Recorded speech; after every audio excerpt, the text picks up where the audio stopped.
The story kicks off with a flood of system windows flashing across the public's view, each one warning people that bizarre, abnormal incidents are breaking out in different parts of the world. One alert says that fishermen out at sea found a monstrous abalone, so huge and unnatural that even 10 grown adults holding hands still couldn't wrap all the way around it.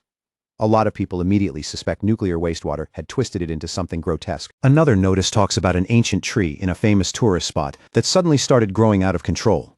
Its roots stretched for kilometers like living veins under the earth, while deep cracks split the ground open as if something strange had awakened below. And the alerts just keep coming. Giant vines are dropping out of the sky like something straight out of a fantasy story, while subway tracks in several areas are being torn apart, leaving chaos, destruction, and even casualties behind. But almost nobody takes any of it seriously. To most people, it just sounds like the usual sensational nonsense. No more believable than that ridiculous zombie bite panic from years ago that turned out to be absolutely nothing. Over at the school gates, groups of students are already gathered around, chatting loudly and swapping gossip, clearly way more interested in local rumors and campus drama than the strange news unfolding outside their little world. Then in one moment, every wandering gaze and half-finished conversation snaps in the same direction. The person walking over is none other than the school's famous beauty, Chu Qingli. The crowd instantly starts buzzing, wondering if she's finally here to dump her boyfriend in their eyes. That relationship was never equal to begin with. It always looked more like pity than love. Chu Qingli had already locked in her future at Qingcheng University, while her boyfriend couldn't even get into a decent college. To everyone watching, the distance between them was already impossible to ignore, and with that cold gap hanging there, Chu Qingli walks right up to Fang Yi and calls his name, making him turn around with a faintly curious look. Her face is cold, without even the slightest softness, as she tells him she's thought it through carefully and that what they have between them just isn't realistic anymore. She says school love stories always seem to end the same way. Sooner or later, reality sets in, people wake up, and it becomes obvious that the two of them were never meant to keep walking the same path. She goes on to say that building a future together takes more than feelings and courage. It takes real compatibility, matching directions, and a future they can actually share. So in her mind, ending it now is the smartest decision. Deep down, she's already looking at him with contempt, convinced that no matter what he says next, nothing will change her mind. Fang Yi doesn't say a word, and the moment people see him staying silent, they immediately assume the breakup hit him so hard that his mind just went blank. After all, she's the school beauty, the girl everyone admired from a distance. So naturally, they expect him to throw away his pride, drop to his knees and beg for another chance. But as they look at him, all they feel is disdain, thinking he was never worthy of a rich, beautiful girl like her in the first place. Just a toad dreaming of a swan. But Fang Yi just looks at her calmly, steady as ever, without the slightest sign of panic, and simply agrees to the breakup as if it's something minor. Something that should have happened a long time ago. That one easy answer leaves Chu Qingli and everyone around her completely stunned. For a second, it's like all their expressions freeze in place. Seeing there's nothing else worth saying, Fang Yi turns his back on her without hesitation and starts to walk off. But the second he does, Chu Qingli suddenly loses her composure and hurriedly calls out to stop him. Fang Yi stops, then slowly turns back. His eyes are sharp now, almost piercing, and in a flat, controlled voice, he asks her what exactly she wants. Her eyes flare with anger and bruised pride as she snaps that she doesn't care what he's thinking, and she doesn't care what kind of tricks he might be planning either. She makes one thing absolutely clear: she is never getting back together with him. Fang Yi looks at her for a moment, then coldly tells her not to think so highly of herself, reminding her that being the so-called school beauty doesn't make her nearly as important as she seems to believe. Words hit her right away. Her eyes widen, and almost at once, her face turns red with shock, embarrassment, and rising anger. The students around them are just as stunned, staring at Fang Yi like he's suddenly become a completely different person from the boy they thought they knew. What none of them realize is that Fang Yi already knows something far beyond their imagination, and he knows perfectly well that Chu Qingli and the others have no idea what's about to fall on this world. He knows the rules society worships right now. Money, grades, status, education, all of it will soon be burned to nothing. What they don't know is that Fang Yi came back from a future ruined by disaster, reborn in this timeline with all his memories still intact. And because of that, the Chu Qingli standing in front of him is no longer someone close to his heart, just a stranger from another life. Without looking back again, Fang Yi leaves the school behind and walks away. He has much bigger things to deal with now. School beauties, gossip, pride, reputation. None of that means anything to him anymore, because the entire order of the world is about to be ripped apart and rebuilt from the ground up. The real danger isn't some campus breakup at all. It's the terrifying crisis already hanging over all of humanity on Blue Star. And in truth, it all started the night before. when Fang Yi suddenly woke from sleep, and strange cracks appeared before his eyes, showing him flashes of the future that felt unreal, yet horrifyingly vivid at the same time. And then the system informed him that aura recovery had been detected. Full activation would arrive in exactly 364 days, 11 hours, and 59 minutes.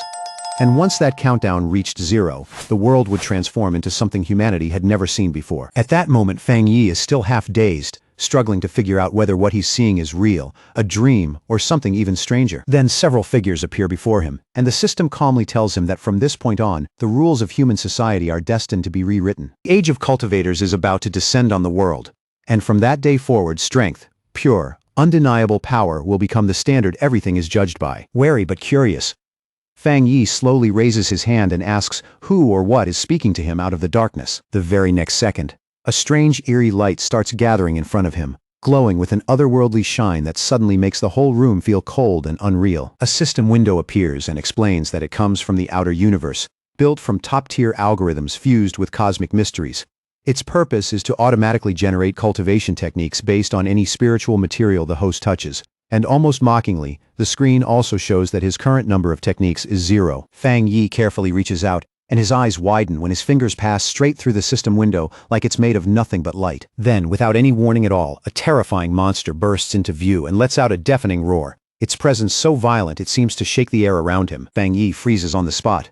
His whole body stiffens. Fear flashes into his eyes, and a cold chill runs through him. Inside the monster's gaping jaws hangs a corpse, and the system coldly tells him that this is the fate waiting for him as an ordinary person, the same doomed end that will swallow billions across Blue Star. Fang Yi swallows hard, his throat completely dry, and no matter how he tries to steady himself, he can't push down the fear rising inside him. He presses a hand against his chest, like he's trying to calm his pounding heart, while worry and dread settle heavily in his eyes. As the shock lingers, Fang Yi falls into deep thought, and memories from his previous life begin surfacing one after another with painful clarity. In that past life, he was never anyone special. Just an ordinary man swept along by the chaos, struggling day after day to stay alive while clinging to the faint hope that he might somehow survive what was coming. But he saw his nation collapse with his own eyes. He saw people suffer through misery, and in the end, even he couldn't escape the jaws and claws of the mutated beasts. He remembers dying in absolute despair, his heart filled with rage, helplessness, and a hatred so deep that even in his final moments it still burned like a curse. A sharp light slowly returns to his eyes, now filled with resolve, as he realizes that maybe this is exactly why the system chose him and sent him back 1 full year before aura recovery begins. He slowly lifts his hand again, fully aware that at this moment, most of the world is still living in complete ignorance, with no clue that a massive and terrifying change is already closing in. Fang Yi reaches out to the fragments of the system and makes up his mind. Every anomaly born from the aura, he's going to seize it first and turn it into his own advantage before anyone else can react. And right then, the system begins initializing a brand new evaluation, as if the first real step toward rewriting his fate has finally begun. A bright, eager light rose in Fang Yi's eyes when the system told him the connection had been completed successfully, like some sealed door in his fate had finally swung open. A completely new road had opened up in front of him. From now on, anything in existence could become material. And the mission in front of him was as clear as it was heavy. Gather powerful techniques, claim extraordinary abilities, become a true cultivator, and one day save the world from the disaster ahead. All across the city, notices spread fast, warning people that humanity was now facing a crisis unlike anything it had ever seen. There were no old answers to fall back on, no past experience to copy. The only thing left was to adapt and survive on your own strength. Everyone who saw those warnings froze in confusion, except Fang Yi. His expression barely changed, because he already knew this terrifying future was real. When he turned on his phone, one fresh notification after another filled the screen. At a glance, he understood what the government was doing. It wasn't fully confirming the strange phenomena, but it wasn't denying them either. It was sticking to cautious reminders, quietly telling the public to get ready. Fang Yi knew exactly what that meant. This was Ye Jia Nation's restrained way of sounding the alarm, because reports that once would have been laughed off as myths could never spread this far unless something truly serious was happening. Trace of sadness passed through his eyes as old memories surfaced again. He knew this quiet, indirect approach was Ye Nation's way of keeping people calm and letting them hold on to trust instead of collapsing into panic. It was slow, difficult, and sometimes frustrating, but still far better than the riots, gunfire, and total chaos that had swallowed neighboring countries. Then he remembered what the system had told him earlier. Anything could be used as material. That meant the places where anomalies appeared were no longer just danger zones. They were his real chances, and he needed to move before anyone else did. His attention locked onto the phone screen. Eyes narrowing slightly, he began sorting through the flood of information for the first clue that actually mattered. There it was, sitting at the top of the trending list. Chingcheng University's UV index had reportedly hit a record not seen in 100 years. A heat warning had already been issued, telling incoming students to protect themselves, stay alert, and put on sunscreen before entering campus. The students reading it were more baffled than concerned. In their eyes, even top universities had started playing ridiculous marketing games. It had to be fake, probably just a paid trend, because heat on that level wouldn't just make people uncomfortable. It could kill someone on the spot. Fang Yi lifted his head and looked up at the sky. Thick clouds hung overhead, and there wasn't even a trace of harsh sunlight. Then he switched on a UV meter and saw the reading where he stood. 0. That left him puzzled for a second. Chingcheng University was only about a 15-minute drive away, so he couldn't understand how the weather there could be that different from what he was seeing here. Soon after, images started spreading online. A blazing, brutal sun hung over the university grounds, and students were told registration would continue as planned. But they were strongly warned to stay away from the north gate because of the terrifying UV levels, while the other entrances would stay open. When Fang Yi saw that, a faint smile tugged at his mouth. Though there was more certainty in it than amusement. He knew how this always went. When anomalies first appeared, most people brushed them off as publicity stunts, cheap marketing, or fake news. Only he understood what was really hiding underneath. And as that realization settled in, a glint of excitement rose in his eyes. His first real chance had finally arrived. Fang Yi quickly changed clothes and headed straight for Chingcheng University. Along the way, almost everyone had an umbrella up against the oppressive heat, and the temperature was so unnatural that even the leaves on the roadside trees had already shriveled and dropped. Once he arrived at Chingcheng University, he headed directly for the north gate. The one entrance people had avoided so desperately that it had become the emptiest place on campus. He already knew something was badly wrong there, and the uneasy feeling hanging around the gate only made that certainty stronger. Then glittering ash began drifting down from the sky, each fragment glowing strangely as it fell.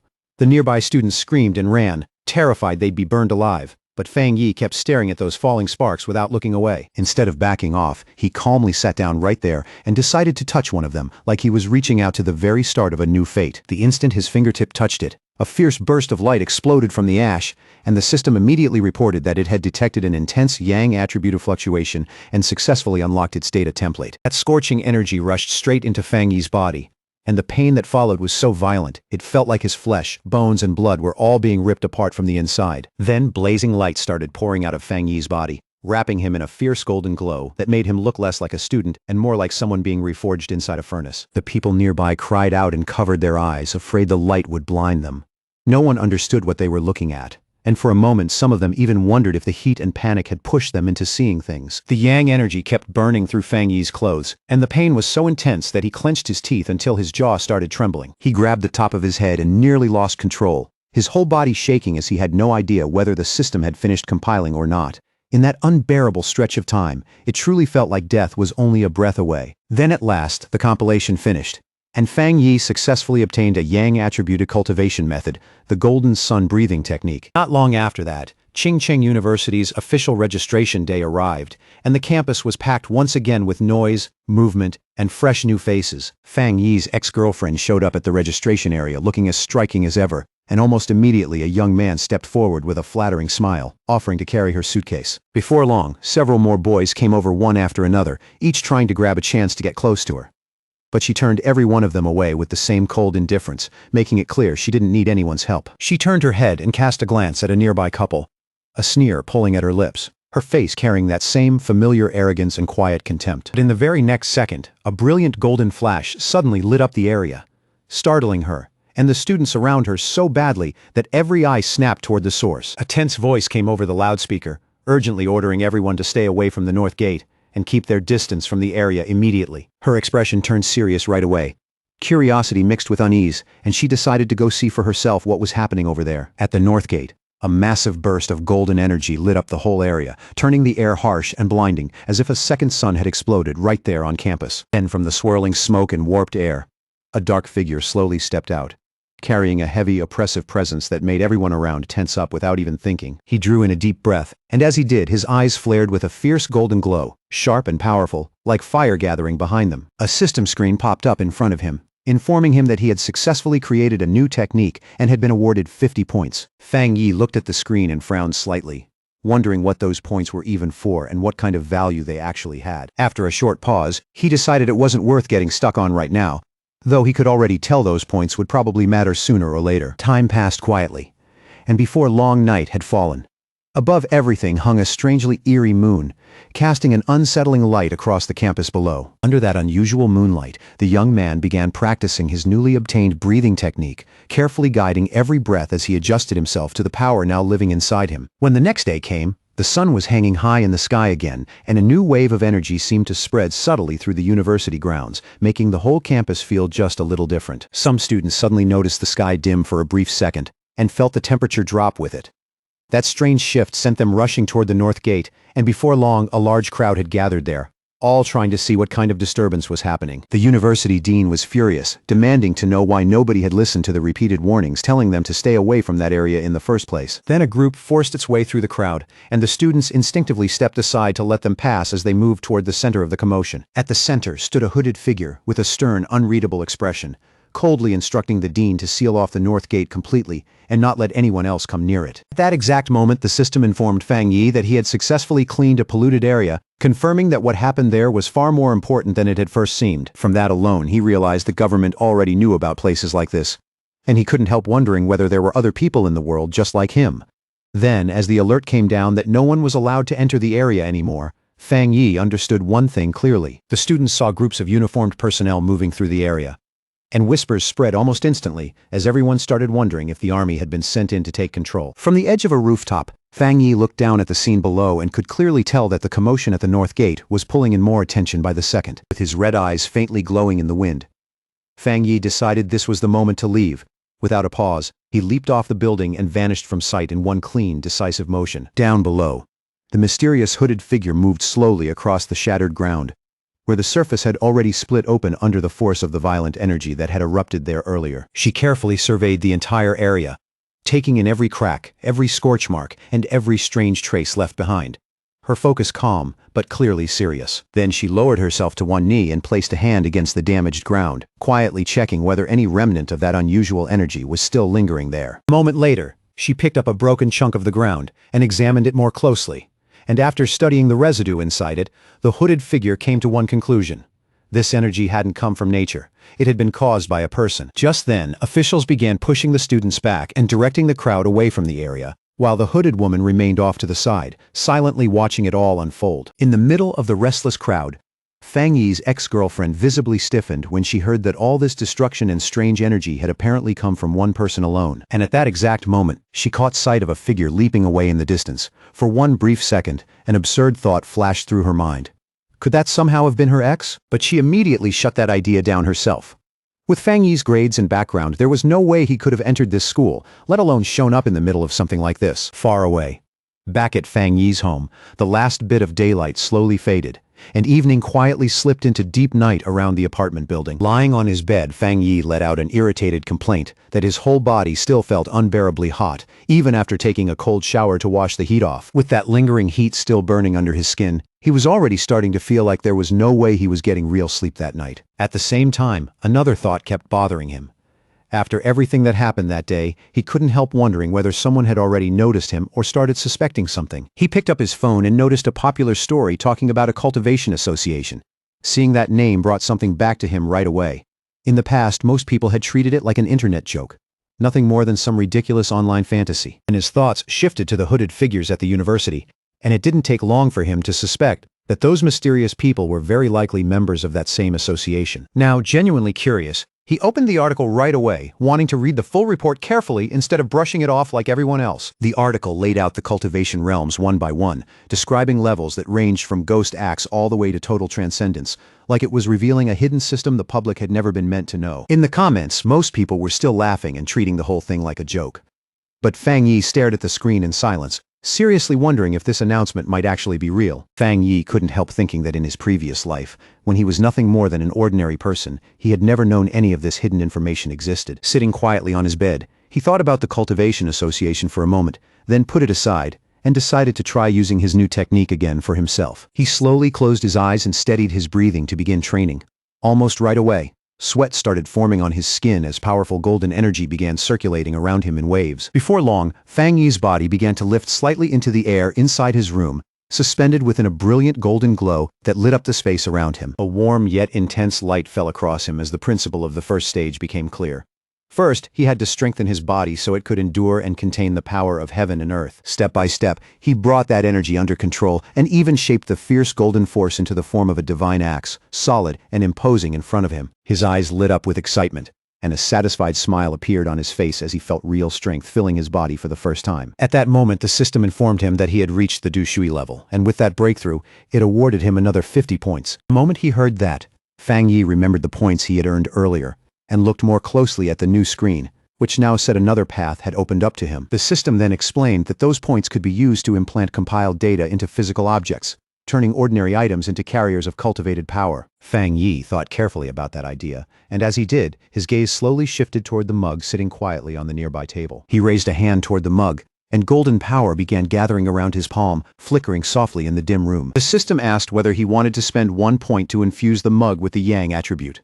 Fang Yi immediately understood what that meant. This was basically a way to enchant an object and give it a special ability. He quickly grasped the deeper value of that function and thought that if he used it on a weapon instead, it could become a personal battle item made for the fights ahead. And the more he thought about what was coming, the more certain he became that having a weapon enhanced by power would be crucial if he wanted to survive. With that in mind, Fang Yi searched his shelf, found a small sword there, and decided to use it as the test subject for this new ability. He figured that if this experiment worked, then his next move would be to buy a real weapon and properly prepare for the day he'd have to face monsters again. But right then, in the middle of the quiet night, a strange sound from outside the building suddenly caught his attention and broke his concentration. Outside, hidden in the darkness, a shadowy creature with massive claws lurked near Fang Yi's apartment, silently staring at his window like a predator sizing up its prey. Its red eyes glowed eerily in the dark, and when it bared its sharp teeth, the creature looked even more sinister and inhuman under the weak night light. The thing looked like a giant demonic rabbit twisted into something unnatural,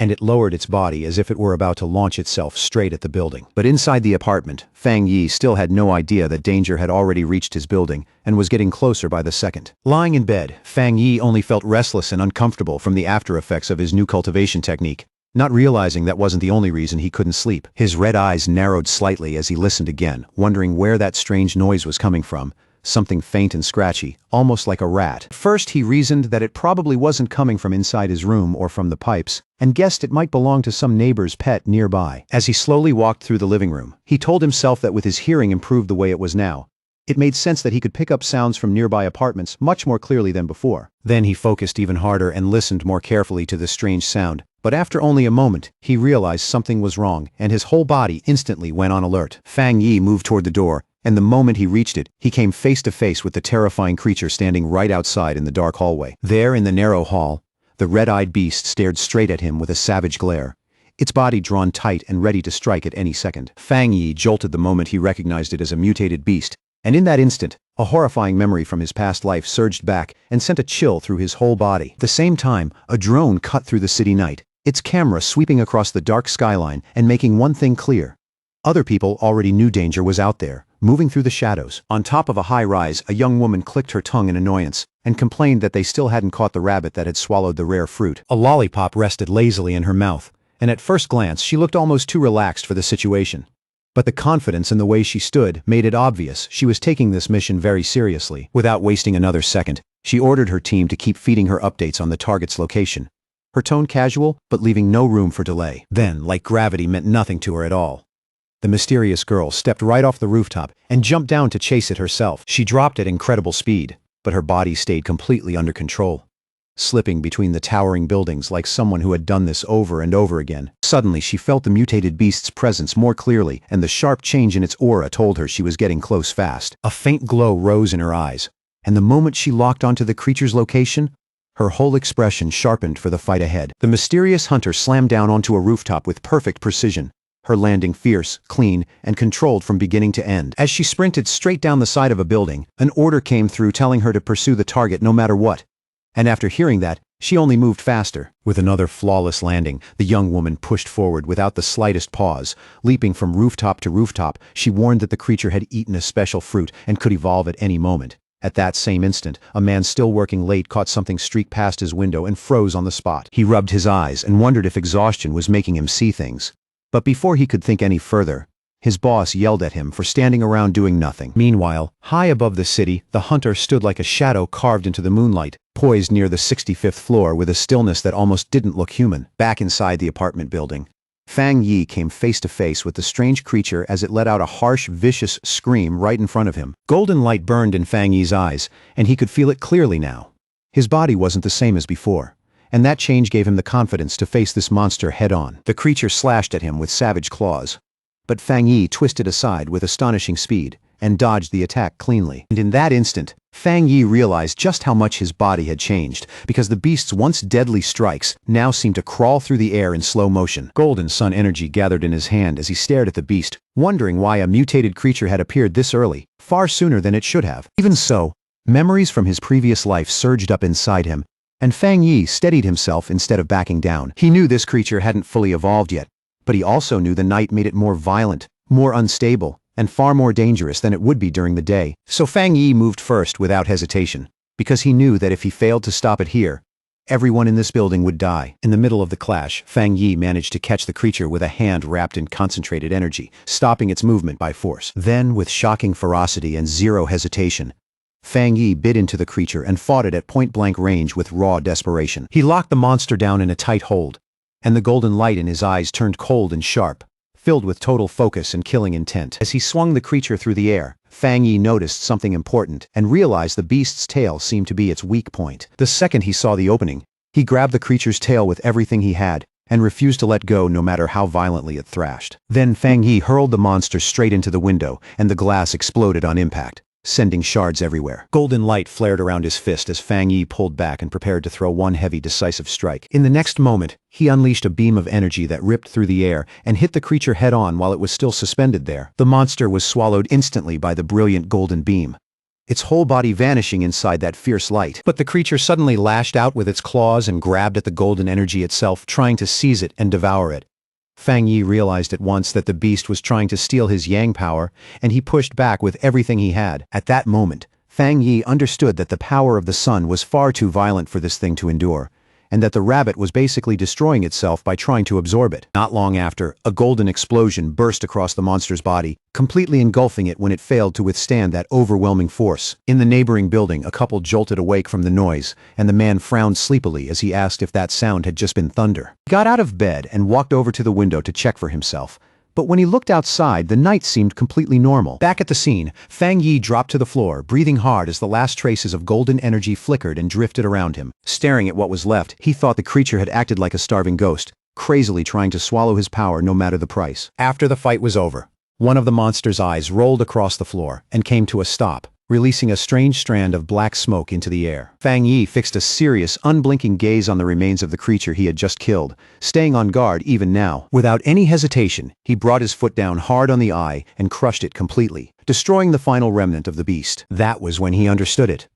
This creature of the night had been frantically drawn to his opposite Yang-type power, almost as if instinct itself had driven it insane. Fang Yi knew very well that if he were still an ordinary person, this monster would have torn through the building and devoured everyone inside without much effort. And with that in mind, he became even more certain that he had to master more techniques as fast as possible if he wanted to survive the much greater dangers still waiting ahead. Meanwhile, under the pale moonlight, the mysterious girl kept leaping through the air like a true hunter tracking prey through the night, moving at incredible speed.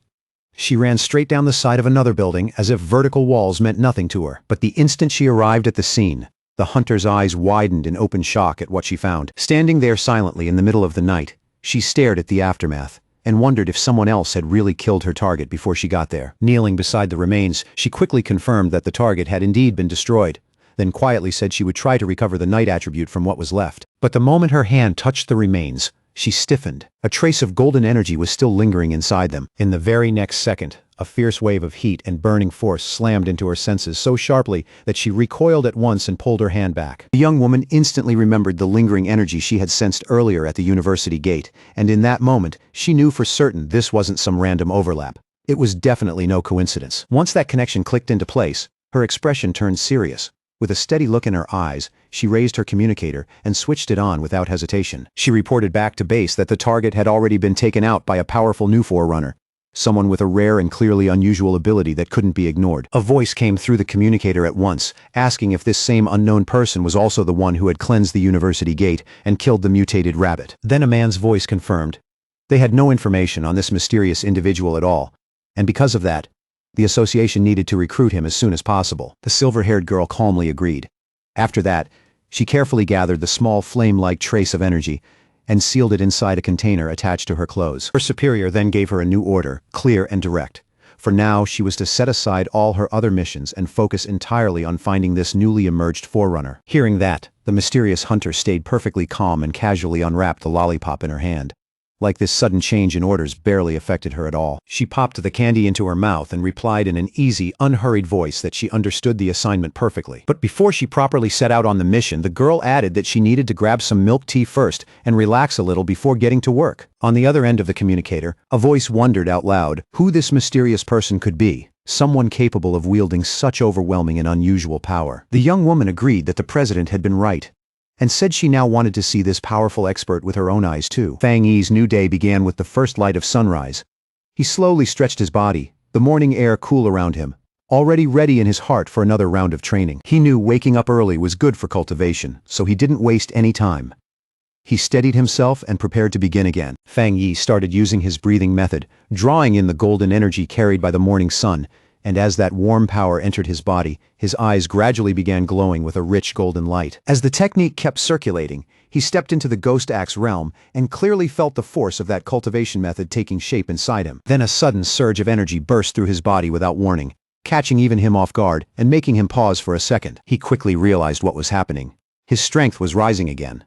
Power flooded through every part of his body, and he immediately focused to steady it and bring it under control. Fang Yi slowly tightened his hand into a fist, clearly feeling that condensed energy gathering and stabilizing in his palm. When he summoned his key axe again, he noticed right away that it felt much lighter in his hand than before. He gripped the handle firmly, his posture drawing tight as he prepared to test what this new strength could really do. The young warrior lifted the golden axe high over his head, gathering force through his whole body as he prepared to bring it down in one heavy strike. And in that moment, he broke through into the two-star ghost axe realm, and the power bursting out of him was far stronger than before. His eyes looked like they were burning with golden fire now, a fierce sign of the new level he had just reached. After that breakthrough, Fang Yi could clearly feel the change in his body.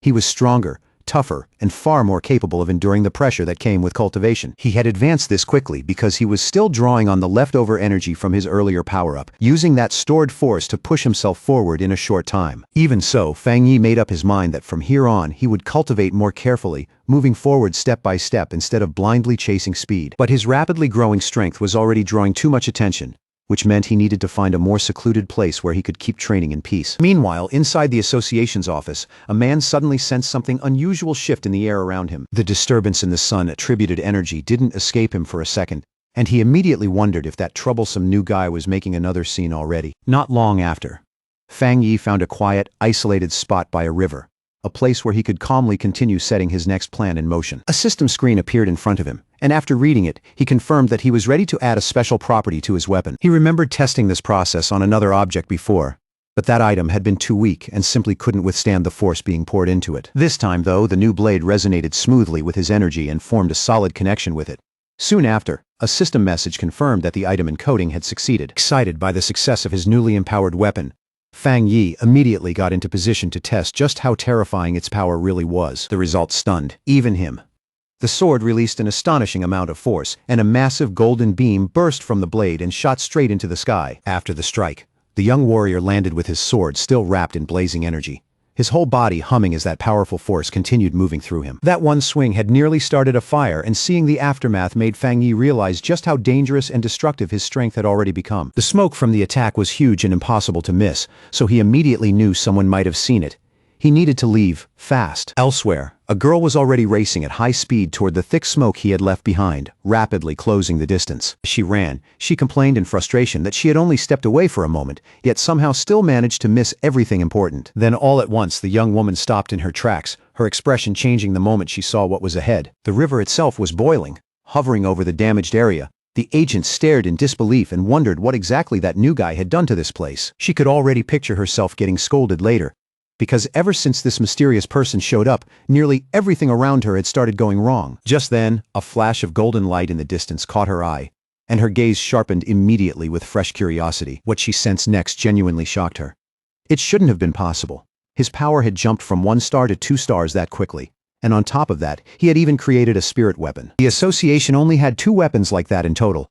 And even now, the method for creating them still wasn't fully understood or mastered. That made the girl deeply suspicious. And she couldn't stop wondering how someone working completely on his own could have gained this kind of power. Still, after thinking it through, she told herself she might be mistaken and decided to clean up the mess he had left behind first. Far away from all of that, Fang Yi thought about how his weapon now successfully carried the Yang attribute, but even with that achievement, one thought still stayed with him. Since the system could encode nearly anything, he decided not to stop there. He pushed the blade even further and started adding more traits into it. Then his phone suddenly buzzed. A message from a total stranger popped up, and that was when it hit him. He had completely forgotten to stay hidden. Now some unknown person was inviting him into a pioneers group. He was genuinely caught off guard when he learned that official members were supposed to be at least in the Ghost Axe realm. The stranger quickly explained the situation. A brand new pollution zone had just appeared, and they wanted him to join a group hunt there. After asking for the location, Fang Yi received a file in return. Inside was detailed information on the lava dragon of the Shadow River. The zone was filled with lava, and it carried the same Yang attribute as his own power. Fang Yi thought it over briefly, then accepted the invitation. Meanwhile, far away in Binmu district, a team had already gathered on site, waiting for Old Lee's friend to finally arrive. One of the members mentioned that the girl's map had been incredibly precise, which was why he had been able to find this place so easily. The blonde girl thanked everyone for coming, then calmly reminded them that if they wanted this to work, they would need to cooperate. She came from the Cultivation Association, and to be honest, she was a little disappointed. The pioneers who had shown up were not nearly as strong as she had hoped. What most people didn't know was that the Cultivation Association was actually tied to the government. It had taken a huge effort for her to get in, and her family had even called in favors to make it happen. That was exactly why she couldn't bear the idea of failing here. Right then, one of the explorers looked up, spotted the newcomer approaching, and immediately called out his name, Fang Yi. Fang Yi arrived with a powerful presence, his newly forged sword in hand, and introduced himself in a calm, confident voice. The agent visibly stiffened at the pressure coming off him, but when she focused on his aura more carefully, she realized it wasn't crushing at all. It felt warm, steady, and strangely reassuring. Now that everyone was finally here, the leader gave the signal, and the whole group began moving toward the cave entrance together. Fang Yi stepped to the front without hesitation and told the blonde agent to take care of the lighting from behind him. The team went deeper into the cave. One of them warned Fang Yi to watch the loose rocks overhead, while the others quietly found it strange that the place still wasn't as hot as they had expected. As he led the way, Fang Yi couldn't help thinking about how quickly these people had accepted him. In a time like this, that kind of trust and companionship felt unexpectedly real. Fang Yi kept moving forward, and before long the ground under his feet began to change color. That alone was enough to tell him danger was close. A moment later, they stepped into a massive open chamber and froze. Stretching across the cavern was a river of boiling lava. Before anyone could react, Fang Yi rushed straight toward it, making the blonde agent shout for him not to do anything reckless. To everyone's disbelief, he drove his sword straight into the lava. The explorers panicked instantly and cried out in alarm. A violent blast of fire exploded outward, throwing the whole team backward, while Fang Yi's system suddenly detected a worldwide anomaly and began analyzing the data pouring in. As Fang Yi forced his sword deeper into the lava, the system broke the anomaly apart and uncovered a new power called Inner Flame. It was a force with terrifying internal heat and explosive properties. At the same time, it derived a new move, the Scarlet Flame Sword Technique, which released that power the moment the blade was drawn, covering the sword in blazing fire and crackling lightning. No more hesitation left. Fang Yi tightened his grip on the sword. Both his eyes and the blade flared with burning power, as if this technique had been made specifically for his Tang sword. Down below, the other explorers were still sprawled on the ground where the blast had thrown them, and all they could do was stare in shock as Fang Yi stood completely unharmed inside a swirling vortex of fire. Only then did they realize his weapon was pulling in the power of the lava itself. Fang Yi then spent his script points and permanently engraved the Scarlet Flame attribute into the sword, leaving it blazing with a fierce new power. When the flames finally faded, his teammates assumed he had only gone through a small cultivation accident and had already recovered from it. The whole group lit up with excitement when they realized the cave's spiritual energy had stabilized. One person happily celebrated that he could finally absorb it without trouble. while another, just about to step onto the cultivation path, excitedly shouted Zhang Xiaoya's name. The blonde agent Zhang Xiaoya told them to take full advantage of the chance and cultivate while she kept watch. The team thanked her at once for giving them that opportunity, but that brief calm didn't last. Zhang Xiaoya suddenly sensed several figures approaching the entrance and quickly warned everyone that other pioneers had arrived. 3 heavily built men stepped into the cave. Leading them was a one-eyed man with an eye patch and glowing red eyes, who arrogantly declared that this resource-rich place belonged to them now. Zhang Xiaoya's heart dropped immediately. She recognized at once that all 3 of the newcomers had reached the 1-star Ghost Axe realm, far beyond what her current team could handle. Even so, Zhang Xiaoya kept herself calm and tried to reason with them. She politely pointed out that her group had arrived first, and even offered to let them join in. Her attempt at diplomacy was met with pure contempt. The eye-patch-wearing leader mocked her weak cultivation and told them to leave if they knew what was good for them. Zhang Xiaoya's expression turned cold. She understood better than anyone the brutal rule of the strong devouring the weak in this new age. But as a member of the Xia Nations Association, she also knew she couldn't just stand there and accept it. Just as the standoff was about to break into violence, Fang Yi stepped forward and placed himself between Zhang Xiaoya and the hostile leader, his sword already burning in his hand. He looked straight at the huge man and coldly asked if he really had nothing better to do than bully a young woman. The eye-patch-wearing leader froze, so stunned he couldn't answer right away. Without pausing for even a second, Fang Yi swung out a single, overwhelming slash that burst into a fiery explosion and sent all 3 attackers flying through the air. Even Fang Yi's own teammates were jolted out of meditation by the sheer force of that strike. He remembered all the tragedies caused by people who worshipped the law of the strong, and he understood one thing clearly: only absolute power could make men like that listen. To make that point even clearer, Fang Yi drove his blade into the ground right in front of the rival leader. Wrapped in a vast golden aura, he gave them one cold command: get lost. Terrified by that second display, the leader called Fang Yi a monster and screamed for his men to run, while Fang Yi simply stood there and watched them flee in panic. The moment the danger was gone, his teammates rushed over, all of them buzzing with excitement and disbelief at the strength Fang Yi had just shown. Fang Yi just smiled it off, like it was nothing worth talking about. Then he calmly told them they shouldn't stay here any longer and ought to leave before more trouble showed up. As they headed out, Zhang Xiaoya kept replaying everything in her head. The more she thought about the strength Fang Yi had shown, the more certain she became that what they had seen was only a small piece of what he was really capable of. By that point, she was already convinced he was an elite pioneer of the highest value, and that realization hit her hard. This wasn't some ordinary find. She knew she had to report it back to her organization immediately. The scene then cuts away from the mountain and over to the office of the Spiritual Energy Cultivation Association, where the mood is far heavier than the bright daylight outside. There, a woman speaking with Zhang Xiaoya over the phone repeated the news in disbelief.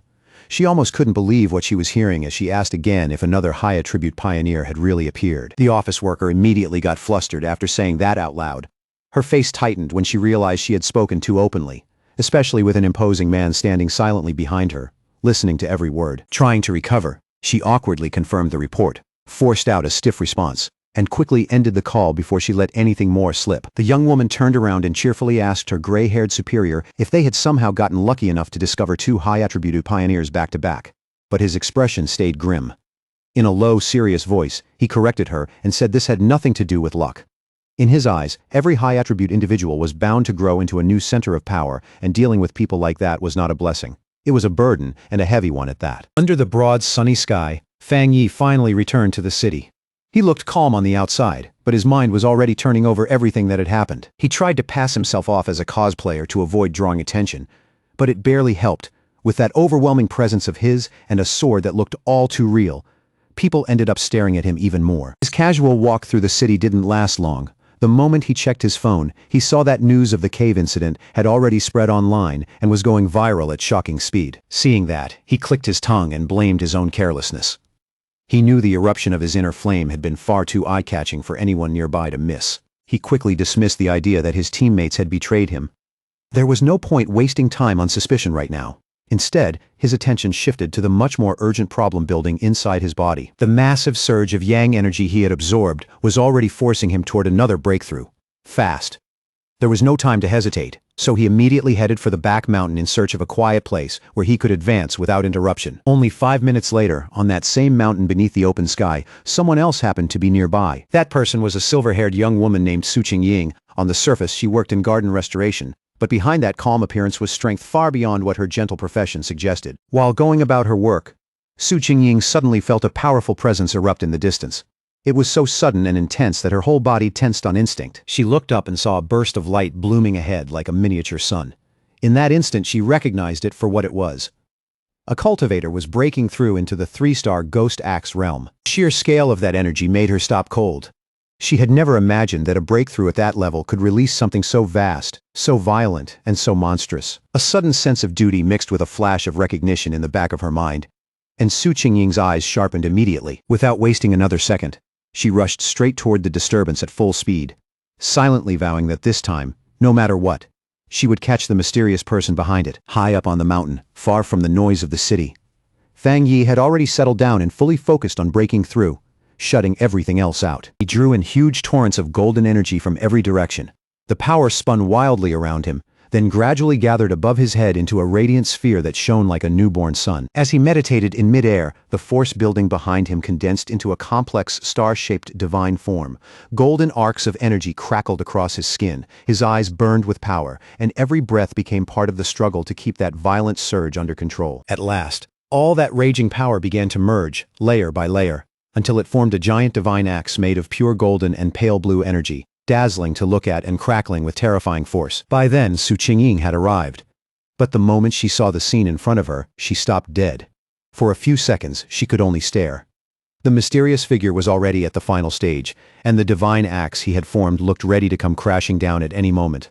What shook her most wasn't just the amount of spiritual energy, it was the control. Every movement was steady, precise, almost effortless. She couldn't understand how anyone could command that much power so flawlessly, and one stunned thought rose in her mind. Had this man been secretly cultivating for centuries? The sight struck her so deeply that it pulled up an old, painful memory she had never truly forgotten. Su Qingying suddenly remembered her own attempt to break through into Ghost Axe 2-star. Back then, the pressure from her divine axe had been unbearable. It pushed back against her, shattered her rhythm, and made her cough up blood on the spot. After that, she had spent a full week stuck in bed. She had always been called gifted, stronger than most, and yet she had still failed that badly. So looking at Fang Yi now, she simply couldn't understand how this monster of a man could endure a breakthrough even greater than hers, as if it were nothing. The closer she got, the more unreal the whole scene became. The air on the mountain was packed with spiritual energy, every movement of the axe was controlled with impossible precision, and even the force coming off it felt like it had been refined thousands of times over. There was no impurity, no instability, not a single bit of wasted power. At that point, Su Qingying couldn't even describe him as merely talented or monstrous anymore. In her eyes, he looked more like a god descending from the heavens than a human cultivator. She also noticed how calm he stayed through the entire process. Most pioneers, once they sensed a breakthrough coming, would rush through it in panic or excitement, afraid the chance might slip away. But this man moved with the quiet steadiness of someone who had already weathered countless storms. Every choice carried deep experience, and there was something about him that felt like an ancient master. Her thoughts were cut off in an instant when the giant, blazing divine axe finally began to move. She held her breath and watched as the overwhelming weapon shifted with clear intent, then swung out toward the east. At the very peak of his power, Fang Yi's eyes blazed with pure golden light, while thin cracks of raw energy spread across his face like glowing fractures barely containing what was inside him. He floated at the center of a blinding storm of golden force, his body surrounded by raging brilliance as he successfully brought that enormous mass of energy under control and forced it to evolve. Then a system window appeared before him, crisp and undeniable, confirming the result.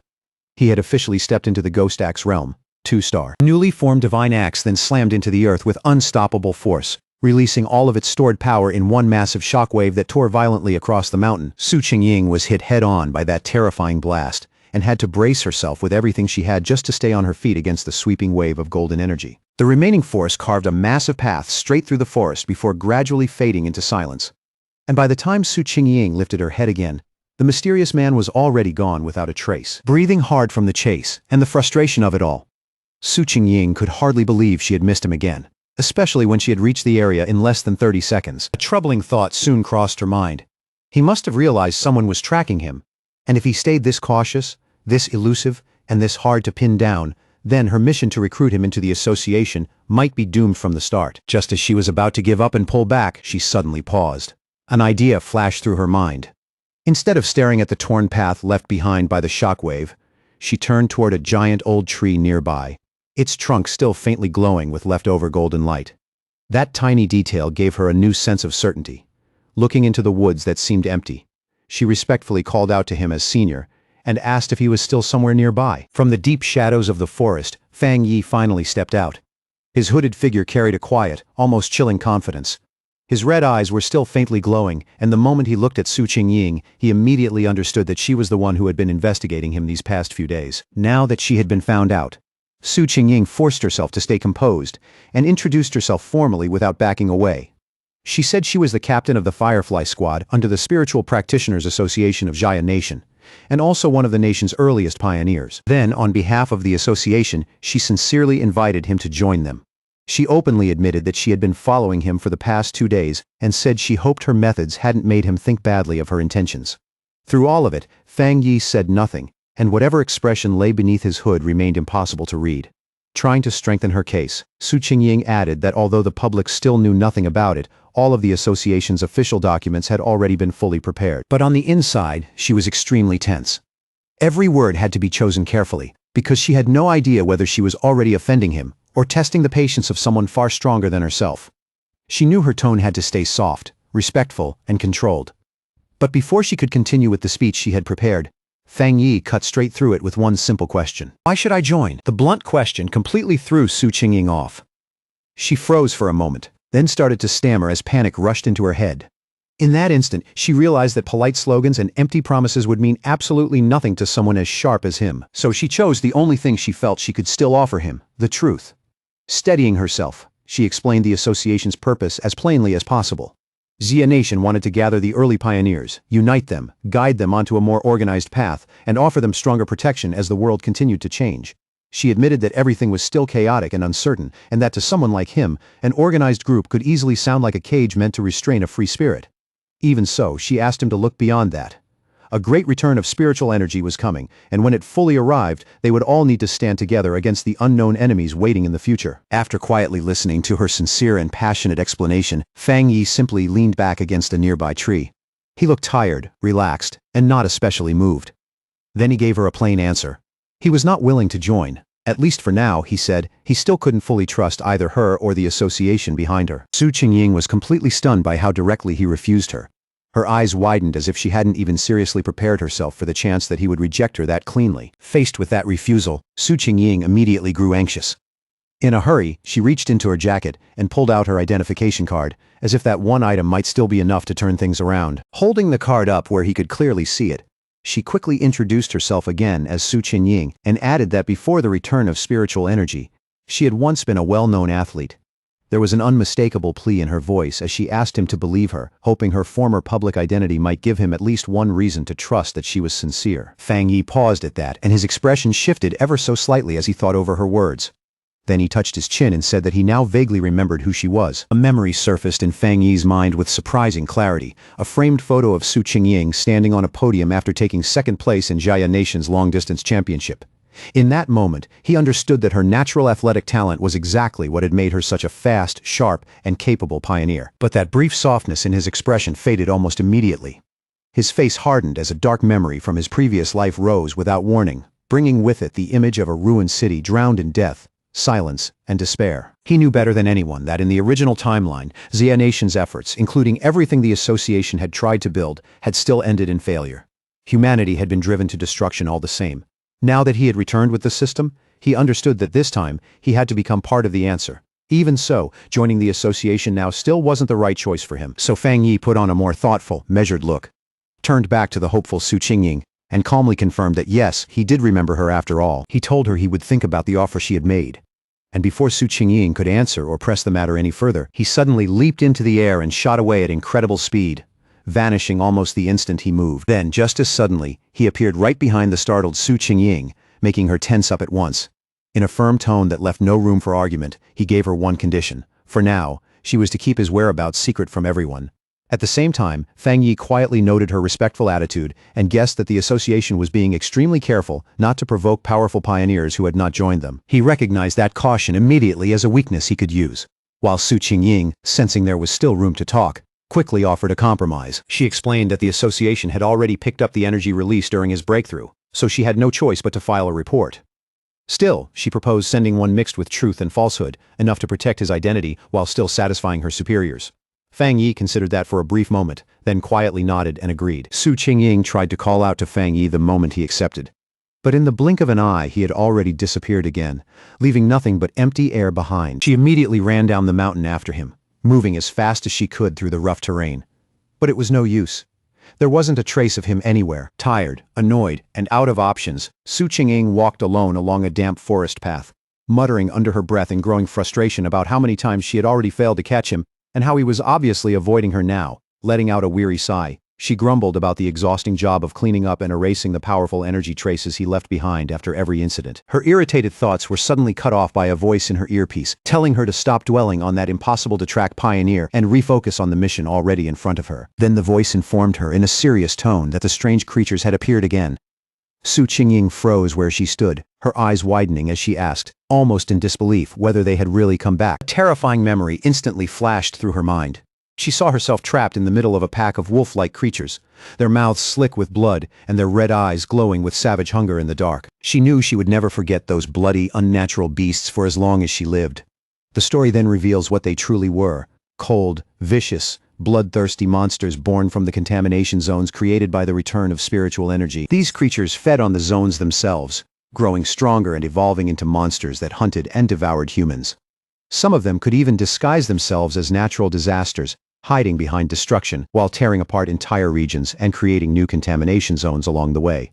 If no one stopped them, they would keep consuming the human world piece by piece until nothing was left. Not long after that, a heavy storm suddenly crashed down over the city with frightening force. At night, the sky was no longer lit by ordinary streetlights, but by relentless flashes of violent lightning splitting the darkness again and again. Rain came down in sheets, pounding against windows and streets, while red emergency alerts lit up people's phones one after another, warning of a severe thunderstorm and urging everyone to stay indoors. Another alert followed soon after, announcing that the Yuhuang Mountain area had been officially closed because of the growing risk of flooding and related danger. Standing by their windows, people stared out at the terrifying weather and remarked that they hadn't seen a storm this severe in years. Some even joked nervously that maybe some powerful being was up on the mountain going through a lightning tribulation. Hidden in a narrow, rain-soaked alley, Fang Yi watched the storm with a grim, focused look, one red eye glowing faintly in the dark.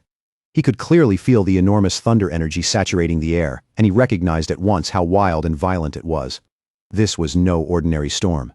It was another anomaly, and all that terrifying power was gathering toward a single point. His gaze moved past the rows of buildings and distant city lights before locking onto a faraway mountain peak, where bolts of lightning were striking over and over without pause. In that instant, he knew he had found the true center of the storm. Without the slightest hesitation, Fang Yi rushed straight into the pouring rain, leaping across rooftops at explosive speed as he headed for the mountain through the storm. The moment Fang Yi reached the foot of Yuhuang Mountain, the system reacted immediately and confirmed that a contamination zone had been detected. He raised his eyes toward the peak, but instead of the familiar beauty the mountain usually had, he saw a grim, twisted landscape, with skeletal remains scattered among warped trees, as if death had already taken the whole place. At the same time, another system notice appeared, making things even worse by stating that the contamination level was unknown. Even so, Fang Yi didn't stop for a single moment. With a steady, determined look in his eyes, he stepped into the dark woods beneath the storm and moved deeper into the zone. As he pushed closer to the heart of the storm, a massive bolt of blue lightning suddenly slammed into the summit, lighting up the entire mountain in a harsh, blinding flash. That one strike was enough for Fang Yi to know he had found exactly what he came for. Inside the Spiritual Practitioners Association's command center, officials were already gathered in a tense emergency meeting. At the front of the room, a large screen showed a swirling vortex of blue energy hanging over the mountain peak. One official reported that the danger level on Mount Yuhuang was rising at an alarming rate, forcing them to seal the area and classify it as a new contamination zone. Hearing that, the association leader, his face grim and heavy, said the situation had become serious enough that he had no choice but to pull Su Qingying away from another important mission. He then asked her for a direct report. Su Qingying informed the room that climbing the mountain was currently impossible, because the thunder energy there had become dangerously unstable and could erupt at any moment. For that reason, the area had already been officially designated as an A-level contamination zone. She followed with even worse news based on the speed at which the energy was growing. The mountain would soon escalate into an S-level threat, forcing them to activate their highest emergency response plan. But even as she said that, she pointed out there was an even bigger problem underneath it all. According to the association's current data, none of the explorers they had available could safely approach the area. Su Qingying admitted it openly, not even she could handle it. A wave of shock spread through the room as the calculations made one thing painfully clear. Even for highly advanced explorers, this mission would amount to certain death. Faced with that impossible reality, a man in a security uniform immediately ordered the entire foot of Mount Yuhuang to be sealed off, with patrol teams sent out around the clock to stop anyone from attempting to climb it. The association leader gave a firm nod and agreed at once. In a hard voice, he declared that their only option for now was to contain the threat by sealing the mountain completely, and that no one was to go near it until the concentration of thunder energy finally dropped. But while the association judged Mount Yuhuang too dangerous for anyone to enter, Fang Yi was already deep inside the contamination zone, moving straight toward its heart. Massive bolts of blue lightning crashed down all around him, each one violent enough to rip through rock, earth, and trees in an instant. Even with the storm raging wildly around him, Fang Yi stood his ground without flinching, protected by the golden aura created by his breathing technique. Still, he knew that simply surviving inside the storm wasn't enough. If he wanted the purest and most concentrated thunder energy, then he had to climb all the way to the very center of it at the mountain's peak. That decision wasn't reckless. It came from the dark memories he carried from the past. He knew better than anyone that the creatures appearing now were only the beginning, and that far more terrifying monsters would emerge later. He understood with absolute clarity that his current fire-based abilities alone were not enough to face the disasters still waiting ahead. He needed to become stronger through his own body and strength, instead of continuing to rely too heavily on the power of his weapon. Standing in the middle of that violent lightning, Fang Yi realized this was a rare and nearly perfect chance to use the thunder energy itself to temper and strengthen his body. He knew very clearly that if he let this chance slip away and failed to grow stronger now, then the disasters ahead would almost certainly lead him to death. With golden light blazing in his eyes, Fang Yi drew his flaming sword, roared in open defiance at the storm above, and drove the blade straight into a massive bolt of blue lightning. The wild thunder energy exploded through his body in an instant, bringing pain so intense it felt like it might tear him apart from the inside, and yet Fang Yi's face never changed. He endured it with grim determination, refusing to bend. His whole body shook violently as the raging electricity ripped through him, every muscle locking up under the brutal force as if his flesh and bones were being pounded apart from the inside. In that moment, Fang Yi realized this thunder power was not some passive force of nature. It felt like divine punishment made real. A violent will that was actively resisting him and trying to crush him where he stood. The storm itself seemed enraged that he had stepped into its territory. Its madness rolled across the sky like something alive, as if it were screaming at him to retreat, give up, and stop this reckless act of defiance. Staring up into the chaos overhead, Fang Yi forced himself to think through the pain. How was he supposed to make a force this wild submit to him? Then an idea flashed through his mind. He steadied his breathing, calmed his heart, and recalled the system's rule. If he wanted to claim a power, he first had to make direct contact with its source. A blazing wave of golden aura burst from his body as he pushed the golden sun breathing technique to its limit. Refusing to let the storm drive him back, Fang Yi roared and surged forward, swinging his flaming sword to carve a burning path through the raging sea of blue lightning. The clash between his radiant golden power and the storm's savage thunder force set off a massive chaotic explosion that shook the whole mountain and sent violent currents tearing through the air. Blood slipped from the corner of Fang Yi's mouth under the crushing strain. But his eyes only burned brighter, filled with a fierce resolve and a stubborn refusal to fall. He knew better than anyone that this was a desperate gamble with no safe ending. If he wanted even a chance to survive what was coming in the future, then he had to push past his limit, stand at death's edge, and risk everything right now. At last, after forcing his way through that merciless torrent of thunder and pain, Fang Yi finally reached the mountain's peak. The moment he stepped into the very heart of the storm, he drove his sword into the ground with brutal force, splitting the rock beneath him. Here, the thunder power was far more terrifying than it had been below, a violent flood of raw energy so dense and oppressive that even breathing felt difficult. Standing there, Fang Yi could clearly feel the storm's full attention settle on him. It was no longer trying to drive him away, now it wanted him dead. As if responding to that challenge, the storm gathered all of its power into one terrifying strike and hurled a massive beam of white-hot lightning straight at him, a final blow so overwhelming it was clearly meant to erase him completely. Just as Fang Yi faced that ultimate strike head-on, the system suddenly activated. It detected an extremely powerful thunder attribute inside the attack and immediately began processing and analyzing it. Far below in the city, people stood by the windows of a tall building and stared at the distant mountain in shock. One man held up his phone to take a picture and muttered that he had never seen lightning that huge in his life. Another looked into the sky and half joked, half believed that maybe some god was undergoing a heavenly trial, even swearing he had seen the outline of a person inside the storm. At the mountain peak, the struggle ended in a blinding explosion of light that lit up the storm itself. Fang Yi had won, a system message appeared to confirm it, announcing that he had obtained refined divine thunder power and could now summon heavenly lightning to temper his body into something godlike. As an extra reward for surviving and succeeding, the system granted him 5 riding points. Now, floating in mid-air, surrounded by crackling blue lightning and the glow of his golden aura, Feng Yi quietly grasped the nature of his new power. Thunder was a top-tier attribute, terrifying in both offense and defense. Unlike his sun power, which leaned more toward protection and endurance, thunder could refine the body itself and turn it into a far more violent, concentrated form of energy. He quickly decided that from this moment on, thunder would become both his spear and his shield. And the more he understood it, the clearer it became that this power was not only about destruction. Hidden inside it was purification, rebirth, and the force of violent renewal. He could feel that new energy moving through him, sinking into his bones, muscles, and veins, strengthening his body piece by piece without bringing the pain he had expected. Then the system presented him with another choice, offering an upgrade called Punish Evil. It promised double critical damage and asked whether he wanted to spend riding points to unlock it now. After descending gently and landing without a sound, Feng Yi lowered his gaze and began thinking carefully about what to do with this newly gained power. His first instinct was to channel the thunder attribute straight into his Tang sword and strengthen the blade even further. But he didn't rush it. He paused and weighed the idea with unusual care. Doing that would definitely make the weapon stronger, but Feng Yi worried it might disrupt the purity of the sun attribute already stored inside it. He also understood that cramming too many different forces into one weapon could make it unstable, or worse, ruin it completely.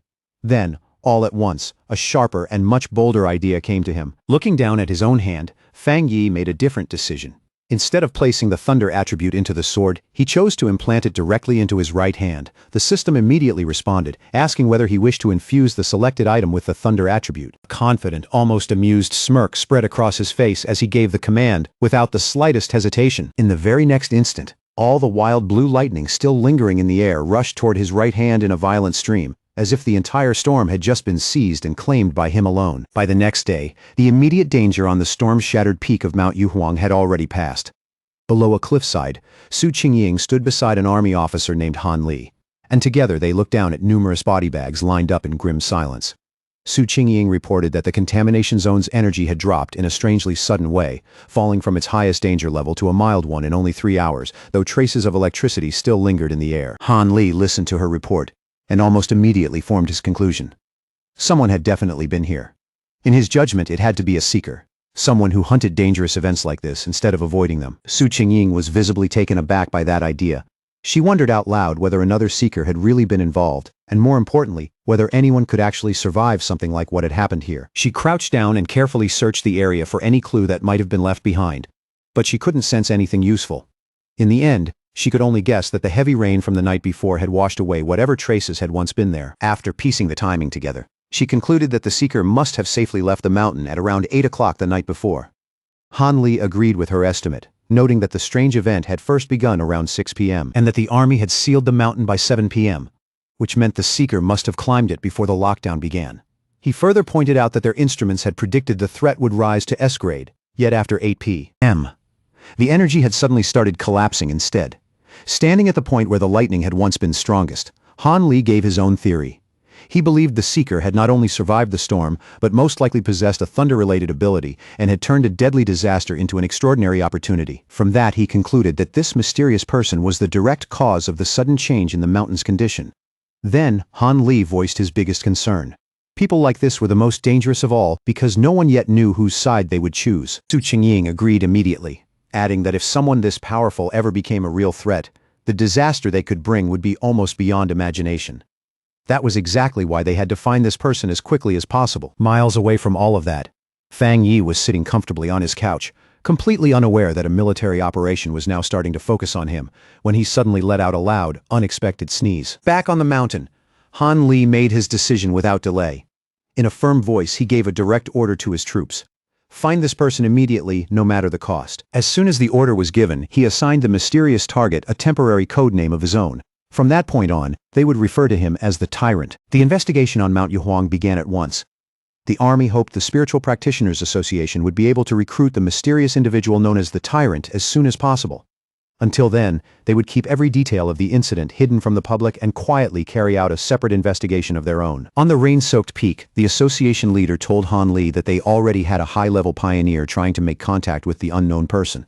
After saying that, he turned towards Su Qingying and ordered her to deliver her report directly to the major. Caught completely off guard by that sudden command, Su Qingying sucked in a sharp breath and visibly panicked for a brief second. Forced to think fast, she immediately began giving the half-true report she had already prepared in her mind. To make it believable, she tied the current mountain incident to the mysterious pioneer who had recently cleared the contamination zone at a local university. Inside, her nerves were in total chaos. She was terrified that one wrong word might expose her secret arrangement with Fang Yi. Even so, she forced herself to keep going, explaining that she had been trying to make contact with him but that he was extremely difficult to track down. She mentioned the corpse of the mutated rabbit he had killed and used that evidence to correctly identify his Yang Flame attribute.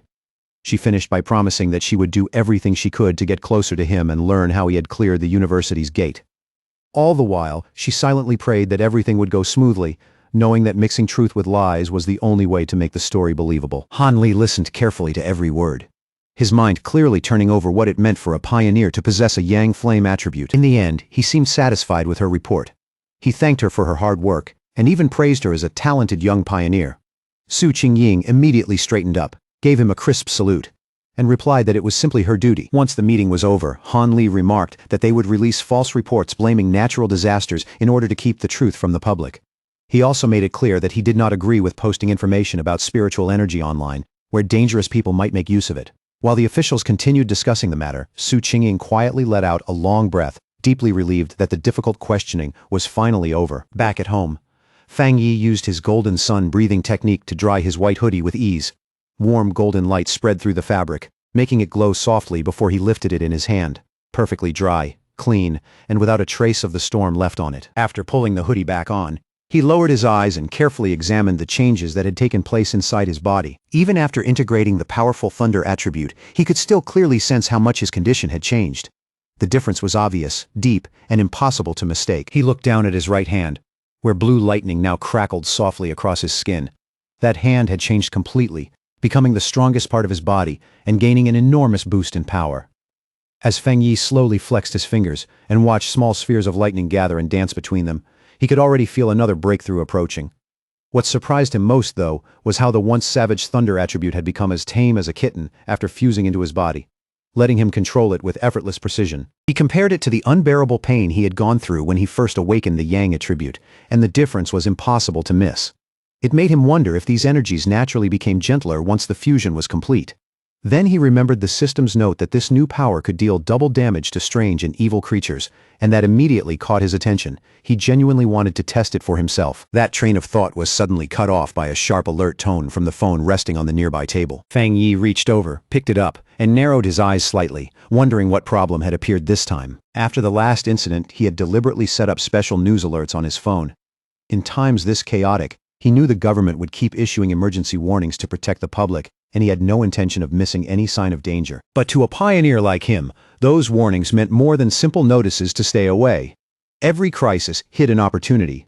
Behind every life-threatening event, there was also a chance to grow stronger, even if claiming that chance meant walking straight into mortal danger. Thinking about his next move, Fang Yi lowered his gaze and focused on the major alert now glowing on his phone screen. The report said a massive explosion had just taken place inside a chemical plant, causing serious pollution in part of the city. Officially, the announcement claimed that no one had been injured and urged the public to remain calm. But to Fang Yi, something on that scale felt far too suspicious to accept at face value. He immediately checked the online forums, and the eyewitness accounts painted a much darker picture. People living nearby described a deeply unsettling feeling they couldn't really explain, something cold and wrong that made their skin crawl. One person asked if it had felt like some kind of evil aura, and another quickly replied that it was exactly that. Even with plenty of skeptical voices mixed in, the overall mood online was still full of dread, fear, and growing unease. The phrase cold and evil aura hit Fang Yi immediately. It felt disturbingly familiar, like something he had heard before in a much darker place. Then, without warning, a terrifying memory from his past life surged back into his mind, bringing with it the image of a bloody hand and a monstrous figure so horrifying that his expression hardened at once. He remembered hiding in sheer terror as a giant crimson demonic beast rampaged through everything around him, tearing destruction across the land while he could do nothing but survive and watch. That creature, a disgusting rat-like monster covered in multiple eyes, was not something he could ever mistake. It was a threat he knew all too well. Back in the present, Fang Yi's face turned completely serious, and the last trace of casual calm vanished from his eyes. He remembered exactly what kind of beings these creatures were. They had once been ordinary plants or animals, but after gaining self-awareness, they underwent strange mutations. Their power spiraled out of control, and they developed terrifying abilities made for hunting and slaughter. Worst of all, they loved to appear under the cover of night, when fear already ruled the dark. The moment he realized this new threat was at least 100 times more dangerous than the mutated rabbit he had dealt with before, Fang Yi knew he couldn't just stay home and ignore it. He clenched his fist, and fresh blue lightning crackled across his knuckles as he made up his mind. He would go out that very night and make sure these creatures had no chance to survive, evolve, or grow stronger. As he rose to his feet, thin strands of electricity curled around him, and his eyes sharpened with purpose. It was time to test his new 200% critical strike ability in a real fight. On a dark night, heavy with storm clouds, rain fell steadily over the empty city streets, covering the world in cold reflections and restless silence. As a traffic light shifted in the wet darkness, a blur suddenly cut across the road below. A squad of cloaked figures moved through the rain at astonishing speed, so fast they almost didn't look real. These were the members of the Destroyer Squad, and tonight they weren't patrolling. They were hunting. One of them reported back to headquarters that they were currently tracking Anomaly, file number 7, codenamed Candle Night. But the target had slipped away, and they had temporarily lost it. According to the existing file, the creature had the ability to merge into darkness, making it extremely difficult to track once it disappeared from sight. The squad member then added several new and unsettling details to the record. The anomaly apparently gave off a faint sizzling sound whenever it was nearby, and it had a clear habit of feeding on humans. As lightning tore across the clouds overhead, the squad landed on a rooftop and paused there to survey the city below. Their leader, a stern man with pale hair and a scar across his face, stared into the storm and understood immediately that this weather was perfect for the creature's hunt. With grim certainty, he said they could not allow that to happen under any circumstances. Miles away, inside a brightly lit command center buzzing with activity, an operator received the latest field update and quickly confirmed that the new data for File 7, Candle Night, had been officially submitted. The situation was already being treated as serious. An extermination request was filed immediately as a high-priority matter, with a strict goal of eliminating the threat within 12 hours. Headquarters responded just as quickly.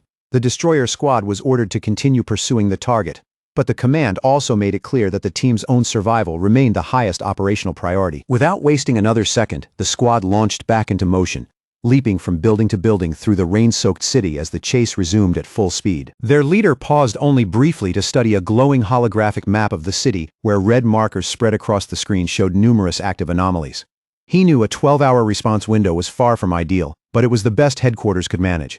The nation was vast, anomalies were appearing everywhere, and even their advanced system and manpower were being stretched dangerously thin. Just as the Destroyer Squad reached the edge of the target's last known location, a fresh warning came in from headquarters. The operator informed them that the zone they were about to enter was currently under observation by agents from the Spiritual Energy Cultivation Association. A photo of Su Chengying appeared on their screen as the operator explained that her team was stationed nearby to monitor pioneer activity in the area and could be contacted for support if needed. The Destroyer Squad leader acknowledged the message right away and asked headquarters to request her assistance, saying he had already heard of Su Chengying's impressive work.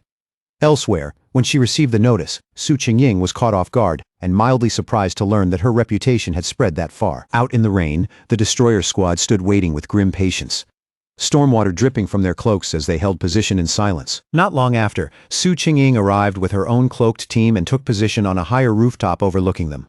One hand resting on her hip, she looked down at the squad below with easy confidence and asked if they were the ones dragging her out here for overtime. The Destroyer Squad leader did not like her relaxed tone at all. With a stern look, he told her that the Candle Night anomaly hunted and ate people, and that this was far more serious than some simple overtime complaint. One of Su Chengying's teammates immediately fired back, asking if that was really how someone was supposed to ask for help. Su Chengying turned as if she were about to leave on the spot, lightly saying that the Destroyer Squad seemed so capable they probably didn't need any help after all. She announced that her team, the Ying Squad, would be taking their leave. As they started to move, her teammates muttered among themselves, one whispering nervously about their boss's savage temper, while another defended her, saying their missions were dangerous too, and they were not here to be talked down to. The Destroyer Squad leader panicked almost immediately and hurriedly called for her to wait. Swallowing his pride, he apologized for his harsh tone and sincerely asked for her help. He explained just how dangerous Candle Night really was and admitted that without Su Chengying's well-known tracking ability, his team would be at a serious disadvantage. More than that, he stressed that if they failed here, it would be the people of the city who paid the price, because the monster would keep killing without restraint. Once they finally agreed to cooperate, the two teams stood together on the rain-swept rooftop, silent and ready, their focus locked on the hunt ahead. Su Chengying narrowed her focus and a glowing blue orb of energy slowly formed above her palm. After a brief pause, she announced that she had found the creature's location. The orb expanded outward in pulsing waves, and its energy spread through the area like a living map until the monster's hiding place was clearly revealed. Hidden in the dark, rain-soaked ruins of a chemical plant, the monstrous rat-like creature known as Candle Knight was crouched over something, feeding in silence. Its file had described its habits clearly. It preferred darkness, damp environments, and human flesh. Seeing it there only made that description feel horrifyingly real. The moment the target was confirmed, Su Qingying's expression sharpened, and she gave the order for the joint operation to begin. The creature's senses were terrifyingly sharp. It lifted its head at once, instantly aware that it was no longer alone. It sprang away in a blur just as an attack slammed into the ground where it had been crouching a heartbeat earlier. One member of the destroyer squad shouted that the target had detected them, and immediately ordered the team to close formation. The squad moved with breathtaking speed, their cloaks streaking through the rain as they rushed after the fleeing creature. In a matter of moments, they had surrounded the monster from every direction, and with their prey finally boxed in, they shouted in unison as they prepared to strike together. One of the destroyer squad members lunged forward first, his voice cutting through the rain as he shouted the order to attack. His blow landed hard and sent the creature flying backward, crashing violently into a heap of broken rubble with stone and filthy water spraying everywhere. But instead of weakening, the monster's body began mutating even further. Its back burst open with swelling red sores, and black spikes erupted outward in a grotesque transformation that spread in an instant. With a furious, ear-splitting shriek, the enraged Candle Knight lashed back at them, unleashing a swirling vortex of dark energy that twisted through the ruined plant like a living storm. Su Qingying's face changed on the spot, and she screamed at both teams at the top of her lungs, warning them to dodge the incoming sound wave before it slammed into them. But she was a split second too late. A brutal sonic shockwave burst out from the creature, smashing through the air like an invisible sledgehammer and hurling squad members backward in every direction. Destroyer squad leader was blown straight off the rooftop and sent crashing down onto the street below, where he hit the rain-slick pavement hard. One of his teammates immediately ran after him, panic written all over his face. Bruised and unsteady, the leader pushed himself back to his feet, clearly shaken but grateful to still be alive.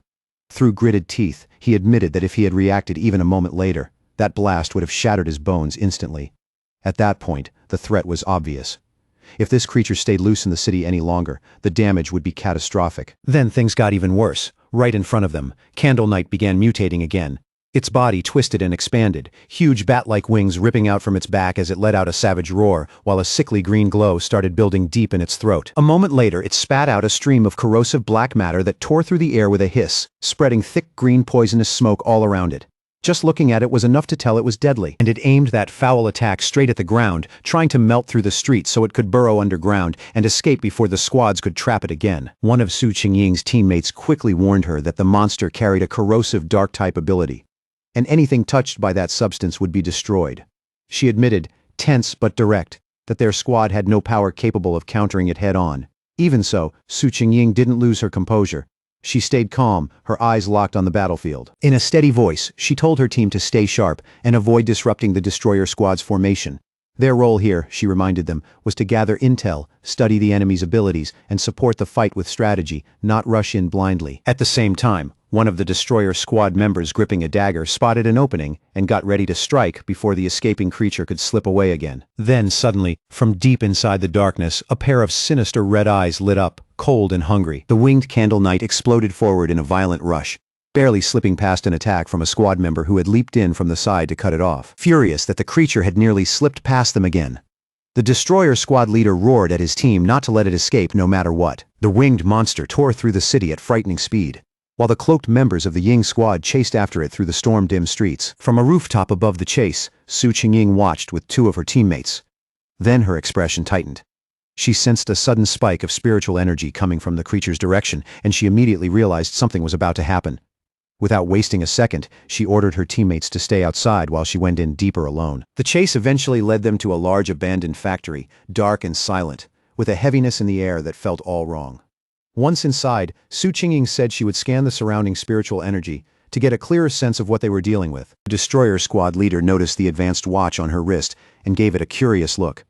Su Qingying confirmed that it was a new device developed by the association, then explained that according to its readings, the safe spiritual energy threshold for a squad like theirs was 50. Just a moment ago, Candle Knight had only registered at 48. Then, without warning, the device on her wrist began flashing wildly, and the number instantly shot past 80. Su Qingying's voice rose as she shouted that the energy level was surging out of control. That exact moment, a huge shadowy figure with glowing green eyes appeared silently high above them in the rafters, watching them like a predator that had been waiting there all along. That was when the truth hit. They had walked straight into a trap. Horror flashed across Su Qingying's face as she realized there was more than one creature hiding inside the factory. Then, from the darkness behind them, the grotesque face of a second monster slowly emerged, enormous and unnatural. The destroyer squad leader panicked immediately and shouted that they had to retreat.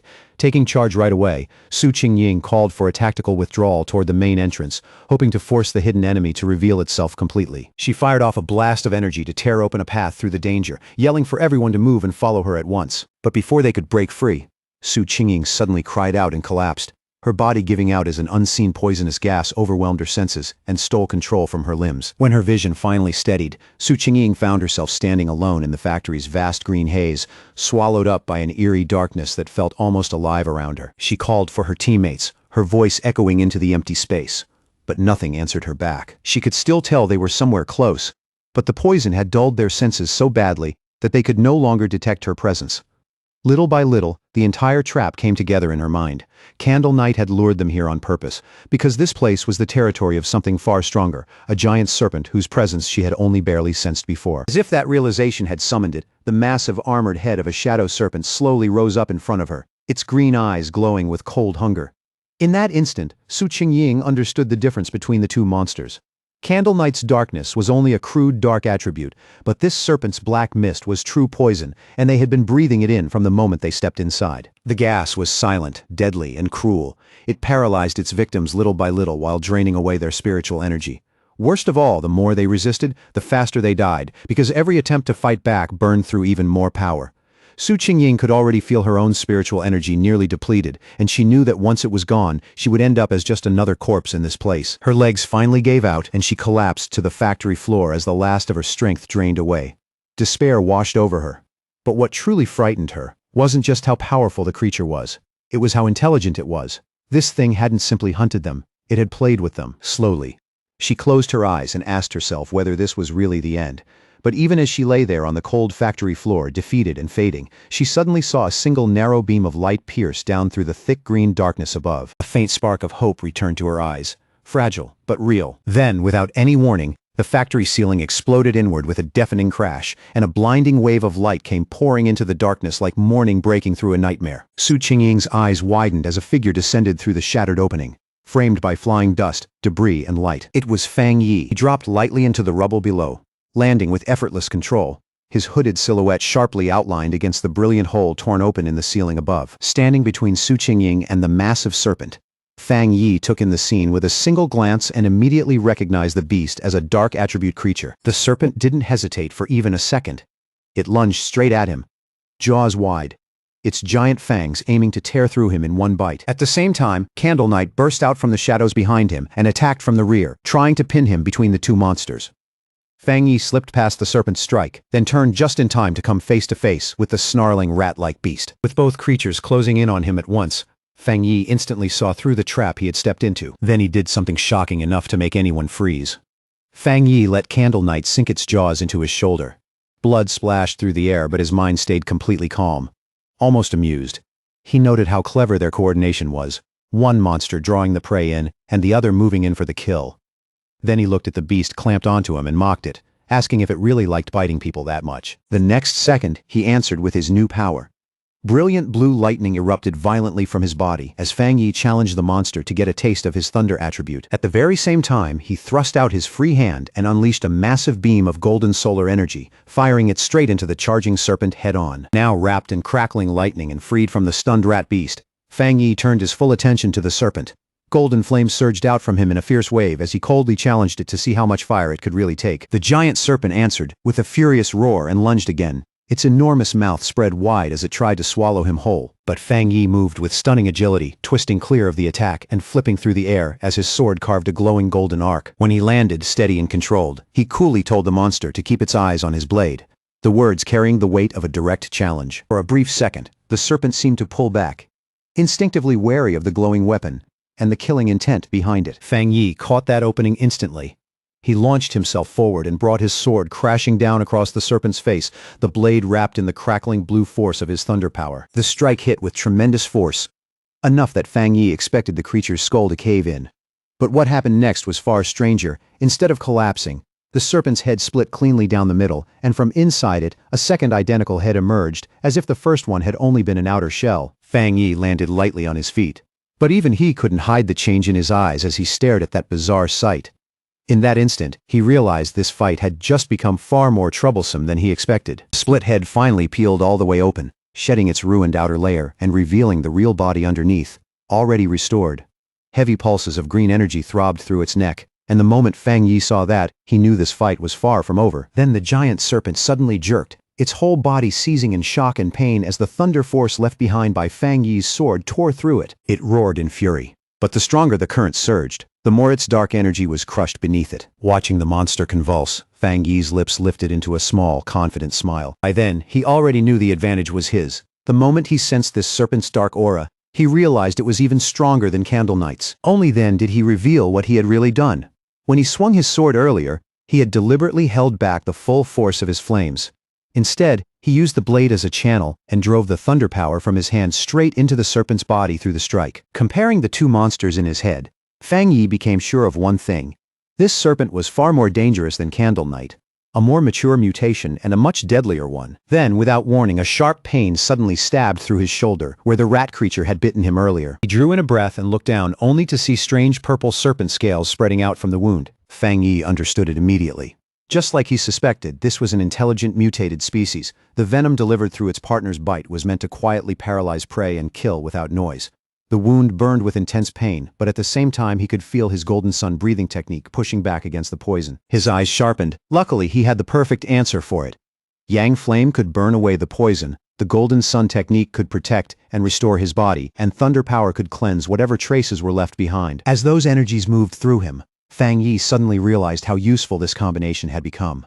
With Yang Flame and Thunder Power working together, any poison now sent a clear burst of pain through his body, almost like an automatic warning before the damage could spread too far. He knew he had gotten lucky. Against anyone else, the serpent's hidden venom would have been nearly impossible to handle, and for a creature to grow this large, it had probably survived by pulling off ambush after ambush. His thoughts drifted to the monster's lair, stacked with the skulls of its victims. With Candle Knight acting as the perfect lure, the two creatures had built a deadly trap, one capable of wiping out even top pioneers without leaving a trace. That explained why so many people had vanished here, but now that reign was over. As he watched the serpent's massive skeleton burn down into ash under his holy fire, Fang Yi knew its long terror had finally come to an end. Standing before the blazing flames, Fang Yi felt a deep sense of satisfaction. His inner fire had dealt serious damage, but the move that truly decided the battle was the triple critical strike from his new thunder power. At that moment he could feel it clearly. His combat strength had reached a solid level, enough for him to stand confidently, even among high-tier pioneers. He stood there quietly for a moment, watching the fire consume the last traces of the monster. Then, just as he was about to turn away, he suddenly paused and raised a hand, as if he had sensed something nearby. His eyes narrowed slightly. He wasn't the only one still here.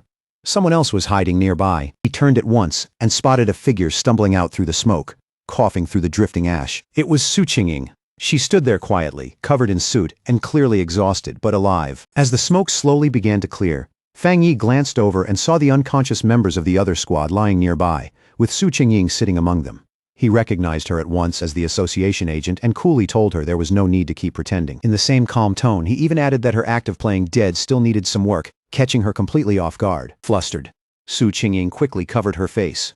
Realizing this was the same powerful pioneer she had been tracking, she awkwardly tried to explain herself, saying she had only woken up because of the smell. Fang Yi, though, clearly wasn't buying it. He casually pointed out that while the rest of her squad had burned through all their spiritual energy, she had still managed to keep a small reserve for self-protection. If she had really been unconscious, he said, there was no way she could have noticed any smell at all. Caught on the spot, Su Qingying could only awkwardly thank him. Inside, she was stunned. He had seen right through her that easily. She really had left a little spiritual energy in reserve for self-defense. What she still couldn't understand was how he had managed to defeat both Candle Knight and the giant serpent by himself. Seeing how embarrassed she was, Fang Yi's tone softened a little. He told her she didn't need to keep covering her eyes. All he wanted was for her to answer honestly and keep his identity secret. Since she and her team were safe now, he said it was already late, and he would be leaving. Su Qingying quickly tried to stop him, but she was already too late. Saying that, explaining everything now would spoil the surprise.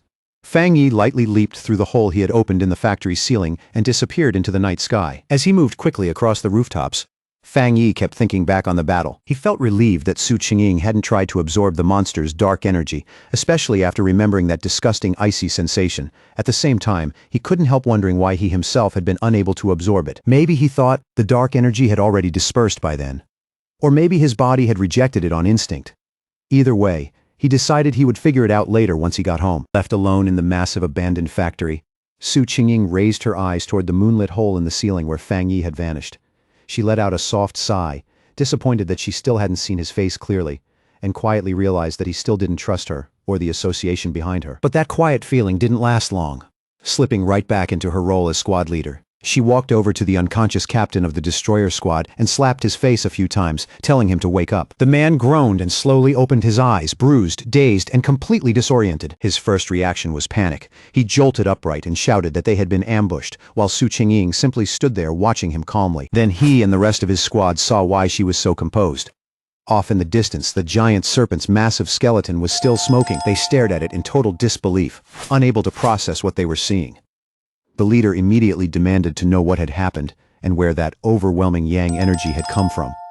Su Qingying calmly gave the report she had already prepared, explaining that a powerful pioneer had shown up and saved them.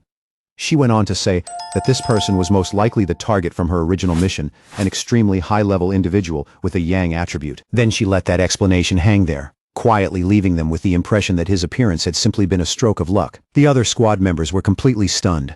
One of them blurted out that it was unbelievable for a single person to defeat both monsters alone. Su Qingying added that she still hadn't managed to recruit him, and that he had even traced her movements back to her, making him seem even more mysterious. Turning back to the grim work in front of them, the destroyer squad leader asked where Candle Knight's body had gone.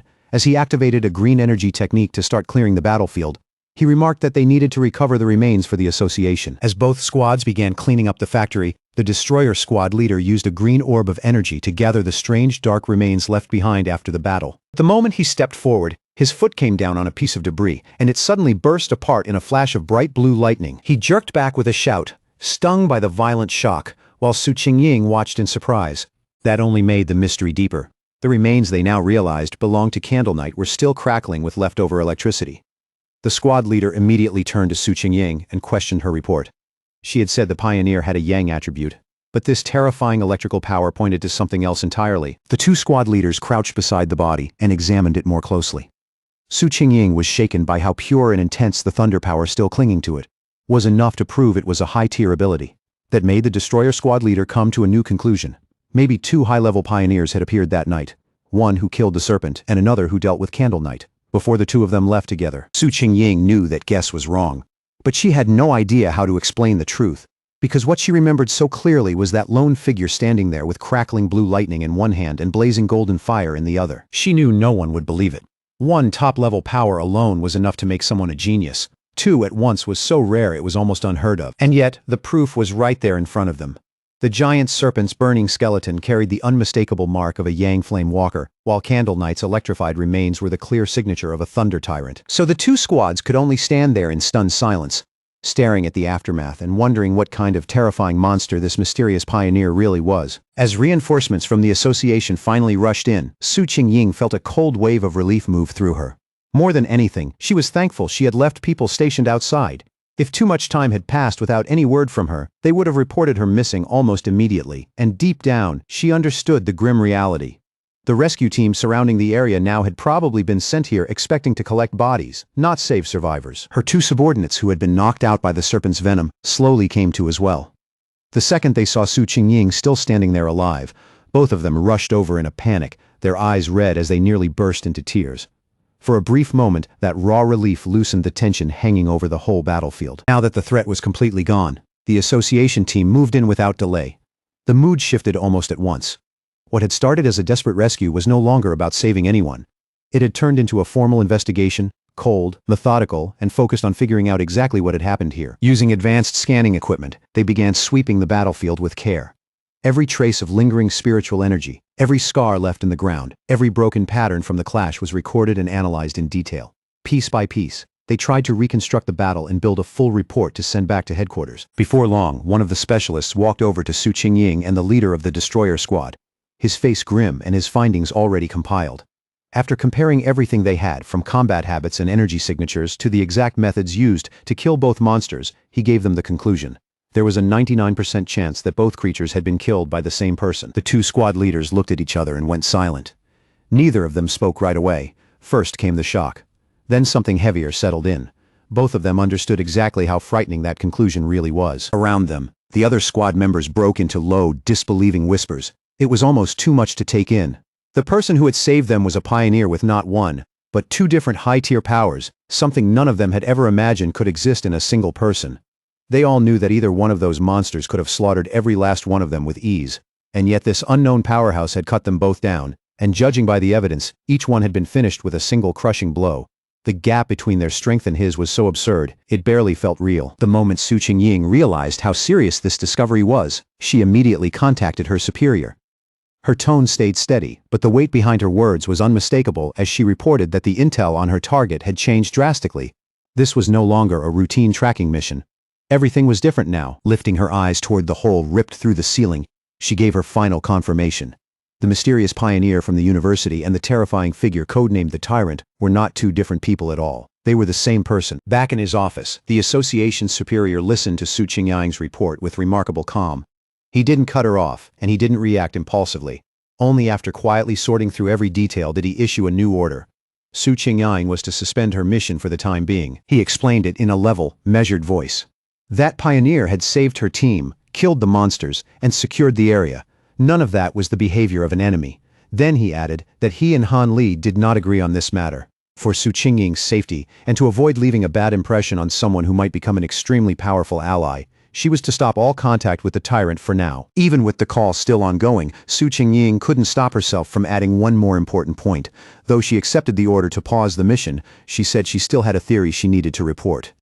It came from what she had sensed earlier, when she tracked the Tyrant to the back mountain and found him in the middle of advancing his power. That immediately caught her superior's attention.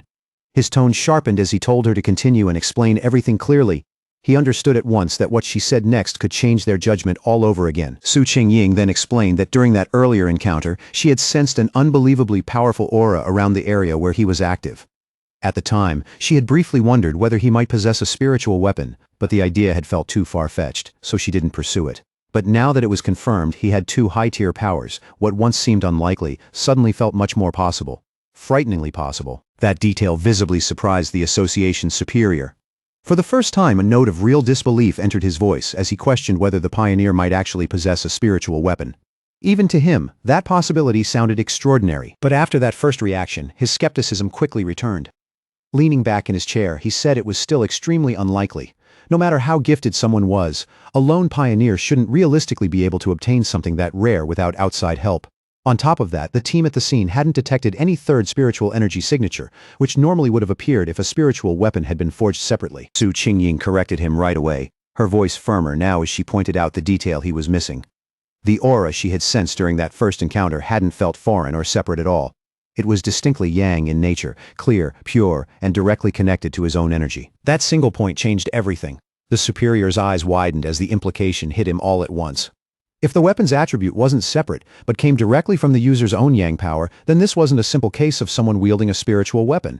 It meant he was creating it himself, shaping it directly out of his own energy. From there, the conclusion became both unbelievable and terrifying. If he could create spiritual weapons with his own power, then he could only be a cultivator of the spirit creation realm. In theory, someone at that level really could accomplish something like this alone. But people at that level were so rare they had practically become myth. Names spoken more like legends than real living figures. Su Qingying was left completely stunned by the thought. She knew better than most how unbelievably rare cultivators of that realm truly were. In the entire world, barely more than 2 known figures existed at that level. Realizing that someone she had personally tracked might stand among them left her deeply shaken. Then, her superior considered an even more terrifying possibility, and his expression darkened. If this person truly possessed a third, separate attribute, the consequences would be enormous. It wouldn't just be a personal secret. It would shake the entire pioneer world and could overturn the current balance of power. According to everything known so far, different spiritual attributes naturally repel each other inside the human body.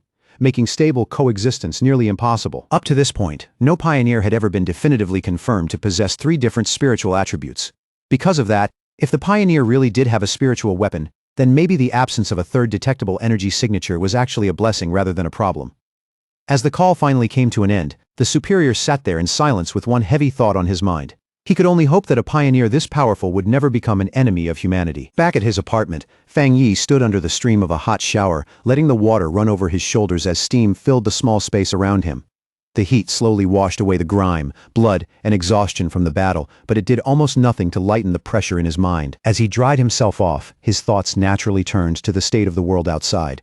He knew there was less than a year left before the full spiritual energy revival officially arrived, and yet even now, before that moment had truly begun, dangerous monsters and strange incidents were already appearing more and more often.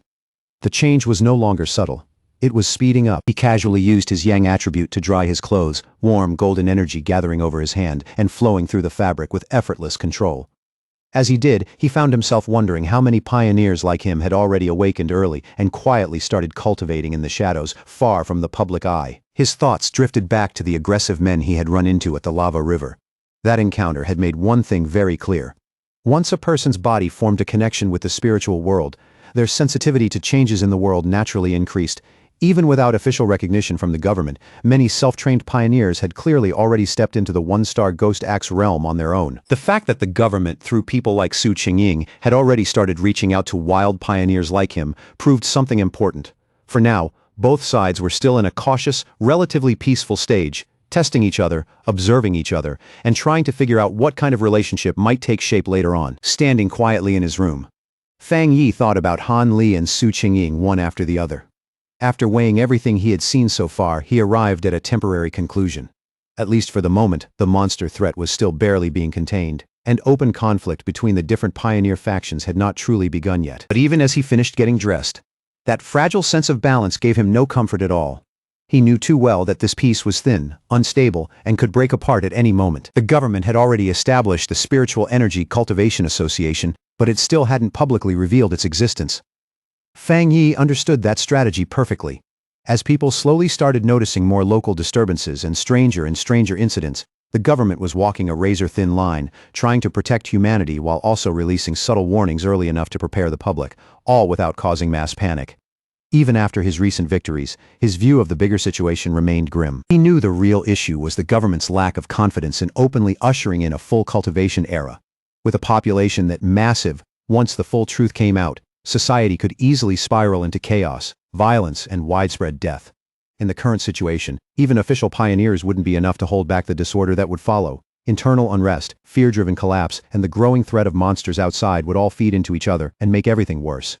In the end, he had to admit the government's cautious restraint wasn't wrong. Once human panic was unleashed, it could become even more destructive than any beast. Still, none of that was what worried him most. What truly unsettled him was how fast the monsters were evolving. That development was moving much faster than he had expected, and the gap between his predictions and reality left him deeply uneasy. He mentally went back over the creatures he had just fought. They were a classic result of dark attribute contamination, more specifically connected to the shadow attribute, which itself was a branch of dark energy. According to his system, that power was a natural enemy of pioneers, and at least for now, something he couldn't absorb for his own use. What troubled him even more was their intelligence. These were not mindless beasts charging around on instinct.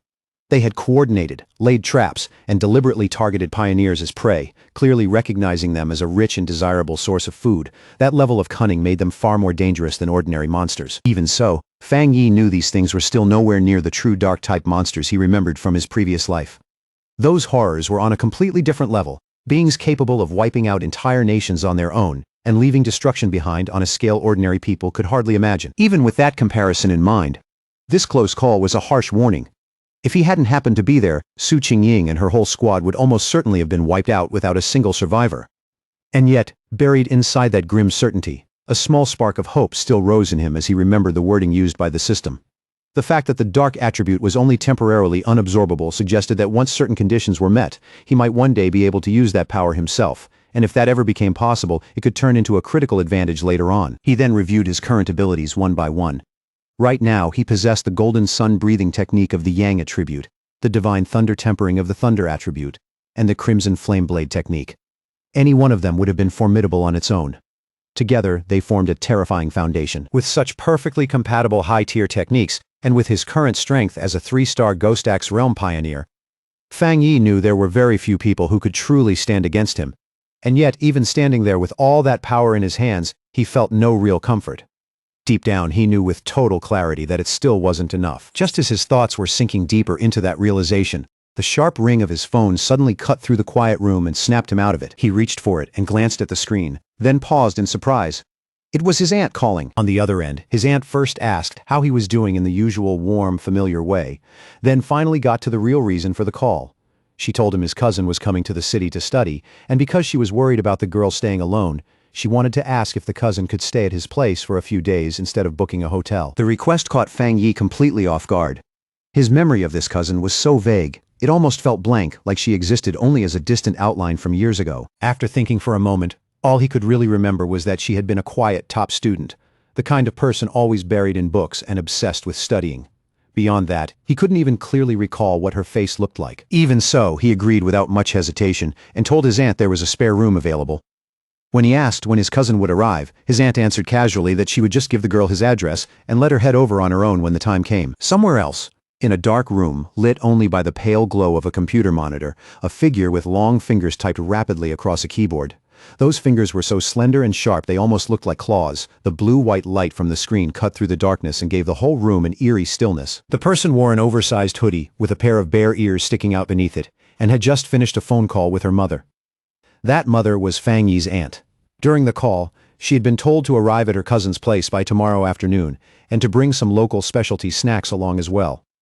She ended the conversation politely, saying it was no trouble at all, and that she still had other things to handle. On her screen was the chat window of a group called Spiritual Energy Revival, Martial Arts Vanguard Team. Under the username Feng He-ju, she had just posted a message saying she had arrived in the city and would be staying at her cousin's place for the time being.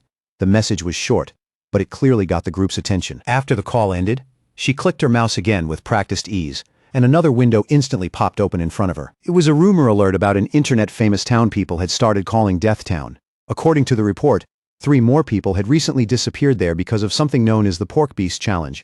Beside the article was a gruesome, blood-splashed image that made the whole story feel even more disturbing. The light from the screen reflected sharply off her glasses as Feng He-ju narrowed her eyes and immediately recognized the place mentioned in the report. It was Yangwo Town. And right away, a clear spark of interest lit up in her expression, like she had just found something much too interesting to ignore. Her scrolling stopped cold when her mother stepped into the room and asked if she was done packing. Feng He-ju looked up and said everything was already ready, though she admitted she would honestly rather stay in a hotel than trouble her cousin. Her mother immediately shook her head. Staying with family was much safer than living alone somewhere else, she insisted. She trusted that cousin completely, and knowing Feng He-ju would be under his roof made her feel far more at ease. With a gentle but firm hand, her mother nudged her toward the door while giving a few last reminders. Don't cause trouble, and help out around the house whenever you can. Feng He-ju nodded obediently and assured her that she understood. The moment the door clicked shut behind her, Feng He-ju let out a quiet sigh, the kind people make when they're bracing themselves for something they can't avoid, and started mentally preparing for the visit ahead. In her eyes, this was just one more obstacle to get through.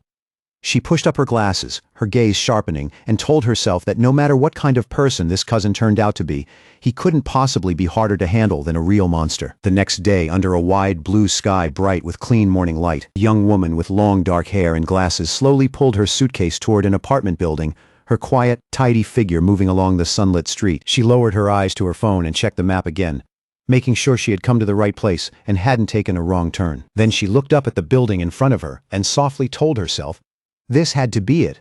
A faint nervousness settling in as she prepared to meet the cousin she barely remembered. As Lin Yi stood outside the apartment building, Fang Yi just happened to come out with a bag in one hand.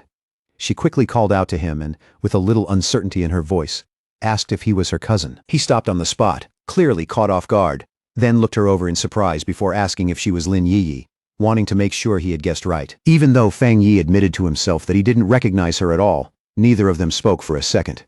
A brief, awkward silence hung between them, light, but impossible to miss. Later, once they were inside the apartment, the two sat on the couch and went through the usual polite small talk.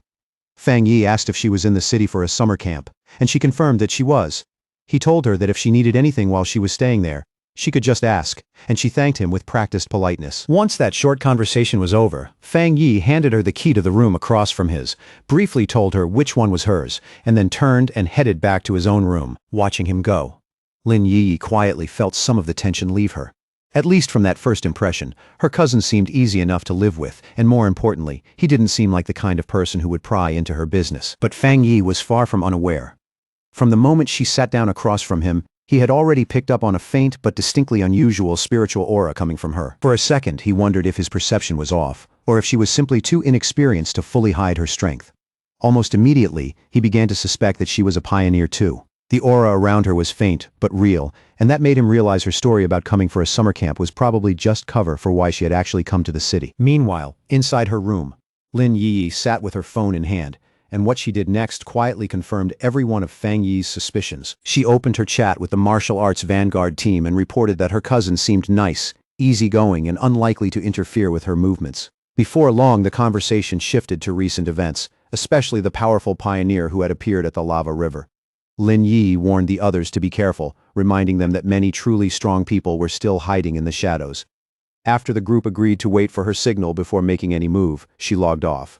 For now, she decided it would be safer not to cultivate at all, worried that even a small mistake might expose her secret to her cousin. 3 days passed in a blur. Before long, Fang Yi realized that having his cousin living under the same roof made cultivation far more inconvenient than he had expected. His meditation could be interrupted at almost any moment, including times when she casually stepped out of the bathroom with nothing on but a towel. On top of that, he kept worrying that the bright golden aura from his breathing technique was just too eye-catching, and far too hard to hide if she happened to see it at the wrong moment. But the hardest thing for him to deal with wasn't danger, and it wasn't suspicion either. It was her overwhelming kindness. One evening, she set a carefully prepared dinner in front of him with obvious pride. The dish is warm, fragrant, and unexpectedly good. He tried to insist that he would wash the dishes afterward, but Lin Yi refused right away, saying it was the least she could do while staying there, and that he should just leave it to her. Her flawless politeness and almost excessive neatness slowly started to feel a little strange to him, as if every move and every gesture had been carefully controlled. Even so, Fang Yi decided to go along with it for now. He figured that if he let her keep acting so considerate and helpful, she might gradually lower her guard around him without even noticing. As far as he was concerned, that was the only reliable way to find out what she was really doing here, and what kind of secret she was still hiding behind that well-behaved front. Their quiet dinner was suddenly interrupted when the phone beside her on the table began to vibrate, the sound sharp in the otherwise calm room. Both cousins glanced toward the message almost at the same time, and for a brief instant, surprise flashed across both their faces. Fang Yi immediately used the moment as an excuse to get up, saying he would head back to his room and leave her to talk in peace. Lin Yi could only answer softly as he walked away. Left alone at the table, she watched his back for a thoughtful moment, her eyes lingering with quiet caution before she finally turned back to her phone. Sitting on her bed, she accepted the call, and her expression turned serious almost immediately. As she listened, she repeated the key point out loud to confirm it. The great change of heaven and earth would happen again tomorrow at 3 in the afternoon. Then she firmly promised that she would be there on time. From his room, Fang Yi overheard the conversation easily. He heard her agree to meet at the entrance of Yanghua town. The name registered in his mind right away as that internet-famous town out in the suburbs, about an hour away by car. With his suspicions now basically confirmed, he focused fully on the room beyond the wall, his own spiritual energy quietly rising as he observed her movements. At that point, he was certain his cousin was also a pioneer. Even so, he remained completely confident that with her current level of strength, she would never be able to notice him spying from the other side. What really impressed him was her talent. She was still only a middle school student, yet she had already stepped into the 2-star Ghost Axe realm and was even close to another breakthrough. That was no small thing. He couldn't help wondering whether that frightening natural talent had something to do with her slightly unusual personality. But now, her real reason for coming to the city was obvious. The summer camp story had only been an excuse. She came because she knew the next great change of heaven and earth was coming, and she wanted to be as close to its center as possible. Fang Yi understood exactly what that meant, because every one of those great changes was also a chance to obtain a new technique and push his strength even higher. For a moment, he found himself wondering what kind of power might appear this time. But after only a second, he realized the exact nature of it barely mattered. A determined look settled in his eyes. Whatever power emerged when the moment came, he had already decided that he would take it for himself no matter what. Inside her room, Lin Yi suddenly paused in the middle of her preparations, a strange sensation brushing over her skin.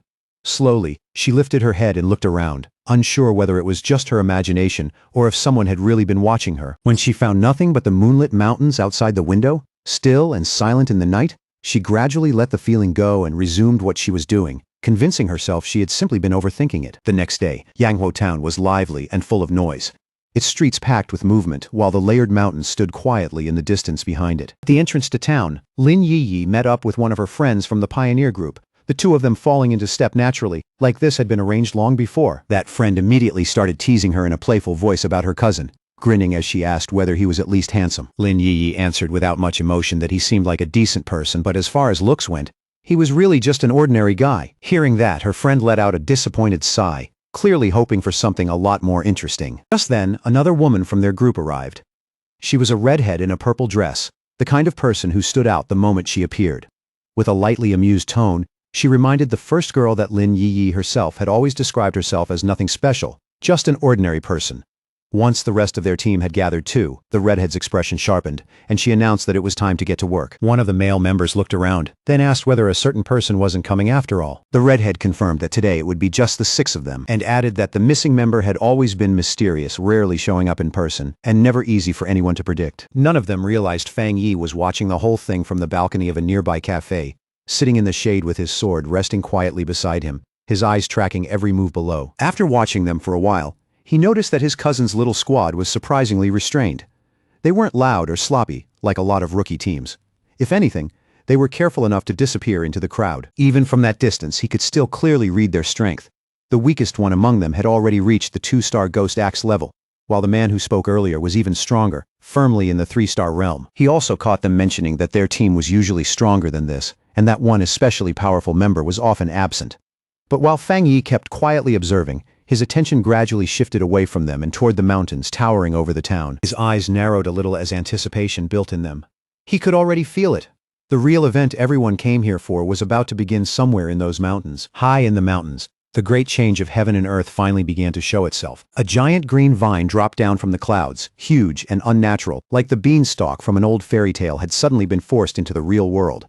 On the surface, this strange phenomenon didn't seem destructive, but to pioneers, it was an extremely important sign, one of the key clues to understanding the bizarre changes overtaking the world. Deep in the misty mountains, Lin Yiyi and her squad finally saw the unbelievable sight with their own eyes, and the moment they did, the air around them seemed to grow heavier. The red-haired leader lifted her head and stared up at it in open awe, then quietly confirmed that this was exactly what they had come looking for. For a moment, the whole group just stood there, frozen in disbelief at the sight of that massive, pulsing vine.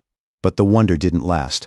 Almost as fast as it came, awe turned into fear. One of the more adventurous girls in the squad suddenly went pale and urgently told everyone to stop, warning them in a strained voice that they absolutely could not go any farther. Her whole body was shaking, and it was obvious this wasn't some small fear she could brush off. She shakily explained that hearing about the vine and seeing it in person were two completely different things.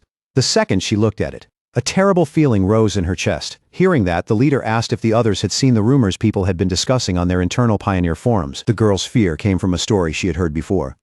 She said she personally knew some of the pioneers from a team that had tried to touch the vine the last time it appeared. Those people had all been powerful, much stronger than she was. And yet, every single one of them died horribly. She went on to say that after those pioneers came here, they were all buried, and now their skeletons were rumored to be twisted deep inside the roots of a dark version of the vine, as if it had absorbed them forever. Terrified, she grabbed her head in panic, her breathing turning ragged as she confessed that she had a sickening feeling they would all end up the same way. And the instant those words left her mouth, the reality around the group seemed to warp, and suddenly they were no longer standing on a mountain path. Instead, it was like they were trapped inside a horrifying red cavern made of living flesh, its walls pulsing, while the ground beneath them writhed with grotesque organic tendrils. But that horrific image was only a terrifying premonition. Back on the misty mountain path, the squad's adventurous friend scammed in online romance out of 50 cents was still visibly shaken by the dread pressing down on her. She admitted that when she first came here, she was ready to take a pioneer's gamble and either come back rich or die trying. But the moment she actually saw the vine, an overwhelming fear swallowed her whole. Her instincts were screaming that this thing was some brand new, unknown high-level monster, a mutation far beyond anything she could handle. Tears welled up in her eyes as she admitted she wasn't ready to die in a place like this and wanted to back out while she still had the chance. The red-haired leader and Lin Yiyi looked at their panicked teammate with understanding, not blame. They admitted that the moment they saw the vine they had felt that same crushing oppressive presence too. Lin Yiyi explained it more carefully. To her, the feeling was like total emptiness hidden inside that wood-type vine. It was deeply unnatural. Like all the life inside, it had long since been erased, leaving behind only a hollow shell. That was why the fear came so naturally. After hearing that, the group reached a chilling conclusion. The vine was trying to devour their life force, just as their terrified friend looked ready to completely fall apart. Lin Yi reached out and grabbed her hand, her expression firm with steady resolve. She said this was the road of the martial pioneer, a path they had chosen for themselves, and it was a road that demanded they face danger like this head-on instead of turning away in fear. Unseen by the group, Fang Yi watched everything from a nearby cliff. Even he could clearly feel the heavy, suffocating death aura rolling off that giant vine wave after wave. He noted to himself that of all the world monsters he had encountered so far, aside from pure dark attribute creatures, this vine gave him the worst feeling of them all, he had to admit. It took real guts for that little squad to even think about cultivating somewhere this dangerous, but the closer he studied the monster, the more disturbing the contradiction became. It was clearly a plant, something that should represent life and growth, yet it felt completely lifeless. It wasn't truly alive at all. It felt more like a dead thing pretending to be alive, with no spiritual energy of its own. And from what he could sense, it was soaked in the blood, remains and lingering traces of the people it had killed before. Back with the squad, Lin Yi quickly took charge. Standing near the edge of a cliff, she spoke to her teammates with renewed focus and told them they didn't have much time to keep standing around hesitating. Now that they understood the danger more clearly, she proposed a different plan. Instead of rushing in recklessly, they would carefully sense the energy in the area and study the monster from a distance, learning what they could without getting close enough to trigger an attack. Lin Yi was confident in that decision. In her view, if they stayed back and only observed the monster's energy from afar, then the team should still be safe enough while getting something valuable out of the trip. She chose a spot high up in a tree, settled herself there, and began to meditate. As she entered that state, a blue spiritual barrier formed around her body and shimmered softly in the mountain air. From a distant cliff, Fang Yi watched them in silence. He was honestly impressed by how cautious they were, and noted that they had picked a distance that was both reasonably safe and still useful for cultivation. He quietly gave his top student cousin credit for choosing the right range, a position that was neither recklessly close nor timidly far. And as Lin Yi continued cultivating, the spiritual energy around her began to rise more and more. Fang Yi's eyes sharpened in surprise when he realized what was happening. Lin Yi was right on the verge of breaking through into the 3-star Ghost Axe realm, and even he was genuinely impressed. His cousin's talent was the real deal. Then, in a bright burst of blue light, she successfully broke through. Her teammates stared at her in open amazement, stunned that someone her age had already reached that level of strength. The huge surge of spiritual energy from that breakthrough didn't go unnoticed. Deep in the forest, the sleeping roots of the giant vine began to stir, twisting awake as a frightening green glow lit up inside them. The pioneers felt the ground start trembling under their feet, and one of the men turned back in alarm, his expression changing instantly. The whole group panicked as the monstrous vine began moving straight toward them, its tendrils violently tearing up through the earth. Even the team's leader was stunned, unable to understand how it had sensed them from that far away. The attack came fast and merciless. Savage green tendrils shot out of the ground and instantly trapped 2 of the male pioneers. The rest of the squad scattered in fear as one of their friends screamed for everyone to run, shouting that if they didn't escape right now, they would all die there. The team leader quickly realized what had caused the disaster. Lin Yi's breakthrough had created too much of a disturbance and drawn the monster's attention. As she yelled a warning, dark green tendrils began wrapping around Lin Yi's protective bubble, which was still shielding her while she remained vulnerable after the breakthrough. The leader knew they absolutely could not let themselves get caught. Once the vine fully wrapped around someone, its death aura would consume them in an instant. Under that crushing pressure, Lin Yi's energy barrier began to crack, thin fractures spreading across its surface one after another. Chaos broke out around them as the red-haired leader tried to drag her panicked friend to safety. The others cried out that they couldn't just leave Lin Yi behind, but the leader shot back desperately, asking what exactly she was supposed to do. Was she expected to burn through her own precious spiritual energy protecting Lin Yi, and basically die just so her teammate could level up? As the situation spiraled even further, the red-haired leader also had to deal with one of her male teammates, who coldly argued that they should abandon Lin Yi and save themselves. He said life and death were up to fate, and if they didn't leave now, then everyone would die with her. He reminded the leader that they were all just people brought together by chance, and accused her of being way too emotional. That cold, practical attitude only made the leader angrier, and the look in her eyes changed as her temper finally snapped. She shoved him aside and shouted that she was not abandoning her teammate, even if she had to stand against the rest of them alone. From his spot on the cliff, Fang Yi watched the desperate scene unfold below. He knew that his cousin, still just a student despite all her talent, was probably completely unaware of how serious her situation had become while she remained trapped in that weakened meditative state. The vine's power was overwhelmingly terrifying, and Fang Yi couldn't even be sure whether with his current strength he would be able to save her once he stepped in. But one thing was obvious. He had to move fast, because the tendrils were already starting to crush her barrier. He clenched his fist, and golden aura burst out around him. He had promised his aunt he would look after her daughter, and once Fang Yi gave his word, he had no intention of going back on it. The red-haired leader moved first, leaping straight through the attacking vines and forcing her way toward Lin Yi.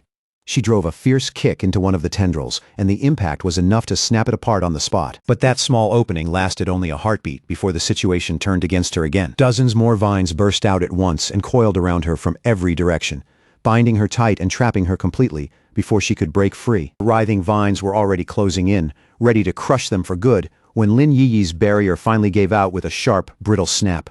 And before that monstrous plant could grab its next victims, Fang Yi stepped in without a second of hesitation. He shot into the air in one smooth motion, and with a single swing of his sword, two blazing golden arcs ripped forward, bright and sharp enough to tear open the darkness ahead. The rest of Lin Yi's squad could only watch in horror as her shield shattered. A few of them instinctively cried out her name, their voices full of panic because there was nothing they could do. Then, from above, a huge burst of fiery power crashed down in the shape of a descending phoenix, slamming into the tangled vines with explosive force and a wave of scorching light. Fang Yi dropped lightly into the space that had just been cleared, calm as ever, while a thin pillar of golden flame rose where he landed. He had arrived at the very last second, pulling both his cousin and her red-haired captain back from the edge of death. Wrapped in a dazzling golden glow, Fang Yi did not even need to make another move. His presence alone was enough to pin down the deathly vine. The surviving pioneers stared in stunned silence as the monster that had nearly killed them all suddenly stopped, then began shrinking back under the crushing pressure of that overwhelming yang energy. Tendrils recoiled from that fierce light, with a harsh hiss, pulling back as smoke rose off them. Bit by bit, their surfaces began to break down, as if the radiance itself were poison. As Fang Yi came down through the blinding light around him, the pioneers could only throw up their arms and shield their eyes, barely able to tell what they were looking at through the glare. The practical male pioneer, the one who had argued they should leave Lin Yi behind, was completely shaken and blurted out whether this newcomer was even a pioneer at all. The red-haired leader was just as stunned, but she understood one thing much more clearly. This was pure yang power. Only a high-level force like this could ever suppress a life-draining monster that terrifying. For the male pioneer, that was the moment his confidence started to crack. He had always seen himself as exceptionally gifted, having reached the 3-star Ghost Axe realm in an incredibly short time. Something only a handful of people in Xiaoguo could do. He knew that even Lin Yi, talented as she was, had only barely managed to keep up with him in cultivation and growth. And yet the mysterious man standing before them was clearly on a level he had never even imagined. He glanced down at his own trembling hands, then looked back up at the glowing figure on the cliff. In that instant, he felt small, ordinary, almost ridiculously insignificant. If pioneers like that really existed, then what were the rest of them supposed to be? The gap was not just wide. It was suffocating. This newcomer had not only surpassed him, but every one of them put together, through sheer overwhelming strength. And while Fang Yi stood there inside that burning golden light, his system activated, it detected the extreme wood attribute within the deathly vine and immediately began auto-writing, rapidly completing a brand new technique. A moment later, the system window revealed his new ability, Endless Vitality, a technique that could instantly draw in all nearby life force and use it to heal injuries at high speed. As the vine's power poured into him, green life-giving energy rolled around his body in waves. Even Fang Yi was genuinely impressed by how strong this wood attribute technique was. He quickly realized that as long as there was living matter nearby, he now had something close to a non-stop life absorption engine. As Fang Yi absorbed the last traces of the anomaly's power, his system also successfully pulled out the vine's core attribute. A notification appeared right away. Extracted attribute, Desolation. The system laid out its terrifying effect in plain terms. The ability to create a desolate aura that could wipe out all surrounding life in an instant. Standing calmly inside the swirling green energy, Fang Yi silently took in just how dangerous that new power really was. When he opened his eyes again, they were glowing the same vivid green as the desolate vine itself, cold, unnatural, and impossible to ignore. He stood there in the clearing, and now the place felt eerily dead, almost hollow, with a faint green aura still drifting around him.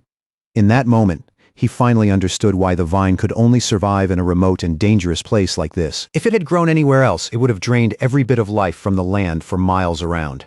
Quietly, he thought about how ruthless the desolation attribute truly was, a savage power that stayed alive by stealing the life force of everything nearby. Then a grateful voice called out from behind him, cutting through his thoughts. The red-haired leader walked toward him, clothes torn, body bruised, and breathing still uneven, but alive. With complete sincerity, she thanked him and said that without him, every last one of them would have died there. Then, a little awkwardly, she asked how they could ever repay him for saving their lives. Fang Yi just raised a hand and brushed it off, saying coolly that there was no need and that they would meet again someday. Then he turned and started to leave. Deep down, though, he never saw himself as some heroic savior. He knew perfectly well that he had only found this chance because their group had uncovered the information first. In his eyes, he was the one who had really gained something. And as for the selfishness and infighting he had just seen among those pioneers, he felt no particular concern at all. With one final leap, he launched himself into the air and left the stunned squad behind in the ruined clearing. He understood better than anyone that a person's true nature shows most clearly in a life-or-death moment, and a team already cracked like that would never truly be safe in the brutal new era ahead. Back in the empty clearing, scammed in online romance out of 50 cents, and the shaggy-haired man could only watch him disappear. Still pale from shock, the girl asked what they were supposed to do now. But the man answered with bitterness in his voice, throwing the blame back at her as he asked whether she regretted hesitating when it was time to save their teammates. Now that the immediate danger was gone, and Lin Yiyi had stepped into the third tier, the red-haired leader quickly realized that their best shot at surviving from here on out was to stay together instead of letting the team fall apart. Sometime later, Lin Yiyi slowly opened her eyes, and a brilliant blue light shone from them as she finally came out of her meditative state. Her teammates rushed over the moment they saw she was awake, clearly relieved. The male pioneer who had earlier suggested abandoning her immediately started praising their leader's judgment. But another teammate cut him off and said the real focus should be the mysterious man who had saved all of them. Still dazed and not fully aware of everything that had happened, Lin Yiyi asked what was going on. But when she noticed some of her teammates lying unconscious on the ground, she stood up at once, only to be hit by the fierce lingering heat of yang energy still clinging to a nearby tree. Even from several steps away, she could still feel that intense heat against her skin, like the power had only just passed through moments ago. At that point, the shaggy-haired man stepped forward and offered to explain everything that had happened while she was unconscious and defenseless. Later that same day, outside her cousin's apartment building, Lin Yiyi was still trying to sort through everything she had just experienced. It was hard for her to believe someone that powerful could really exist in the real world. Her teammates' words kept replaying in her head. He had called that mysterious pioneer a monster. He had described how the vines they could not even damage, no matter how hard they tried, were effortlessly forced back by that man's power, and how even that enormous beanstalk-like vine had withdrawn deep into the sky, no longer daring to come near them after he appeared. That was the kind of overwhelming presence the man who saved them carried. Lin Yiyi understood that even though he was long gone, the vine was still strangely quiet, which could only mean that some trace of his power was still hanging in the area. She opened the apartment door and froze for a moment when she saw Fang Yi there, greeting her like nothing unusual had happened all day. He looked at her with quiet concern and immediately noticed that her face was a little pale and that she seemed more tired than usual. Lin Yiyi quickly steadied herself and forced out a small smile, brushing off his concern by saying she was just tired from studying all day. Fang Yi accepted that answer without pressing her, simply telling her she had worked hard and should get some rest. He casually offered to order takeout for dinner, and after agreeing, she quietly went back to her room. The moment she stepped inside, she dropped onto the bed, all the strength draining out of her at once from pure exhaustion. She knew better than anyone that breakthroughs burn through an enormous amount of mental energy and demanded absolute focus. Right now, she felt even more drained than if she had gone a full month without sleep. Lying there with her phone in hand, scrolling absent-mindedly, she felt an odd mix of relief and fatigue. She was no longer an ordinary person. A few sleepless nights would not kill her now, and somewhere deep down, she had already accepted that this constant life and death struggle was simply part of a pioneer's fate in a world that had already started changing. Then she thought of Fang Yi and the calm, ordinary life he seemed to be living, and she quietly understood that kind of life was no longer possible for her anymore. Her thoughts were suddenly interrupted when a new message popped up in the Pioneer group chat. It came from Jialan, the mysterious and powerful member who was almost always absent and barely ever spoke. Jialan's message was short and direct. If there are any more traces of that strong man, please inform me. It was the first time Jialan had ever spoken in the group, and it instantly caught Lin Yiyi's full attention. She quickly replied that she would, then asked a question of her own. She wanted to know whether the man who saved them could be the same person connected to the Dark River Lava Dragon incident, and if that was true, why someone like him would choose to help them. The group chat lit up immediately with a post about the mysterious high-tier Yang attribute master. It described his sun-splitting slash in vivid detail, saying the witness had been driven out of the cave by a burst of white-hot light. The writer even stated with complete certainty that no other pioneer in Xiaoguo could match that level of power, and warned everyone that if they ever ran into him, they should stay as far away as possible. Meanwhile, Fang Yi was already out for the evening, riding his bicycle with a completely relaxed look on his face, as if nothing earlier had mattered at all. He was sure that after everything that had happened that day, Lin Yi would trust him even more than before, which would make it easier for him to come and go without drawing suspicion. Now that he could move more freely, Fang Yi immediately set his sights on a new goal. He needed to find a proper carrier for the desolation attribute he had just acquired. He already understood that this kind of power matched plants best, so without wasting any time, he pushed his bike forward into the deepening night and went searching. As he rode beneath the night sky, Fang Yi kept turning the problem over in his head, thinking about the best way to use this newly gained desolation attribute. Strong as it was, its core nature was still dangerous, built on decay, destruction, and the stripping away of life itself. That was exactly why he did not want to fuse it straight into his own body. He was worried it might bring harmful side effects, and more than that, he suspected its sinister nature could clash violently with the clean, purifying force of his thunder attribute. After thinking it through, he decided the safest option was to find an external carrier for it, something like the strange vine itself. In his view, that original vine monster had probably started as an ordinary plant, sensed the return of dense spiritual energy, and then evolved, eventually giving birth to the desolation attribute so it could draw in even more power. Once that thought clicked into place, the rest of the plan quickly followed. A faint, confident smile tugged at Fang Yi's lips. He already knew exactly where he needed to go. He followed a quiet road under the moonlight, guided by a roadside sign pointing toward the forest park ahead. Before long, he reached the large city park, parked his bicycle off to one side, and slipped silently into the deeper part of the woods. Under the bright, full moon, he moved through a patch of vivid flowers that seemed to shimmer softly in the dark. He knew what he was looking for now. He needed the perfect one, a plant that could resonate most strongly with his spiritual energy and show the clearest affinity for him. Fang Yi closed his eyes, steadied his breathing, and focused, slowly sending his own spiritual energy outward into the forest around him. A rich green aura flowed from his body, spreading layer by layer through the trees and grass, until it washed over the plants like a silent tide. Almost at once he felt the forest answer. Faint spiritual energy rose back from the plants in waves, as if the whole place were responding to his call. Even so, Fang Yi quickly realized that while the response was broad and lively, none of it was strong enough for what he truly needed. So he kept releasing more spiritual energy, searching deeper and waiting for a much stronger reply from the plant life around him. Then, all at once, he stopped in place. Something in one corner of the forest had caught his attention. There, tucked away in the tall grass, a single white flower swayed softly in the breeze, its center giving off a faint glow. It looked delicate, quiet, almost like it was calling out to him. Fang Yi narrowed his eyes slightly and wondered if this was the one he had been searching for. He walked over with unusual care, then slowly reached out one finger toward the little flower. The moment his fingertip touched it, the petals folded inward around him, and he could clearly feel the flower drinking in the spiritual energy flowing from his body. A moment later, it bloomed open again, almost cheerfully, like it had just eaten a satisfying meal and was already asking for more. Fang Yi knelt beside it with a small, amused smile. He could tell right away that its spirituality was unusually strong. Even though it was only a plant, it reacted to him like a greedy little puppy, eagerly swallowing his spiritual energy, then rubbing against his fingers for more. At that moment, he knew he had found exactly the carrier he was looking for. Out of the entire forest, this tiny flower had shown the strongest response to his aura, which made it the perfect vessel for the desolation attribute. Fang Yi looked at it and quietly told it that it had been chosen, then asked if it was ready. Without waiting for any answer, he released a swirling vortex of green spiritual energy and focused it all onto the small white flower. At once a system window appeared in front of him and asked for final confirmation.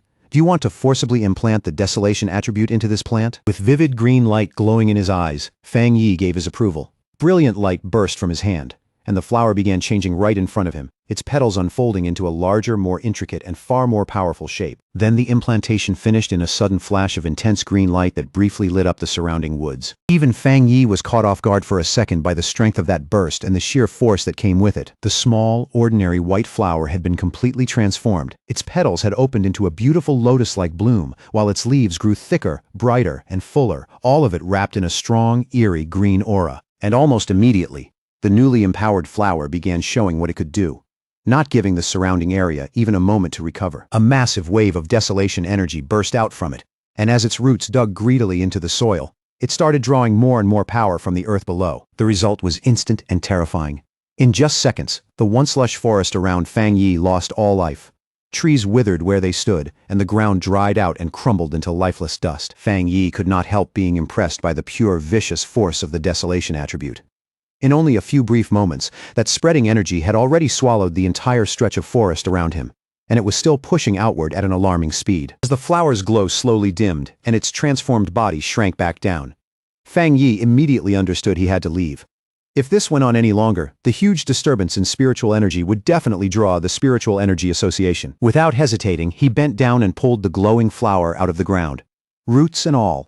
He had already known this park was a risky place for an experiment like this. Being so close to the city center, it was almost certainly under constant surveillance by the association, who were already wary of how spiritual energy revival could turn even ordinary plants into dangerous threats. Fang Yi had noticed the unusually high number of security cameras as soon as he arrived, along with the fact that there were no other visitors anywhere in the park. As he walked away with his new prize in hand, he noticed something remarkable. Even after being uprooted, the flower was still absorbing spiritual energy from the air around it, staying alive and even thriving without its roots touching the ground. He looked at it more closely, and a smile of genuine surprise appeared on his face. What fascinated him was that its spirituality had not weakened at all after being pulled up, especially when just moments ago it had been nothing more than an ordinary wildflower. That realization led him to a deeper conclusion. By implanting the desolation attribute into it, he had awakened its dormant evolutionary potential and pushed it onto a path far beyond what it had ever been meant to become. Just as Fang Yi was about to leave the park completely, a harsh alarm suddenly rang out through the woods, followed by flashing red warning lights. Then a cold robotic voice issued an alert. Abnormal value exceeded. Fang Yi instantly understood that even though he had moved fast, he had still triggered the park's monitoring system. Knowing he had no time to waste, he grabbed the newly obtained desolation flower and quickly withdrew from the area. Miles away, inside a high-tech control room labeled Spiritual Energy Revival Plant Research Department, those same alarms were blaring just as loudly. Technicians rushed from station to station, shouting that the anomaly value was spiking out of control and demanding to know what had happened. The order came down immediately. All staff were to put on their protective bracelets, enter the park, and seal off the entire area at once so no one could get in or out. Not long after that, a team in full protective gear stepped into the now lifeless section of forest, moving carefully through the deadened landscape. One of the team members glanced at the reading on his wrist device and saw the number jump to a dangerous value of 30. Even through his mask, his voice tightened as he said the reading was terrifyingly high. For comparison, the anomaly at Qingqing University had only been between 8 and 10. While even the powerful Dark River Lava Dragon incident had peaked at just 25. Another member nervously added that before this incident, the park's spiritual energy value had never even gone above 10. As one researcher crouched down to collect a soil sample, another reported his findings in confusion. The air humidity, the surface temperature, and even the sunlight levels all looked completely normal. And yet every plant in the area seemed to have had its life drained away in an instant. The team leader decided they needed to move closer to the center to find out what kind of spiritual attribute had caused this phenomenon. But just as one member started forward, another researcher wearing glasses, clearly a senior figure, sharply ordered him to stop and not take another step. In a grave, authoritative voice, he warned them not to touch anything, identifying the lingering energy in the area as the desolation attribute. Then he asked the others if any of them knew about the vine that had recently descended from the sky. The younger researchers froze. After a moment, one of them finally found his voice, realizing with growing horror that the senior researcher was talking about the infamous devil-like vine that had already been classified as an A-level mutation. The senior researcher confirmed it without hesitation, standing before a ghostly projected image of the vine, with the trapped souls of its victims clustered horribly at its base. He explained where its terrifying power came from. The reason it was so deadly, the reason it had killed so many pioneers, was its innate desolation attribute.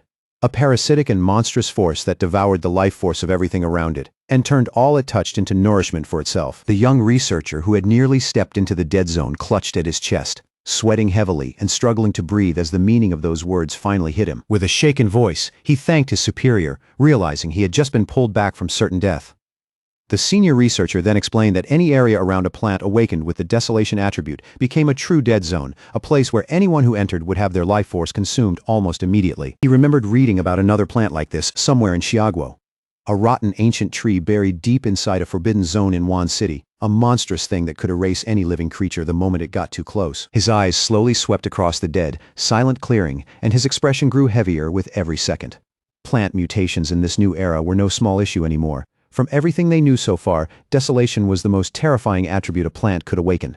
First, there had been that ancient tree. then the celestial vine, and now a third one had appeared right in front of them. He had barely finished his grim explanation when a firm hand suddenly landed on his shoulder, cutting him off in the middle of the sentence. The whole research team turned around in surprise and came face to face with Han Li, his expression hard and unreadable, with a full squad of soldiers standing behind him. Han Li had already been brought up to speed. Without wasting a second, he ordered every researcher there to put on the advanced protective suits his men had brought, then told them to follow him straight into the contaminated zone. With Han Li leading from the very front, the newly re-equipped research team moved out in a tight formation, and with Su Qingying joining them as well, they stepped steadily into the eerie dead zone without a hint of hesitation. But the deeper they went with their scanners, the stranger things became. They could not find any real source of the desolation energy at all, and even more confusing, the lingering aura was fading at an unnatural speed.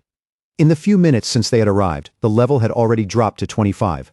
That made no sense based on everything they knew, because the celestial vine was supposed to be capable of moving on its own. Han Li turned to Su Qingying and suggested that they stop relying only on the instruments and take a closer look at the area themselves. Su Qingying gave a quiet nod, her face tense and serious. While Han Li and Su Qingying began inspecting the scene firsthand, two other team members, wrapped in a faint blue glow, started tracking the lingering flow of spiritual energy left behind in the zone. Following those residual trails step by step, they discovered that every strand of energy from the outer edge of the dead zone eventually led back to a single point of origin. But the moment they got close, both of them stopped dead in their tracks, shock written all over their faces. At the same time, Han Li and Su Qingying realized the horrifying truth as well.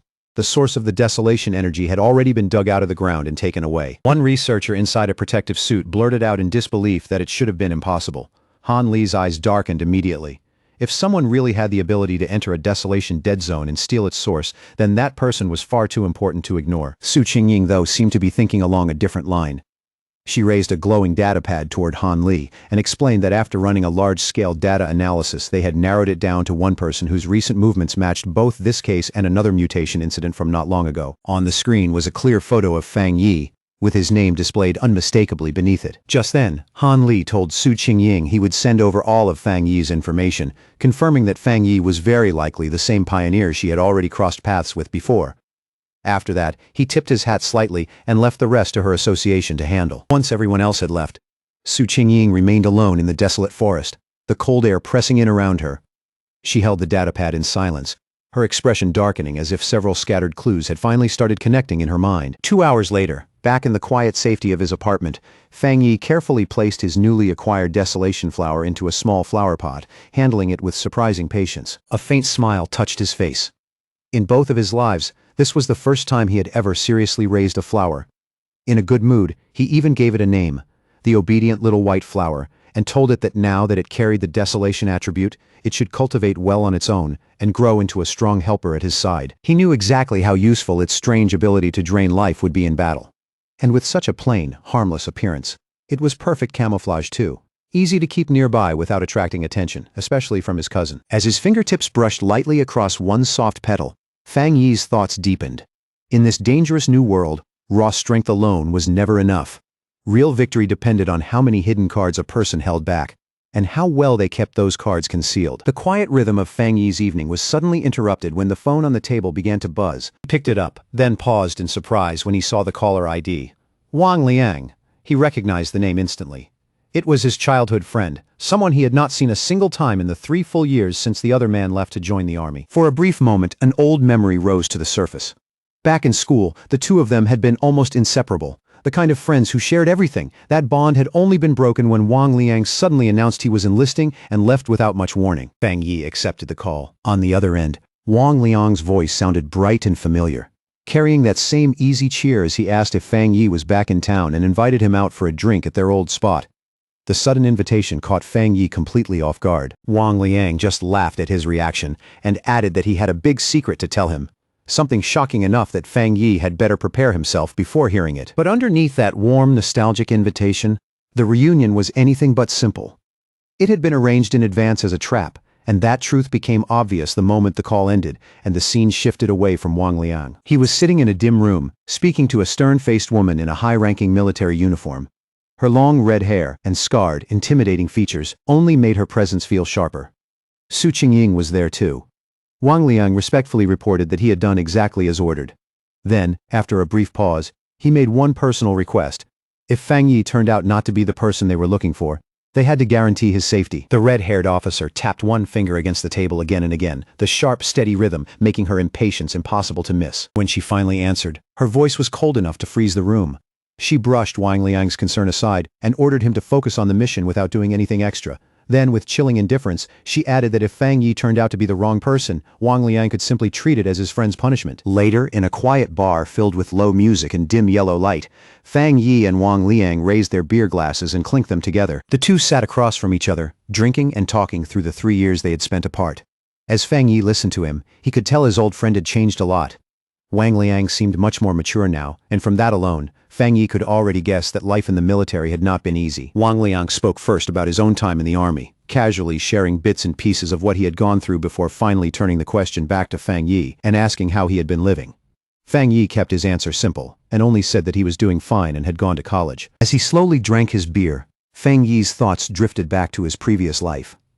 In that chaotic era, things had spiraled out of control so fast that he never got the chance to see Wang Liang again. He remembered thinking that Wang Liang, as a soldier thrown into that merciless world, had most likely died in some nameless battle no one would ever remember. And because of that, Fang Yi could not help wondering whether this second life might let him change his old friend's fate. After a while, Wang Liang shifted the conversation. The easy tone from earlier faded, replaced by something much heavier. Looking at Fang Yi, he asked whether he had seen anything strange lately, things like zombies, monsters, or creatures that seemed like they had stepped right out of a movie. Fang Yi became alert immediately. A military man knowing about the spiritual energy revival was not surprising by itself, but the directness of the question made it feel less like simple curiosity and more like a test. It was as if Wang Liang had come here to measure exactly how much he knew. Keeping his face blank, Fang Yi chose to play dumb and simply asked what Wang Liang was trying to say. Wang Liang let out a quiet sigh and said he was not trying to comfort him, but warn him. In a low voice, he told Fang Yi that before long, all the things people once cared about, education, wealth, status, reputation, would stop mattering. The whole order of the world was about to be overturned. Fang Yi listened without saying a word. His expression did not shift at all.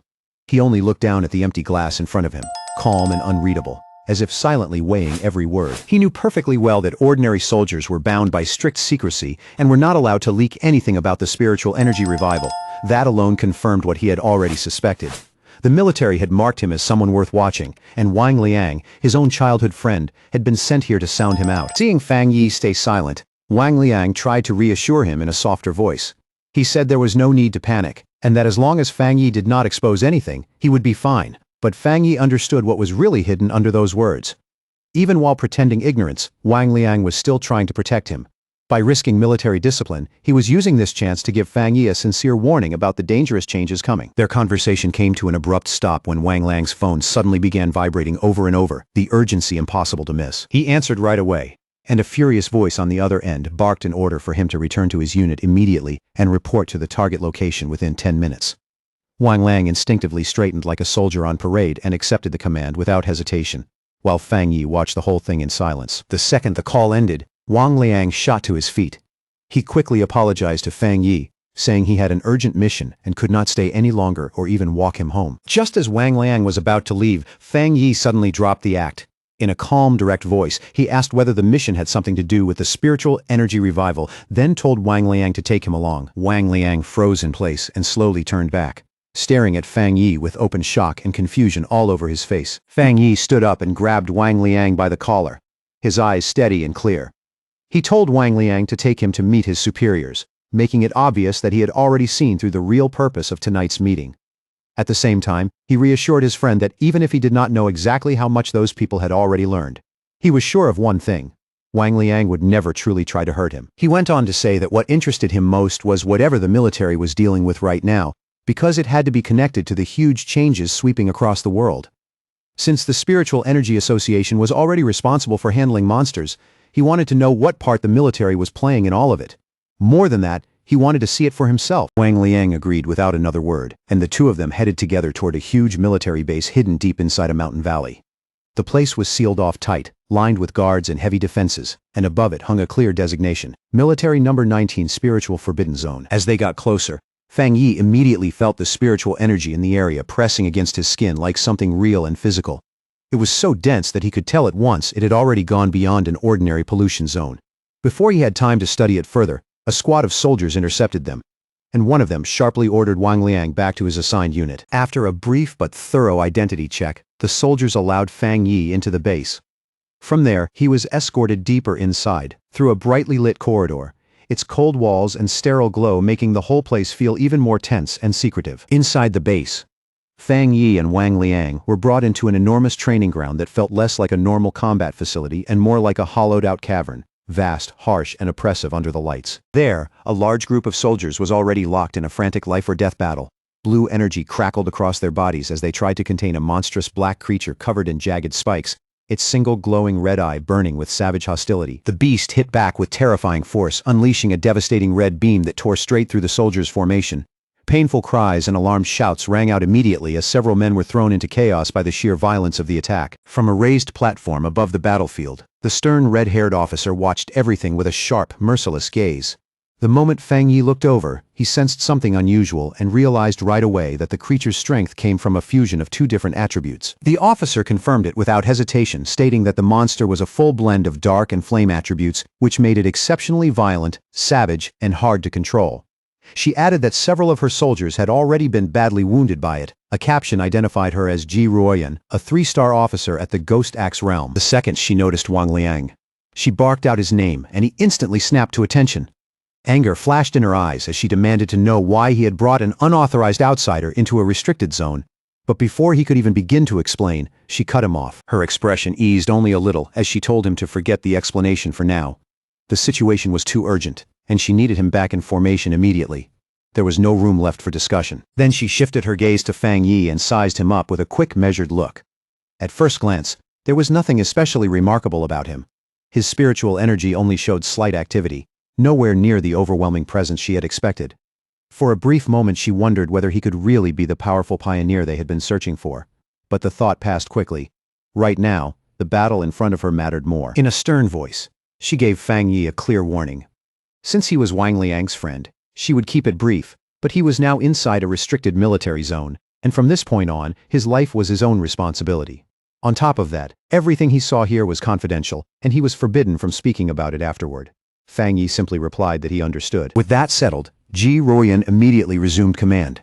She lifted a massive energy cannon with practiced ease and shouted out the names of 2 soldiers, her voice cutting across the battlefield like a blade. The 2 men reacted at once and rushed forward without the slightest hesitation. Blue energy flared over their bodies as they closed in on the monster at close range, trying to pin it down. Ji Ruoyan took aim with the cannon and fired, sending a huge blast of concentrated energy roaring straight toward the creature with overwhelming force. The attack hit the monster head-on and erupted into a violent explosion that shook the training ground. But when the smoke and light cleared, it was obvious the creature had not gone down. Instead, it let out a furious roar, its shadowy body pulsing with an even more dangerous red glow. Its mouth stretched wider, exposing more savage fangs, and its whole presence turned darker and more unstable. It was clear Ji Ruoyan's attack had not weakened it at all. It had only pushed the mutation further and made the beast even more dangerous. The enraged monster swung out with one massive claw, and one soldier immediately shouted a desperate warning to the comrade closest to the strike. The other soldier managed to raise a defense in time and block the hit, but the impact was still so violent that it sent him flying backward through the air. Ji Ruoyan took control of the situation immediately, shouting for her team not to get careless and ordering everyone to widen the distance. She knew perfectly well that they had to kill the creature before it fully completed its evolution. Watching from the side, Fang Yi could not help feeling a trace of admiration. What he saw was not some scattered group of fighters, but a disciplined unit of comrades who trusted each other completely.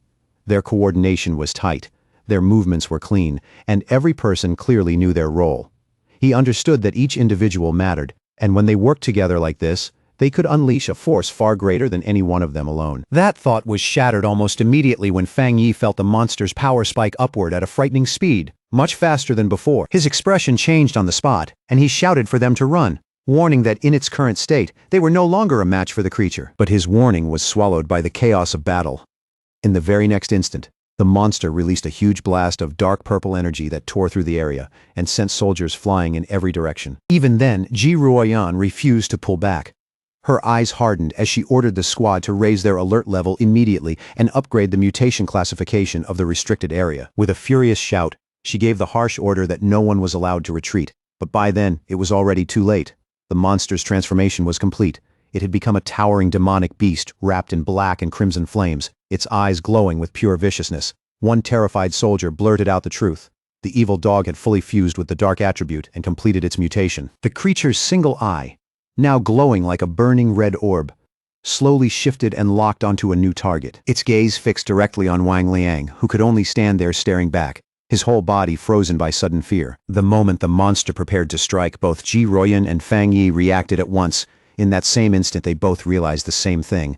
Wang Liang was standing right at death's edge. Just as the fully evolved monster lunged forward in an explosive burst of power, one soldier was violently hurled backward by the shock of that surge, tossed aside like he weighed nothing. Ji Ruoyan immediately shouted for everyone's attention, announcing that the C-level evil dog had now fully mutated and must be reclassified as a B-level threat. That meant their entire battle plan had to change on the spot. The soldier, who had been smashed to the ground, coughed violently, spitting out a mouthful of blood as he struggled to draw breath. Fang Yi rushed over without hesitation, caught the injured man, and steadied him as he asked if he was still all right. Through the pain, the wounded soldier forced out an explanation. He said he had been trying to channel spiritual energy into the monster's restraining collar, but the moment the creature evolved, the device exploded violently in response. Even while coughing up thick black fluid, the soldier still tried to act tough.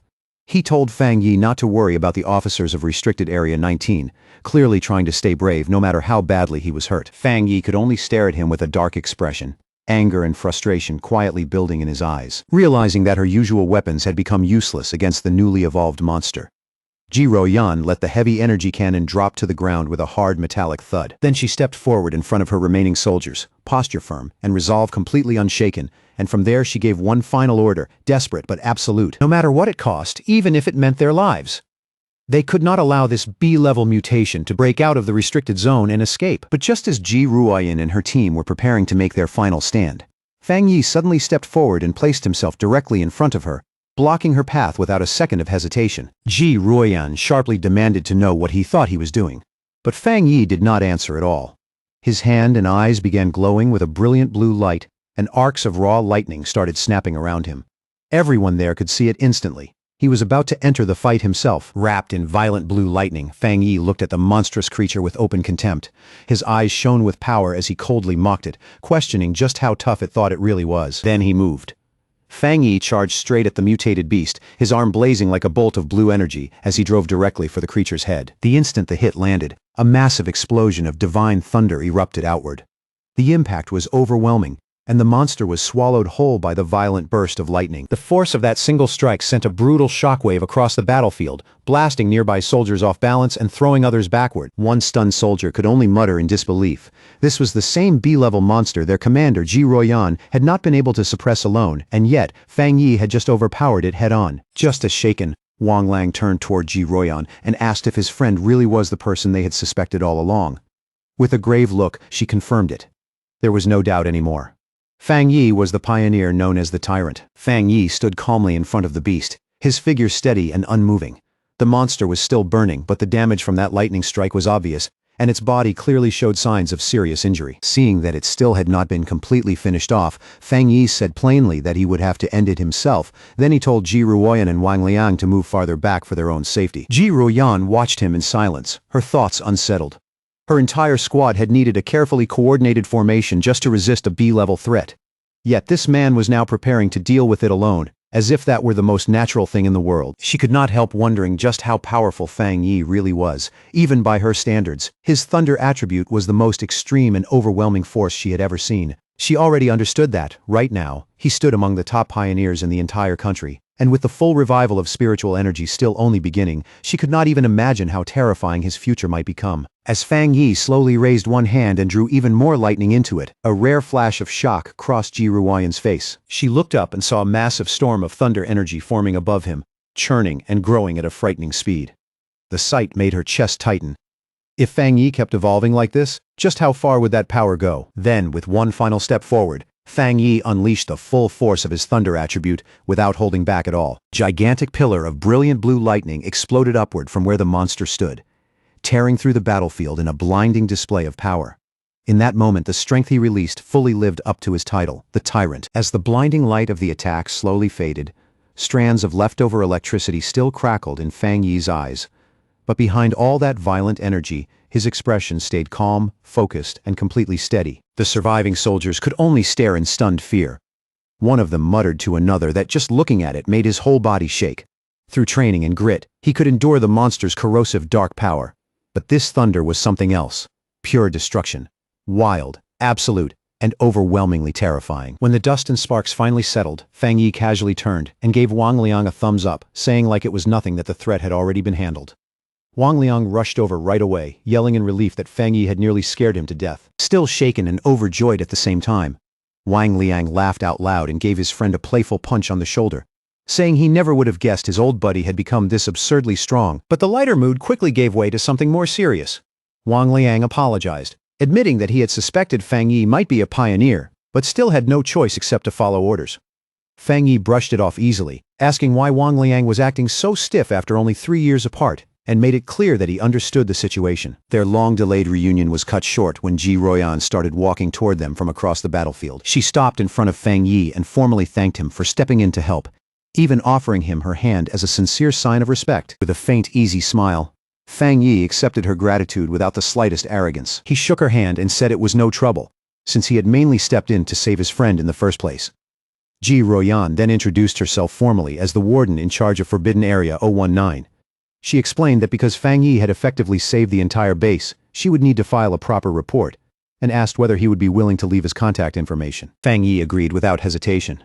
Off to the side, Wang Liang could only watch in silent disbelief, because the whole scene felt strangely unreal.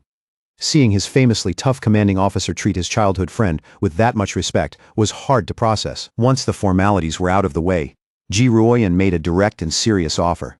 She told Fang Yi plainly that his strength already surpassed many of the military's own special pioneers, and on that basis, she formally invited him to join the army. At the same time, she admitted that an invitation from a single base warden like herself was probably not enough to truly move someone like him. Deep down, she was still trying to process the sheer scale of Fang Yi's strength. What shocked her most was that he was also a 3-star Ghost Axe realm cultivator, the same realm as her. And yet his combat power had already gone far beyond the normal limits of that level, to the point where he felt less like a man and more like a monster wearing human skin. Fang Yi calmly asked Ji Ruoyan if she truly meant she did not consider herself qualified to invite him. Carrying both the pressure of her superior's authority and the reality of what she had just seen, she answered honestly and admitted there was nothing to deny. She went on to explain that the order to involve him had come from High Command itself, and she was certain that sooner or later, people at that level would come in person to offer him a formal invitation. Fang Yi let out a small laugh and told her there was no need to be so stiff or formal. Resting a hand lightly on his chest, he said with genuine sincerity that he truly respected all of them. In his eyes, not everyone had the courage to put their life on the line for others. He admitted that this was the first time he had ever watched soldiers fight in real combat, and what he had seen had honestly moved him. Hearing that, Ji Ruoyan could only lower her tone and quietly thank him from the heart. Then Fang Yi made an offer of his own. He told her that if they ever ran into trouble in the future, they could call on him for help, just as the military had always stood up for ordinary people like him in the past. But he added one important condition. They could not interfere with his personal cultivation, and they could not restrict his freedom. His unexpected proposal clearly caught Ji Ruoyan off guard, leaving her standing there momentarily stunned. With their discussion finished, Fang Yi said it was getting late and that he should be going. Ji Ruoyan agreed, explaining that she and Wang Liang still had to deal with the mutated creature's body, and that she would arrange for someone to escort him back safely. Standing there and looking at the soldiers, Fang Yi finally understood the military's real role in this new era. He realized they were stationed in these dangerous, spiritually rich forbidden zones for two very clear reasons. One reason was to use that dense spiritual energy to train and strengthen themselves. But the more important one was this. They were a living line of defense between the ordinary human world and the strange monsters now lurking in the shadows. After Fang Yi left, Ji Ruoyan turned to Wang Liang and said that a simple word like impressive was no longer enough to describe his friend. She was certain that what they had seen today was only a tiny glimpse of Fang Yi's real strength. The fact that a pioneer could rise to such a terrifying level that quickly proved Fang Yi possessed astonishing insight. In her eyes, he was a rare mix of luck, courage, judgment, and raw talent, the exact kind of person destined for greatness. Seeing how much his commander respected Fang Yi, Wang Liang immediately lit up and suggested that if Ji Ruoyan did not think she was the right person to recruit him, then maybe she should let him do it instead, since he was Fang Yi's childhood friend. Ji Ruoyan, however, snapped him right back to reality with a sharp knock on the head, telling him to quit daydreaming, stop talking nonsense, and help clean up the mess. Wang Liang could only agree helplessly before getting dragged off to work. Later that same night, back at his apartment building, Fang Yi sat cross-legged on the rooftop in meditation, his body surrounded by a brilliant golden aura that lit up the darkness around him. His thoughts drifted back to the meeting with the military. He knew that even though the trip had exposed his identity to them, he had only revealed his thunder attribute and had successfully kept his other abilities hidden. Judging by the military's attitude and the respect they had shown him, Fang Yi concluded that this was probably a good result.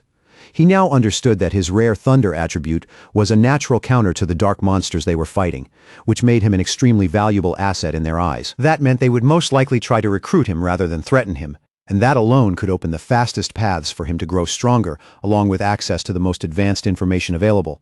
At the same time, everything that happened today had also made the division of labor between the nation's two major pioneer forces much clearer to him. The military, represented by Ji Royan, were the Night Watchers, the hidden guardians standing against the darkest threats facing the nation.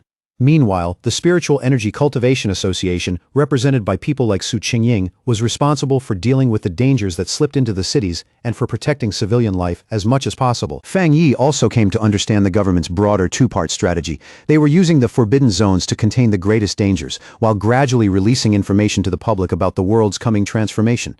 It was a careful, deliberate approach designed to buy time and keep society from collapsing into panic and chaos. As his meditation deepened, a bright orb of golden energy pulsed steadily within his core, glowing more and more intensely. At first, Fang Yi noted that even after absorbing the rich energy from the Forbidden Zone, he had not felt any immediate pressure to advance.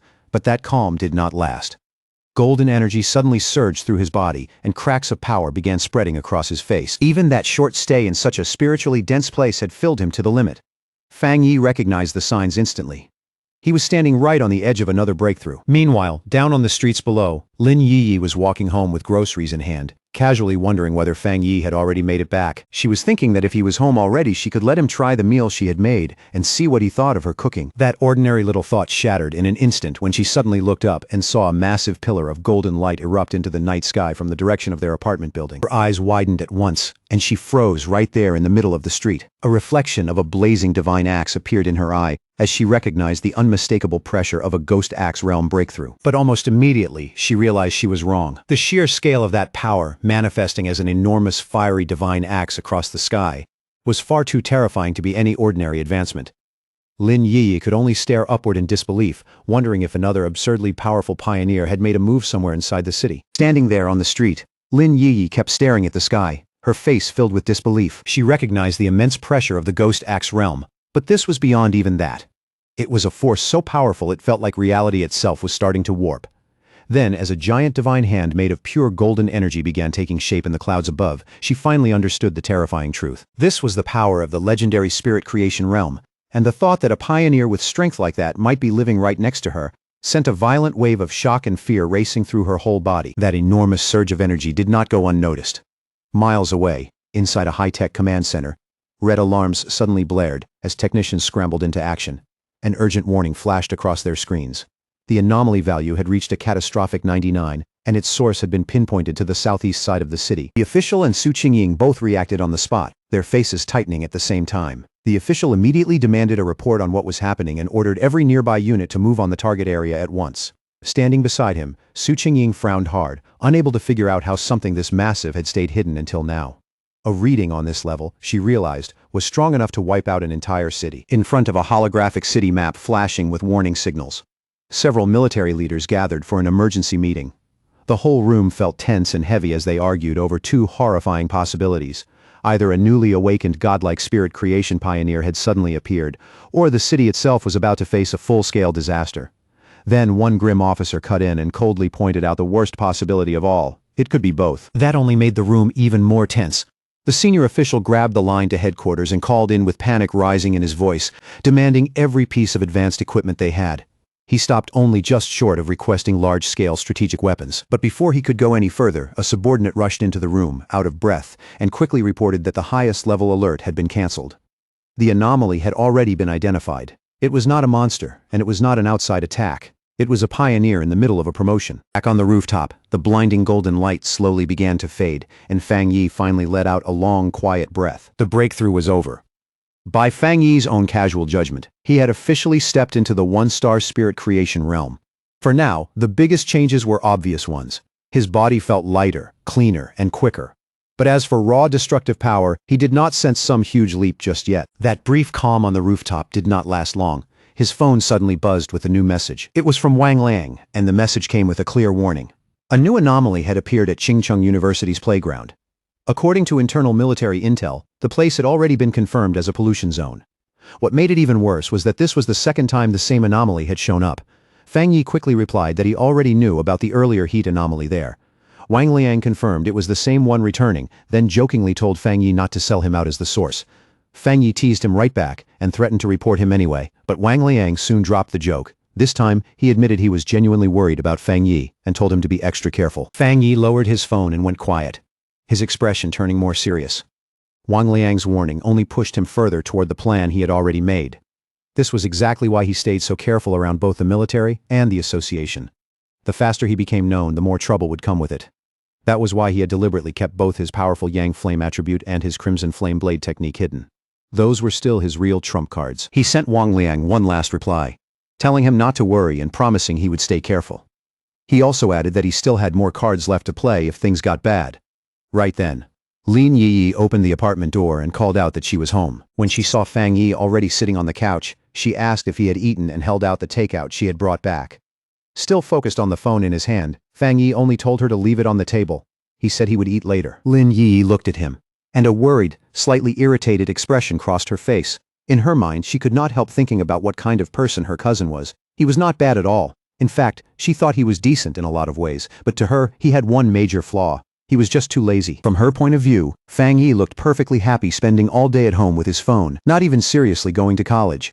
The contrast felt almost ridiculous. While she and other pioneers were constantly out chasing opportunities, taking risks, and hiding their true identities, her cousin seemed to be drifting through life without any real direction. Worn out from the day, Lin Yi went back to her room and dropped onto her bed.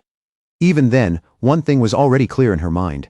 The news about that shocking spirit creation pioneer who had appeared in their district tonight was going to spread fast. Quietly feeling a sense of responsibility, she made up her mind that when the time came, she would protect her clueless-looking cousin as a way of repaying him. But Fang Yi was not aimlessly scrolling through his phone at all. He was carefully going over the news Wang Liang had sent, which showed a raging fire sweeping across Chingcheng University's playground. Looking closer, he noticed that the first anomaly there had only been extreme heat, while this one had already turned into open flames. That immediately made him wonder if this might be another variation of the Yang attribute. The video showed the fire erupting with shocking speed, and the flames were burning with terrifying force. Online comments from witnesses were full of panic, with some people even asking whether special forces now had to be deployed just to handle what looked like a normal fire. The report also said that every nearby tree, flower bed, and landscaped area had already been burned clean, and the entire site was now under complete lockdown. Fang Yi noticed the video was short and cut off suddenly.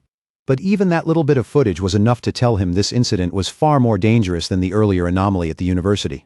He started wondering what exactly made this new Yang-related phenomenon different from the last one. And before long, he came to a simple conclusion. If he wanted real answers, he had to see the place himself. But to get inside a sealed zone like that, he would need to call in his new military contact, Ji Royan. By the next day, a crowd of reporters had already gathered outside the sealed gates of Chingcheng University, only to be held back by a solid line of soldiers. Questions kept flying from every direction. Was it true there was a fire that could not be put out? And if this was really so serious, why had it still not appeared in the public news? As the reporters kept pressing the soldiers for answers, Ji Ruoyan arrived with Fang Yi right beside her. The crowd instantly turned to look. People stared at the pair, wondering who they were, especially after the soldiers opened the gates for them without a second of hesitation, and let them walk straight in. The reporters were left outside, completely baffled.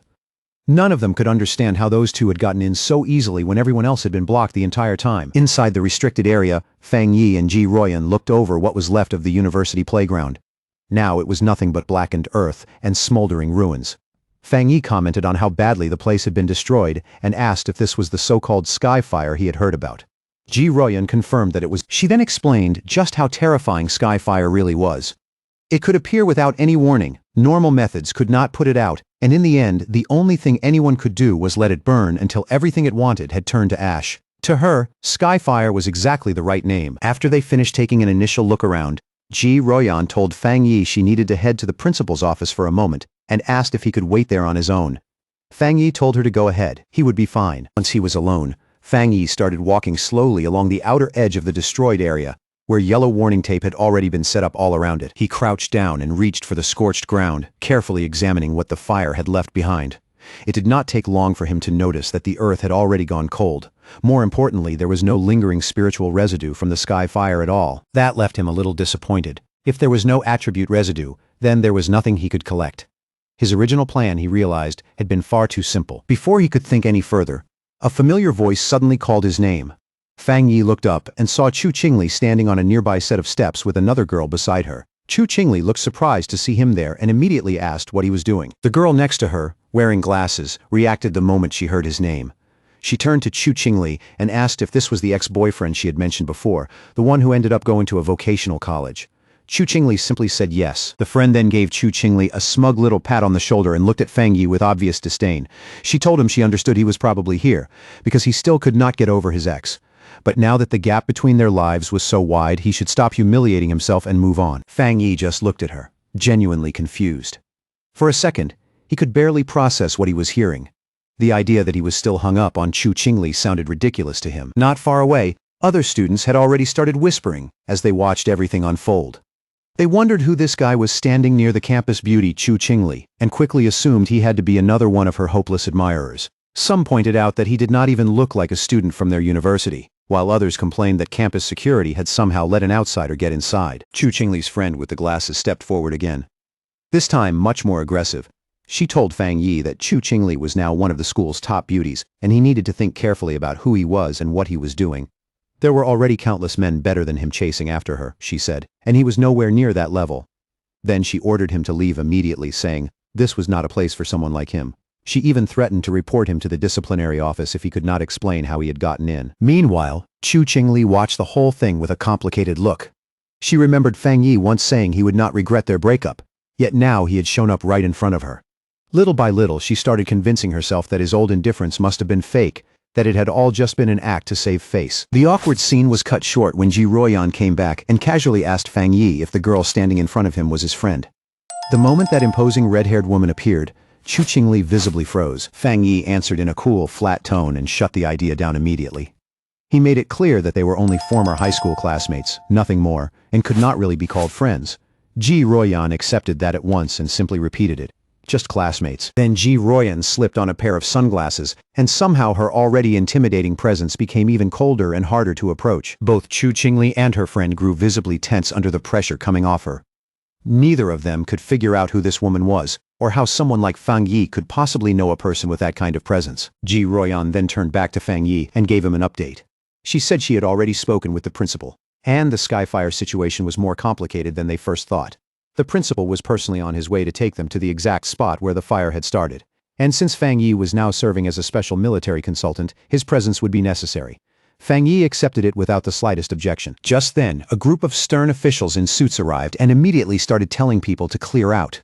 They announced that the playground would remain sealed and that anyone unrelated to the matter had to move back at once. Chu Qingli suddenly sucked in a breath when she recognized the man leading the group. It was the university principal. The surrounding students were just as stunned. The principal was known for being extremely busy and notoriously difficult to meet, someone who almost never showed himself openly on campus. So when they realized he had come in person to meet Fang Yi and the mysterious red-haired woman, they were left speechless. But Chu Qingli's friend completely misunderstood the situation. She smirked to herself, convinced the principal had finally arrived to deal with Fang Yi and Ji Ruoyan for entering a place they had no business being. Chu Qingli, on the other hand, said nothing. Her face was full of uncertainty. But to the absolute shock of both Chu Qingli and her friend, the principal and the people with him did not walk toward Fang Yi and Ji Ruoyan like they were trespassers at all. Instead, the elderly principal went straight over to Fang Yi and warmly greeted him with a respectful handshake. He addressed Fang Yi as the consultant Ji Ruoyan had brought in and explained how worried he had been about the recent abnormalities at the school and the danger they posed to the students. He openly admitted how relieved he was that they had come to help solve the problem. Then, in an even more shocking move, the principal gave Fang Yi a slight bow and formally entrusted the entire playground matter to him. From where she stood, Chu Qingli could only stare with her eyes wide, unable to process what she was seeing. In that moment, everything she thought she knew about her ex-boyfriend broke apart. At the same time, the principal's security team moved quickly to lock down the surroundings, forming a human wall and loudly ordering every unrelated student and bystander to step back. As the crowd, including Chu Qingli, was forced farther away, confusion spread through everyone there. No one could understand why their respected principal was treating someone so young with that much courtesy, almost like deference. Lost in the crowd, Chu Qingli listened in silence as the opinions around her started shifting by the second. People were now guessing that Fang Yi must have some extraordinary hidden identity to be treated like this. Someone even brought up how, just moments earlier, he had been brushed off as nothing more than Chu Qingli's ex-boyfriend, or just another one of her pursuers. Then another voice in the crowd chimed in, half shocked and half mocking, pointing out just how completely the situation had turned around. In their eyes, the gap between them had flipped so hard that even if Chu Qingli started chasing Fang Yi now, she still might not earn so much as a glance from him. And then the harshest part of it all quietly sank in. People started realizing that from start to finish, Fang Yi had not looked at the campus beauty even once. He had not acknowledged her at all. She had been standing there the whole time, completely ignored, like she did not matter in the slightest. At Qingcheng University's North District, the principal personally led Fang Yi and Ji Ruoyan farther inside, straight toward the real source of the anomaly. As they walked, he explained how everything had happened, starting with the earlier Golden Sun incident, which he had once hoped would be the end of the school's trouble. But just a few nights ago, another disaster broke out when one of the playgrounds suddenly caught fire. The flames were so fierce and so unnatural that even the fire department could not put them out. Luckily, it happened late at night when no students were around, so the school was able to lock the area down in time. The principal kept talking, his face growing heavier with every word. One fire could have been written off as bad luck or some freak accident. But not long after that, 2 more playgrounds caught fire too. He said he had personally seen a crimson flame fall from the sky and hang there in midair, so strange and impossible that there was no doubt anymore. This was something supernatural. He went on to say that while the other fires had eventually burned out or been brought under control, one of them was still going. And as they got closer to that final spot, Fang Yi could already catch the sharp, suffocating smell of something still burning in the air. Before long, they arrived at a basketball court where a single hoop was still wrapped in raging, undying fire. The principal lowered his voice and confirmed that this was the original point of eruption, the one place where the flames simply would not go out. As the 3 of them stood there looking at it, Ji Ruoyan glanced at the device on her wrist. The reading showed 11. She explained to Fang Yi that it was a basic spiritual anomaly detector, something used in the field for quick judgment. Then she added that for ordinary civilians, any reading over 10 already qualified as a disaster-level threat and was enough to justify a full lockdown of the surrounding area. Then, without warning, the detector started flashing and beeping like crazy. In an instant, the number on the screen shot up, climbing all the way to 60. Ji Ruoyan cried out at the sudden spike, clearly alarmed by how absurd the number was. Real panic entered her voice as she warned the principal that if the energy kept rising at this rate, then the threat would not stay confined to the university much longer. It could spread outward and put the entire city in danger. She immediately said they had to summon an elite pioneer squad right away, if they wanted any chance of containing the anomaly before it got worse. But before anyone could act on that, Fang Yi moved first. Without a word, he suddenly vaulted over the chain-link fence, ignored every warning sign, and went straight toward the center of the fire. The flames swallowed him almost immediately, wrapping around his body in blazing light, while Ji Ruoyan and the principal stared on in complete shock. At that exact same moment, the number on Ji Ruoyan's detector surged again with another violent jump, and this time the display shot up to a staggering 110. She shouted that the anomaly had just been raised to S level, disbelief ringing in her voice. The principal went pale and asked in panic what they were supposed to do now that Fang Yi had already gone inside. Ji Ruoyan could only stare into the flames, stunned by what he had just done. Under her breath, she muttered that he had lost his mind. Not even the strongest soldiers from a forbidden zone would dare charge into a place like that alone. But inside the inferno, Fang Yi was completely unharmed.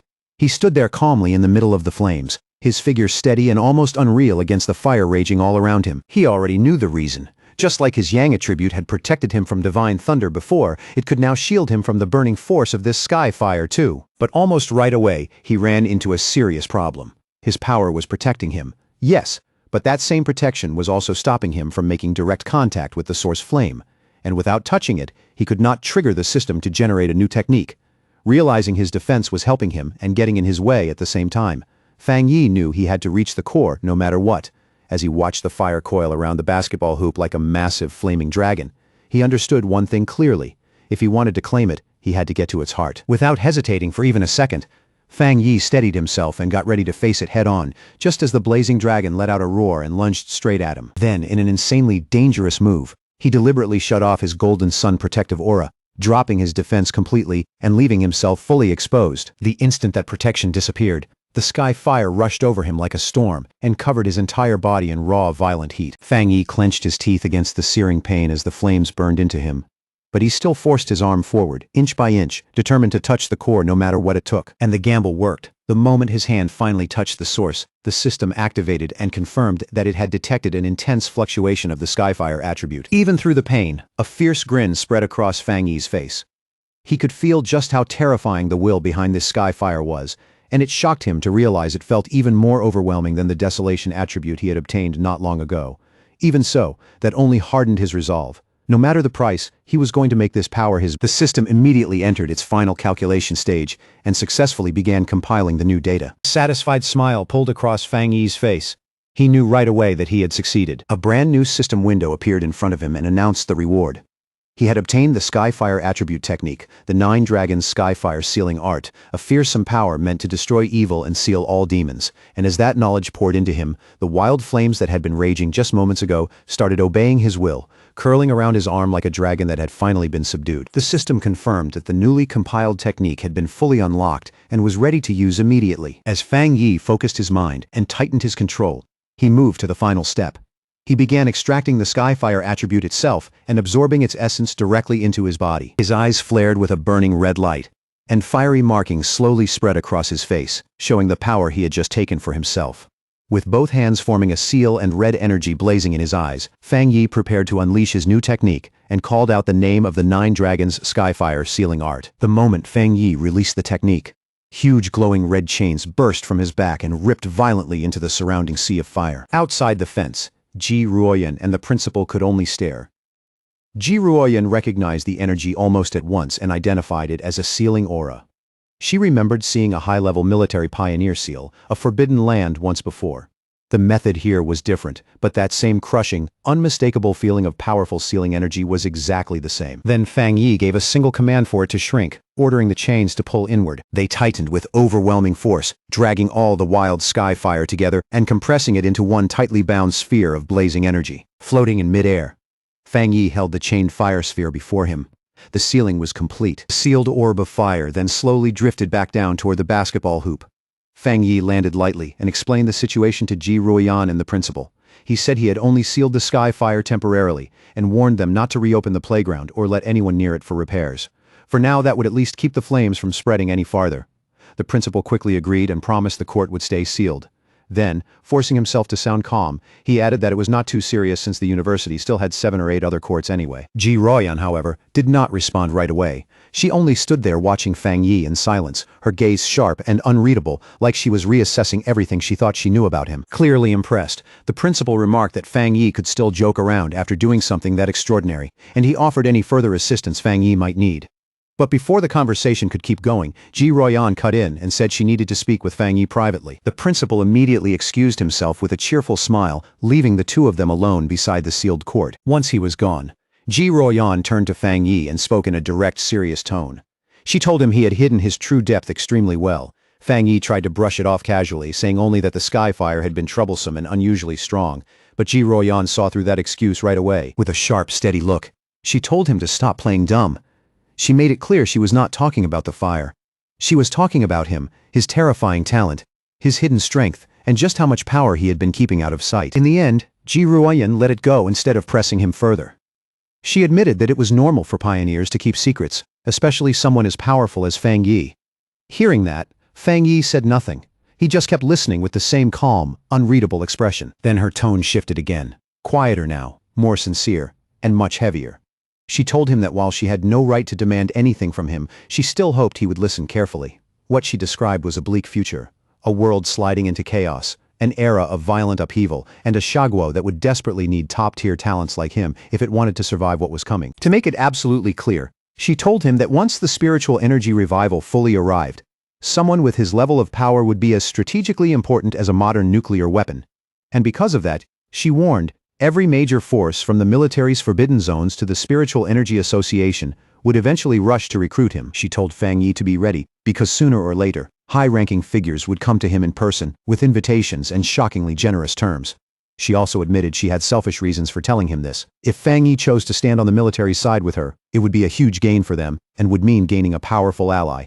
That was why she wanted him thinking about his decision now, before those real offers started arriving. Fang Yi, however, went quiet for a moment before asking a question of his own. He wanted to know why Ji Ruoyan and even Wang Liang had both seemed so hesitant about recruiting him into their own forbidden zone, almost like they thought he belonged somewhere else. Still carrying herself like she was not truly qualified to speak for a place at that level, Ji Ruoyan explained that the reason was another legendary military region. One so overwhelmingly powerful and absurdly formidable that, in her eyes, Fang Yi fit there far better than in any ordinary forbidden zone under her command. A faint, knowing smile touched Fang Yi's lips as he looked at her and quietly asked if she meant one of those top-level units, the kind of force most ordinary people would never even hear about. She gave a small nod and said yes, that was exactly what she meant. But even as she said it, her voice dropped a little. Truthfully, she had barely ever seen those people herself. All she knew came from what she had heard. And lately, the stories were all the same. They had been moving non-stop, so intensely that even officers from other military regions were starting to feel the pressure their operations left behind. Then, like she had no interest in staying on that heavy subject any longer, she changed the topic and told him to stop standing around chatting. The principal had invited them to eat at the university cafeteria, so they should get going. Fang Yi walked beside her in silence, his face calm as ever, but in his heart he had already reached a conclusion. Even the nation's strongest forces were no longer standing as firmly as they looked. They were dealing with serious trouble too. His thoughts turned quickly as the meaning behind Ji Ruoyan's words sank in.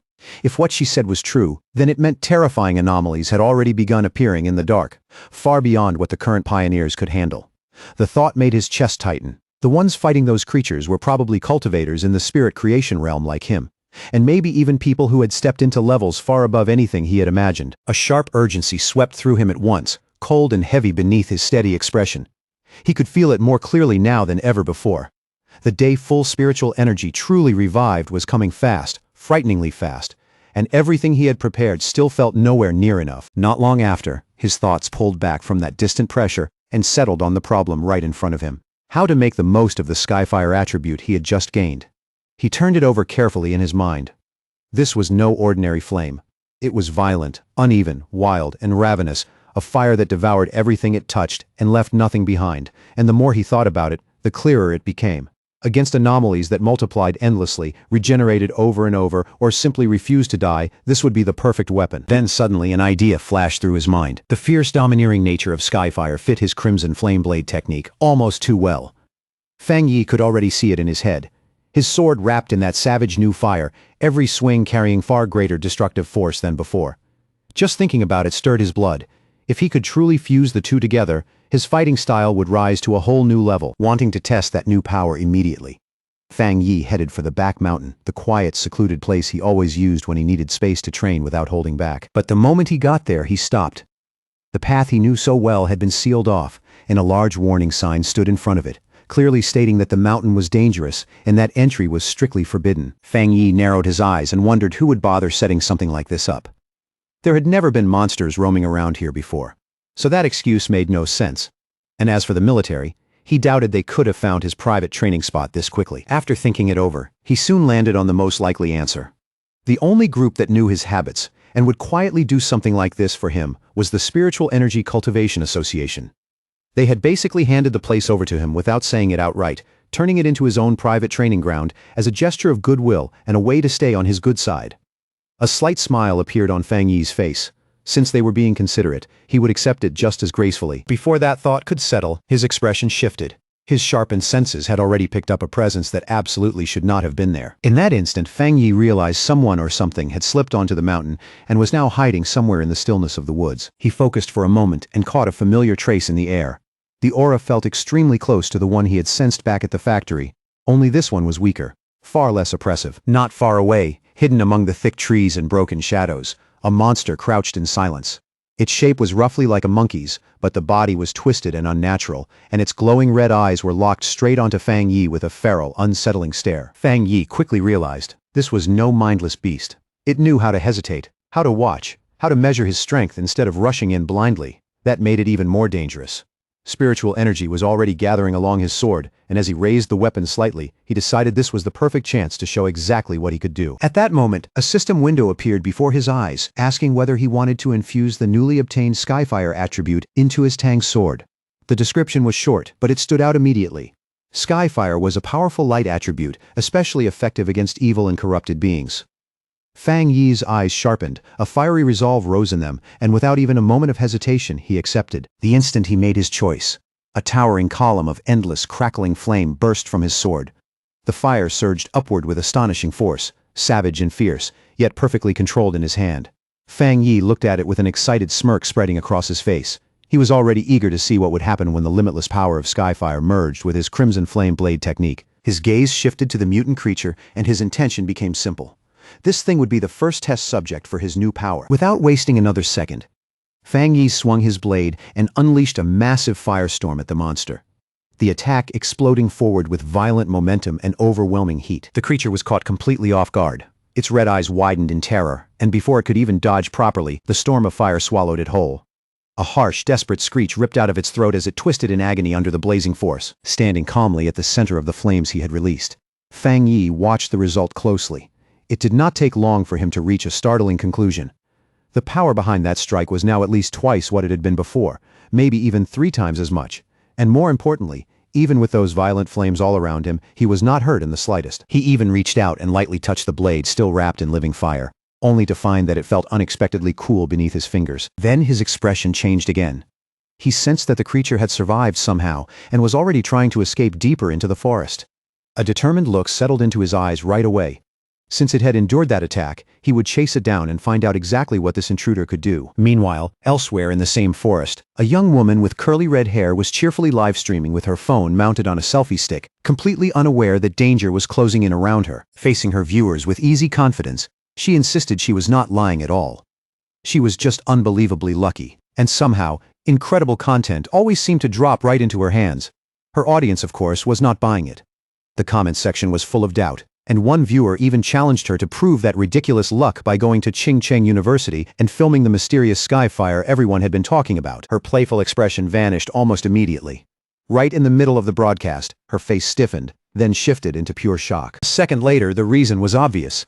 The monkey-like monster that had escaped from Fang Yi suddenly burst out of the woods and lunged at her without warning. The force of the impact knocked her phone right out of her hand. It slammed into the ground hard enough to crack the screen, but the live stream did not stop. The broken camera kept recording from where it landed. Through the shattered screen, her viewers could see the monster pinning her to the ground. But instead of understanding what was really happening, many of them assumed it was just another staged act, some cheap fake fight with bad effects and exaggerated acting. But for the streamer herself, the danger was real.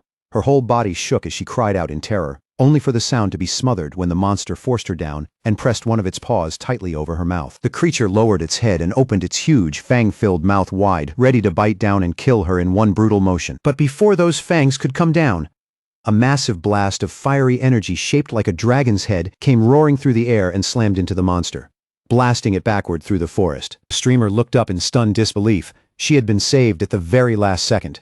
And on the other side of the cracked screen, her viewers were just as shocked, though not for the reason they should have been. Instead of realizing how close she had come to dying, they were busy marveling at what they thought were insanely realistic Fire Dragon special effects. The sudden fear, chaos, and impossible visuals sent the livestream's popularity soaring on the spot, and her viewer count shot past 13,000 in a rush. Still trembling, the streamer turned her head on instinct and looked over her shoulder, her voice shaking as she asked who was there. Panic still in every movement, she hurried across the ground and grabbed her fallen phone. Once she got back to her feet, she pointed the damaged camera toward the source of that fiery attack. The moment she saw it, her voice jumped with disbelief as she shouted to her viewers that she had caught it on camera. There really was someone standing inside the fire. The lens captured Fang Yi's dark silhouette standing motionless in the flames, completely unharmed, imposing enough to look almost unreal. In her terrified, overwhelmed, half-dazed state, the streamer could only reach one conclusion. The man who had saved her was no ordinary person at all. He was a true immortal. The video of Fang Yi saving the live streamer Malala spread across the internet almost instantly. In no time, it shot to the top of the trending charts and racked up more than 13.5 million views. And with every repost, the headlines grew more dramatic, calling him the mysterious man of Skyfire, the king of flames, and even an immortal who had descended to Earth to save the world. In an office somewhere else, a friend of Chu Qingli excitedly called her over to watch the video playing on her computer. She was glowing with excitement as she told Chu Qingli this proved powerful cultivators were real after all, and that the Skyfire incident at the university definitely had not been fake. Chu Qingli, on the other hand, dismissed it immediately. She told her friend not to believe something so ridiculous and insisted it was obviously staged, nothing more than acting, editing, and special effects. But the moment she looked more carefully at the figure on the screen, her doubtful expression froze, then slowly turned into visible shock. Her friend was still too excited to notice. She kept pointing at the screen and proudly saying she had been right all along. She even laughed and commented on how handsome the man in the video was before finally realizing Chu Qingli had gone quiet.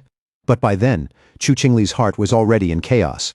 She kept forcing herself to believe the video had to be fake, that it simply could not be real, and that the figure inside the flames only happened to look like Fang Yi. She tried to reason it out, clinging hard to that denial. If that person were really Fang Yi, then flames like those should have reduced him to ashes long ago. But that excuse quickly started falling apart, and denial gave way to fear. What if it really was him? What if he truly had become that powerful?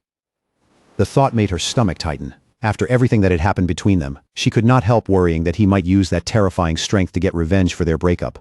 Even so, her stubborn pride rose up just as fast, and she swore to herself that no matter what happened, she would never lower her head to him. Elsewhere, the red-haired leader of Lin Yi's pioneer squad was showing the same video to Lin Yi on her phone. Looking at the figure standing in the flames, the leader asked if the man seemed familiar, suggesting he might be the same person who had saved them from the monstrous vine before. Lin Yi agreed that the resemblance was real, but then she added something even more surprising. She had recently learned that a powerful master who had broken through to the spirit creation realm was living right in her neighborhood. As that thought settled in, she could not stop herself from wondering whether her quiet cousin and this astonishing pioneer might actually be one and the same. Somewhere else, Zhang Xiaoya and the male pioneer who had survived the lava cave incident with her were watching the viral video together. The man recognized Fang Yi's fighting stance right away and pointed out that his strength had clearly risen to an entirely different level from before. At the same time, Zhang Xiaoya noticed that the way he handled his blade was exactly the same as she remembered. That realization sent a lingering chill through both of them. They had truly been unbelievably lucky to once fight alongside someone that powerful. Fang Yi's public display of overwhelming power quickly reached the highest levels of the nation's two major organizations. Inside a sleek modern skyscraper, most likely the association's headquarters, the atmosphere had already grown tense. The crisis in the city was clearly getting worse, and the current pioneers were starting to struggle just to keep up with the chaos spreading around them. In a high-level meeting room, Su Qingying spoke to a group of officials with calm confidence. She told them the military had already been in close contact with Fang Yi, and she firmly believed that when the time came, he would agree to help. Meanwhile, in a military command center, Ji Ruoyan, Han Li, and several other officers were discussing the latest intelligence. They were stunned by how quickly Fang Yi had grown. Openly calling him a monster for reaching the spirit creation realm so fast, the discussion soon shifted to how many high-tier attributes he might possess, and one officer concluded the number had to be 3, maybe even more.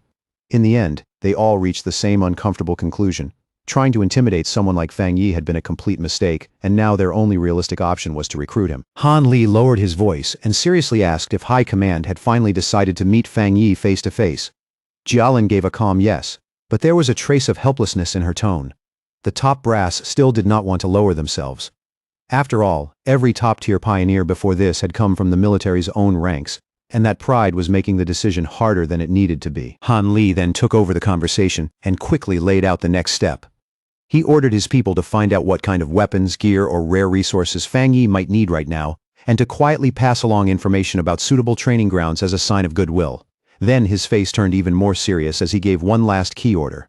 The viral livestream video, along with all the rumors and online noise surrounding it, had to be handled and brought under control before it spread any further. By this point, almost the entire spiritual energy world in Xiaguo had started watching Fang Yi. Both Su Qingying and Jialin found themselves thinking about what was waiting ahead for him. Su Qingying looked troubled, as if she could already feel the enormous pressure gathering around his path, while Jialin wore only a faint, confident smile. Their thoughts were different, but both women, each standing at the head of a powerful force, were quietly waiting to see what this extraordinary young man would do next. Inside a quiet hospital room washed in pale light, the steady beeping of a heart monitor sounded especially clear, breaking the silence one measured note at a time. Seated beside the bed was a mysterious woman with long purple hair, calm and elegant, as she looked at the unseen patient and softly called that person teacher. Her voice was gentle, almost tender, as she said Xiaguo seemed to have finally found a new glimmer of hope. With someone as powerful as Fang Yi appearing at such a critical time, she whispered, the chances of her teacher waking up had become just a little better than before. A day later, back at the apartment, Fang Yi sat at the table eating breakfast. His face looked calm, but his mind was still going over everything that had happened the day before. As he ate, he thought about how the fight on the back mountain had somehow spread all over the internet overnight. All because one reckless live streamer had sneaked into the restricted area chasing views and excitement. Between bites, he casually checked what happened afterward and saw that the video had already been wiped from the internet while the streamer's account had been banned completely. He instantly guessed what had happened. Whether it was the military or the Spiritual Energy Cultivation Association, someone with enough power had clearly stepped in and cleaned everything up fast. His thoughts had barely started to settle when his expression suddenly shifted. A small but unmistakable sense that something was wrong cut straight through his casual mood. He quickly realized what had been bothering him. Lin Yi had not come home the previous night, and she had not sent a single message either. Even if she had gone out on a mission, that kind of silence was unusual enough to make him frown. Quiet unease started spreading through him. He picked up his phone and called her, only to be met right away with an out-of-service message. That cold, mechanical response made the room feel even quieter. Now truly alarmed, Fang Yi stopped treating it like a minor issue. Something was clearly wrong, and without wasting another moment, he decided to go find her himself. At the same time, deep inside a dark forest covered in thick mist, Lin Yi and the red-haired leader of her pioneer squad were still trapped, wandering through the endless gloom with no clear way out. Breathing hard, the red-haired leader asked Lin Yi if she had any idea how long they had been stuck in that cursed place. Lin Yi gave a rough guess of around 10 hours, though even as she answered, she admitted she could barely keep track of time anymore inside that oppressive fog. The red-haired leader looked pale with exhaustion, her body bruised and worn down. She kept apologizing, clearly blaming herself for dragging Lin Yi into this nightmare. When they came here, she said, she thought they were only investigating some strange phenomenon, not walking straight into a death trap. As she spoke, she pressed a hand to her side and winced from the pain. Lin Yi firmly told her to stop apologizing. The real problem, she said, was that she herself was not strong enough. Regret would not help them now. She urged her leader to stay alert, stay calm, and preserve whatever little spiritual energy and stamina they still had left. Even while forcing herself to stay composed, Lin Yi could not help thinking back to that overwhelmingly powerful master she had once seen. In a moment like this, with death closing in from every side, she found herself wishing she had even a tiny fraction of that person's strength to save both of them. Their tense exchange was suddenly cut off when something stirred in the fog behind them. A massive shadowy monster slowly emerged from the gray mist, its red eyes glowing, its spiked outline menacing, and its very presence thick with danger. The creature burst out of the fog and slashed straight at the red-haired leader with its claws. Lin Yi reacted on pure instinct. She shoved her companion out of the attack's path and shouted a warning at the same time. In the next instant, she thrust out her hand and released a burst of bright blue spiritual energy. It condensed into a sharp blade of light that sliced through the air and cleanly took off the creature's head in a single strike. But even as they struggled back up, more of those shadowy, zombie-like figures began stumbling out of the fog one after another. The moment Lin Yi saw them clearly, horror crept into her chest. These were not normal monsters. They had to be the reanimated remains of other people who had been trapped here and died. After cutting down one of the creatures and watching it melt into a puddle of black mist, Lin Yi quickly explained what she had figured out. The real monster was not even trying to kill them outright yet. It was playing with them, turning dead victims into these grotesque puppets and sending them forward one by one. The red-haired leader grimly added that their attacks did almost nothing to the mist itself, while their spiritual energy was draining fast, and the true enemy was still hiding somewhere out of sight. Before long, they realized something even worse. They were trapped inside some kind of illusion or domain made by the monster. A swirling gray world where the enemy seemed nearly impossible to defeat. It was not in a hurry to finish them off. It was simply waiting for fear and exhaustion to wear them down until they could no longer resist. A bead of sweat slid down the red-haired leader's face as the full weight of their situation finally hit her, and for a brief moment, real fear showed through the cracks in her expression. Then, without warning, the sky above them split open. From that tear appeared a single enormous blood-red eye, staring down at them with terrifying malice. The sight was so sudden and so grotesque that the red-haired leader screamed Lin Yi's name on instinct. And that eye was not just watching them, it was a disgusting, pulsing mass of flesh that began to writhe, swell, and split right before their eyes, breaking apart into numerous smaller wet, slimy eyeballs that floated in the air. Driven by fear, anger, and pure desperation, the red-haired leader snapped. She rushed forward and wildly hacked at the flying eyeballs, chopping several of them apart in a frantic, almost reckless burst. Lin Yi felt the shift in the monster's energy almost immediately. Her face tightened as the atmosphere changed, and she urgently warned her leader not to act rashly. The hidden enemy was done toying with them. It was finally starting to lose patience. The giant main eye reacted at once, firing a concentrated blast of red energy straight at them. Lin Yi barely got a crystal barrier up in time, but the force crashing into it was terrifyingly heavy. The barrier shattered on impact, and in the blink of an eye, Lin Yi was separated and alone, swallowed by thick darkness with dozens of glowing red eyes surrounding her on every side. In that suffocating moment, she felt hope slipping away and could not stop herself from wondering if this was really how she was going to die. Trapped inside the monster's dark domain, Lin Yi felt shadowy tendrils slowly wrap around her and consume her body. She could no longer hear the red-haired leader's voice at all, and that silence made the truth painfully clear. The two of them had been dragged into the darkness and swallowed separately. A heavy wave of regret washed over her. Deep down, she blamed herself for being too confident and too careless, bitterly admitting that she had been wrong to think the two of them could handle a mission this dangerous on their own. As the darkness closed in and her resistance kept weakening, her thoughts drifted helplessly toward a future she would never get to see. She found herself wondering what the world would become once the full spiritual energy revival finally arrived. Despair filled her chest as she thought about that magnificent era to come, one she would never live to witness. Her hand reached weakly into the abyss while her body kept sinking deeper into that sea of glowing red eyes. Tears ran down Lin Yi's face as she finally closed her eyes. Her lashes trembled, and little by little, her whole body gave in as she quietly prepared for the end. Just when it seemed like all hope had disappeared, a massive explosion of brilliant blue light suddenly tore through the darkness with overwhelming force and ripped the domain apart. A figure burst through the shattered shadows, wrapped in an immense aura of crackling blue energy that lit up the entire space like lightning given human form. It was Fang Yi. Power shone in his eyes, and even in that urgent moment, he muttered to himself that he had almost come too late.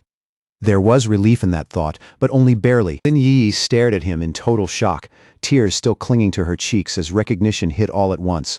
Her lips parted, and in complete disbelief, she gasped his name.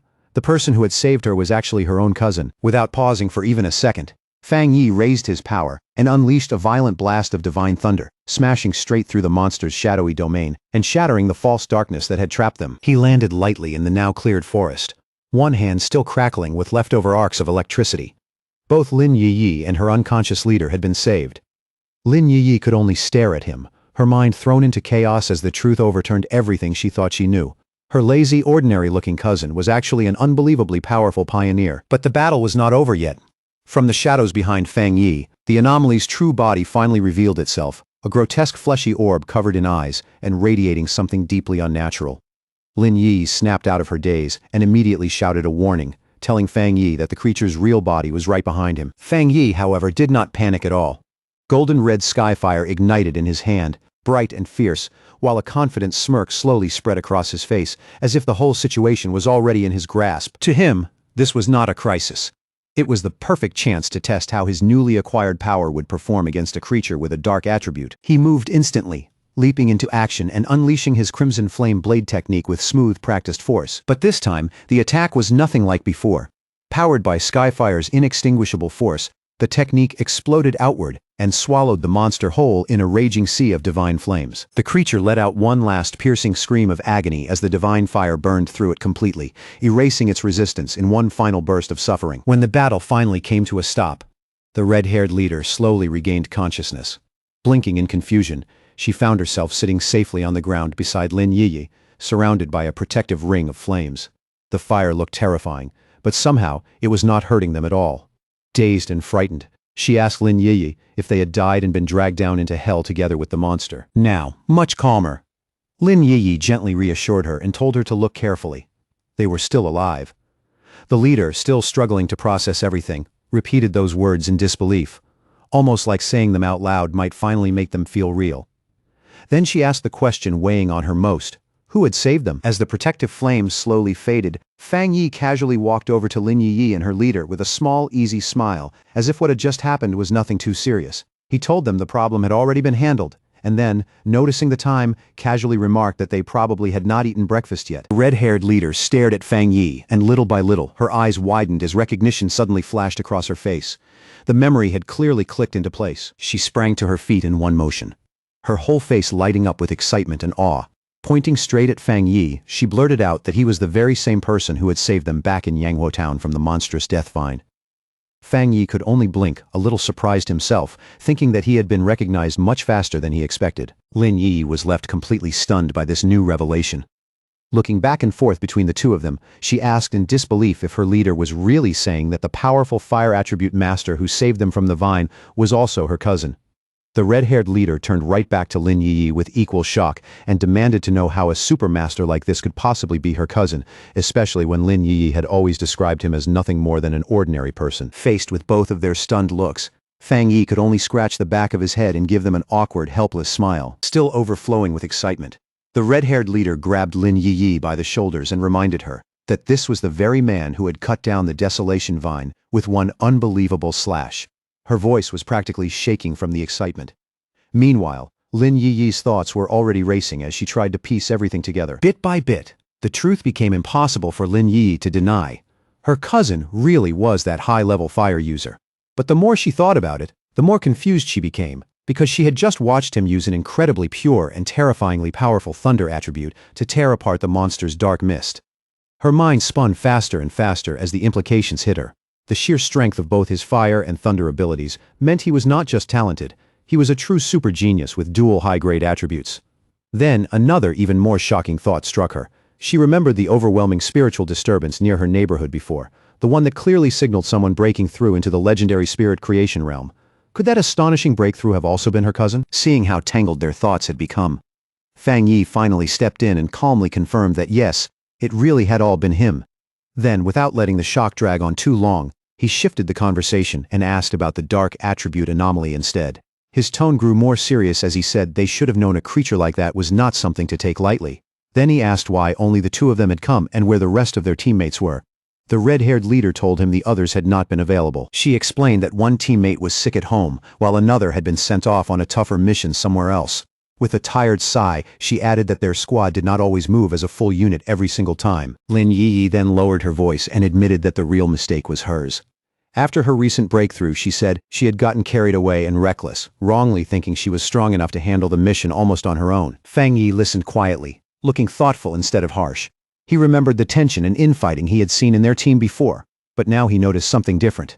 The red-haired leader, who had once openly criticized her own teammates, was instinctively defending them in front of an outsider. That alone told him a lot about her character. And his sharp-minded cousin had probably sensed the instability inside the squad long before this. Now that his identity had been exposed to two people he truly felt he could trust, Fang Yi finally made up his mind and offered them a proposal. He looked at his cousin, then at her friend, and in an easy, direct tone, asked if the two of them wanted to team up with him. For a brief second, both women were so stunned they could not even speak. Then the red-haired leader burst with joy. She clasped her hands together, almost unable to hold it in, and excitedly shouted about how unbelievably lucky she was to get the chance to team up with a master this powerful, all thanks to Lin Yi's connection. Lin Yi, though, felt something deeper than simple excitement. In that moment, she realized that a pioneer as powerful as Fang Yi must have known her secret for a long time, and had probably been quietly watching over her the whole way. The thought hit her hard. On this dangerous and lonely road of cultivation, where every step came with uncertainty, she had unknowingly had a strong and reliable family member nearby the entire time, protecting her without asking for anything in return. That realization filled her with warmth, relief, and a deep sense of happiness. Before she could stop it, a single tear of gratitude slipped quietly down Lin Yi's cheek. She quickly wiped it away, then looked up and flashed Fang Yi a bright, genuinely happy smile, along with a playful peace sign. Laughing through the emotion, she thanked him sincerely and promised to make him 2 extra eggs for dinner. Just then, Lin Yi's phone buzzed with a new notification. She glanced at the screen and announced that Jialan, the mysterious and powerful member of their pioneer group, had just posted a brand new mission. The message was an alert for a high-risk collection mission in a place called the Boundless Dark Realm, and it clearly stated that the task was tied to the dark attribute. At the end of the post, Jialan added a stern warning, telling everyone to think very carefully before choosing to sign up. Fang Yi immediately asked if they knew anything about the place. Lin Yi explained that it was a border zone strictly forbidden by Xiaoguo, an area ordinary pioneers were absolutely not allowed to enter. She went on to explain that the dark attribute energy in that region was so dense and dangerous that most pioneers avoided it at all costs. In fact, many of the strange anomalies appearing throughout their city were actually caused by energy leaking out from that forbidden zone. The place was simply too dangerous. Even the government had never managed to explore it deeply because earlier attempts had ended in serious accidents and heavy losses. Instead of being intimidated, Fang Yi grew even more interested. He said they should try it and asked Lin Yi to message Jialan for more detailed information about the mission itself. Lin Yi immediately said that would probably be useless since Jialan was famously mysterious and rarely said more than a few words no matter the situation. Fang Yi quietly thought that over.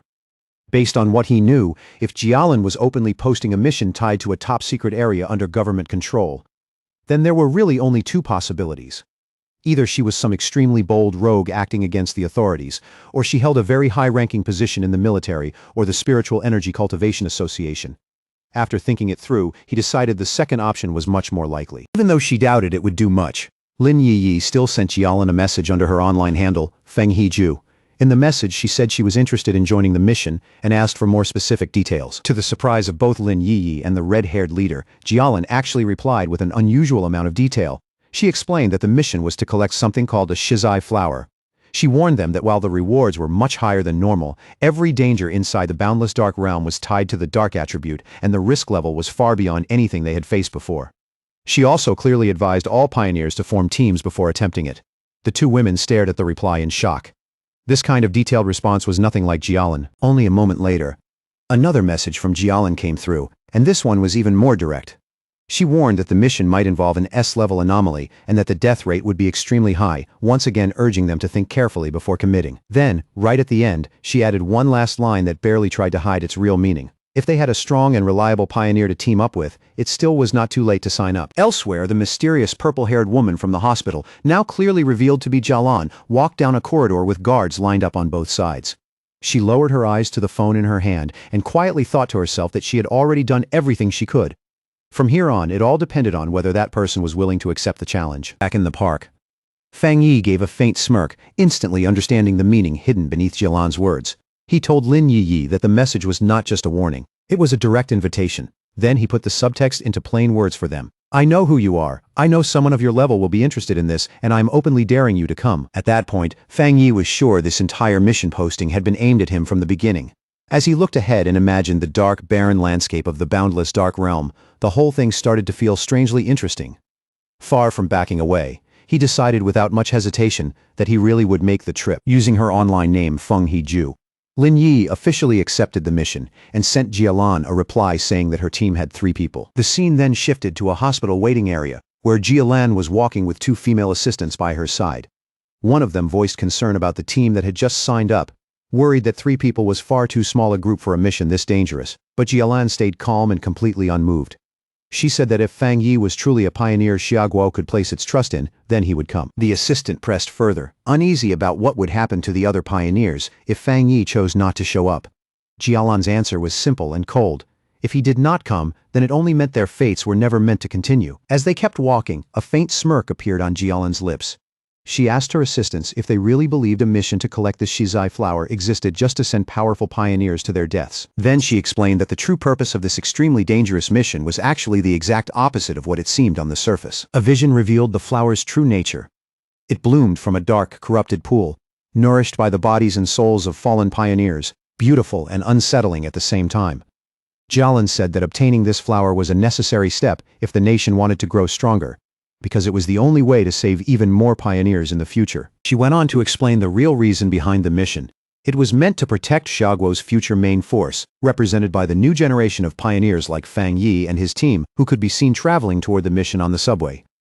At the same time, it was also meant to restore the top-tier combat power the nation had already lost in battle. Soon, they arrived outside the hospital room of her teacher, the elderly man who still lay in a coma. Standing beside the bed and holding his hand, Jialan quietly repeated their goal to herself once again.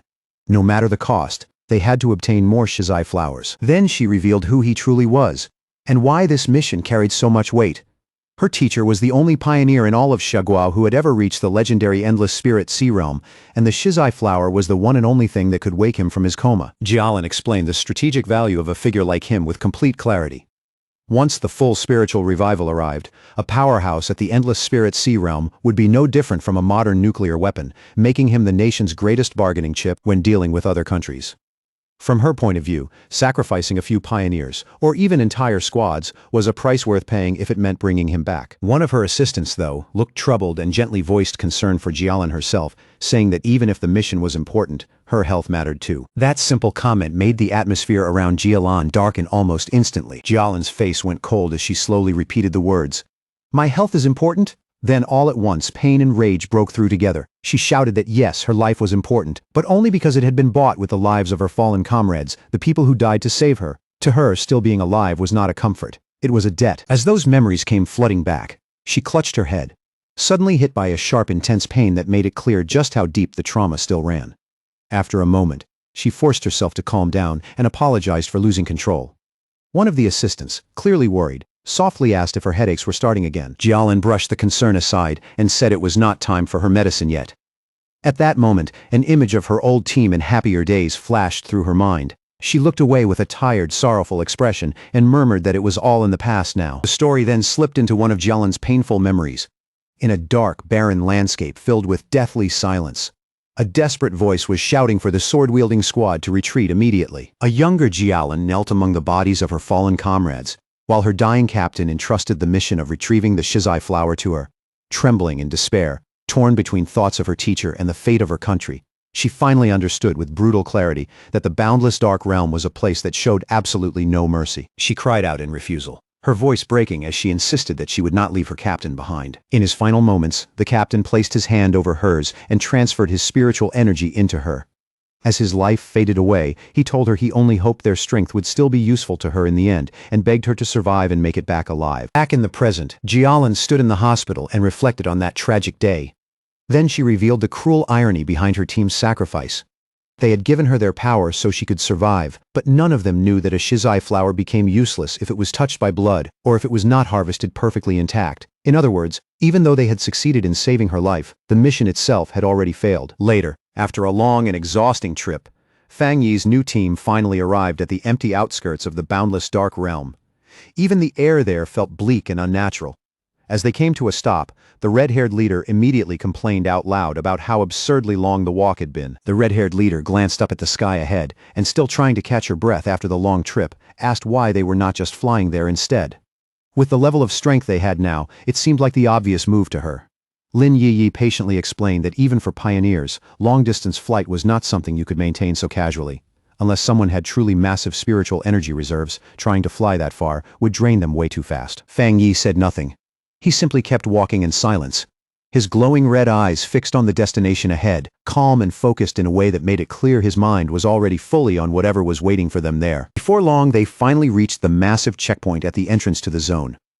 The place was locked down hard with layers of barricades, tank traps, fencing, and armed personnel everywhere. And beyond all of that, a shimmering blue energy barrier stretched across the area like a sealed wall, cutting the forbidden land off from the outside world. Fang Yi looked ahead and quietly confirmed that this had to be the boundless dark realm. Even from here, and even through all those military defenses and energy restrictions, he could already feel traces of the dark attribute leaking through. The aura was cold, oppressive, and deeply unpleasant on an instinctive level. The moment Lin Yi and the red-haired leader felt it more clearly, both of them visibly tensed. In a strained voice, the red-haired leader said this presence felt 1,000 times more terrifying than the dark monster they had fought before. Fang Yi, however, stayed composed and simply told them to steady themselves. There was no point getting shaken before they had even stepped inside. Then he glanced around and pointed out that they were clearly not the only ones who had answered the call. Near the checkpoint, a large mixed crowd of pioneers had already gathered, standing in tense silence or speaking in low voices while waiting for the mission to start. Lin Yi guessed that those people were not there for the high reward alone. She explained that the dark attribute had long been known as one of the hardest and most dangerous forces for pioneers to deal with. It was ruthless by nature, corrosive, and deeply hostile to human life. But now, with more and more violent dark attribute anomalies showing up in cities, the situation had changed. Pioneers were starting to understand that they could not keep avoiding the source of the problem forever. A lot of the people standing there had probably come not just for profit, but because they knew the threat had to be confronted at the root. The red-haired leader immediately agreed, clearly feeling the same way. Fang Yi watched the two of them with a faint smile, visibly impressed by his cousin's clear-headed and practical judgment. All around them stood pioneers of every kind, each in different gear, each carrying their own distinct style, giving the checkpoint a restless, dangerous energy while everyone waited for the gates to open. As they stood there, Fang Yi explained why he had chosen to come on a mission this dangerous in the first place. He said he had already run into dark attribute creatures twice before. The first was that mutated rabbit, though calling it a rabbit barely felt right, since it looked more like some grotesque rat-like beast than anything natural. The second encounter had been even worse. It was the serpent and its rat-like partner, Candle Knight, an intelligent pair that worked together to lure, mislead, and trap pioneers with frightening coordination. That mission had nearly wiped out an entire squad from the Spiritual Energy Cultivation Association. Then Fang Yi pointed out what mattered most. Like Lin Yi had already observed, these creatures did not seem to be entering the city by accident. They looked like they were deliberately finding clever ways around the military defenses set up around the urban borders. That meant they were probably using some unknown method to infiltrate populated areas, and by now it had happened far too many times to be written off as coincidence. For Fang Yi, that pattern alone was enough to make the whole situation impossible to ignore. The problem had already grown serious enough that if nobody stepped in to deal with the source, the cities would eventually be facing far more than scattered incidents. Sooner or later, they would be overwhelmed completely. That was why in Fang Yi's eyes there was no real choice left. No matter how dangerous it was, they had to come to the boundless dark realm and face whatever was hiding inside. At the checkpoint, a military officer stood watching the gathered pioneers while Su Qingying addressed a group in front of the energy barrier, briefing them on the situation before entry. Her expression was grim and focused, and every part of her posture showed she understood exactly how dangerous the mission ahead would be. But in the middle of that tense atmosphere, her concentration broke the moment she spotted a familiar group approaching from the side. The instant she recognized Fang Yi walking over with Lin Yiyi and the red-haired leader, Su Qingying nearly froze where she stood. Beside her, the green-haired Zhang Xiaoya was just as startled and immediately called out to her. But Su Qingying was already covering her mouth in alarm, too shocked to react naturally. Inwardly, she could only pray that the great master somehow would not notice her in the crowd. But that hope shattered almost at once. Fang Yi looked straight at her with a slightly puzzled expression and calmly called her out by name, identifying her on the spot as Captain Su. With no way around it now, Su Qingying could only walk over with her cloaked squad members. She had already received military information on Fang Yi's team, so there was no room left to pretend otherwise. The red-haired leader, still mischievous even in a place this tense, looked the beautiful silver-haired girl up and down and grinned as she asked Fang Yi if this was Lin Yi's future sister-in-law. That one teasing question instantly threw both Lin Yiyi and Su Qingying into visible panic. Su Qingying blushed hard and hurriedly waved both hands, flustered as she insisted it was a huge misunderstanding and absolutely not what it sounded like. Fang Yi, on the other hand, answered with complete calm and said no, she was not. He explained matter-of-factly that Su Qingying was Captain Su from the Spiritual Energy Cultivation Association and that she helped him deal with miscellaneous matters from time to time. Somehow, that only made Su Qingying even more flustered, because being described that way irritated her even more than the romantic teasing did. Before the awkward exchange could go any further, it was suddenly cut off by a loud, arrogant voice slicing right through the scene. An imposing older man in heavy red armor stepped forward with two other armored pioneers at his side and sneered at them as a bunch of shameless brats. In a booming, condescending voice, he complained that the newer generation of pioneers kept getting younger and more disrespectful, to the point that they did not even know how to greet their elders. He scolded them for chatting so casually in a place this dangerous, then finished with a sarcastic remark that he hoped they would all be able to rely on each other once they were inside the boundless dark realm. The red-haired leader immediately bristled at his tone and looked ready to fire back. But Lin Yi quickly reached out and held her back, trying to stop the situation from getting worse. At the same time, Fang Yi calmly stepped forward and positioned himself between them, quietly signaling for his teammate to cool down. But the red-haired leader was not intimidated in the slightest. She jabbed a finger at the arrogant man and told him to mind his own business, then shot back that once they got inside, who ended up scared to death first was still anyone's guess. Her words made the man's face stiffen at once, his arrogant expression twisting into a cold, angry glare. Just then, the rising tension was broken by the sound of a vehicle approaching. The armored man smirked as soon as he saw it, clearly recognizing it as theirs. A large armored transport with flashing police lights rolled up to the checkpoint, and a moment later the rear doors swung open. Jialin stepped out from inside, and the moment she appeared, every pioneer there turned to look at her. A wave of surprise moved through the crowd as people recognized the infamous Jialin. She walked forward with calm authority. Guards positioned on both sides of her, while whispers spread among the gathered pioneers. A lot of them stared in awe, wondering what kind of status someone had to have to arrive with that kind of presence and that much obvious protection. Fang Yi watched her approach in silence and quickly understood why she was here. She was not just here to observe the mission, she was the one who would personally open the gate. Jialin stopped in front of the massive blue energy barrier, its surface crackling with power. Then she slowly raised one hand and began drawing pure energy into her palm until a glowing blue symbol took shape there, radiant and precise. With a strong push forward, she drove that symbol into the barrier. The enormous wall of energy immediately tore open, revealing a dark passage leading straight into the forbidden zone beyond. And just like that, the ES-class mission officially began. Standing before the dark portal, Jialin remained completely composed as red and black currents of energy whipped and coiled around the opening behind her. She announced that the pioneers could now enter, but before anyone moved, she gave them one final warning. The shizai flowers they had been sent to retrieve had to remain perfectly intact, and under no circumstances could they be touched by human blood. If the flowers failed to meet those conditions, then no reward would be given, no matter what risks people had taken. Once she made that clear, she gave the order for the mission to begin. With that, the crowd of pioneers started moving in groups.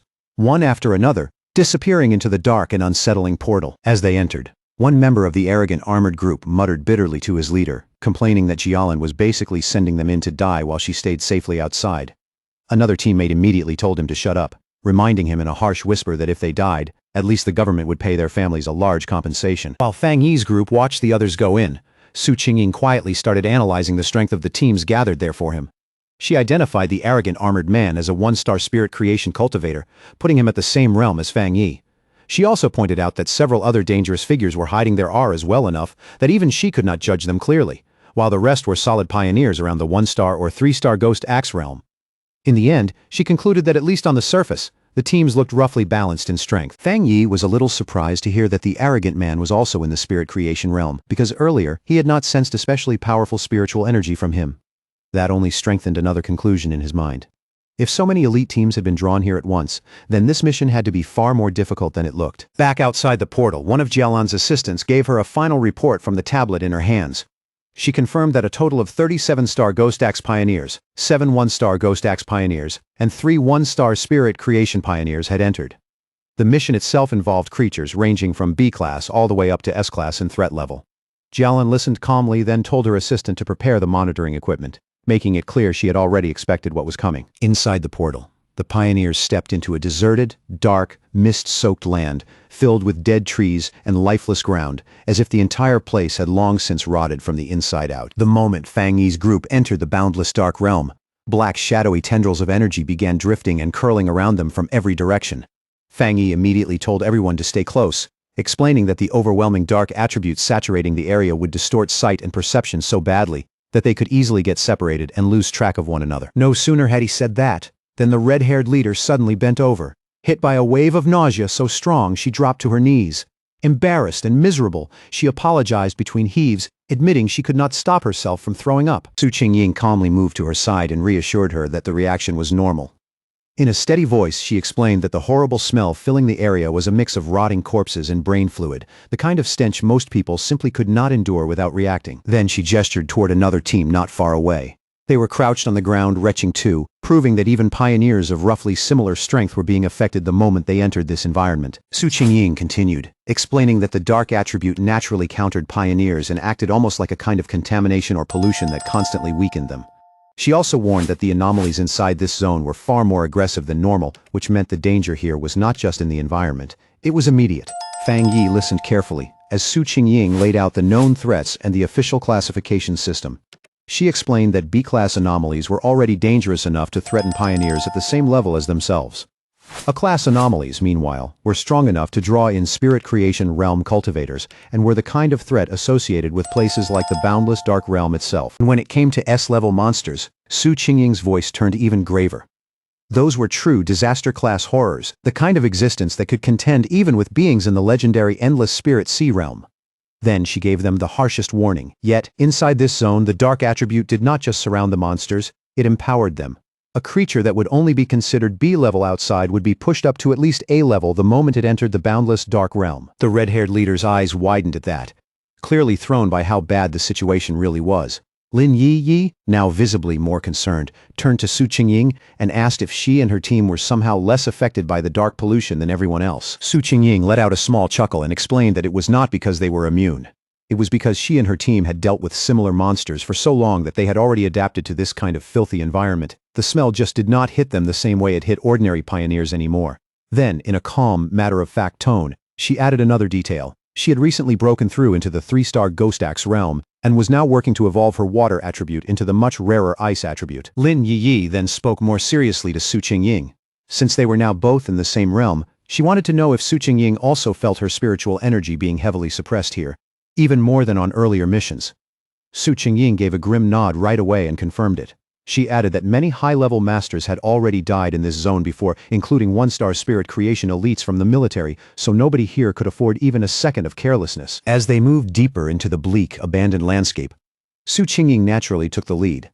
After a while, she noticed they could no longer see the pioneer group that had been ahead of them, and she urged everyone to pick up the pace a little. Then she lowered her voice and gave an important instruction. From here on, they needed to speak less, save their strength, and keep their spiritual energy drawn inward, so the dense dark mist would have fewer chances to exploit any weakness. As he walked in silence, Fang Yi quietly checked his own condition.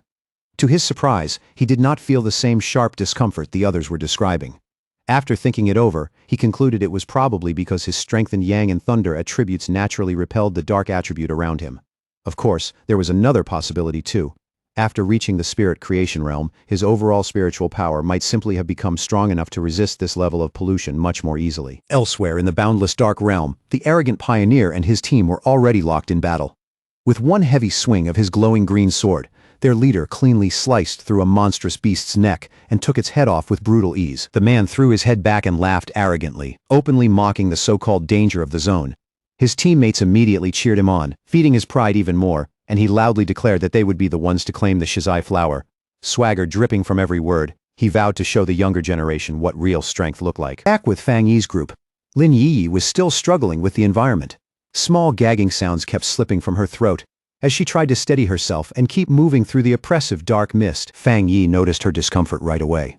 Watching her force herself to endure it, he could not help thinking that even after everything she had been through and all the power she now had, in some ways, she was still just a kid. Without making a big deal out of it, he gently placed a hand against her back and sent a soft, steady wave of spiritual energy into her body to calm and support her. The effect was almost immediate. The nausea twisting Lin Yi's stomach, along with the deep, bone-chilling cold creeping through her body, faded in moments. In their place came a gentle warmth, the kind that felt like winter sunlight after being trapped too long in icy darkness. Lin Yi could not help marveling at how incredible the power of the spirit creation realm really was. In amazement, she commented on the warmth around her, assuming it had to be some especially rare and high-grade fire attribute. Then her thoughts briefly drifted to her own wood attribute, which absorbed energy slowly and steadily by nature, and to what Su Qingying had said earlier about evolving water into the much rarer ice attribute. Fang Yi calmly corrected her, explaining that what she was feeling was not a fire attribute at all, but the yang attribute.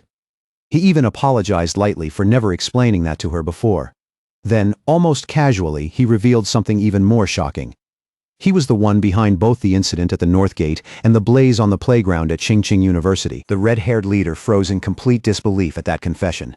Staring at him, she blurted out whether he was seriously admitting to having 3 separate high-grade attributes. Fang Yi explained that the 2 fire-related incidents were not actually the same thing, because there were subtle but important differences between the yang attribute and skyfire.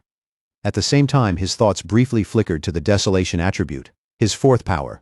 He decided at once to keep that one hidden. In a place like this, it was always smart to keep at least one trump card in reserve. Outwardly, he only gave a vague confirmation which naturally left the others even more stunned. Still shivering from the biting cold and the oppressive aura around them, the red-haired leader edged a little closer to Fang Yi. Somewhat awkwardly, she admitted that she had not reached the 3-star Ghost Axe realm yet, so her ability to sense attributes was still weak, but even so, she could tell his yang attribute would help a lot. Trying to sound obedient, she shyly asked if he could warm her up too, and promised she would behave herself. Fang Yi agreed without making a fuss and said he would help keep her warm for the day.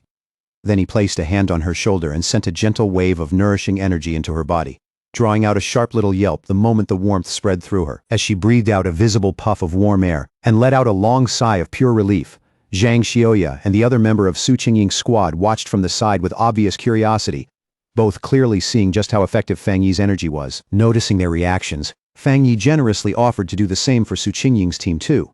Su Qingying hesitated for a moment, but then admitted in a slightly awkward tone that the warmth did, in fact, feel very nice. Her 2 much more enthusiastic subordinates accepted almost immediately, with no convincing needed. With a few quick, easy pats, Fang Yi passed his protective yang energy into all 3 women. Each of them reacted with visible surprise as the warmth settled in, and the tension in their faces eased right away.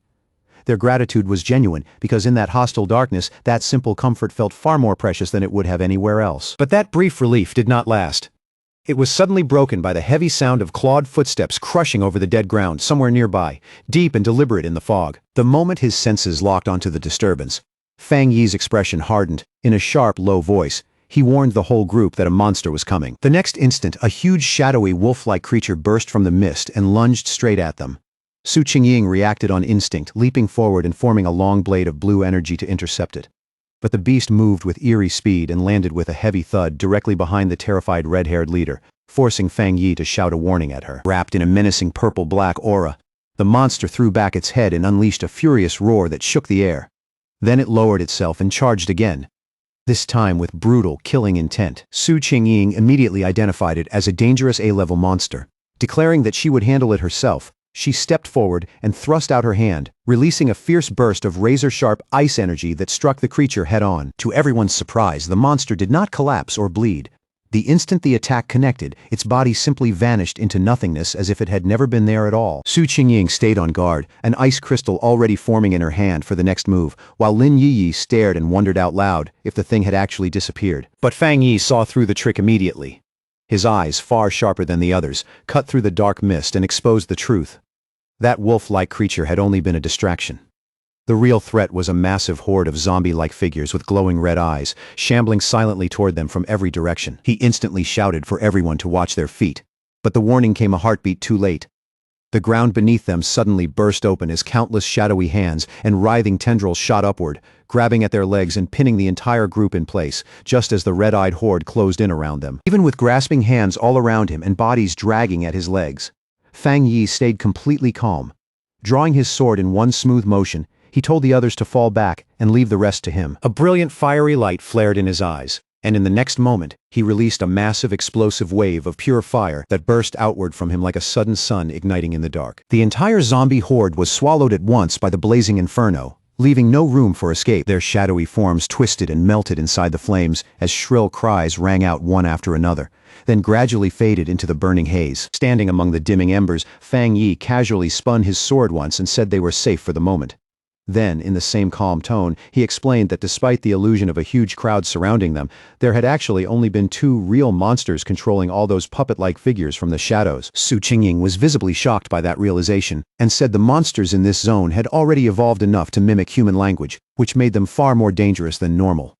Fang Yi grimly suggested that it was probably because they had devoured so many people and learned from their victims over time. The whole group was left stunned by the display of power they had just witnessed. Su Qingying then added that the boundless dark realm was so dangerous that even weak creatures could be pushed into a-level threats here, making direct battle impossible for anyone below the spirit creation realm. Elsewhere, at a separate observation point, the mysterious Jilan was silently watching the entire scene unfold. Even she looked impressed. She realized right away that Fang Yi had destroyed two A-level phantom beasts with a single strike. And inwardly, she admitted that even she would have needed to trade several rounds with them before ending the fight that cleanly. Now, fully aware of how dangerous this place really was, Lin Yiyi immediately said that if Su Qingying's explanation was right, then it was more important than ever for all of them to stay close together. She warned that the monsters could disguise themselves, mislead people, and strike the instant anyone let their guard down. Then she turned and urgently told the red-haired leader to stop sitting there and get up. But the red-haired leader was still shaken, and not because of the zombie horde. What had truly rattled her was the overwhelming force of Fang Yi's attack. She muttered that the aura from his flames had felt so terrifyingly heavy that it was even more suffocating than the monsters were. In her eyes, even the slightest touch from that fire probably would have killed her on the spot. Just then, a deep rumbling sound rolled across the empty landscape, low and heavy enough to make everyone instinctively lift their heads. Lin Yi frowned and asked if the others could hear it too, because what she was hearing sounded strangely like distant ocean waves crashing somewhere in the dark. A moment later, the ground started shaking violently beneath them, the tremors so strong the whole group staggered and nearly lost their footing. Off in the distance, they could see other pioneer teams running in full panic, their formations broken and their faces full of terror, as they fled through the dead forest. One man was screaming desperately at his companion to stop fighting and run. His voice cracked with fear as he shouted that the thing coming toward them was pure evil, that they were seeing ghosts and that staying to fight would only get them killed. Fang Yi, Su Qingying, and Lin Yiyi all watched the chaos with grim, tightening expressions. Then they saw it clearly.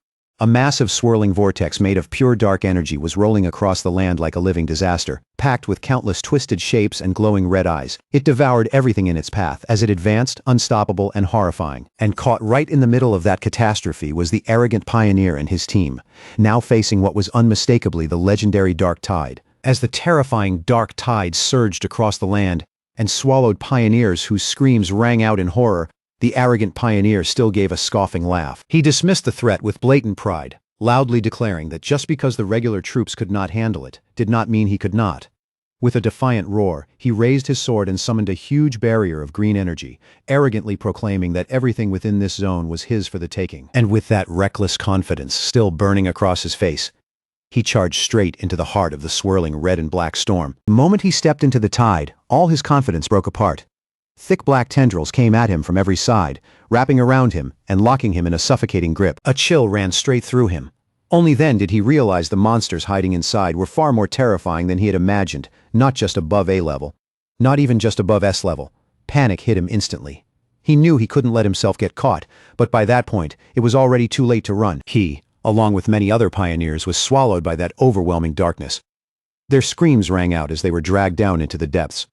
From farther back where it was still barely safe, Fang Yi and the others could do nothing but watch the nightmare unfold. The red-haired leader stared ahead, visibly shaken, and muttered in disbelief, wondering if those people were already dead, and if any of them still had a way out. Beside him, Lin Yi quickly turned to Su Qingying and pressed her to explain what this so-called dark tide really was. With a grim look on her face, Su Qingying explained that this was the ultimate form of the dark attribute, a corrupted tide that devoured everything in its path, even other monsters. There was fear in her voice, but confusion too. Their mission was supposed to have been arranged specifically to avoid the day of the tide, and now that this was happening right in front of them, she could only fear that every pioneer who had gone ahead was already gone. Lin Yi suddenly remembered seeing the dark tide mentioned on pioneer forums, where people described it as a disaster capable of wiping out an entire city. Her face tightened with fear, and she immediately told Fang Yi they needed to retreat while they still could. But Fang Yi stayed completely calm. He told everyone not to panic, then raised a huge protective barrier around the group, golden spiritual energy pouring out as blue lightning crackled across its surface. In a steady voice, he explained that this spiritual shield naturally countered dark energy. And if things really got desperate, they could all pour their power into the barrier together, hold it in place, and survive the tide head-on. Su Qingying looked at him in shock, and immediately asked what exactly he was planning to do. She warned him that the dark tide was not ordinary dark energy, but a terrifying concentration of the dark attribute itself. Even if all of them combined their strength, they still wouldn't be able to stop it. She reminded him that even that spirit creation realm pioneer had been swallowed without putting up any real resistance. Fang Yi didn't look troubled at all. Golden flames burst across his sword, while blue lightning flared wildly in his other hand. Then, with complete confidence, he said he was going in to destroy it. Before anyone could respond, he kicked off the ground and shot forward like a streak of fire and thunder, heading straight for the towering wall of darkness. His teammates could only stare after him in shock, while Su Qingying wondered if he really meant to destroy the dark tide itself. He drove straight into the center of the storm, his light carving open a path through the violent swirling chaos like a blade cutting through endless night. At the very heart of the tide, Fang Yi floated in complete calm, completely untouched. A golden aura shielded him while monstrous dark energy churned and shrieked all around him. His eyes settled on the tiny red wisps, flickering inside the storm like little flames, and a faint smirk appeared on his lips. One of his suspicions had just been confirmed. Suspended in the center of the dark tide, Fang Yi found himself surrounded by a grotesque horde of monsters, their twisted bodies covered in countless eyes as they writhed through the darkness. And the more closely he looked, the clearer the truth became. These weren't just A-level monsters being controlled by dark energy. They were evolved composites. Upgraded forms created by forcing countless smaller monsters together into something far more horrifying. In that instant, Fang Yi understood what the tide really was. It was like a living incubator, endlessly refining its creatures from B level to A level, and then from A level to S level. By his judgment, this entire event had already reached at least an SSS class threat level. That alone explained how it had swallowed even spirit creation realm pioneers so easily without giving them any real chance to fight back. Then one of the monsters suddenly lunged out of the darkness and rushed straight at Fang Yi. Golden fire flashed in his eyes. With one clean swing of his flaming sword, he unleashed the crimson flame blade and effortlessly cut down the charging A-level composite beast. He couldn't help noticing just how much stronger he had become. Now that he had reached the spirit creation realm and combined it with his Skyfire-enhanced sword, a creature that once would have dragged him into a brutal fight could now be killed in an instant. As his gaze moved through the storm around him, something nearby suddenly caught his eye. It was that arrogant pioneer. He was still alive, but the tide's dark energy was steadily eating away at him. He hadn't passed out yet, and he was still struggling desperately against the corruption spreading through his body. Fang Yi saw right away that the man was still responsive, which meant his spiritual energy had not been completely drained yet. His foundation was nowhere near as stable as Fang Yi's, but as a true spirit creation realm pioneer, he still had one slim chance to survive. After only a brief pause, Fang Yi gathered divine thunder into his hand. A huge burst of purifying lightning exploded from him and slammed straight into the dark mass trapping the arrogant pioneer. The man was blasted clear out of the tide, thrown through the air before crashing hard onto the ground. He was unconscious, but at least he was finally free from the corruption gripping him. Standing over the fallen rival with his sword still burning in his hand, Fang Yi calmly judged that the man could still be saved. but only by the thinnest margin. But that small win didn't last long. The dark energy around him started twisting and gathering again, and the monsters he had just cut down began reforming right in front of his eyes. He watched a massive, many-eyed creature regenerate out of the surrounding darkness, and immediately understood the real problem. The tide could keep reproducing its minions endlessly, and for a moment he couldn't help wondering if this terrifying power of regeneration was what defined monsters beyond the S-level threshold. Facing that endlessly reviving horde, Fang Yi quickly gave up on his original plan and settled on something far more dangerous. Even so, a confident smirk still rose on his face. He was ready to try a different approach. Without the slightest hesitation, he deliberately withdrew his protective spiritual aura and left his entire body exposed to the crushing power of the dark tide. The instant that protection vanished, his system reacted and detected the extreme dark attribute surrounding him, but almost immediately it returned a failure. The attribute was too unusual, too complex, and couldn't be extracted for now. Fang Yi felt disappointed but not surprised. Even after stepping into the spirit creation realm, the dark attribute was still beyond his reach. If anything, that only confirmed what he had already started to suspect. This power was fundamentally different from every other attribute he had encountered. As his options narrowed by the second, panic still never showed on his face. Instead, a determined smile slowly appeared. Since he couldn't destroy the tide outright, and couldn't absorb its power either, then there was only one thing left to do. He would have to find another way to deal with it. As the monsters began closing in again, he briefly regretted not bringing Little Flower, the Desolation Flower, with him. Its life-draining power would have been the perfect answer to something like this. For one short moment, he wondered what choices he still had left. Then his eyes widened slightly. A sudden realization hit him. The answer had been right in front of him the entire time. Outside the tide, the rest of the team stayed inside the golden barrier, staring nervously into the darkness. Still rattled, the red-haired leader asked Su Qingying if she had ever seen anything like this before. With a tense expression, she could only admit that she hadn't. Then, all at once, the violent chaos of the dark tide went still. Instead of raging wildly, it pressed silently against their protective shield. And somehow, that unnatural silence felt even worse than the storm. That eerie calm only made everyone more uneasy. Lin Yiyi admitted with a trembling voice that even when they had faced the monstrous desolation vine, she had never felt this afraid. Her worry for Fang Yi weighed so heavily on her that she could barely think. Su Qingying tried to calm her down. She pointed out that Fang Yi's barrier was still holding, even if it was flickering under the pressure. Taking Lin Yiyi's hands, she told her they should focus their own spiritual energy into the shield and help reinforce it.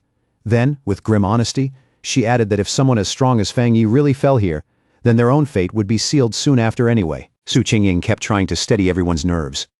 She reminded them that Fang Yi was a spirit creation realm cultivator who wielded several terrifyingly powerful attributes, and she strongly suspected that his real strength went even deeper than anything they had seen so far. Someone at his level simply wasn't a person pioneers like them could save, no matter how much they worried. Her calm tone, and even that slight touch of humor, slowly eased Lin Yiyi's nerves, and Lin Yiyi softly thanked her. Su Qingying just smiled and admitted that her own teammates often said she was too serious. Then she gently asked Lin Yiyi if she felt a little better now. Their tense waiting was suddenly shattered when a towering pillar of pure fire erupted from deep inside the dark tide, instantly forcing the oppressive darkness back. From the blazing center of that inferno, Fang Yi unleashed his ultimate technique, the Nine Dragons Skyfire sealing art. He rose out of the flames like a god of war, his entire body shining with a fierce mix of blue and golden energy. Outside, his teammates could only stare in awe. The red-haired leader excitedly pointed him out to the stunned Lin Yiyi, while Su Qingying stood there in open disbelief, unable to process the sheer scale of the power unfolding in front of them. The technique took form as 9 colossal fire dragons, twisting and circling through the sky with overwhelming majesty, their combined light swallowing the darkness of the dark tide whole. Elsewhere, Jialan, who had been quietly watching the mission from afar, was nearly thrown off balance by the immense wave of spiritual pressure that suddenly erupted outward. She recognized that power instantly as the legendary Skyfire attribute, and she immediately realized the technique itself was a sealing art of terrifying power. In utter disbelief, she watched the 9 dragons converge and compress the city-destroying dark tide into a single unstable orb of blazing energy.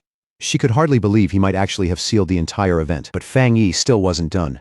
After sealing the tide, he gathered divine thunder into both hands and released it as a massive vortex of crackling blue energy, spiraling violently around the sealed sphere of fire. With a roar that shook the air itself, Fang Yi called out the name of his fused technique, the 9 Dragons' Edict, and the force in his voice made the whole battlefield tremble. In the next instant, those 2 overwhelming powers, fire and thunder, slammed into each other head-on. The collision exploded outward with terrifying force, blasting through everything around them and shaking the very foundation of the extreme dark zone. Then Fang Yi gave one final command to Seal. Bringing his hands together, he forced that raging chaotic power to collapse inward under his control. The violent vortex of fire and lightning compressed tighter and tighter, shrinking into a smaller, steadier sphere until it finally settled into a glowing orb, bright, stable, and packed with perfectly contained power. After that unbelievable display of strength, the arrogant pioneer lay unconscious on the ground, like a hollow shell of the man he had been before. Fang Yi glanced at him and figured that, for now at least, the danger had passed. In the end, he had even saved someone by accident, which left him quietly wondering what he was supposed to do with the man now. Lin Yi hurried straight to Fang Yi, relief written all over her face now that she could see he was safe with her own eyes. Nearby, Su Qingying stood beside the unconscious pioneer and calmly said her team could take care of the injured man from here. A little later, Su Qingying walked over and asked Fang Yi why he still didn't look the least bit pleased, even after sealing something as terrifying and high-level as that dark attribute phenomenon. But inwardly, she was stunned. He had actually done exactly what he said he would do and crushed the dark tide itself. To her, that made him a truly frightening force. Fang Yi quickly told them this was no time to relax, and that they needed to move immediately. He explained that the seal he placed was only temporary, and the dense dark attribute energy still lingering in the area remained extremely dangerous. They had to find the Shizai flower before the seal weakened and broke. Su Qingying understood at once and nodded, saying her team would carry the unconscious man back to the association for treatment, while several of her teammates lifted him onto their shoulders. Before long, the group stopped at the edge of a cliff and looked out over the silent, empty land ahead. Su Qingying's heart sank as she realized none of the other pioneers who had gone ahead were coming back. There wasn't a single trace left behind. The only conclusion she could make was that they had all been devoured by the dark attribute. The red-haired leader bitterly mourned the fact that people who had been alive just moments earlier had disappeared without leaving anything behind. Fang Yi, on the other hand, quietly thought that maybe he really was cold-blooded, because what he felt most was relief. At least he hadn't been forced to stand there and watch them die one after another. As they approached a sinister dark pool that gave off an oppressive presence, Fang Yi immediately took charge. He told Lin Yi and the others to keep moving with Su Qingying's team, explaining that this pool had now become the most dangerous spot in the area and that it would be safer if he stayed behind to cover them. The others accepted that without argument and carefully moved on. Once he was alone on the rocky ledge, with the air around him tense and strangely quiet, a system window suddenly appeared in front of Fang Yi and informed him that it had detected a new and intense fluctuation of the dark attribute nearby. Almost immediately, a violent vortex of purple-black energy burst up from the ground around him, twisting like a living storm. The system confirmed the detection had succeeded and announced that it was activating its highest level of computing power to write a brand new technique. An unseen force lifted Fang Yi into the air. His arms spread outward as towering pillars of pure dark energy surged up around him from every direction. Then the system declared that the writing process was complete. Fang Yi's eyes snapped open at once, now glowing with a cold purple light that carried the essence of the power he had just gained. A new system window appeared and confirmed what he had obtained. It was a dark attribute technique called the Boundless Dark Realm. The system explained that this ability allowed him to create a sealed domain of dark mist, and inside that enclosed space, spiritual energy would be heavily suppressed. Fang Yi immediately grasped what that meant and realized this dark world was a special domain completely under his control.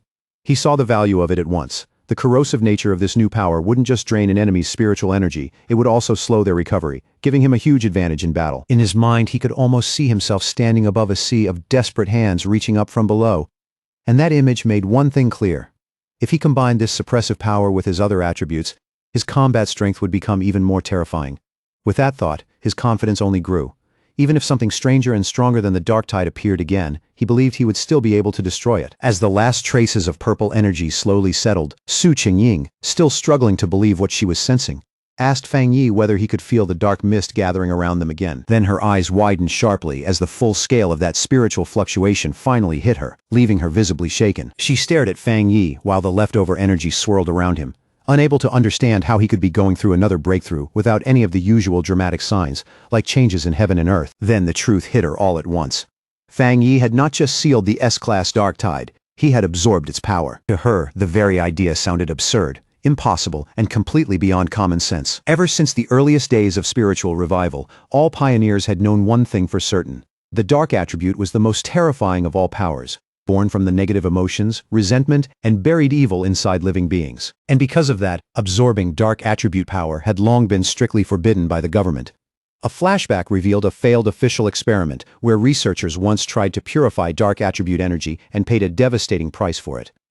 In the end, it was classified as a uniquely dangerous monster-type power. Dark monsters could range anywhere from D-class to S-class, but even the weakest among them had been enough to overwhelm early pioneers. And the Dark Tide, an absolute S-class threat, could devour even spirit creation realm cultivators with frightening ease. Another flashback showed the tragic fate of a 3-star Ghost Axe pioneer who, before the ban was ever established, had tried to absorb the energy of nothing more than a sea-level monster. The backlash drove him completely insane. His skin began to rot, his mind gave way, and in the end, he was locked away in a psychiatric hospital where he remained to this day. Back in the present, the violent dark energy gradually died down and flowed back into Fang Yi's body. He let out a slow, quiet breath as the disturbance finally came to an end. Then he calmly spoke into the mist-covered emptiness, telling whoever had been watching them all this time to come out already. His red eyes swept across the area with a sharp, certain look, as if he had known from the beginning that someone was there. From within the drifting mist, Jialin finally stepped out. Looking straight at Fang Yi, she confirmed that if her judgment was right, he was the one who had sealed the dark tide by himself. Su Qingying froze at Jialin's sudden appearance and gasped out her name in disbelief.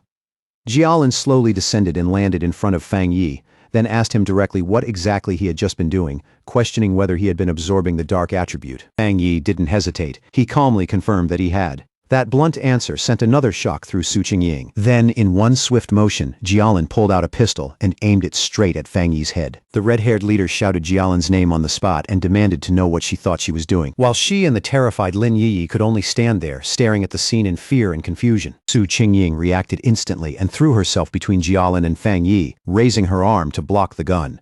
She confronted Jialin in open anger, reminding her that if she remembered right, Fang Yi was the military's top priority recruitment target.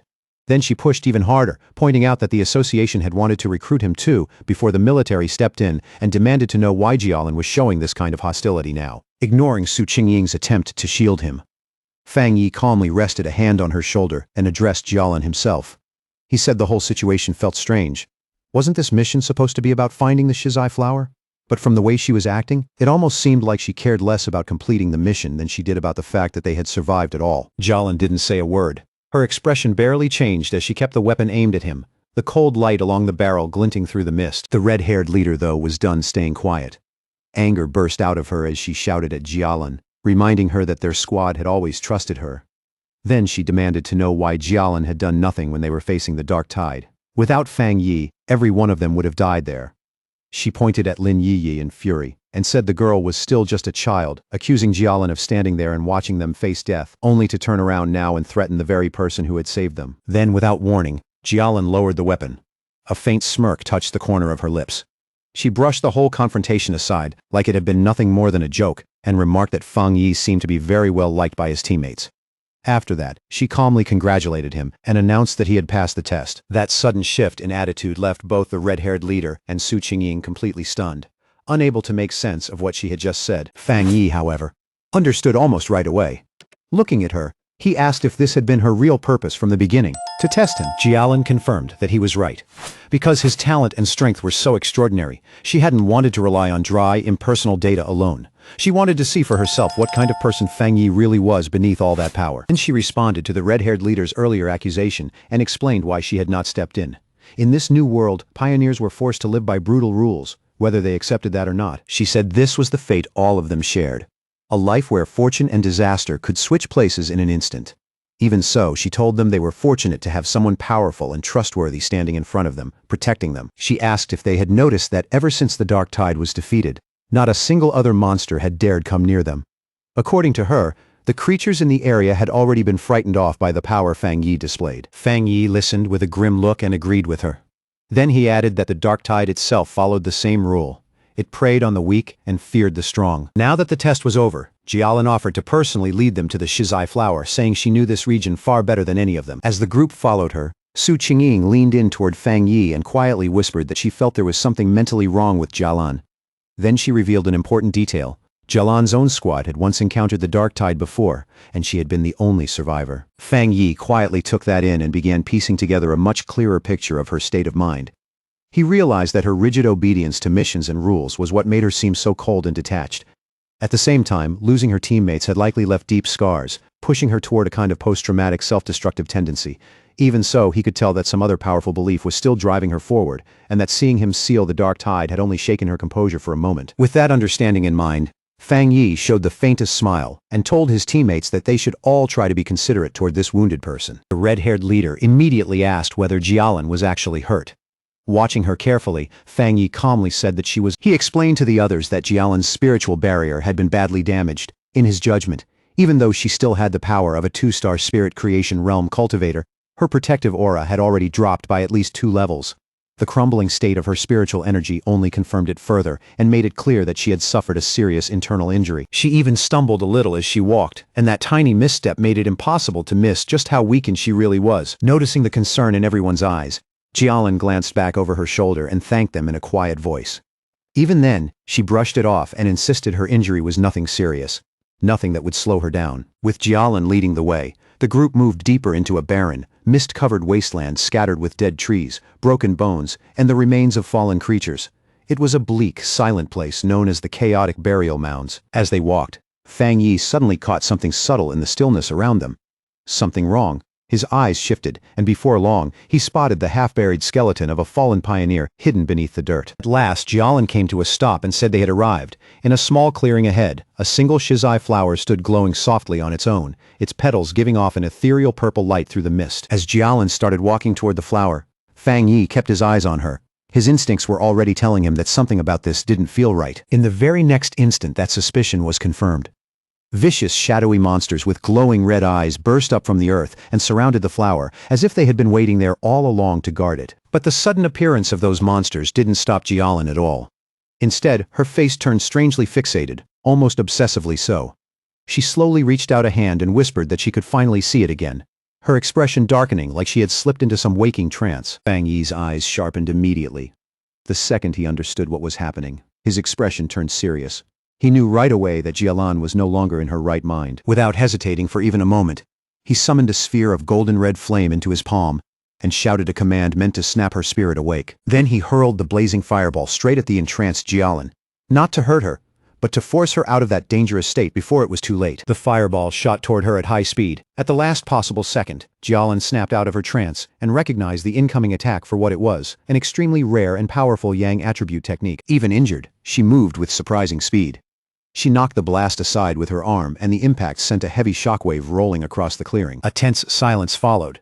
Jialan and Fang Yi stood facing each other, neither of them making the first move, while golden energy kept crackling restlessly around his hand. Now fully awake, Jialan looked visibly shaken. The sight of the flower had dragged up an old painful memory, and ghost-like images of her fallen companions flashed through her mind. Bitterly, she wondered if even all her preparations still hadn't been enough. Seeing that she had come back to herself, Lin Yi and Su Qingying hurried over at once. Lin Yi anxiously asked if she was all right, while Su Qingying, more cautious, pointed out that Jialan was being heavily affected by the dark attribute and said it would be safer if they all stayed together from now on. Ignoring their concern, Fang Yi stepped forward with calm confidence. When it came to the shizai flower, he said it would be enough for him to go alone. He had clearly decided to handle this himself. Then he walked calmly into the empty clearing. Steady step after steady step, heading straight for the softly glowing flower ahead. Suddenly, the ground beneath them began to shake violently. A massive, hideous wolf-like monster with glowing red eyes burst out of the earth in a spray of dirt and stone, lunging forward with savage force. Its jaws split wide open, revealing a horrifying storm of smaller screaming faces and dark red energy churning inside its mouth as it let out a roar full of hunger and malice. Fang Yi didn't flinch. Blue energy crackled across his fingertips as he calmly spoke a single word. Divine thunder. Several massive bolts of lightning exploded from his hand and tore straight through the monster's body. The creature howled in pain as electricity ripped through its flesh. But even after taking the blow head-on, it still refused to go down. Fang Yi watched it closely and quickly understood what he was dealing with. This fox demon had clearly devoured countless other monsters and mutated into something this twisted and powerful, making it yet another S-class threat. Knowing the seal on the dark tide was only temporary and that every second mattered now, Fang Yi understood he had to end this fast, but when he sensed the monster's abnormal vitality, a confident smirk slowly formed on his face. If it wasn't going to die easily, then it was the perfect test subject for his new power. With that thought, he gathered the ominous purple energy of the dark attribute into his hand. Still wearing that calm, confident look, Fang Yi unleashed his newly acquired technique, the boundless dark realm, directly on the S-class fox monster. A massive storm of swirling purple energy erupted outward from him and instantly trapped the startled beast inside. That raging power quickly compressed and solidified into a huge dark purple sphere, sealing both Fang Yi and the monster inside its enclosed space. Inside that newly formed world, shadowy purple tendrils whipped in from every direction and wrapped tightly around the EOS-class beast like living chains. The monster thrashed wildly and let out pained whimpers as its enormous body started shrinking under the crushing pressure of Fang Yi's domain. Then a system window appeared and confirmed just how terrifying the technique really was. Under the effect of the boundless dark realm, the S-class anomaly had been forcibly downgraded by 2 entire levels, all the way down to a B-class threat. Standing in front of the weakened creature, Fang Yi calmly remarked that an S-class anomaly like this must have had a very unstable foundation if it could be downgraded so easily. Now that the monster had been reduced to something manageable, his sword burst into blazing golden-red fire once again. He declared that the battle was over, and with that, he brought down a single massive slash of fire, engulfing the creature completely and destroying it in one overwhelming strike. Outside the sphere, Su Qingying and Lin Yiyi stared at the enormous orb of dark energy in front of them. Su Qingying found it strange. Even though it was clearly dark attribute power, it felt different from the kind she knew. Lin Yiyi immediately agreed, saying it didn't have that usual disgusting heaviness or bone-deep chill she expected from it. Jialan gave them the answer. She explained that what they were seeing was Fang Yi's personal domain, a space he had created on his own after mastering the dark attribute without any teacher to guide him. As she said that, Jialan couldn't help thinking about just how incredible that really was. Creating a domain was an extremely difficult ability, something far beyond what ordinary pioneers could ever hope to achieve. Before this, the only person she had ever known who could form a spatial domain through spiritual power was her teacher. Other than him, she guessed there were no more than 3 people in the entire world who could do the same. Then a painful memory rose up in her mind. She saw a vision of a massive disaster once spreading across an entire city, and remembered how her teacher had tried to stop it with his own domain, only to fail in the end. Their thoughts were cut short when the purple sphere vanished, revealing Fang Yi standing alone in the clearing, as if the battle had ended in the blink of an eye.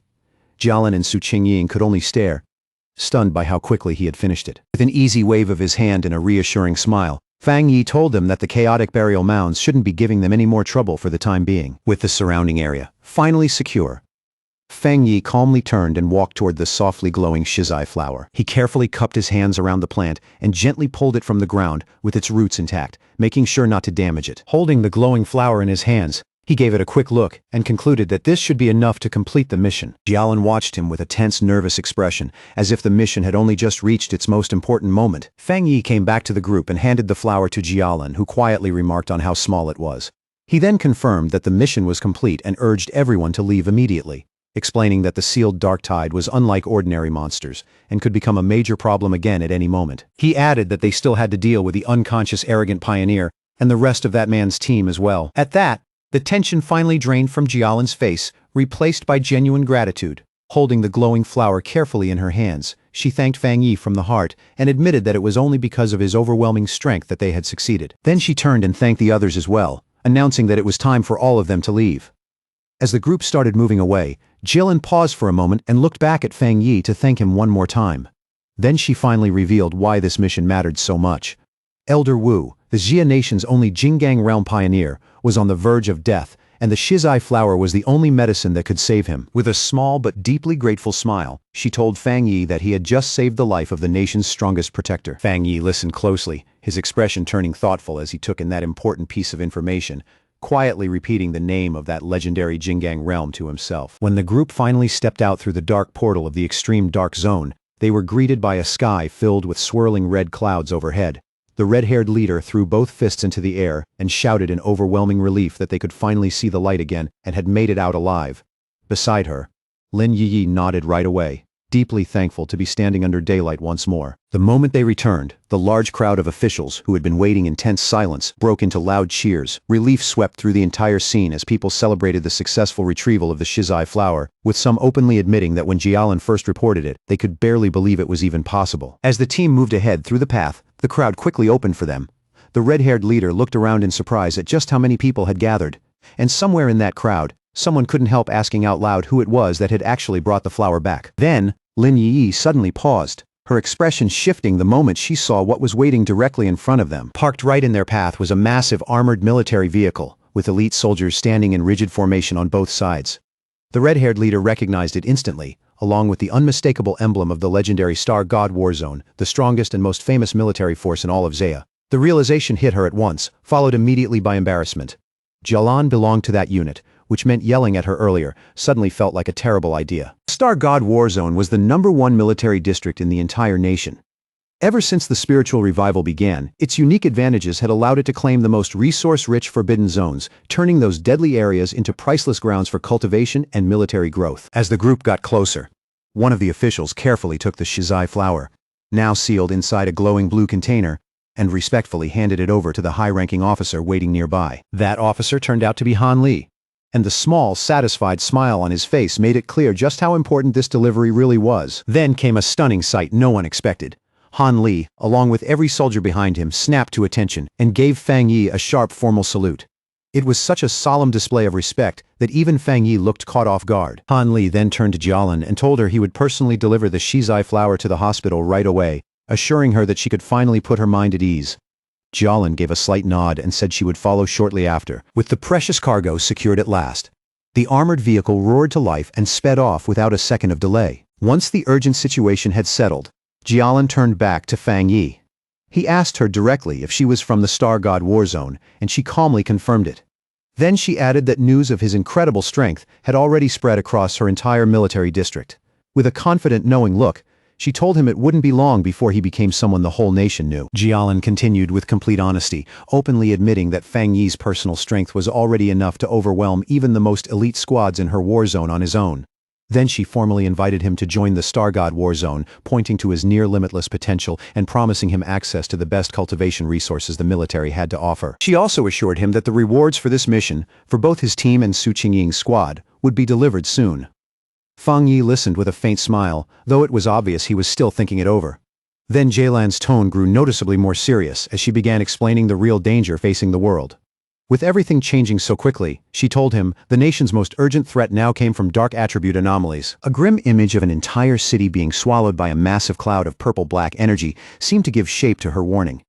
She said the number of these anomalies was rising at an alarming rate, and their influence would keep spreading like a malignant tumor, ready to trigger catastrophe at any moment. Because the danger was that great, she explained, they had no choice but to establish forbidden zones and place organizations like the Spiritual Energy Association in charge of guarding them under the strictest control. She made it clear she wasn't saying all this to pressure him into joining the military. Rather, she believed someone as exceptional and powerful as Fang Yi had earned the right to know the truth about the world they were living in. Understanding the sincerity behind her words, Fang Yi smiled and gave her a calm answer.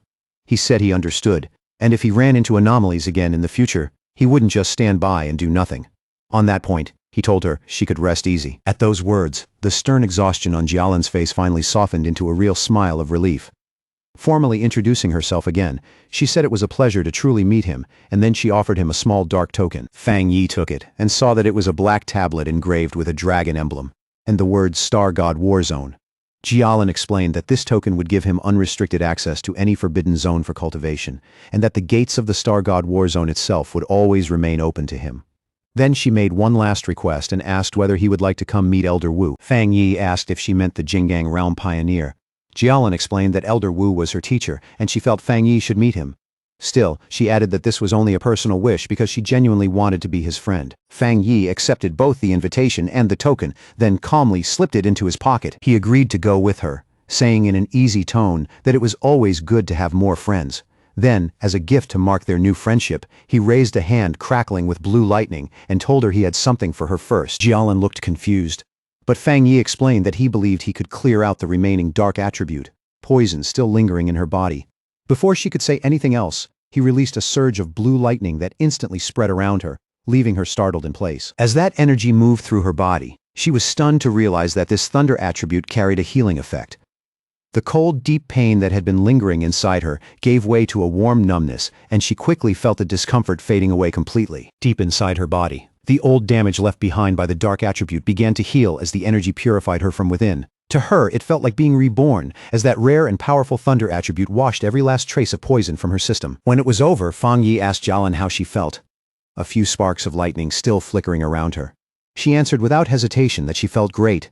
and that the remaining dark energy inside her had been completely cleared out. Nearby, Su Qingying watched as paramedics worked on the unconscious arrogant pioneer, quietly wondering whether someone hurt that badly could even still be saved. Then she turned and noticed that Fang Yi and Jialan were still there, which already surprised her. But what caught her eye even more was how different Jialan's aura felt now. The weakness and damage she had shown before seemed to be completely gone. Jialan explained that Fang Yi had used his rare and pure thunder attribute to completely cleanse the dark attribute poison from her body. Su Qingying was openly stunned by that revelation, and finally understood what Fang Yi's power really was. It wasn't just meant to destroy enemies. It could save lives too. She pointed at him in disbelief, and Fang Yi simply looked back at her and asked what exactly she was staring at. At that moment, a brilliant idea suddenly hit Su Qingying, and she immediately waved the paramedics over. She hurried over to Fang Yi and proposed a partnership. If his spiritual power could be combined with their advanced medical equipment, she explained, then they might be able to save many more pioneers suffering from dark attribute corruption. To show how serious she was, she bowed deeply and earnestly asked him to demonstrate his power one more time. Fang Yi didn't answer right away. He fell quiet for a moment, thinking it over. In the end, Fang Yi agreed. He released a carefully controlled burst of blue lightning from his hand and calmly asked if that was enough of a demonstration for them. After seeing that pure thunder energy up close, one of the paramedics excitedly confirmed that it really could work. A thunder attribute at that level, he said, was indeed capable of resisting and countering dark attribute corruption. Jialan added that when Fang Yi treated her earlier, the power had been sent directly into her body and destroyed the corruption from the inside. Su Qingying immediately suggested that maybe all they had to do was let Fang Yi and the patient hold hands. But the paramedic quickly explained that not every cultivator, not even one in the spirit creation realm, could necessarily withstand such pure and intense energy. Then, while Su Qingying was still holding on to that hopeful smile, he added that even though Jialan's injuries had been serious, they were still minor compared to the condition of the other patient. He estimated that healing the arrogant pioneer would require at least 10 times more spiritual energy. Even then, he said, simply saving the man's life would already be a major success, while a full recovery was probably out of reach. Fang Yi agreed to try the procedure and asked the paramedics how he should transfer his spiritual energy. They quickly guided him toward the waiting ambulance. Inside, one of the paramedics instructed him to place his hand into a special device and steadily release his spiritual energy into it. And Fang Yi agreed without hesitation. From a distance, Lin Yiyi watched everything play out, while thinking to herself that she never would have guessed Jialan was such a high-ranking member of the elite Star God War Zone. What amazed her even more was that her cousin was so powerful that even this legendary military force was trying to recruit him. She thought back to how the usually cold and distant Jialan had personally asked to become Fang Yi's friend, and had even handed over her own personal token. After some time passed, Fang Yi turned toward Lin Yiyi and the red-haired leader and checked on how the two of them were doing. Lin Yiyi replied that she and the red-haired leader were both feeling fine now. Then she explained that the two of them had already decided to head out for more training and start taking missions on their own.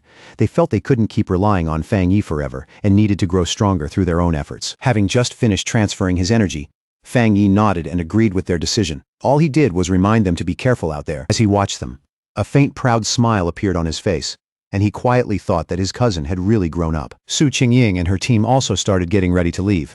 She waved goodbye and told Fang Yi and Jialan that they would see each other again on the next mission. After that, Jialan turned to Fang Yi and said it was time for them to go visit Elder Wu. As the ambulance carrying Su Qingying's team drove off, her voice could still be heard complaining in frustrated protest that the military's Star God War Zone had stolen such a powerful person away from them. Her teammates could only laugh awkwardly and try to calm her down as the vehicle kept rolling off into the distance. One last thought made the deeper problem inside the Spiritual Energy Association impossible to ignore. The whole organization was far too chaotic, and even its strongest elite squads had no real willingness to work together. Fang Yi and Jialan arrived at a large modern hospital that served as the highest security ward inside the Star God War Zone's medical base. Looking over the heavily guarded facility, Fang Yi asked if this was where Elder Wu was being kept. Inside the hospital room, the two of them stood quietly at the bedside where Elder Wu lay unconscious, surrounded by softly humming machines and flickering monitors on every side. Fang Yi looked at the scene and couldn't help saying how strange it felt. The legendary powerhouse of the Jinggang realm, the kind of person people spoke of like a myth, was really just a withered old man lying silent in a hospital bed. He looked more closely at the elder's condition. Red veins spread across the old man's face and neck like cracks under the skin, and every breath he took depended on the respirator beside him. Jialan explained in a low voice that his condition had been much worse before, to the point where he had almost looked like a corpse. She added that even after using the precious shizai flower on him, he still hadn't regained consciousness. Fang Yi's expression grew more serious as he wondered what kind of disaster could have reduced someone as powerful as Elder Wu to a state like this. Jialan then began recounting the battle that had left her teacher in a coma. She described how a massive dark attribute anomaly had appeared above the capital, and how Elder Wu had stepped forward alone to seal it before it could swallow the whole city. In the flashback, the rest of her squad could be seen desperately pouring their own spiritual energy into him, trying to support that final stand. What they had faced, she explained, was far beyond an ordinary S-level threat. Hanging over the ruined city had been a monstrous dragon-like shape made entirely of dark energy. So vast it made the whole sky feel like it was caving in. Jialin kept speaking, her tone growing heavier as she explained just how terrifying that moment had been. If the anomaly had fully descended, it wouldn't have just destroyed the capital. The surrounding cities would have gone with it, and the entire nation would have fallen into chaos. In that desperate final battle, Elder Wu had used his own personal domain to forcibly seal the S-level anomaly. But the disaster turned out to be even worse than any of them had imagined. That overwhelming dark attribute power rebounded into his body and corrupted him from the inside. Jialin grimly concluded that if her teacher hadn't been a master of the Jingang realm, he would have been burned to ash on the spot. Back in the present, Fang Yi lowered his eyes to the comatose hero with a new sense of respect. To stand alone and stop the destruction of an entire city, Elder Wu truly deserved to be called a great pioneer. As Fang Yi looked at the unconscious Elder Wu, his thoughts drifted back to his past life. He remembered how so many pioneers had sacrificed everything so he could become the last surviving human. Then a quiet realization crossed his mind. In his original timeline, Elder Wu had most likely already died by now. A new determination rose in Fang Yi's chest, and without hesitating, he reached a hand toward the elder. Jialin was caught off guard by the sudden move and immediately shouted, demanding to know what he was doing to her teacher. Fang Yi calmly told her not to panic. He explained that although the Shizai flower was already working, he wanted to try removing some of the stubborn dark attribute power still left inside Elder Wu's body. He placed his hand against the elder's chest, and a forceful stream of blue lightning immediately began flowing into the old man's body. Fang Yi explained that it should help him wake up faster. Jialin stared in shock and blurted out that the power he was trying to cleanse had come from an S-level disaster. After hesitating for a brief moment, she finally gave in and told Fang Yi to go ahead. Maybe, just maybe, he really was the miracle they had been waiting for. Before long, the whole room was filled with the sharp crackling of Fang Yi's power as he steadily poured more and more energy into the elder's body. Jialin warned him to be extremely careful, explaining that the dark attribute left inside her teacher was even more terrifying than the dark tide itself. She added that without the Shizai flower, Elder Wu's recovery never would have reached even this point. With a serious look on his face, Fang Yi said he understood perfectly. He could clearly feel how terrifying the darkness inside Elder Wu's body really was.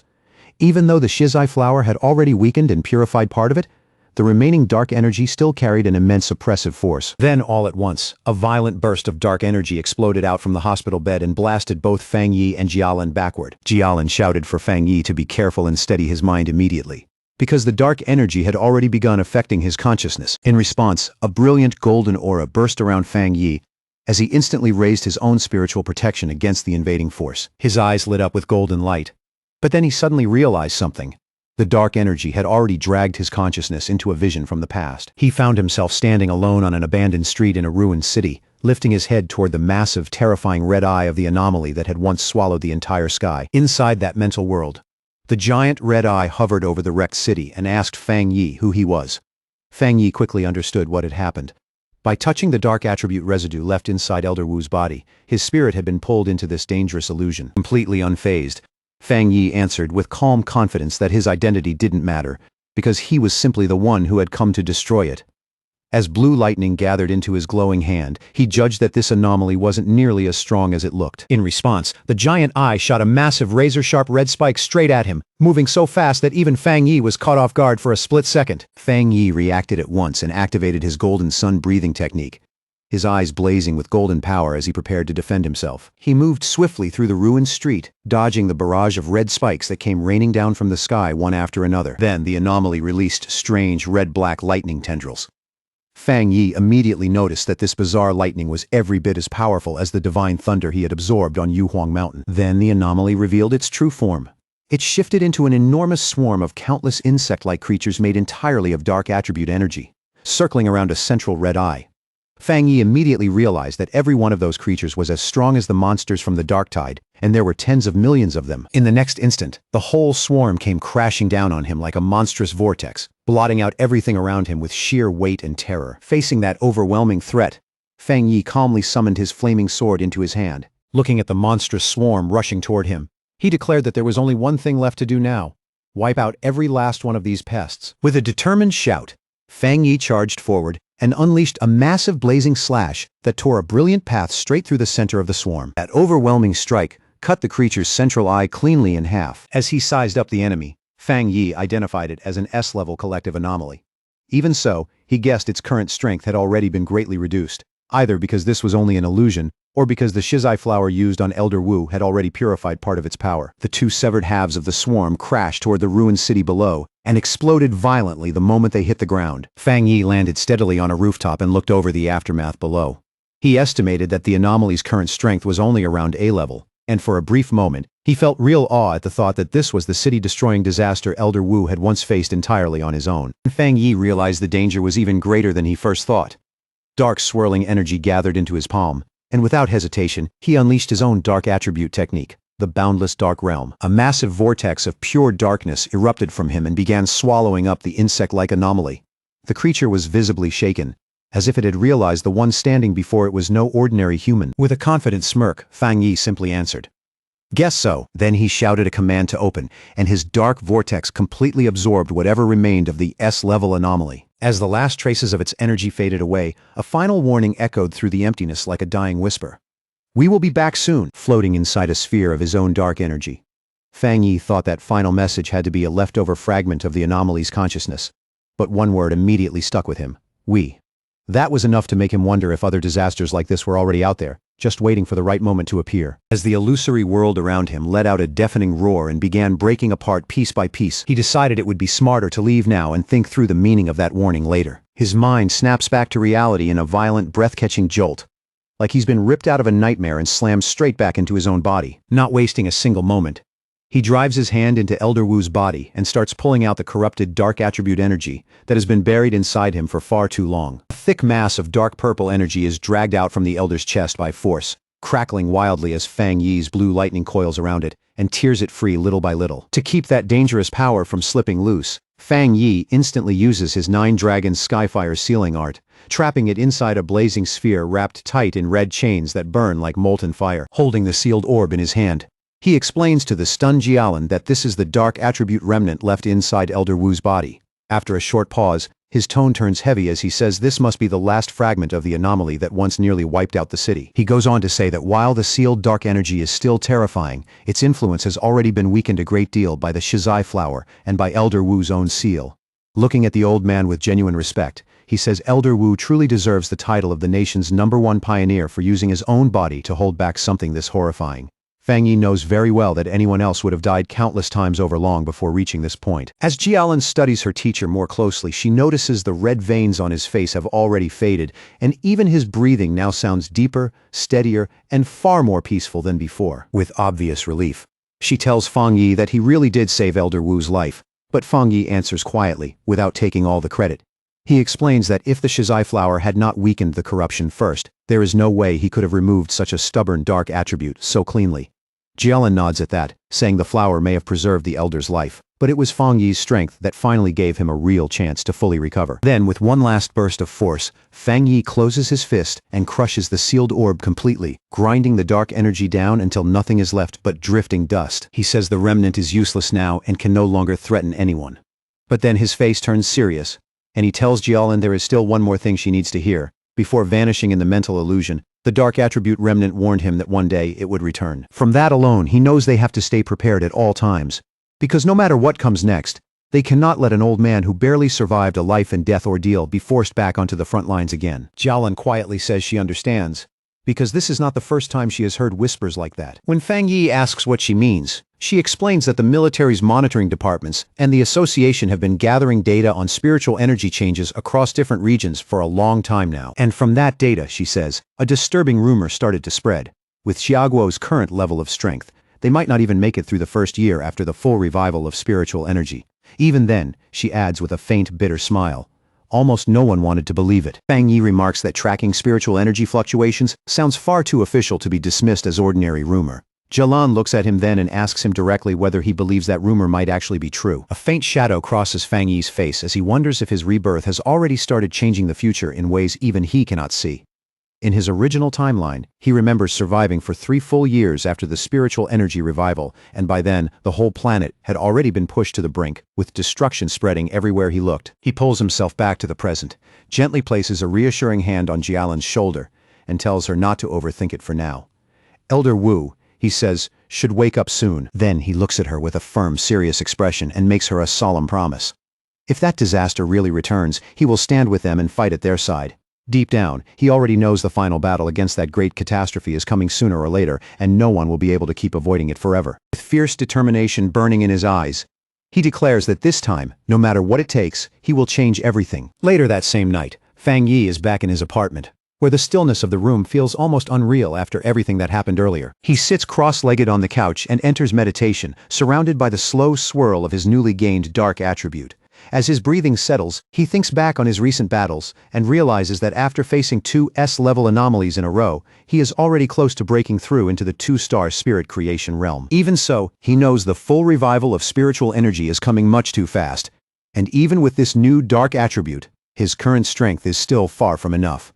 His thoughts drift back to the anomaly he faced inside the mental illusion, and a chill runs through him as he remembers that even in a weakened state, its true power was already terrifying beyond measure. His thoughts are suddenly cut off when his eyes fall on the potted plant he left on the table earlier, the obedient little white flower, quietly sitting there like it has been waiting for him the whole time. He speaks to the faintly glowing flower in a tone that is half gentle and half apologetic, telling it that it really is not easy to carry around everywhere, and admitting that it was his own fault for not bringing it along on the last mission. Smiling to himself, he picks up the pot, and the little flower seems to brighten right away in response.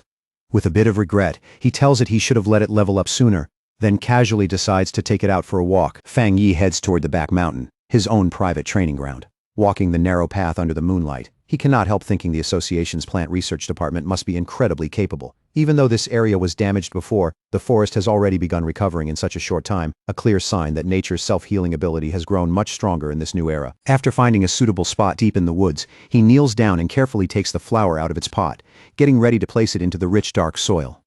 At the same time, he makes a mental note to thank Su Qingying and her team later for helping secure such a convenient training ground for him. As he prepares to plant it, he holds the flower in both hands and gently warns his new companion to take it slow and absorb only a little at a time. In an almost teasing tone, he reminds it that if it gets too greedy, not even every forest on the planet would be enough to fill its appetite. The instant it touches the soil, the obedient little white flower roots itself in place at once, as if it has been eagerly waiting for this exact moment. Then in the very next instant, a massive vortex of green, life-draining energy erupts from the plant and races through the forest at frightening speed, devouring the vitality of every nearby tree within reach. A few moments later, Fang Yi stands there with his arms crossed in a stretch of woodland that has already turned gray, dead and empty, calmly deciding that the flower has had enough for now. With a small, satisfied smile, he bends down and gently pulls the glowing flower back out of the ground, roots and all, then tells his companion it is time to move on and find somewhere else to feed. Holding the plant in his hand, Fang Yi watches it bloom with fresh power and starts wondering where it would rank among all the evolved plant-type spirits now roaming the world. After giving it some thought, he decides that with its terrifying desolation attribute, it has to be at least an A-level threat. As he keeps walking along the dark ridge, he starts to notice how unnaturally quiet the forest has become, and it quickly hits him that every animal nearby must have fled in fear from the flower's presence. That heavy silence is suddenly ripped apart by a savage howl that tears through the night and echoes across the entire mountain. Fang Yi's expression hardens instantly, because he knows that sound the moment he hears it. It is a wolf's howl, and definitely not from any ordinary wolf. On a nearby cliff beneath a blood-red moon, a pack of monstrous wolves has gathered, their crimson eyes glowing as their bodies twist, swell, and mutate right in front of him. The moment Fang Yi sees it, he realizes with alarm that the whole pack is in the middle of a dangerous evolution. Standing before the gathered wolves, Fang Yi quickly picks out the largest beast on the cliff as the Wolf King, and from the aura pouring off it, he can tell its evolution is already nearly complete. Another thunderous howl shakes the night air, and with it, the Wolf King finishes transforming. Its massive body now shines with a sinister green energy that feels poisonous and deeply unnatural. Holding his potted flower in one hand, Fang Yi is clearly taken aback by the immense spiritual pressure rolling off the creature, and he realizes with a jolt that it is only one step away from reaching the level of an A-rank anomaly. The newly evolved wolf pack moves in fast, surrounding him from every direction and sealing off every obvious path of escape. In that same instant, Fang Yi realizes the Wolf King has awakened a new, powerful poison attribute from its original wood attribute. most likely after absorbing lingering dark attribute energy from the area and mutating under its influence. Even with that danger right in front of him, Fang Yi stays completely calm, dismissing the whole threat in his heart as nothing more than A-level strength, something he can still handle. He calmly removes the obedient little white flower from its pot and speaks to it almost like a partner, telling it that it is time for the two of them to deal with this problem. Then he kneels and plants the flower in the ground, thinking that while the anomaly itself is only A-level, the sheer number of wolves makes this situation troublesome. More importantly, the city is just down the mountain, and if this pack breaks through and charges downhill, the result will be a disaster. Just as the Wolf King lunges in, Fang Yi calmly gives the order for the flower to begin, and brilliant green energy instantly pours out of the plant. At the same time, he decides to use this moment to test its combat ability, curious to see just how much destruction it can unleash on its own. A massive beam of green, life-draining energy suddenly blasts straight into the night sky, so bright and violent that it can be seen even far down the mountain, where another group of pioneers is already watching. This newly arrived squad stares at the scene with growing concern. One of the men says the Wolf King has successfully evolved, and that the aura coming from it is incredibly strong. He immediately asks for the contamination level, and the cloaked figure beside him answers in a low voice that it has already reached 90%. Both of them are visibly shaken by that dangerously high reading, and their expressions turn grim on the spot. The blonde-haired squad leader tenses immediately as he realizes the danger is still rising. In his judgment, the Wolf King's wood attribute has already reached at least the 3-star Ghost Axe realm and may even be closing in on the Spirit Creation realm, while the rest of the wolf pack is clearly strong enough to become a major threat on its own as well. He can already tell his team does not have nearly enough people to contain something on this scale. With a grim look, he admits that even he himself only recently stepped into the 3-star Ghost Axe realm. Then his eyes suddenly catch that enormous green beam in the distance, and in the middle of it he clearly feels the presence of the dark attribute. In that instant, it finally clicks. He shouts to his team that this is why the contamination level has climbed so high. The Wolf King, he realizes, has evolved dual attributes, something so rare that even veteran pioneers might go their whole lives without seeing it. At that exact moment, the reading on the squad leader's watch jumps again, the display flashing wildly as it spikes all the way to 100%. The leader clenches his teeth, knowing they have to stop the wolf pack's evolution before everything below the mountain is lost. Those beasts were already vicious enough before, and with this new power, they will only become even more savage and harder to control. Realizing the situation is beyond what his team can safely handle on their own, he makes the call to contact the Spiritual Energy Association for immediate backup. Just then, the ground under their feet starts shaking violently, the tremor rolling through the mountain without any warning.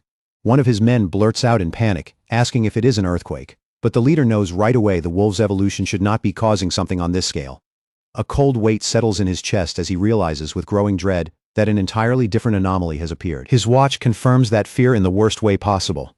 The contamination level does not just rise, it explodes, shooting up to an absurd, almost impossible 1,000. Pioneers stare in open fear as a massive eruption of green desolation energy bursts from the mountaintop like a living disaster. The green-haired pioneer recognizes that power immediately, and all he can do is wonder in disbelief why something like that would suddenly appear here of all places. As that life-draining wave sweeps toward them, the entire squad panics. One of the men cries out in fear, asking if this is the giant vine from the sky that disappeared before. His voice is full of disbelief and frustration as he blurts out that there was no warning at all. The squad leader instantly shouts for everyone to fall back, ordering his team to retreat at once and start evacuating all nearby residents without delay. And yet, just as suddenly as it appeared, that huge wave of desolation energy stops in place, as though some invisible force has frozen it in mid-surge. One of the men calls out to the leader, pointing in confusion as he says the energy has stopped moving. The whole squad can only watch as the massive vortex of green power starts pulling back and sinking into the mountain again.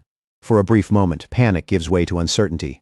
They start wondering if the danger has really passed. One asks whether they should still file a report, while another hesitantly suggests moving up the mountain to investigate. Up on the mountaintop where Fang Yi planted his flower, the ground is now covered in a sprawling web of thick green roots, twisting across the earth like veins. From those roots, dozens upon dozens of glowing white flowers begin to sprout, their pale light flickering in the dark. Then in the next heartbeat, they burst with a massive surge of green energy, blooming together into a huge radiant flower-like structure that takes over the entire area. That surging power shifts again, scattering outward into a vast sea of white petals that spreads over the mountaintop and blankets everything in sight. The Wolf King lets out a furious howl as those soft, harmless-looking petals suddenly reveal what they really are, sharpening into deadly edges that slice through the air at terrifying speed. Fang Yi stands calmly inside that storm of swirling petals, completely at ease in the middle of the chaos, and begins explaining just how frightening his flower's power truly is. This sea of spiritual flowers, he says, will keep regenerating and multiplying without end, absorbing the enemy, wearing it down, and purifying it over and over until there is nothing left. Standing atop the massive root system of his flower, Fang Yi watches the wolf pack start collapsing under its power. Then he looks toward the Wolf King and coolly taunts it, asking how the rest of its pack is supposed to survive without the same kind of spiritual protection it has. The smaller wolves are quickly seized by vines covered in white flowers, pinned down and wrapped so tightly they cannot even struggle free.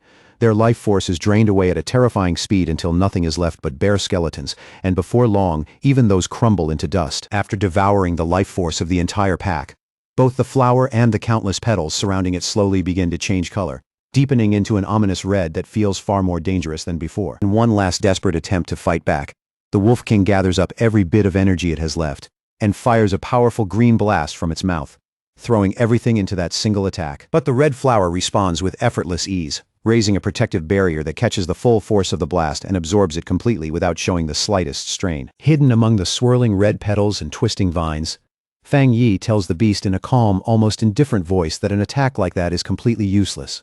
He explains that the desolation attribute of his spiritual flower has already rooted itself deep inside the mountain. The sea of flowers draws power from the mountain, he says, and then turns that same power back into the mountain, creating a self-sustaining cycle that feeds itself endlessly and never stops. Now, much more intelligent after completing its evolution, the Wolf King seems to fully understand how hopeless its situation has become. Even so stubborn and ferocious to the very end, it still refuses to back down. Locking onto the central red flower as the true core of all the power around it, the Wolf King makes its choice and charges straight at it with everything it has left. Fang Yi watches the beast rush in, and lets out a faint, amused smile. In a mocking tone, he asks his little flower what it plans to do now that its core has been found. As if answering him on the spot, the central red flower suddenly swells to an enormous size, its presence surging upward before it lunges forward to meet the charging Wolf King head-on. In one swift motion, it spreads open its massive petals and traps the beast completely inside, sealing it away like prey swallowed whole. The Wolf King howls in agony as the desolation attribute starts tearing away its life force, the pain so intense that even its furious cries begin to sound desperate. The giant red flower keeps absorbing the Wolf King without pause, devouring its green energy bit by bit as the desolation attribute consumes everything it can. Watching closely, Fang Yi's expression slowly turns serious, because even he did not expect his flower to allow the dark attribute into it, instead of rejecting it outright. Before long, the Wolf King is completely swallowed by the flower's pulsing red petals, its huge body vanishing entirely into that living mass of devouring power. Fang Yi is genuinely stunned by what he is seeing. Deep down, he marvels at how terrifying the desolation attribute has become in the flower's hands. He never expected that after he implanted the attribute, it would go on to develop and shape its own technique without any direct guidance from him. As the giant flower slowly shrinks back down, Fang Yi finally understands just how frightening this new ability really is. Once an enemy is trapped inside that sea of flowers, escape is not even an option anymore. Then the flower spits out the Wolf King's clean white skeleton, stripped so completely that not a trace of flesh remains. Seeing that, Fang Yi concludes that even if the spiritual flowers themselves are destroyed, they can simply regenerate again and again, using their desolation power to strip any enemy down to bare bones. Standing in front of the massive red flower, now surrounded by a whole field of smaller crimson blossoms, Fang Yi decides this newly born technique deserves a name. After a brief pause, he calls it Endless Spirit Sea. A system window appears before him, confirming his judgment and announcing that the spiritual flower has successfully created a desolation-attributed technique of its own, Endless Spirit Sea. With the battle finally over, the flower slowly closes its petals again, its entire body glowing brightly from within, as if some new change is beginning to build inside it. Fang Yi watches in silence, a little worn out from the fight, as a single red petal drifts softly through the air and brushes against his cheek. Then the flower suddenly erupts with a tremendous burst of energy, and Fang Yi's eyes widen at once as he realizes his little flower is about to evolve too. Far away, inside a high-tech control room, alarms start blaring as an analyst urgently reports the appearance of an A-level anomaly. He explains that their instruments are picking up two completely different spiritual powers in the same location. Just as the Wolf King was evolving and generating a dark attribute, another separate and highly concentrated desolation attribute appeared there as well. Standing beside Su Qingying, the association's superior immediately demands the exact location, his voice turning sharp as the seriousness of the report sinks in. A technician quickly points to the map and explains that the signal is coming from an area that had previously been under Su Qingying's team's responsibility. The superior frowns at once and questions whether the destroyer squad had not already been sent there to deal with the wolf pack. Before he can even finish that thought, an incoming call from the squad on the ground cuts him off. The squad leader reports that a powerful wave of desolation energy suddenly appeared and wiped out the entire A-level wolf pack. But he also adds that the desolation power then pulled back into the mountain, and since then, a large number of strange flower-type anomalies have appeared there. The pioneers stand facing the mountain, now glowing red beneath a vast sea of flowers, and none of them can move any closer without feeling an overwhelming sense of danger forcing them back. The association superior keeps speaking with the squad leader as the situation grows more serious by the second. The leader warns that if this new and still unidentified anomaly erupts outward, it will be even more terrifying than the celestial vine ever was. He urgently asks for support, admitting that even with all the pioneers already gathered there, they probably still would not be able to handle any sudden change. After a brief pause, the superior agrees and decides to dispatch 2 elite teams immediately. Su Qingying, however, seems to be thinking something else. She turns toward her superior with a knowing look, and calmly says she has a strong feeling that the source of that desolation power is Fang Yi. She cuts into the call and points out that Fang Yi's home is in that exact area. Then, with complete confidence, she says that wherever Fang Yi is, he will protect everyone there. As she says it, an image seems to form in the mind's eye. Fang Yi hanging high above the city in a blazing aura, his whole figure wrapped in fire like a guardian descending from the heavens. Back on the mountain, the entire landscape has already transformed, swallowed up by a vast sea of red flowers spreading across the ground in every direction. Fang Yi stands before his obedient little white flower, which has now grown to an enormous size. Watching it closely, he confirms what he had already guessed. After devouring the Wolf King, the flower is now right on the edge of awakening a second attribute. The giant red flower slowly opens, and from deep within its center, a brilliant golden light begins to shine, bright and intense like a newborn flame. Fang Yi's eyes narrow slightly as he realizes what that new power is. The flower has awakened a fire attribute, something even he had not fully expected. He reaches out and places a hand on the massive plant, marveling that its way of evolving is absurdly simple. It just swallows enemies whole and turns them directly into strength. Once the evolution settles down, the huge flower gradually shrinks again until it returns to its original handheld size, though its petals are now a deep, heavy red. A system window appears in front of him, confirming that the spiritual flower has successfully completed its evolution. It is now classified as an A-level anomaly called the Desolate Fire Spirit Flower, with both desolation and fire attributes. The notification goes on to say that the flower has a powerful hunger for spiritual energy and can be nurtured inside the boundless dark realm. Fang Yi reads that line twice, briefly caught off guard by the mention of the boundless dark realm, before a new idea suddenly flashes through his mind. He quickly realizes that he can place the flower inside his own personal dark domain. In his understanding, that domain holds a large number of dark attribute anomalies, and offers exactly the kind of environment this flower could use to grow stronger. And once that thought appears, another follows right behind it. If the spiritual flower keeps feeding on the energy inside, then it might even evolve a third attribute, one tied to darkness itself. But just as he lifts the orb of his dark domain into his hand, the sky above suddenly begins to shift, and a massive storm starts gathering overhead at an alarming speed. Golden light flashes through his eyes as it hits him. Another breakthrough is coming. This time, he is about to step into the 2-star spirit creation realm. He immediately sits down to cultivate, and in the next instant, a massive pillar of golden divine energy descends from the heavens and swallows him whole. As he meditates inside that overwhelming light, he feels his power becoming smoother and easier to control, while the spiritual energy of the world starts merging with his body as naturally as if it had always belonged there. Elsewhere in the mountains, a muscular man with spiky hair senses that immense breakthrough energy from far away.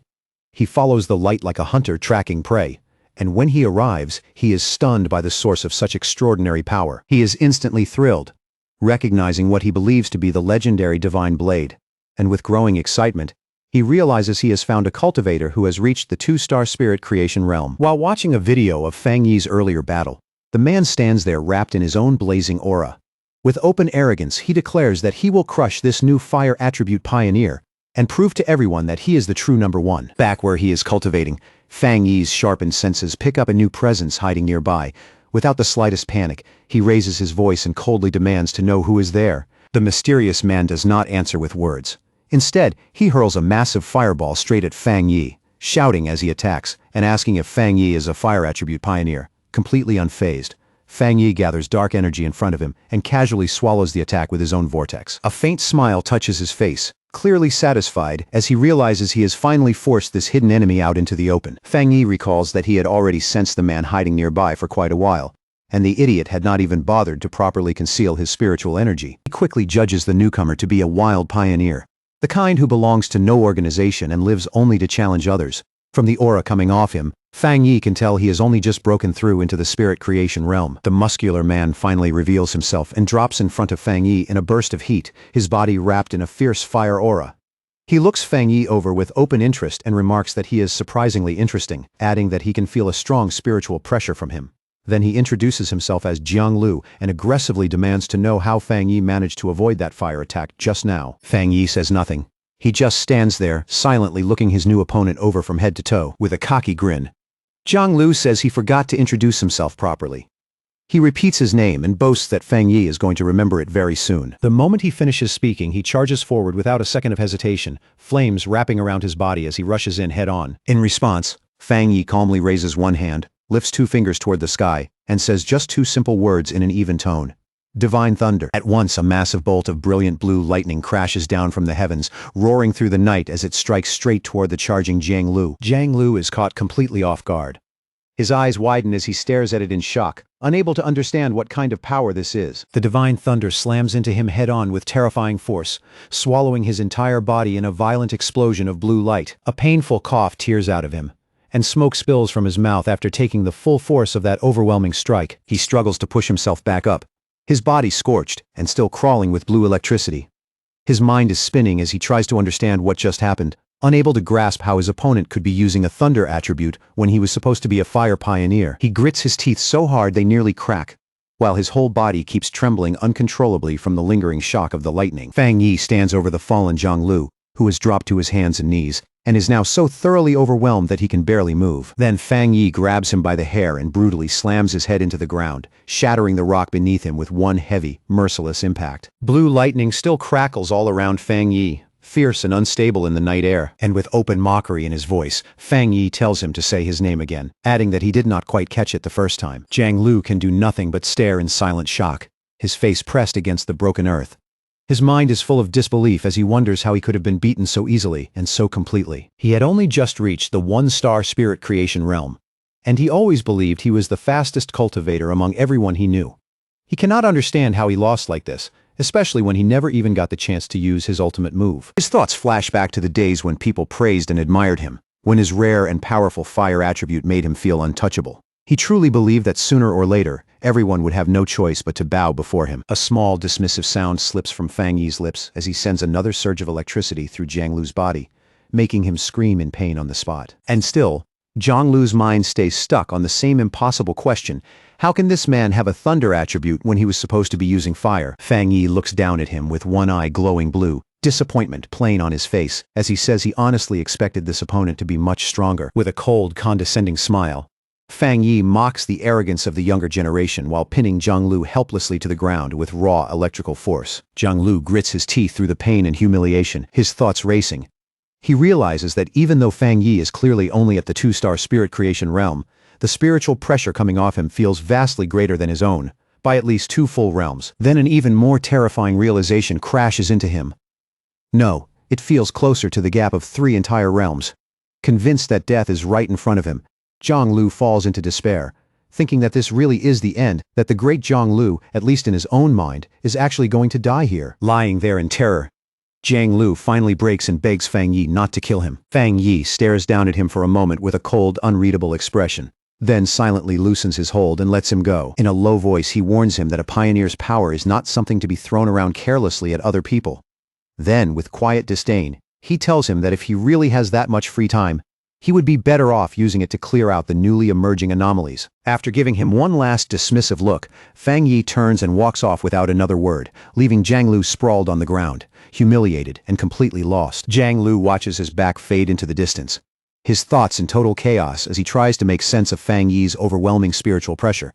He cannot tell whether that crushing gap exists because Fang Yi is some unbelievable genius, or because he himself is far weaker than he ever wanted to admit. Later, inside a luxury apartment, a worn-out and emotionally drained Jiang Lu pushes open the door and walks into a room where 2 men have already been waiting for him. The moment one of them sees him, he greets him and after a brief pause, awkwardly jokes about his new hairstyle. The other man, with striking red hair and a much sharper temper, starts scolding him the second he steps inside. He reminds Jiang Lu that he already warned him before, over and over, not to go around picking fights so recklessly. The red-haired man keeps laying into him, saying Jianglu's aggressive attitude is way too dangerous, especially now, when the spiritual energy revival has not even officially begun yet. Acting like this, he warns, is only going to bring trouble straight to his door. But to his friend's surprise, Jianglu does not argue back or flare up this time. He just drops onto the sofa like a man whose spirit has been completely crushed. Thrown off by that reaction, one of the men stares at him and asks what happened, wondering if this silent, defeated mess is really the same battle-crazy Jianglu they know. The red-haired man frowns and asks him directly what exactly happened out there. He reminds Jianglu that he went out specifically to challenge the Divine Blade user, and Jianglu, still sunk in misery, quietly admits that it was over in an instant. His other friend immediately grabs him by the shoulders and tells him to stop mumbling and explain what that is supposed to mean. With tears already welling up, Jianglu finally breaks and blurts out that he was the one who got taken down in an instant. Both of his friends freeze in disbelief. Half frantic and half broken, Jianglu says he wishes he had realized sooner that something was wrong and backed off, because then at least he would not be drowning in this kind of shame. The man on the sofa can only ask in confusion how the Divine Blade could possibly be that strong when Jianglu himself is a rare genius who reached the spirit creation realm in just a few short months. Jianglu then relives the fight in painful detail, remembering how his strongest move, Meteor Flame, was crushed in a single instant by the other man's terrifying thunder attack. His friends try to make sense of a defeat that ridiculous.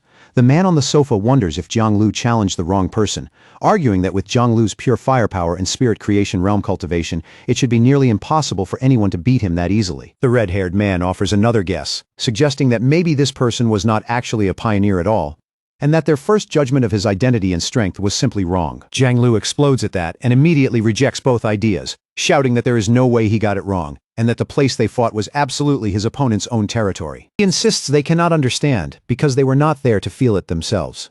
In a shaken voice, he calls the man a monster, and recalls that terrifying thunder, saying it was so violent and overwhelming it felt like it was going to split his head open. Both of his friends fall silent as Jianglu says his instincts are telling him he found the right person after all. Then he gives them his most terrifying conclusion. His opponent is a top-tier pioneer with both fire and thunder powers, and somehow that thunder is many times stronger than Jianglu's own fire. He believes the man was deliberately hiding his true strength, and from what he felt, he guesses that person must be at least at the 3-star spirit creation realm. His friends are stunned by that judgment. The red-haired man cannot help thinking how absurd it would be for a wild pioneer that young to reach that level, and he slowly realizes that if Jianglu is telling the truth, then this mysterious man is going to become a nightmare for every other pioneer who crosses his path. After sitting in silence for a while, Jianglu slowly lifts his head again, a new determination in his eyes, and asks his friends whether he should try becoming that man's apprentice. The question leaves both of them completely speechless. Meanwhile, back in his apartment, Fang Yi sits in meditation while a swirling golden aura circles around him like a living current of light. Before long, he starts to find it strange that the clear feeling of standing right on the edge of breaking through into the 2-star spirit creation realm has suddenly vanished without warning. He opens his glowing fiery eyes and quickly realizes the problem is not coming from his own body at all, but from some outside change affecting the environment around him. A moment later, he figures it out. The spiritual energy in the air has become unstable and chaotic, making it impossible for him to gather it properly and complete the breakthrough. That only confirms the fear already forming in his mind. Thinking back to the government's secret monitoring of spiritual energy and those rumors about an approaching disaster, he cannot help wondering if something truly terrible is about to begin. Looking out over the city, he sees a massive electrical storm brewing in the sky. The sight tells him everything at once. The full spiritual energy revival is starting ahead of schedule, and it is beginning right here in his city. He immediately tries calling Jialan, wanting to know what the military has already found, but no matter what he does, the call will not connect. His face darkens as he considers the worst possibility that they may already have been forced into silence, which would mean the situation is even worse than he hoped. Just then, his phone suddenly rings and the incoming call is from Su Qingying. He answers through a burst of static, and on the other end, a panicked Su Qingying tells him the situation has changed drastically and that she needs his help immediately. As Fang Yi asks whether the terrible signal is being caused by monsters appearing inside the city, a monstrous bat-like creature with glowing red eyes suddenly slams into his window, sending cracks racing across the glass. Through the broken static of the call, Su Qingying confirms that the situation is enormous and tells him that she is already inside the city herself. Then, with one final explosive crash, the dark energy-wrapped creature smashes through the window completely and lunges straight at Fang Yi, who is still sitting there. Fang Yi does not look impressed in the slightest. In a calm, almost bored voice, he remarks that the creature is badly overestimating its own strength. In the same instant, Fang Yi summons a blade of pure blue lightning into his hand. The the sharp glow crackling violently around his fingers. He rises into the air and sends that lightning blade straight through the charging beast, piercing its body cleanly and destroying it in a sudden flash of brilliant light. The noise immediately sends Lin Yi rushing out of her room, shouting a warning to her cousin about the bat-like monster that just appeared. But she stops cold the moment she sees the shattered window and Fang Yi standing there calmly in the fading arcs of lightning. Stunned, she asks him what is going on. Looking out through the broken window, Fang Yi explains that while monsters usually appear at random, it is deeply troubling that they are now spawning directly inside their home, and not just one of them either. He says he believes the situation is still manageable for now. Then the two of them look out at the massive electrical storm spreading across the city, and Fang Yi quietly says this may be the start of a major disaster. What troubles him most is how abnormal all of this feels. A 2-star Ghost Axe Realm monster would normally stay hidden in the dark and wait for a better opportunity, not boldly charge into a pioneer's home in the middle of the city like this. Realizing a hard fight is coming, he tells Lin Yi to contact every pioneer she knows and gather them all at the apartment as fast as possible. She agrees immediately without a second of hesitation. Fang Yi then steps onto the ledge of the broken window and tells his cousin that since she is already close to her own breakthrough, he is trusting her with the safety of their home while he is away. He tells her clearly to guard the window and hold the apartment until he gets back. Elsewhere across the chaotic city, Su Qingying and her squad stand on a rooftop, while the violent storm overhead is already wreaking havoc on all of their communications. One of her teammates, Zhang Xiaya, looks at the failing equipment and wonders out loud whether their devices are just broken, though the tension in her voice makes it clear she already knows that is not the real problem. Su Qingying's face tightens as she says that if a real disaster has truly begun, then they may have no choice but to fight through it with only their own strength. Together, they look up at the enormous swirling vortex overhead, and even as she watches it twist across the sky, she can only hope this is still some kind of false alarm. Without hesitating, she steps fully into the role of captain, raises her communicator, and starts checking the status of every patrol unit. Her voice stays steady as she orders every team in the area to remain at the highest level of alert. But before she can finish giving those commands, Su Qingying, Zhang Xiaya, and the other squad member all lift their heads at the same time, their expressions locking up in pure shock and instinctive fear. A massive swarm of those dark bat-like monsters comes pouring down from the vortex above, and someone instantly shouts a warning that a large anomaly group has appeared. In that moment, it becomes clear the invasion has begun. All across the city, red alerts begin broadcasting emergency warnings about the heaviest rainstorm seen in 50 years, urging every citizen again and again to stay indoors and not go outside. The streets fill almost immediately with fear, confusion, and spreading panic as people stare up at the darkened sky, unable to understand what they are seeing and wondering if the world is ending. At the same time, Jiang Lu and his red-haired friend speed through the rain-soaked streets on their motorcycles, their tires slicing across the wet road.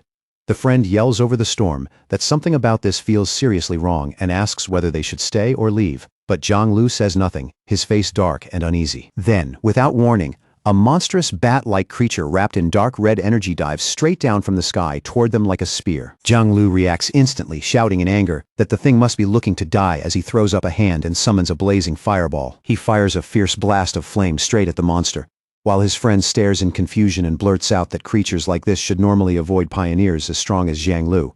So why would it attack them at all? To their horror, the creature bursts right back out of the flames with a shrill screech, completely unharmed.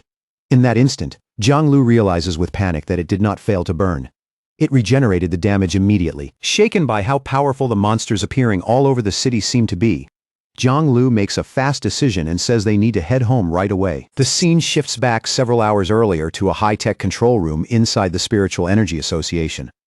There, Su Qingying and her superior are in the middle of a meeting when one official suggests that if they want results, they need their most capable people to establish contact with Fang Yi. Just as the superior turns towards Su Qingying to speak, a sudden alarm cuts through the room and interrupts the meeting on the spot. A special warning flashes across the main screen, announcing that an A-level anomaly is expected to arrive in the city center within 24 hours, while large numbers of bat-like anomalies have already started gathering in the outer suburbs. The association superior questions whether it is really an A-level anomaly, and Su Qingying, visibly alarmed, immediately says they need to dispatch a team at once and that she will go personally. The scene snaps back to the present, where the leader of the destroyer squad stares upward in terror at a gigantic version of the bat monster descending toward him. In a panic, he shouts into his communicator, correcting the earlier report, and warning that the anomaly is not A-level at all, it is S-level. The creature's enormous shadowy body keeps descending, growing more oppressive with every second, its glowing red eyes fixed below with the cold intent to wipe everything out. The scene then shifts again to a quiet military district, where sleek futuristic hallways stretch ahead in eerie silence, almost unnaturally still compared to the chaos everywhere else. Outside, though, that silence has already been shattered by war. A huge swarm of glowing red bat-like anomalies is swarming a military warship, and the vessel answers with massive blasts of energy in a desperate effort to hold them back. At the center of that raging swarm, Jialan fights fiercely, moving like a storm as powerful energy whips lash out from her hands and tear through wave after wave of the dark creatures. For one brief moment, Jialan pauses in the middle of battle and looks up, watching the endless stream of monsters keep pouring in with no sign of slowing down. She knows her unique ability lets her shape and reinforce her spiritual power however she needs, but no matter how many dark attribute bats she cuts down, more keep coming. It no longer feels like a random attack. It feels like a deliberate effort to keep her and her soldiers away from something important. Just then, a young blonde man wrapped in crackling yellow lightning drops down beside her, his arrival flashing across the battlefield like a strike from the sky. Even in the middle of the chaos, he gives her a quick smile and openly praises her strength, clearly impressed by what he just saw. Then his tone turns serious as he explains how bad things have become.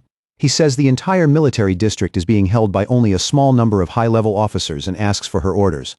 Jialan tells him their communications are being jammed so badly that contacting anyone outside the district has become impossible. She assumes the same thing must already be happening in the other military districts as well. As she stares up at the sky turning black beneath the swarm, Jialan silently makes a difficult decision. Then she raises her voice and gives the order, telling 2 squads to stay behind and defend the restricted zone no matter what happens. She declares that everyone else will follow her and force a path through the enemy lines so they can try to reconnect with the other military forces. And with that, she, the blonde lightning user, and the soldiers under her command throw themselves back into the fight, ready to cut their way out. But as they push toward the city, Jialan suddenly realizes something horrifying. Looking out over the urban skyline, now buried under a blood-red swarm, she finally sees the truth. The anomaly's real target was never just the military zone. From the start, it was the entire city. Elsewhere, under the pouring rain, frightened civilians scrambled desperately for shelter. At a bus stop, the live streamer scammed in online romance out of 50 cents waits beside a man.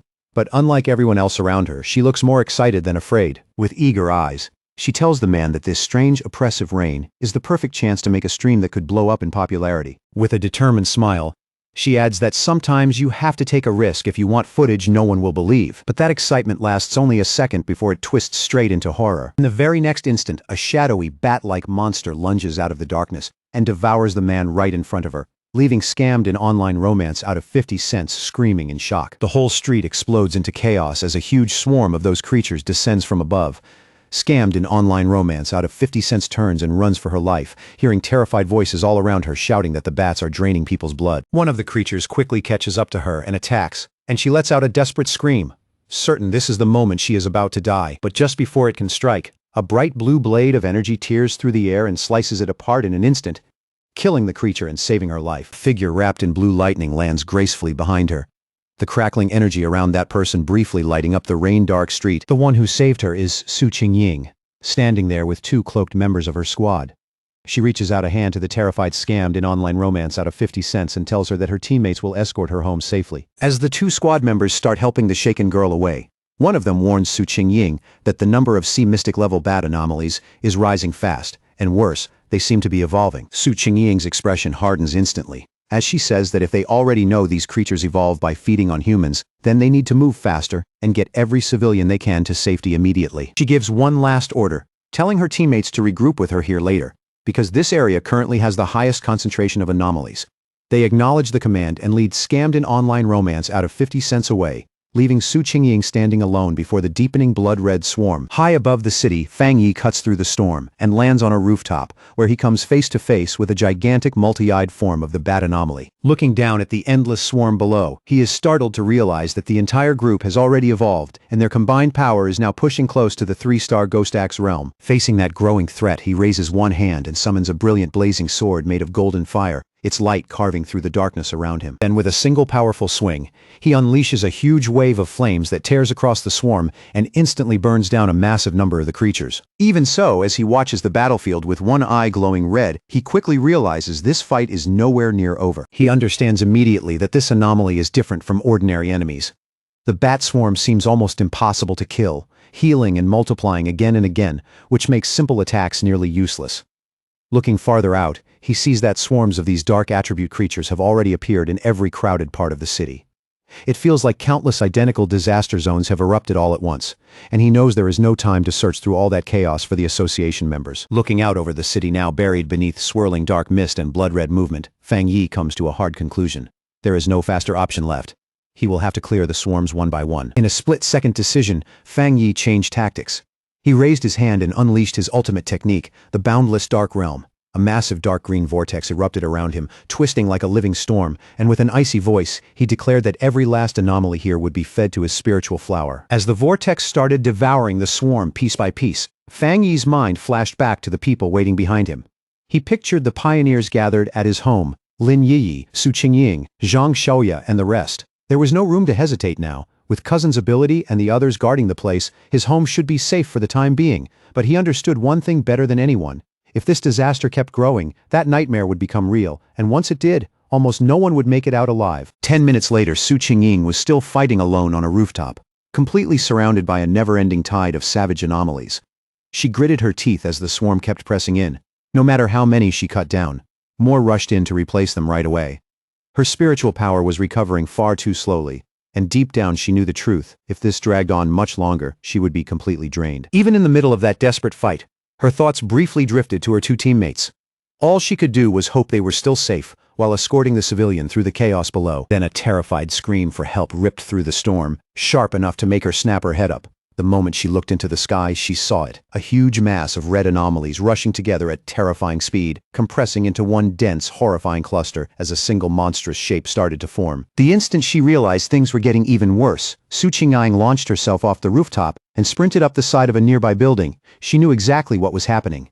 If the anomalies kept evolving like this, they would soon enter the spirit creation realm. Her team was already stretched to the limit trying to save civilians, and they had no strength left to handle something on that level, especially now that the creatures had started attacking buildings directly. Without wasting a moment, she thrust out her hand and fired several fierce blasts of blue energy into the bat-like swarm, trying to rip open a path before the writhing mass could finish gathering. But there were simply too many of them. The creatures swarmed over her from every side, crushed her momentum, and slammed into her hard enough to send her falling straight out of the sky. As she dropped through the rain and darkness, one terrifying realization hit her all at once. Looking at the enormous vortex of dark energy and crackling lightning twisting above the city, she finally understood what the swarm had been trying to do all along. This was never just random destruction. An anomaly king was about to be born. By now, the entire city was falling apart. Beneath the relentless rain, countless shadowy bat-like creatures flooded through the streets and filled the sky like a living black tide. The scale of the disaster was so overwhelming, it felt like no one, not the military, not even the Spiritual Energy Association could stop the city from being swallowed whole. And in the middle of all that chaos, the pioneers were still fighting with everything they had. Report after report came in, each one worse than the last, saying that pioneer teams were either sacrificing themselves just to hold the line, or being wiped out entirely. Su Qingying kept fighting on her own, her protective barrier trembling as it held back the endless horde closing in from every direction. Then a new alert came through, and the classification alone sent a chill through everyone who heard it. The S-level anomaly had now been confirmed as an anomaly king. Inside the association's command center, the mood had turned completely grim. The officials stood frozen as reports of catastrophic casualties kept pouring in. The monsters' sheer numbers, combined with their terrifying regeneration, were crushing every defensive line they had. And worse than that, there was no longer enough time to call for reinforcements from other regions. One subordinate, pale and visibly shaken, reported that the entire city had already been sealed off by a massive wall of black fog. It wrapped around everything like a prison, cutting off any last chance of rescue from the outside. Only then did the full truth really sink in. They were completely isolated. Facing what might be the city's final hour, the association superior stood beside his men and spoke with grim resolve. As pioneers, he said, they would stay with the city until the end, and if the monsters wanted to take this place, they would have to walk over their corpses first. With his expression set like iron, he gave one final order: send the last code to headquarters immediately. If they failed to stop the disaster here, then headquarters had to launch a destruction strike at once, no matter the cost, to prevent the dark attribute from spreading any farther. Meanwhile, Su Qingying never stopped fighting. But under the swarm's non-stop assault, her protective barrier was starting to crack, and she could feel the last of her spiritual power slipping away. She was almost at her limit. Pulling together every bit of strength she still had, she forced herself to focus, gathered what little energy remained, and hurled one last massive blast at the swirling vortex of monsters overhead. But the attack was deflected with shocking ease. Like all the power she had poured into that strike, meant absolutely nothing. In the storm-dark sky, the evolved creature's form became clearer, and it let out a shriek so sharp it seemed to split the rain itself. As its true aura spread out, Su Qingying's eyes widened. The monster had already reached the terrifying level of a 3-star spirit creation realm. It shot straight at her barrier and with one brutal hit shattered the entire defense in an instant. Forced back and nearly out of strength, Su Qingying bit down hard in despair. Her spiritual energy was almost gone, and for the first time, that crushing sense of helplessness settled deep in her chest. The creature's overwhelming power ripped completely through Su Qingying's barrier, smashing the last of her defense into fragments. Already injured and unable to steady herself, she tumbled through the air in a miserable arc while the massive creature came down after her like a predator moving in for the kill. With painful clarity, she realized this might really be the end. Even so, she still forced herself to gather the last traces of power left inside her, for one final, desperate strike, refusing to give up, even with death rushing straight at her. But just as she was about to attack, a brilliant streak of fire suddenly flashed past her, cutting through the darkness so fast it was almost impossible to follow, and then slammed into the monster with violent force, stopping its advance right there in midair. Through the fading flames and scattering sparks, Su Qingying stared in shock as Fang Yi appeared in front of her, his sword still burning with fierce light. He turned toward the monster without the slightest hesitation, and his eyes shone with overwhelming power, one blazing fiery orange, the other crackling electric blue, both bright enough to pierce straight through the storm. In a cold, steady voice, he declared that his power was divine thunder. Then he surged forward, pouring both fire and lightning into his blade until the sword itself looked ready to split heaven and earth. He met the creature head-on in midair, and with a single devastating swing carrying unstoppable force, he split the enormous monster clean in half. The severed halves exploded one after another in blazing bursts of fire, lighting up the rain-soaked city sky with a violent brilliance that almost didn't feel real. Once the clash was over, Fang Yi and Su Qingying both dropped back down, landing on a rain-slick road shining under the storm. Fang Yi calmly apologized for taking so long to find her, explaining that too many identical swarms had spread across the city. Still breathing hard, Su Qingying warned him not to let his guard down. These creatures, she reminded him, could revive. Almost the moment she said it, the monster's scattered remains started pulling back together in the sky, slowly reforming before their eyes. Fang Yi simply looked up and answered in an even voice that he already knew. Facing the regenerating swarm without a trace of panic, Fang Yi told Su Qingying not to worry. He always finished what he started. Purple dark attribute energy rapidly condensed in his hand, growing denser and heavier with every second, before he unleashed the boundless dark realm once again. A terrifying vortex burst outward and began absorbing the enemy, and Fang Yi declared with absolute certainty that he always kept his word. Watching that overwhelming scene unfold right in front of her, Su Qingying felt hope rise back up inside her. Only then did she realize she had nearly forgotten something important. The city still had a peerless pioneer like Fang Yi standing in it. The massive purple vortex spread wildly across the street and up into the sky, swallowing the entire bat-like swarm as if the night itself were being dragged into its center. Then, with nothing more than a single command from Fang Yi, the huge vortex suddenly compressed inward, crushing the countless monsters tighter and tighter, until they were forced into one stable orb of pure dark energy. Only after the swarm had been dealt with, did Fang Yi turn to Su Qingying and ask if she was all right. She thanked him for saving her life and said she was fine for now, adding that she had medicine on her that could help her recover. But the moment Fang Yi noticed the condition of her injuries, his expression visibly turned more serious. He placed a hand on her shoulder, and in the very next instant, blue lightning surged around her body, making her cry out in startled surprise. Fang Yi calmly explained that he had already cleansed the dark attribute invading her system, then told her to hurry and bandage the wound. Su Qingying was stunned by just how powerful his thunder attribute was. She could clearly feel that the pain from her wound had already eased, and the injury itself was healing faster than it ever had, even compared to the Association's most advanced medicine. At the same time, back in the Association's command center, one operator suddenly shouted in excitement that the number of monster groups seemed to be dropping. One of the superiors immediately corrected him in a grim voice. Every rescue pioneer team, he said, had already come under attack and lost contact. The number of monsters outside the city had not gone down at all. The truth was far worse. The swarms inside the city were gathering together because the Anomaly King was just about to appear. A faint ache passed through his chest when he thought about seeing his parents one last time. But deep down, he already knew that chance was gone. So he buried that pain, accepted the reality in front of him, and decided that all he could do now was see his final duty through to the end. As the two of them looked up at the enormous green vortex churning across the sky, Fang Yi asked Su Qingying if the Association had any real information on what they were facing. In a low, grave voice, she told him it was a super S-class anomaly, one that meant to devour the entire city, and that its power was already on par with the terrifying monster the Star God Warzone had once been forced to seal away. Her face grew even darker as she explained that a disaster on this scale had a name. It was called a cataclysm. The swarms flooding the city were not the true disaster at all. They were only the first sign, the opening warning of something far more horrifying still on the way. She went on to say that, deep inside that swarm, an unimaginably powerful spirit was being born right now. And if that birth was allowed to finish, then the city's fate was already decided. Everything here would be erased. Then Su Qingying told Fang Yi what the association had managed to piece together from its research and battlefield records. Normally, monsters of the same type devoured each other to evolve, growing stronger through brutal self-consumption. But dark attribute anomalies did not work the same way. Once one of them fully evolved into what was known as an anomaly king, it gained a terrifying kind of authority. That power could forcibly suppress every other anomaly of the same type, and drag them all into absolute obedience under its will. She turned to Fang Yi, worry written all over her face. His strength was incredible. She could not deny that, but the harsh truth was still the same. He had not yet reached the legendary Jinggang realm. She reminded him that even the nation's strongest pioneer had ended up bedridden after sealing a disaster like this. Her voice tightened, almost pleading, as she told him they could not afford to lose another genius like him. She begged him to break through the monster blockade, leave the city while he still could, and inform the military that this place had to be abandoned before everything was lost. Before she could finish that desperate plea, Fang Yi gently tapped her on the head, stopping her in the softest way possible. There was even the faintest trace of playfulness in his voice when he asked if she had already forgotten what she learned back in school. Then that lightness vanished. His expression turned firm, steady, and impossible to shake as he said that this city was his home.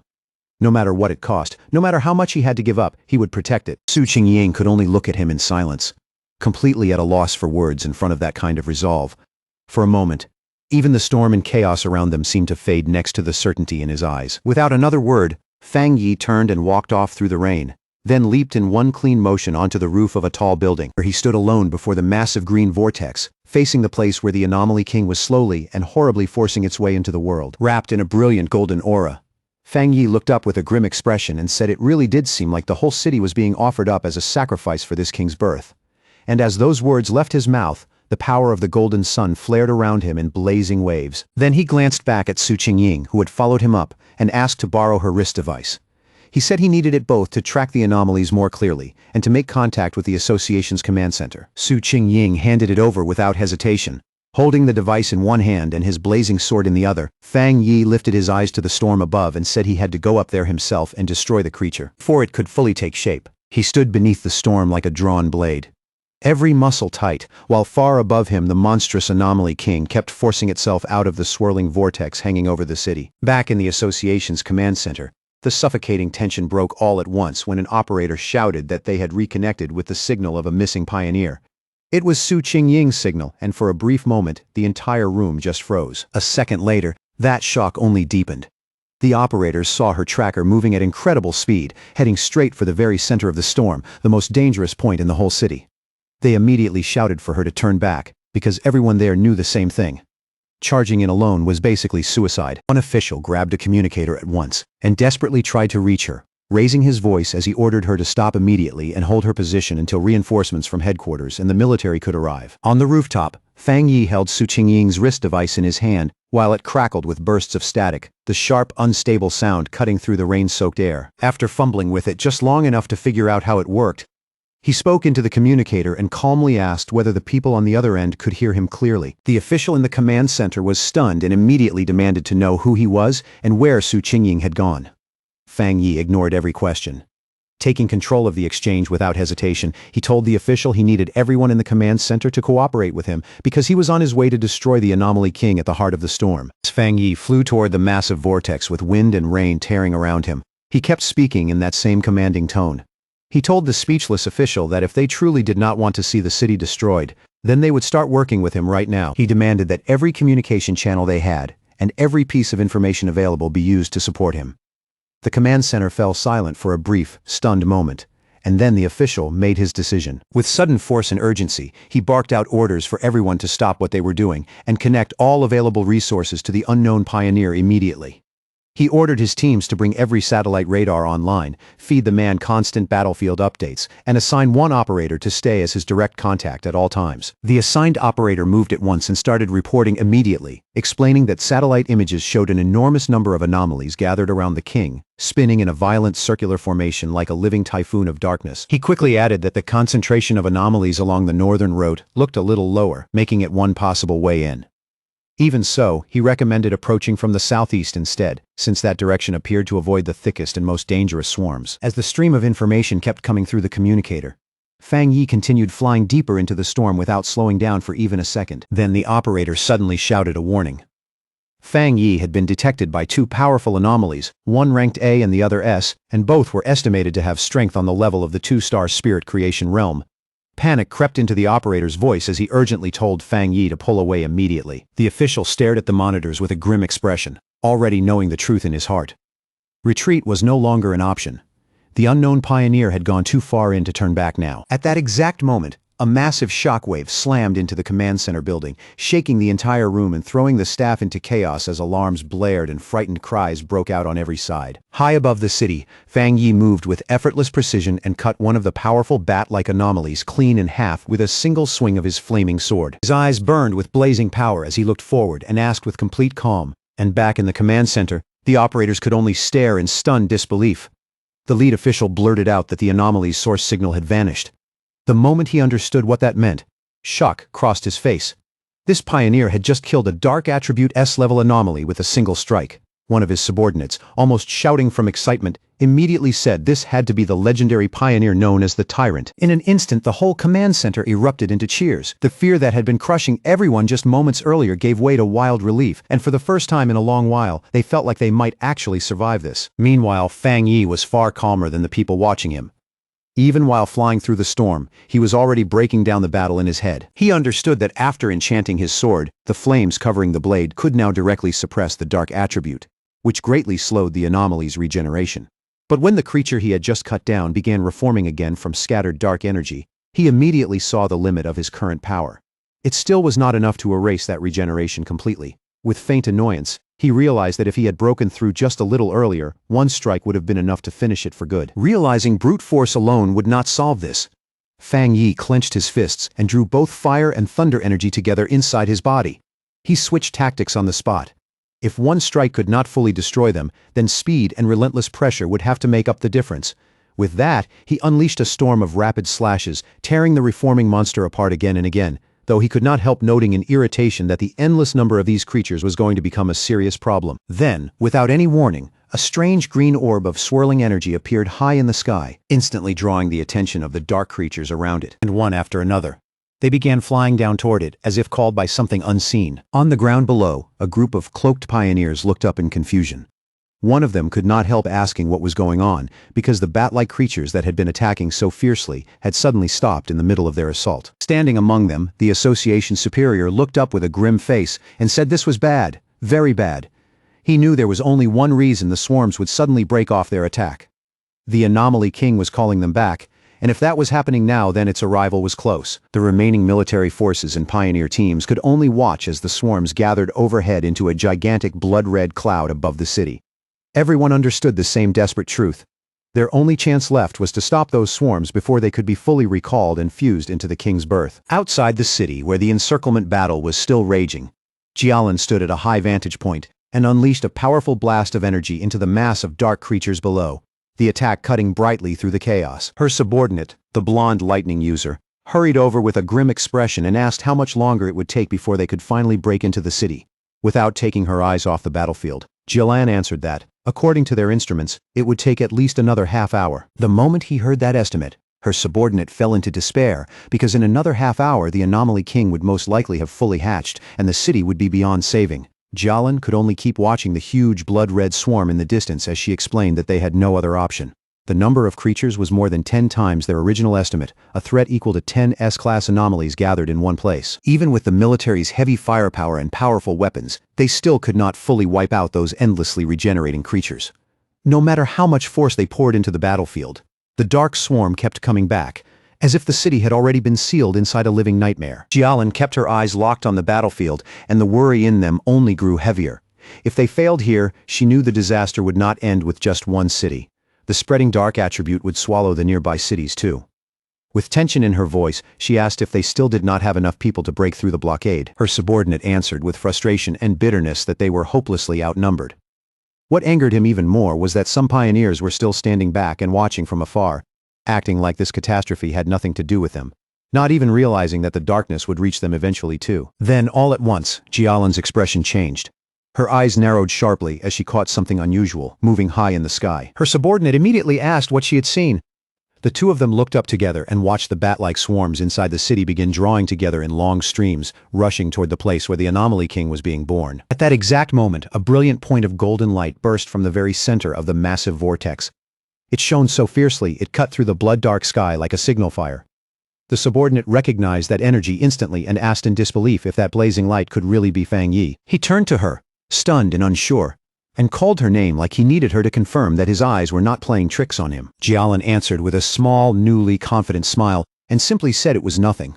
But the calm in her voice only made it more obvious that she already understood exactly what that light meant. Then she immediately took command, raising her voice and ordering all forces to increase firepower and keep pushing ahead without worrying about supplies. No matter the cost, they had to get into the city. The Star God War Zone, she declared, would never abandon a city to die. As her forces surged forward under that order, a lone figure wrapped in fire rose straight into the heart of the storm, glowing like a living beacon in the endless dark, and giving everyone who saw it a reason to keep fighting. Jialan and the still stunned Su Qingying could only stare at the vast sea of fire Fang Yi had created. The sight was so overwhelming that for a moment it barely even looked human, as if a piece of the sun itself had fallen into the storm. From the relative safety of a shattered apartment window, Lin Yi recognized her cousin's blade technique right away and shouted in excitement. Beside her, the red-haired leader could only stare in open amazement, clearly shaken by the scale of what Fang Yi was doing. High above the ruined city, the remaining bat-like swarms changed course and converged on Fang Yi from every direction, as if the entire dark sky had turned against him and was trying to bury him before he could go any farther. Fang Yi looked at the countless creatures rushing his way and did not look impressed in the slightest. In a calm, almost dismissive voice, he remarked that they had all gathered together just to stop him. A determined light flashed across his face.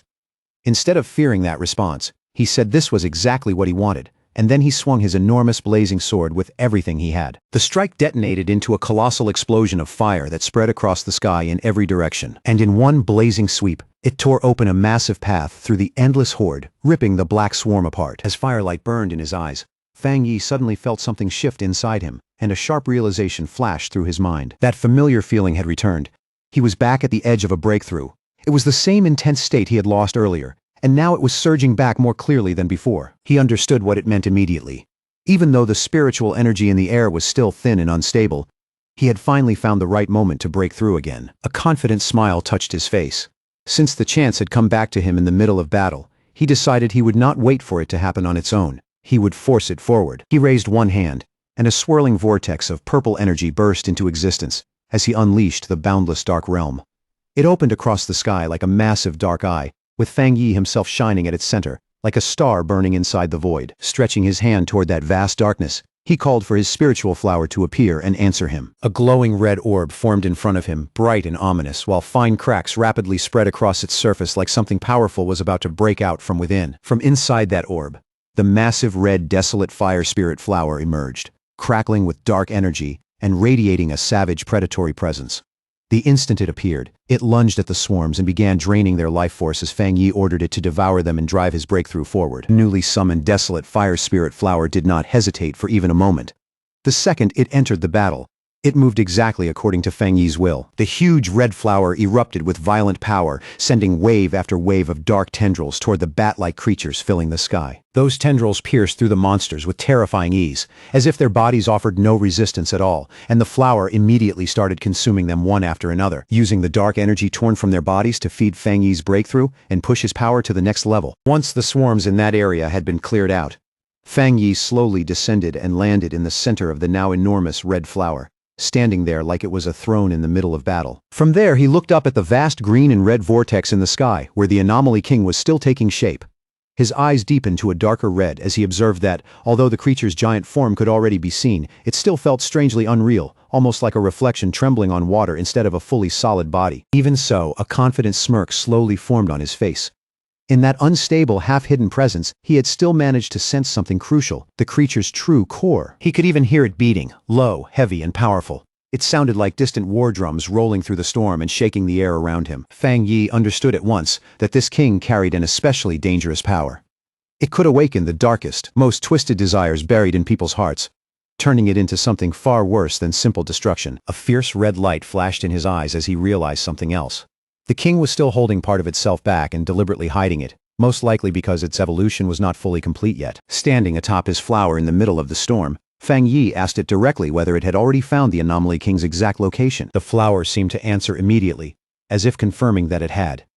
In the next instant, it sent the detected location straight to the device fastened to Fang Yi's wrist. The device lit up with a sharp red glow and projected a beam into the sky, clearly marking the hidden core of the Anomaly King inside the swirling vortex above. Now that the target had been locked in, golden light began to fill Fang Yi's eyes as he pushed his golden sun-breathing technique to its absolute limit. A tremendous explosion of pure golden energy burst out from his body and surged upward like a rising sun tearing into the heavens, carrying enough force to completely destroy the dark creatures if the strike landed cleanly. Far below, among the broken remains of the city, Jiang Lu and his companions could only stare at the sky in disbelief. They wondered what kind of power could create a light like that, and first guessed it had to be some form of fire attribute. But one of them quickly realized ordinary fire could never be this overwhelming, and it definitely could not suppress dark power so completely. That left only one answer: it had to be a high-tier Yang attribute, the natural enemy of darkness itself. Meanwhile, inside the association's command center, the suffocating tension was broken by sudden shouts of joy.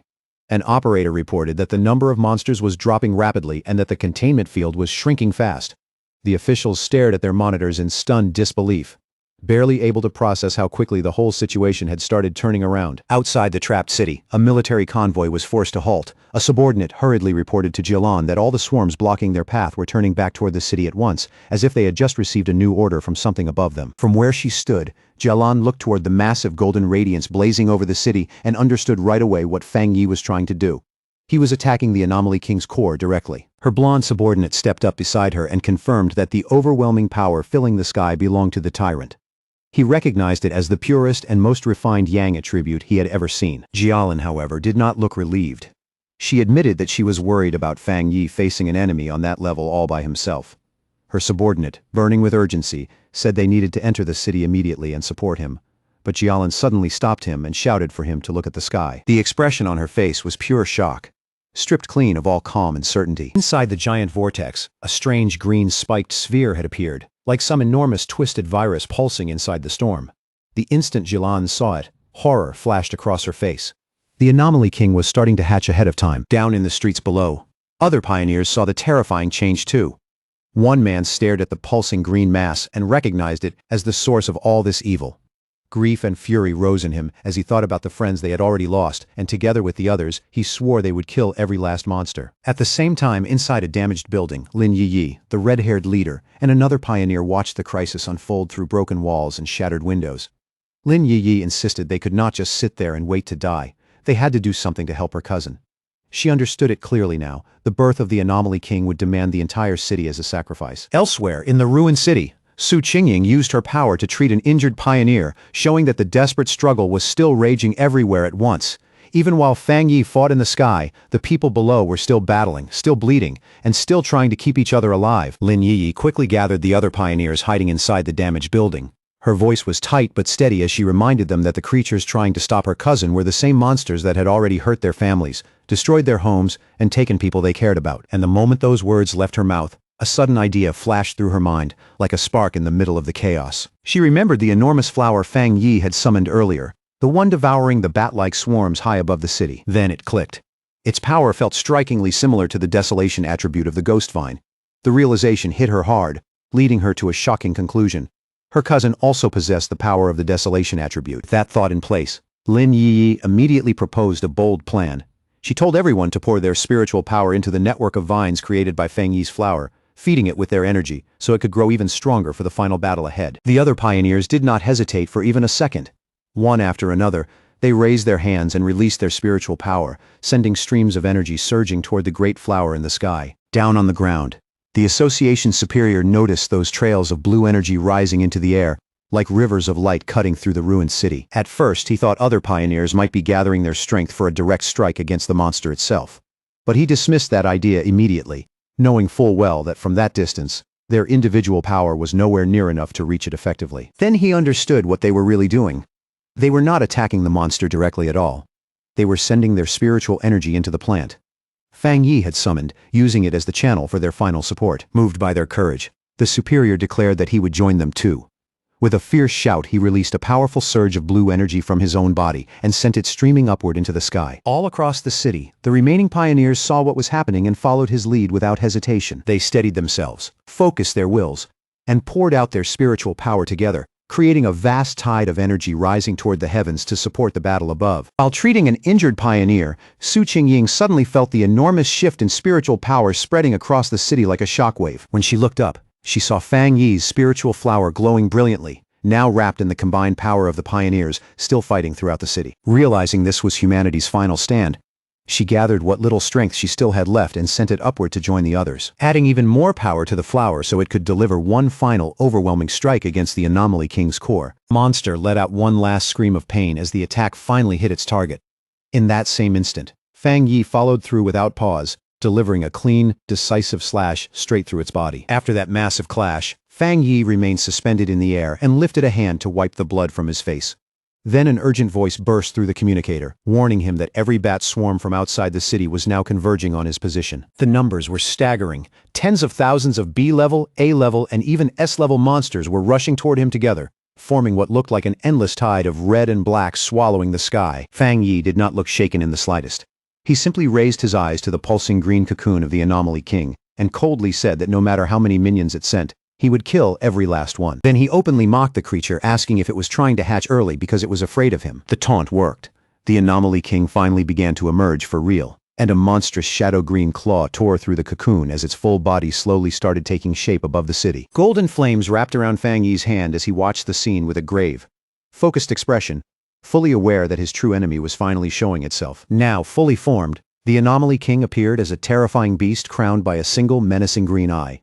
It released one final horrifying scream that shook the air, announcing the beginning of the true final battle. The fully born Anomaly King twisted and circled through the sky, forming a dreadful vortex of dark green power and living shadow, with a bright green orb of terrifying energy burning at its very center. The instant its full power appeared, the entire city shook.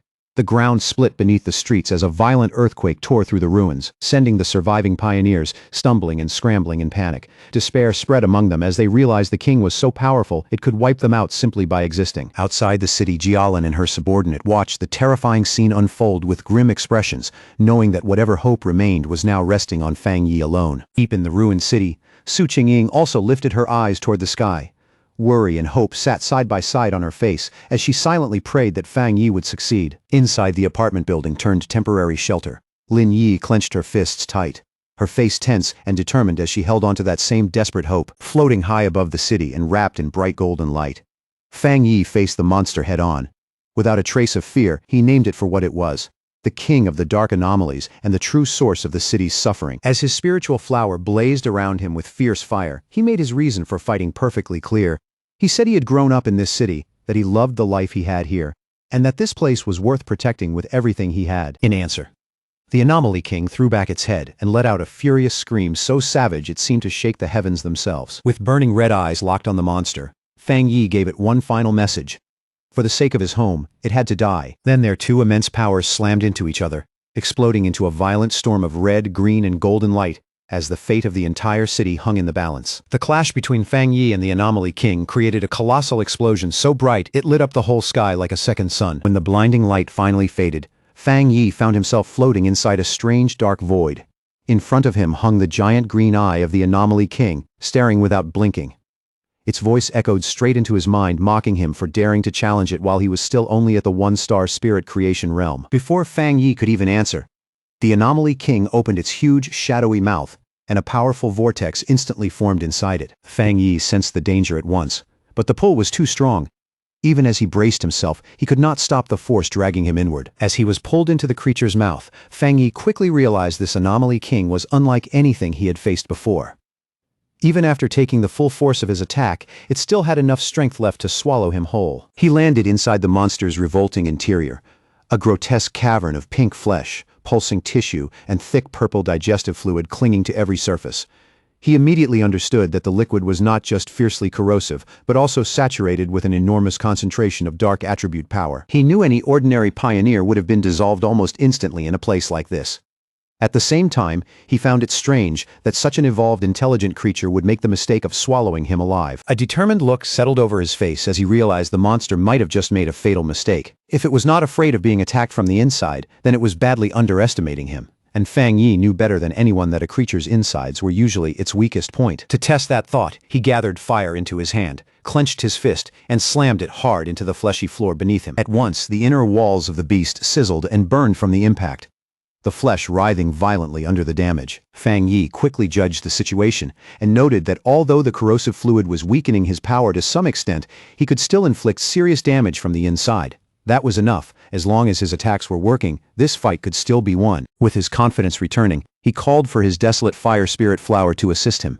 To his surprise, he realized the Anomaly King's swallowing attack had not only dragged him in, but had pulled his spiritual flower inside with him too. That turned out to be a stroke of luck. The flower was already heavily empowered, having absorbed the dark energy of the bat swarms along with the combined spiritual power of the pioneers across the city. But when Fang Yi held the bright red flower in his hand, he noticed something unusual. It seemed strangely hesitant. Frowning slightly, he asked what was wrong, wondering if it had started rejecting the Anomaly King's dark attribute. To his surprise, the Desolation attribute flower, which normally fed on dark energy without restraint, seemed to be repelled by the Anomaly King's unique power. Fang Yi had not expected that at all, because his original plan was to use the flower's life-draining ability to hollow the monster out from the inside.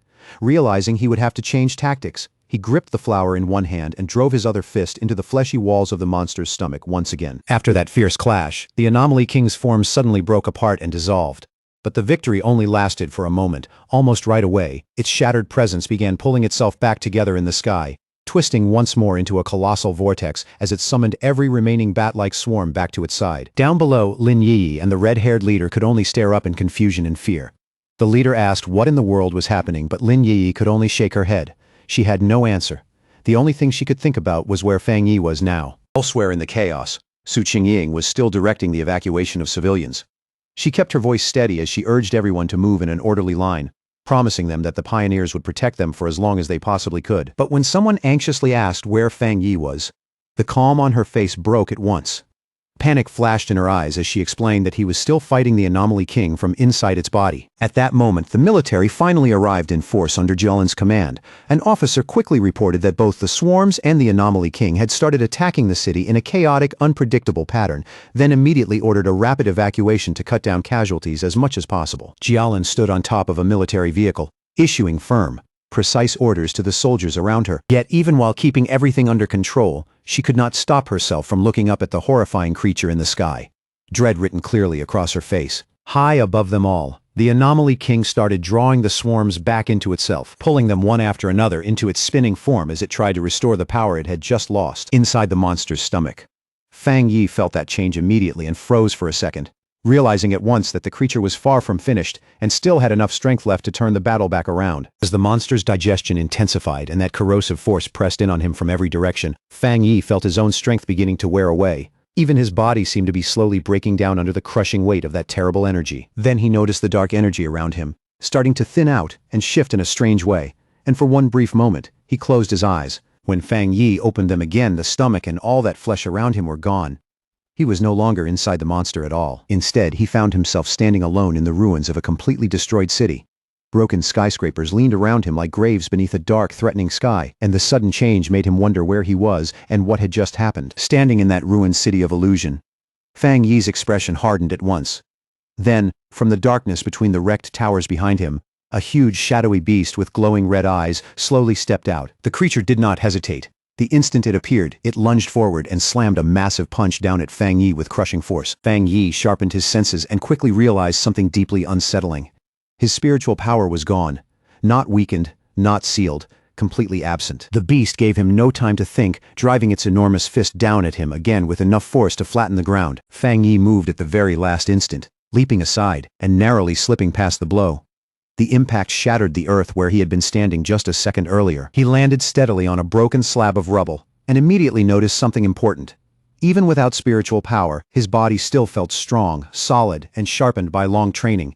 And in that moment, the truth of the situation started to take shape in his mind. This was an illusion created by the Anomaly King. A trap meant to make him believe he had somehow returned to the powerless life he once lived before becoming a pioneer. The beast tried to crush him again with a huge downward stomp, but Fang Yi reacted instantly and sprang out of the way once more, escaping by the thinnest margin. As he landed, one crucial conclusion finally snapped into place. The Anomaly King was not actually strong enough to erase his power completely. Its influence was interfering with his mind, but it was not truly greater than his own strength, which meant his abilities were not really gone. He just had to break through the mental block the illusion was forcing onto him. Fang Yi understood that every illusion had a flaw, and that flaw would always be tied to the Anomaly King's own weakness, the part of itself it would reveal without even realizing it. Before he could think any further, the beast suddenly moved with blinding speed and trapped him in its huge hand. The monster lifted him close to its snarling face, and its voice rolled through that false world as it told the foolish human that once he had entered this place, he would never leave alive. Caught in the monster's grip, Fang Yi looked like he had nowhere left to go. And yet, a confident smirk slowly appeared on his lips, because in that very moment, he realized he had found the key to breaking the illusion. The Anomaly King's false form began merging with the world around him and with the fear it was trying to force into him, showing him a grotesque, mocking smile like it had already won. Then the creature opened its huge jaws and coldly declared that everything was over, that this was the unavoidable fate waiting not just for him, but for all of humanity, to crush his will completely. It showed him a horrifying vision of his fallen companions, Jialan, Su Qingying, and the others, lying lifeless before him. And through that cruel image, it revealed what it truly believed: humans were nothing more than food for its evolution. Fang Yi acted like the vision had shaken him and stayed silent for a brief moment. Then he slowly lifted his head, and a small defiant smile appeared on his face. In a calm voice, with no fear in it at all, he asked the monster if that was really what it believed. And in the very next instant, Fang Yi unleashed his real power. A brilliant golden surge exploded from his body as he declared that the monster was nothing more than a puppet pretending to be terror itself. Then he went even further, saying the creature clearly did not understand the truth of what he was or why he even existed. Golden figures of countless people appeared around him, shining like living memories, as Fang Yi revealed that he had been reborn for one reason only: to protect his home and every person he held dear. That overwhelming golden radiance swallowed the shadowy beast whole, and the force of it erupted into a massive explosion that shattered the illusion from the inside out. A wave of pure fire tore through the collapsing mental space, and its blazing reflection flashed across a single burning eye before everything finally broke apart. Freed from the illusion and back in the real world, Fang Yi emerged changed.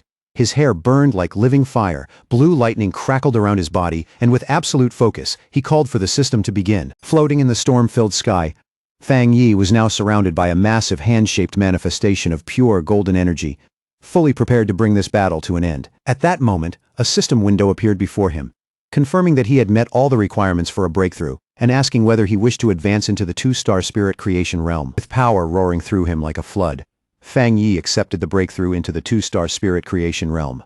Then he declared himself the king of anomalies and charged forward in an explosion of golden light. In that surge of transformation, Fang Yi realized that because of the Anomaly King, he had gained an entirely new understanding of his own strength and of his own existence. Without hesitating for even a second, he drew on that immense new power and unleashed a devastating slash meant to split apart everything in front of him. In his new form, with golden flame-like hair and blue lightning coiling around him, Fang Yi declared that his rebirth existed to change the fate of the world, and that he was the chosen avenger. Back in the real world, the Anomaly King let out a mocking laugh, sneering at Fang Yi for being nothing more than a two-star cultivator. Fang Yi did not react at all. Without wasting even a heartbeat, he moved immediately and prepared for the monster's next attack. He twisted through the air with sharp, fluid precision and neatly avoided a powerful strike from the towering, shadowy creature. The Anomaly King loomed over him, its dark body swallowing the sky as it told him there was no way out and that he would soon become food for its growth. But even as it spoke, the monster's expression suddenly shifted into confusion,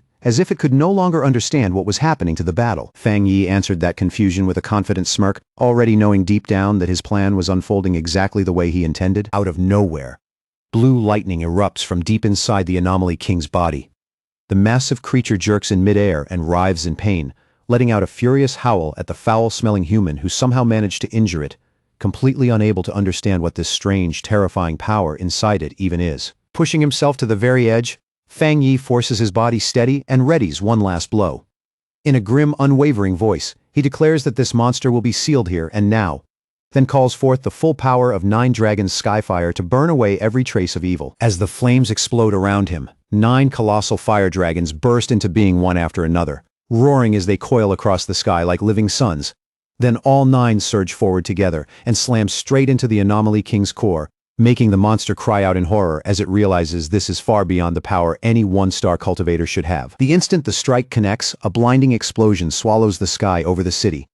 Down below, the pioneers can only look up in stunned silence, watching Fang Yi's overwhelming power finally wipe out the anomaly that had nearly driven the entire city into ruin. The Anomaly King lets out one final scream, sharp with pain and fear, as Fang Yi's power tears its very existence apart.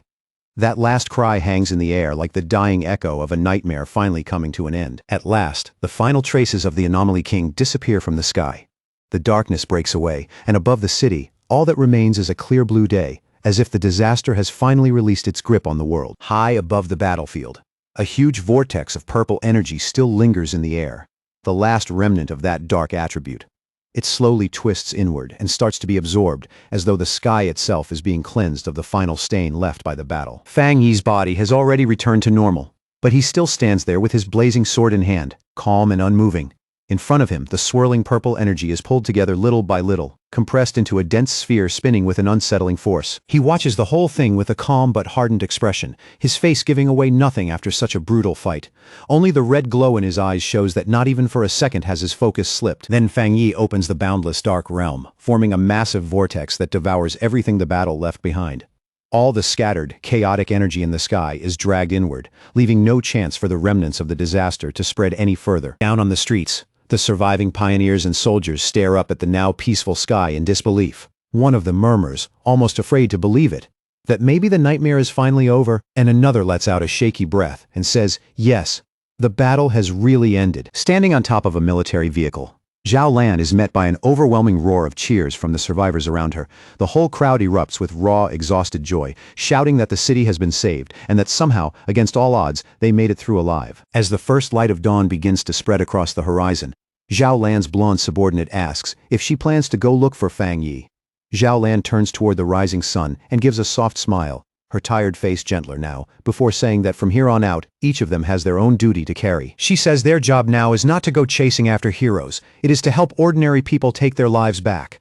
The city has to be rebuilt, order has to return, and the wounds left behind by this disaster have to be healed one step at a time. Below them, the survivors cling to one another in the pale morning light. Some are laughing, some are crying, and some just collapse into relieved embraces. After everything they went through, those tears and cheers say more than words ever could. Miles away, the staff of the Spiritual Energy Association are celebrating too. Their faces are full of disbelief and relief, overjoyed that they were able to play a part in stopping the Anomaly King, like people who have only just woken up from one long terrible dream. They gather by a window and look outside in quiet reflection as their emotions slowly begin to settle. More than anything, they feel grateful that Fang Yi showed up when he did and struck down the king, because without him, they know they would have been left to bear the humiliation and guilt of the city's collapse. Elsewhere, Su Qingying stands beside one of her superiors from the association, watching paramedics rush injured pioneers away on stretchers. With worry tightening her voice, she asks if those pioneers are still alive. Her superior gently rests a hand on Su Qingying's shoulder and tells her not to worry. Their medical centers were not destroyed in the disaster, so the wounded can still be treated, and for everyone who made it out alive there is still hope. Su Qingying knows very well that without Fang Yi, none of them would even have had the chance to save the injured. As she watches the aftermath unfold, she cannot help wondering again who he really is, and just how frightening his true strength has become, especially when he keeps doing what everyone else thought was impossible. Her superior gives a grave nod and says that after what they all witnessed, one thing is obvious: Fang Yi has already stepped into the 2-star spirit creation realm. He is certain headquarters will move quickly after this, and that someone else will probably reach Fang Yi before they do, while Su Qingying quietly thinks about just how far he has come. There was once a time when Su Qingying believed she could still stand beside him and compete with him, but after seeing all of this with her own eyes, she has no choice but to admit that Fang Yi has completely surpassed her and has become one of the most extraordinary geniuses in all of Xiaguo. The superior recalls the golden light that lit up the sky, and the 9 fire dragons that sealed the anomaly, a scene witnessed by countless people across the city. He knows something on that scale will trigger endless discussion and shockwaves everywhere, so they cannot afford to move slowly now. Still trying to understand what he means, Su Qingying looks at him in confusion and asks what exactly he is talking about. She can feel the weight behind his words, but she still has not caught up to the conclusion he already has. Superior proposes giving Fang Yi a new title, the Sealer. To him, it fits perfectly. a name born directly from the unbelievable sight of Fang Yi sealing the disaster with his own hands. After the battle, Lin Yi and the red-haired leader race through the shattered streets, their footsteps ringing over broken concrete and scattered debris. Lin Yi anxiously calls for her friend to slow down, then blurts out in panic that she has no idea where Fang Yi could be, while the red-haired leader keeps trying to calm her and tell her not to assume the worst. Then all at once, Lin Yi spots something in the distance through the wreckage. She freezes on the spot, her breath catching for a moment like she cannot trust what she is seeing. In the very next second, relief rushes over her so fast it almost breaks her. Tears fill her eyes, and with her voice trembling from joy and release, she cries out Fang Yi's name. There he is, standing quietly among the ruins, as if all the chaos around him has already faded away. Sword still in hand, Fang Yi stands upright in the rubble, calm and steady, like the last flame still burning after the storm. When they rush over to him, Fang Yi looks at them and, in a low, tired voice, asks why they came looking for him. Even after everything that just happened, his tone still carries that same familiar steadiness. Lin Yi runs straight to him and hurriedly asks if he is all right after the battle. She tells him she knew he would need them, but Fang Yi stays quiet for a moment, clearly worn down to the bone, before finally saying he is fine and softly praising her for doing a good job. A moment later, he reaches out and drapes an arm around both Lin Yi and the red-haired leader, finally letting himself lean on them for support. Deep down, he admits just how brutal that fight really was, knowing he poured every bit of power from his recent breakthrough into that final attack without holding anything back. Even in that condition, Fang Yi feels a faint bit of embarrassment seeing them worry over him so much. He is used to carrying everything by himself, so being cared for this openly leaves him feeling a little awkward. Hearing that, Lin Yi suddenly picks up on something important. Her expression changes at once, like one small detail in his words has finally clicked into place. He blurts out in shock, asking if he really broke through into the two-star spirit creation realm. The speed of his growth and the sheer scale of his talent leave her completely stunned, and the red-haired leader is just as shaken, realizing that this terrifying big shot has broken through again. Meanwhile, news of the battle spreads at an incredible speed. Online forums erupt with talk about the man who saved the city, the pioneer now being called the Sealer, as people ask who this mysterious figure really is, and whether he is basically a god for taking down the Anomaly King with one overwhelming slash when even the association and the military failed. Some start guessing that he must belong to some hidden organization, while others believe he might be a secret weapon personally cultivated by Xiaoguo itself. Somewhere else, Jiang Lu's red-haired friend points excitedly at a computer screen, convinced that the man in the video is the same person who once defeated Jiang Lu. His voice is full of certainty, like he has finally connected the legend on the screen to the fighter they already know. Jiang Lu watches the footage with bright, restless excitement in his eyes. Instead of feeling bitter, he says that losing to someone this powerful is actually an honor, as if that old defeat has suddenly taken on a whole new meaning. He jumps out of his chair in one burst of energy and loudly declares that he is going to find this man no matter what. More than that, he says he wants to ask Fang Yi to accept him as a student. His friend quickly tries to stop him, reminding him that Fang Yi is definitely going to be the center of attention now. With so many people searching for him at once, this is probably the worst possible time to go charging in blindly. The story then pulls away from the recovering city and shifts to the great capital of Xiaoguo. The mood changes immediately, moving from the warmth of survival to something colder, darker, and far more secretive. Inside a hidden, shadowy room, several figures sit gathered around a glowing table. They have come together to discuss the recent events, and the dim light only makes their presence feel even more dangerous and unsettling. One man casually blows out a stream of smoke and says, with open disappointment, that he never got to watch the military and the association tear each other apart in the middle of the disaster. His tone is light, but the malice underneath it is impossible to miss. Another member coldly suggests that they just find a pawn, or maybe an assassin, to deal with this newly emerged powerhouse. To him, getting rid of Fang Yi sounds like nothing more than the obvious next move. But a mysterious woman with long razor-sharp nails dismisses the idea immediately. In her eyes, a crude and simple method like that is nowhere near worthy of the so-called chosen one, the savior of the world people are suddenly talking about. She lifts a photograph of Fang Yi between her fingers and looks at it with open contempt. In a mocking voice, she repeats his new title, the Sealer, like even the name itself amuses her. Then, in one swift and merciless motion, she drives a sharp nail straight through the photo at Fang Yi's neck. The paper tears instantly beneath her fingers, and the gesture carries a threat uglier than any words could. She calmly says there is no need to rush, her voice almost lazy against the violence of what she just did. As she speaks, the photo in her hand suddenly catches fire, burning away inside a strange purple flame. She declares that anyone who dares stand in their way will be destroyed without exception. Around her, the purple flames twist into the shape of sinister eyes, turning her warning into something that feels alive and unmistakably threatening. Later, As Fang Yi and Lin Yi rest in their apartment after the exhausting battle, the fragile quiet they fought so hard to reach is suddenly broken by a knock at the door. Both of them jolt at once, pulled out of that brief calm by the unexpected sound. When Fang Yi opens the door, he finds Su Qingying standing there with one of the association's superiors beside her. Their unexpected arrival instantly gives the quiet apartment a more formal, serious feel. Su Qingying is holding several large gift boxes in both hands, clearly having come prepared. Beside her, the superior offers heartfelt thanks on behalf of the Spiritual Energy Association, openly admitting that they made a grave mistake during the US-class anomaly invasion and that without Fang Yi stepping in, the consequences would have been catastrophic, while Su Qingying, unable to hide it at all, excitedly thinks of him as an even bigger figure than before. Fang Yi brushes it aside as if it is nothing and calmly says there is no need for that. Then he steps back and politely invites both of them inside. After bringing them in, Fang Yi pours water for everyone, and the group settles around the table. Lin Yi comes over to join them too, making the small apartment feel a little crowded, but also strangely warm. As he looks around the modest apartment, the association superior cannot help thinking that they really should arrange a much better place for Fang Yi.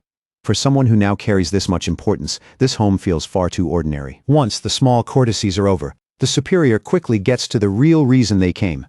He explains that the association has another matter to discuss: their plan to publicly push the title of the sealer, and Fang Yi, clearly interested by the sudden turn in tone, asks him to explain exactly what he means. Superior brings up a map marking the powerful pioneers who have appeared across every major city, explaining that all of them are already well-known figures whose names carry real weight.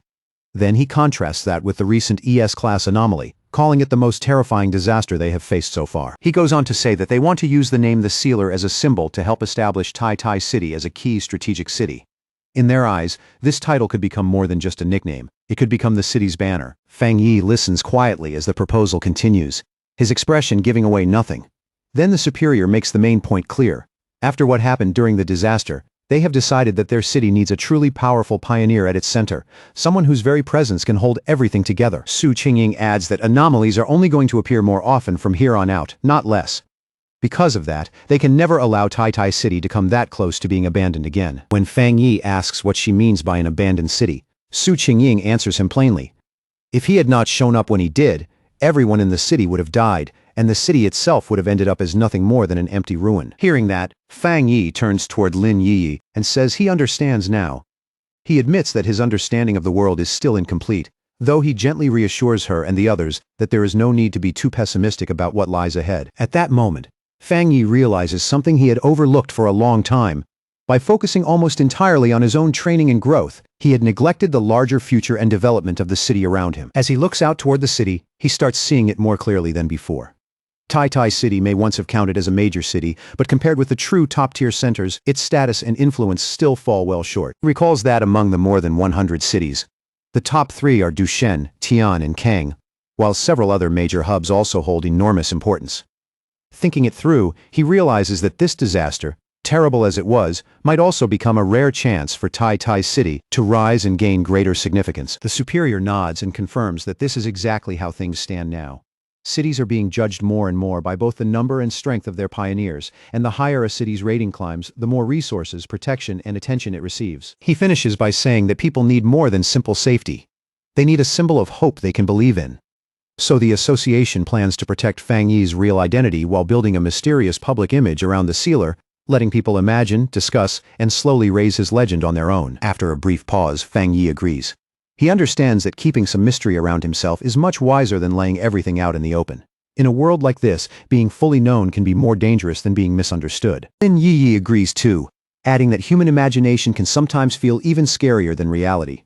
Fang Yi calmly says he has no objection to the association's plan, especially since it protects both him and the people close to him, and he says he hopes this can become a strong, long-term partnership. With that, Fang Yi reaches his hand across the table to make it official. The simple move catches both the association's superior and Su Qingying slightly by surprise, as if neither of them expected him to accept so directly. A moment later, Fang Yi and the superior clasp hands firmly, sealing their new partnership. The mood in the room shifts right away, growing more solemn and more meaningful than it was before. The superior then formally welcomes him with visible respect, finally addressing him by his new title, the Sealer. The name lands quietly, but it carries weight, like the start of a whole new chapter. Over the next several days, with the association and the military working in full cooperation, Tai Tai City begins to recover at a remarkable speed. Reconstruction moves forward in an orderly way. The injured are rescued and treated step by step, and in the shadow of that disaster, a new order across the world seems to be taking shape even faster than before. The scene then shifts to the sleek, modern headquarters of the Spiritual Association in Dushen City, where news of Fang Yi's actions has already reached the highest levels. Even this far from the battlefield, the impact of what he did is impossible to ignore. Several officials discuss whether the sealer is truly the same pioneer who resolved the U.S. class anomaly in Tai City. Inside one office, a group of men studies the reports, with one saying that Fang Yi is already the most outstanding figure among the newest generation of pioneers, while another adds that his high-grade Yang attribute alone makes him a chosen individual and a natural enemy of the dark attribute. Then one official points to a monitor showing footage of Fang Yi and reveals that the data suggests he has more than just a single high-grade attribute. He reminds the others about the viral Skyfire/video, which clearly pointed to a high-grade fire attribute, and about the military codename, the Tyrant, which came from his high-grade thunder attribute. The others visibly stiffen at that conclusion, their faces tightening with disbelief. But the bespectacled man insists that something even harder to believe about Fang Yi still remains to be uncovered. Before he can say more, the discussion is interrupted by a woman with wavy blue hair and glasses who steps into the room and asks if they are talking about the sealer. The moment she enters, the mood in the room changes. She confidently asks to see all the data they have on him. The men recognize her immediately and respond without hesitation, quickly pulling up Fang Yi's full file on the main screen for her to review. As she studies the information in silence, she thinks to herself that with more and more pioneers continuing to emerge, and with someone like Fang Yi suddenly stepping out in front, it is only a matter of time before many people start challenging his position and authority. Power like that never stays uncontested for long. A determined gleam flashes across her lenses, as she quietly admits that even she wants to see his strength with her own eyes. In her mind, she is already certain that she and the sealer will probably cross paths very soon. The scene changes again, this time to a modern library in Kong City, where readers sit in silence beneath bright lights. The atmosphere is calm, orderly, and restrained, a sharp contrast to the violence still unfolding elsewhere in the world. At one of the desks, Fang Yi's ex-girlfriend, Chu Qingli, is focused on her laptop when a young man nervously walks up to her. The way he approaches, all careful steps and tense posture, makes it obvious he had to work up a lot of courage just to come over. Blushing awkwardly, the young man stammers as he tries to ask for her contact information. But before he can even finish, Chu Qingli coldly cuts him off and reminds him that this is a library, and that he is bothering everyone around them. Embarrassed and deflated, the young man quickly backs away, while Chu Qingli turns right back to her work without giving him another glance. Inwardly, she dismisses him as dull and insignificant, thinking people like him have no idea how drastically the world around them is changing. Her thoughts drift to her own recent transformation, and she remembers how everything changed after an exam. That was when she unexpectedly awakened spiritual power and became a one-star Ghost Realm pioneer. She knows very well that becoming a pioneer is incredibly rare, something most people will never experience in their lives. In her eyes, that means she now belongs to a select few. A faint smile touches her face, as she convinces herself that this new power is the reason she survived the recent disaster in Tai City. At the same time, she inwardly scoffs at the thought of ordinary people trying to face anomalies with nothing but courage. Her mind then drifts towards certain men she has already decided are beneath her.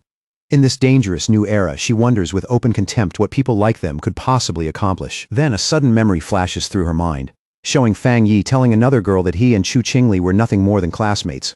That moment still stings her pride more than she wants to admit. Chu Qingli grimaces and tells herself that the old Fang Yi would have died quickly when the monsters invaded. She cannot understand how she ever managed to connect a useless man like him with a dazzling, unbelievably gifted sealer. On her laptop screen, she stares at an article about the sealer and silently compares the two men in her mind. To her, the sealer is 10,000 times better than her ex-boyfriend in every way. With a self-satisfied look, she decides that only a strong and handsome pioneer on that level could ever deserve to stand beside her. In her heart, that conclusion feels completely natural. Meanwhile, in a much lighter mood, Fang Yi flips through a real estate brochure. After everything he has gone through, even a normal task like this feels strangely refreshing. He and his cousin Lin Yi, both dressed in stylish new outfits, stand ready to head out for the day. Fang Yi announces that they are finally taking a proper break from training so they can go look for a new house. Lin Yi playfully asks if they really are not going to train at all today, sounding half joking and half serious. Fang Yi explains that training and rest have to stay balanced, then adds that the association's suggestion to improve their living conditions was actually a pretty sensible one. Lin Yi then remembers that the idea originally came from Su Qingying. Su Qingying had told her pretty directly that their current place needed an upgrade, and she had even said she would go house hunting with them herself. The thought leaves Lin Yi both thrilled and a little stunned, amazed that Su Qingying has access to that kind of money and influence. To her, casually offering them 2 high-end houses sounds almost unreal. As Fang Yi and Lin Yiyi enjoy their rare day off and continue looking at houses, something strange starts drifting through the air nearby. A foul green vapor slowly floats over, instantly ruining the relaxed mood. Lin Yiyi wrinkles her nose and asks Fang Yi if he can smell that awful stench too. Fang Yi immediately frowns and says yes. The smell is so bad it reminds him of a sewer. Fang Yi's face drops all at once, turning cold and sharp. In that instant, he understands the nasty stench isn't some coincidence. Someone has been following them on purpose. At the exact same time, he and Lin Yiyi both react. They spin around without hesitation, and the easy mood from a moment ago disappears completely, replaced by pure alertness. Out of the drifting green mist, 3 hard-faced men slowly emerge. Leading them is a big bald brute with a metal pipe in his hand. With a sneer, he calls Fang Yi the sealer and mocks him for only figuring it out now, after he and his little group had already been lured straight into a trap. The bald man openly looks down on Fang Yi, treating him like some overhyped pretty boy with no real strength to back up his name. Beside him, one man releases even more of that strange gas, while another laughs and says Tai Tai City must really be full of trash if they picked a kid like Fang Yi to be captain, not even trying to hide their greed. The 3 of them rush forward and demand that Fang Yi hand over every resource and benefit he got from the city. They shout it out shamelessly, like robbing someone in broad daylight is the most normal thing in the world. Lin Yiyi makes the first move. She bursts forward with impressive speed, throws out both hands, and fires off a blast of blue energy. But the man with the axe reacts just as fast, vaulting clean over her attack, like he's done it plenty of times before. The second he lands, spiritual power pours straight into his oversized weapon. The heavy axe starts glowing with a dangerous light, its blade humming like it just became far more lethal. As soon as the glowing axe comes down, Lin Yiyi throws up a barrier in front of herself. The blow slams into it with brutal force, and she grunts as the pressure crashes through her arms and forces her to brace. At the same time, the bald leader charges Fang Yi and swings the metal pipe straight at him. Lin Yiyi instantly warns her cousin that these men are pioneers too, and that they can use spiritual power. But Fang Yi doesn't even blink. He just catches the weapon with one bare hand and stops it cold, like it weighs absolutely nothing. The bald man can only stare. He freezes on the spot, completely unable to believe that a full-force strike was shut down that easily. Fang Yi looks at him with clear contempt, and a burst of flame suddenly blooms around his hand. In a cold, mocking voice, he asks what kind of stinking fish and rotten shrimp think they can rob him in the middle of the street. Before the man can even react, Fang Yi moves. He throws a punch without the slightest pause, his fist wrapped in blazing fire, and drives it straight into the bald leader's face. The hit sends the man flying backward. He screams in pain and disbelief, unable to accept that he got dropped so fast and so cleanly. Nearby, the accomplice with the gas tank just stares in shock. He cannot understand why Fang Yi is still perfectly fine. In his mind, that special universal permeating potion should have already eaten through Fang Yi's defenses and left him unable to move. Fang Yi only looks back at them, calm and completely unimpressed, while flames still dance across his hand. The green gas turns out to be a potion refined from the sweat of a wood attribute pioneer, designed to corrode a target's spiritual barrier and leave them exposed. The trade-off is the smell. It's foul enough to linger stubbornly in the air. Humiliated and furious, the bald man scrambles back up and yells that he was just careless for a second. He insists they're all in the spirit creation realm anyway, so there's nothing to be afraid of. Then charges Fang Yi again with a violent purple aura bursting around his body. Fang Yi gives a faint smirk the moment he reads the man's power. At a glance, he recognizes it as a mix of mutated earth and wood attributes. With dry contempt, he remarks that a dirty ability like that really does suit people who use dirty methods. Inside, he's completely at ease. Tricks like this might work on an ordinary spiritual barrier, but against him, they're barely worth taking seriously. Meanwhile, the man with the axe launches himself into the air again and comes straight at Lin Yiyi. The attack is fast, fierce, and clearly meant to crush her in a single blow, but Lin Yiyi reacts instantly. With perfect timing, she drives a kick straight into his groin, and the man lets out a miserable cry as all that momentum dies in one painfully humiliating second. Lin Yiyi lands lightly after the hit, while Fang Yi watches with a quiet, thoughtful look. He doesn't want to cause too much of a scene out in public, but by now, having his normal day ruined like this is genuinely getting on his nerves. Then he slowly takes off his sunglasses, and the mood around him changes immediately. His face goes completely serious. His red eyes begin to glow with a frightening intensity. After telling Lin Yiyi to step aside, Fang Yi finally lets his real power out. A huge wave of brilliant golden energy explodes from his body in an instant. The force alone blasts the attackers backward and makes the air around them shudder violently. Fang Yi stands in the middle of it like the core of a newborn sun. Golden light floods the entire area, so intense and overwhelming that the stunned men can barely keep their eyes open. That golden power keeps spreading without stopping, swallowing up the space around the three attackers. In moments, they're completely trapped inside that expanding field of burning light. Wrapped in those blazing sacred flames, the three men scream as pain rips through their bodies.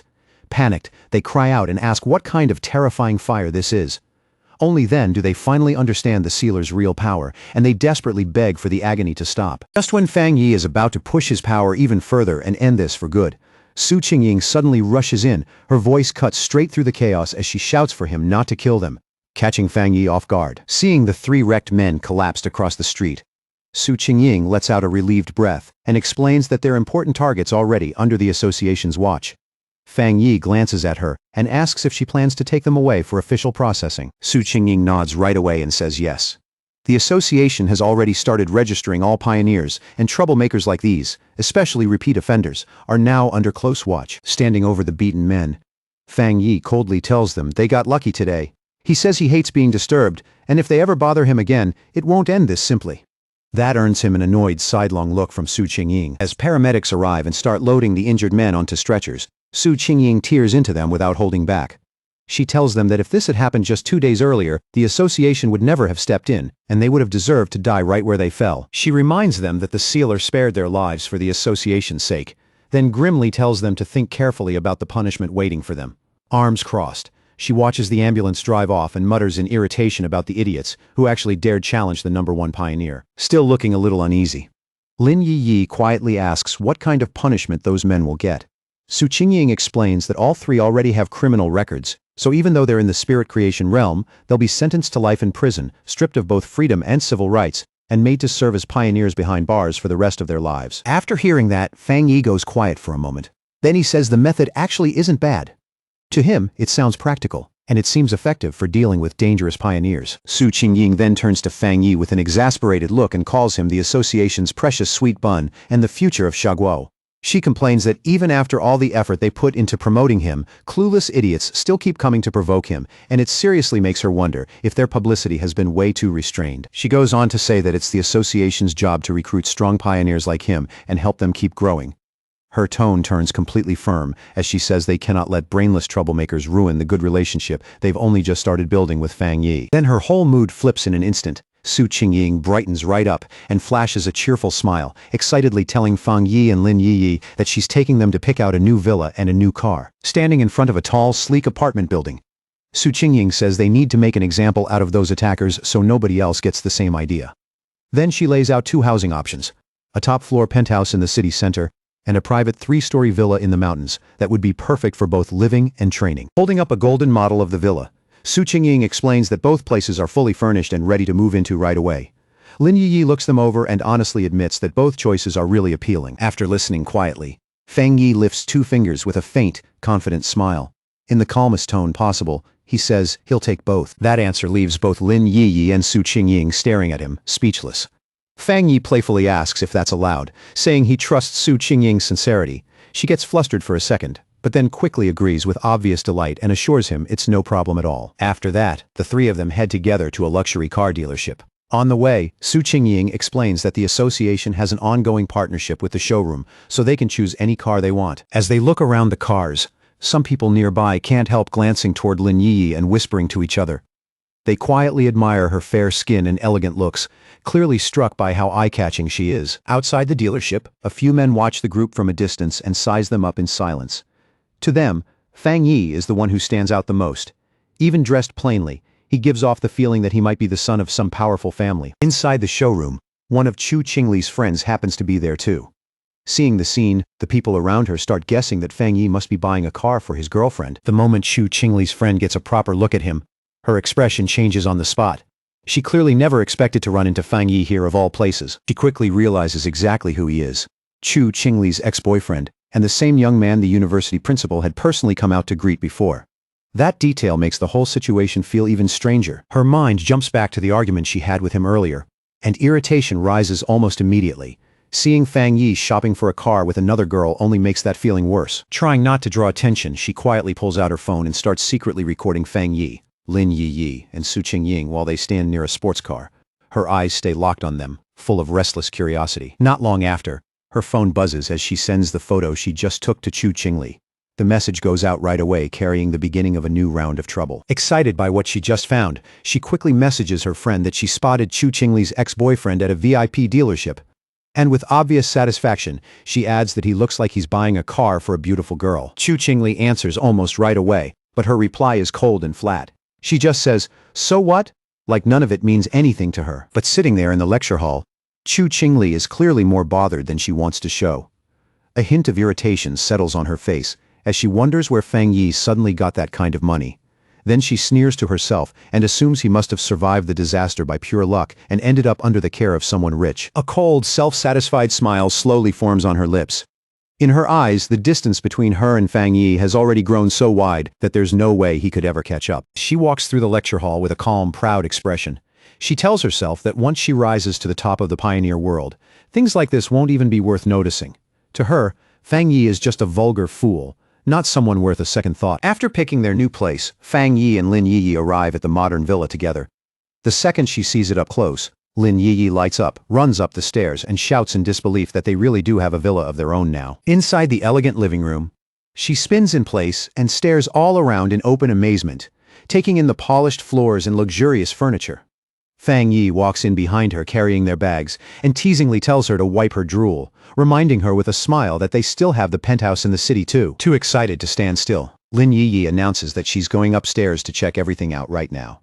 Then she dashes up the grand staircase at full speed, while Fang Yi watches from below with a helpless little smile, clearly amused by how childlike she's being. As he watches her disappear upstairs, Fang Yi's thoughts slowly turn serious. He realizes she's finally acting the way someone her age should, and that small, lively moment pulls up an old memory from his past life, one tied to a fallen pioneer. Before his rebirth, he never saw his cousin again. So the only conclusion he can make is that she became a trusted pioneer and later died in the line of duty. The thought settles heavily in his chest. This time, no matter what happens, he swears he won't let her die again. Just then, his phone starts ringing and cuts straight through his thoughts. Fang Yi glances at the screen and sees the name, Zhao Lun. Fang Yi picks up, and Zhao Lan's voice comes through with easy confidence as she congratulates him on becoming Captain Fang. Then, in the same breath, she teasingly mentions that she already heard the association recently gifted him 2 houses. Leaning back on the sofa, Fang Yi answers with a lazy smirk that this is a very good habit, and one they should absolutely keep up. His tone is casual, but the joke lands perfectly. Zhao Lan tells him not to bother flattering her. She knows someone as strong as Fang Yi doesn't really care about things like that. Still, she admits that when it comes to improving someone's living conditions, there isn't a more practical reward right now. Then she adds that once the first spirit fruits born from the spiritual energy revival are ready, she'll make sure some are sent to him too. Deep down, Zhao Lan understands this new world far better than most people do. She knows there is already a huge divide between ordinary people and pioneers, a gap created by strength alone. And beyond that, there's an even greater gap between normal pioneers and someone at Fang Yi's level. Then she finally gets to the real reason for the call. Resting one hand on a top-secret folder in front of her, Zhao Lan tells Fang Yi that she has an internal mission and hopes he'll agree to join it. Her voice turns noticeably more serious. Fang Yi understands right away that this is what the call was really about. So without wasting time, he tells her to explain the mission. Zhao Lan asks if he knows Tianbao Building in Kang City. Fang Yi immediately recalls that it's the largest shopping mall in the city and one of the most recognizable landmarks there. Zhao Lan confirms that he's right, but then explains that the place was recently sealed off after a monster invasion caused a huge number of deaths and triggered intense public outrage. What used to be one of the city's busiest centers has now become a source of fear. Then, in a low and grave voice, she reveals the worst part. The building has now become a true ghost building. It isn't just dangerous anymore. It's turned into a real anomaly zone. Soon, Kang City becomes the center of attention as the massive Tianbao building looms over the area like a dark monument. It was once the city's most famous landmark and the busiest place in the entire district. Lately, after repeated strange tremors and other terrifying incidents, the building has become a place everyone fears. Wrapped in a swirling mass of dark red and purple energy, it has grown so dangerous that the Kang City Spiritual Association had no choice but to seal off the entire area. Fang Yi heads to Kang City to take part in the mission. When he arrives at the meeting point, he raises a hand toward the people waiting there and calmly introduces himself as the one who accepted the assignment. 4 other people are already gathered there. Fang Yi remembers Zhao Lan's warning not to reveal his real identity or true level of power yet. So from the beginning, he decides to stay quiet and keep a low profile. Without saying much, Fang Yi quietly looks over his temporary teammates one by one. His gaze moves calmly across the group as he starts sizing them up. It doesn't take him long to notice that this team is made up of very different kinds of people. Their temperaments, their bearing, even their equipment don't match. The whole group feels more like a forced mix than a polished unit. Just from their clothing and posture alone, Fang Yi guesses that 2 of them are military, even without introductions. The disciplined details give them away. The other 2, a stern gray-haired man and a woman with short purple hair, introduce themselves as members of the Kang City Spiritual Association. They explain that Zhao Lan already spoke to them ahead of time, and that all of them will be working together on this mission. Not long after that, the group gets into an armored vehicle and heads toward the sealed building. Outside, heavy rain pounds down the entire way, turning the trip into a grim ride through the storm. Inside the vehicle, the atmosphere is tense and awkward. The brown-haired man drives in silence, while the blonde girl sitting beside him looks visibly nervous, her unease obvious even without her saying a word. Eventually, unable to stand the silence anymore, she speaks up. Since none of them really knows what the others can do yet, she says they should at least agree to support each other once they enter the danger zone. Her tone is careful, but sincere. The back seat feels even more uncomfortable. Fang Yi sits there casually beside the stern man and the short-haired woman, while the 2 of them keep their arms crossed and stubbornly stay silent. Resting his chin on one hand, Fang Yi quietly judges the team. To him, the lineup feels messy, and the overall quality of Kang City's association members doesn't leave much of an impression. The stern man in the back seat throws Fang Yi a sharp, suspicious look. His eyes stay on the young newcomer, and the doubt in them is obvious. He leans closer and quietly asks the short-haired woman whether this young guy really is the expert Zhao Lan said she was sending. To him, Fang Yi looks way too thin and ordinary, more like a student than some hidden powerhouse. He also notices that Fang Yi isn't wearing any official device, and that his aura is hidden so completely that no one can read his level at all. Instead of reassuring him, that only makes him more suspicious, but the short-haired woman keeps staring at Fang Yi with a stunned look on her face. Unlike the man beside her, she isn't just doubtful. Her shock is clearly starting to build. In her mind, old rumors start surfacing one after another. Stories about a legendary figure wrapped in flames. A godlike being who stopped a natural disaster alone. She wonders if this student-looking young man could actually be the sealer, but when she looks at his age and ordinary appearance, the idea still feels almost impossible. The short-haired woman with purple hair keeps staring at Fang Yi, more intrigued by the second as the pieces begin to fit together in her mind. This young man matches the description of the legendary figure said to possess 3 rare high-level powers and to have sealed the King of Anomalies. By now, she's almost certain the quiet person sitting beside her is the sealer himself. Meanwhile, back at the Star God Warzone office, a phone suddenly starts ringing. The sharp sound cuts straight through the tense atmosphere in the room. Zhao Lan answers, and terrible news hits her immediately. Tianbao building has fully fallen. Contact with everyone inside has been lost. The anomaly level has surged to 12,000. And according to the grim report on the other end, there are already 53 confirmed deaths. Zhao Lan's expression tightens at once. She realizes the situation is getting worse, even faster than they predicted. The speed of the collapse is clearly beyond their earlier estimates. Even so, she firmly says the person she sent, Fang Yi, will be fine.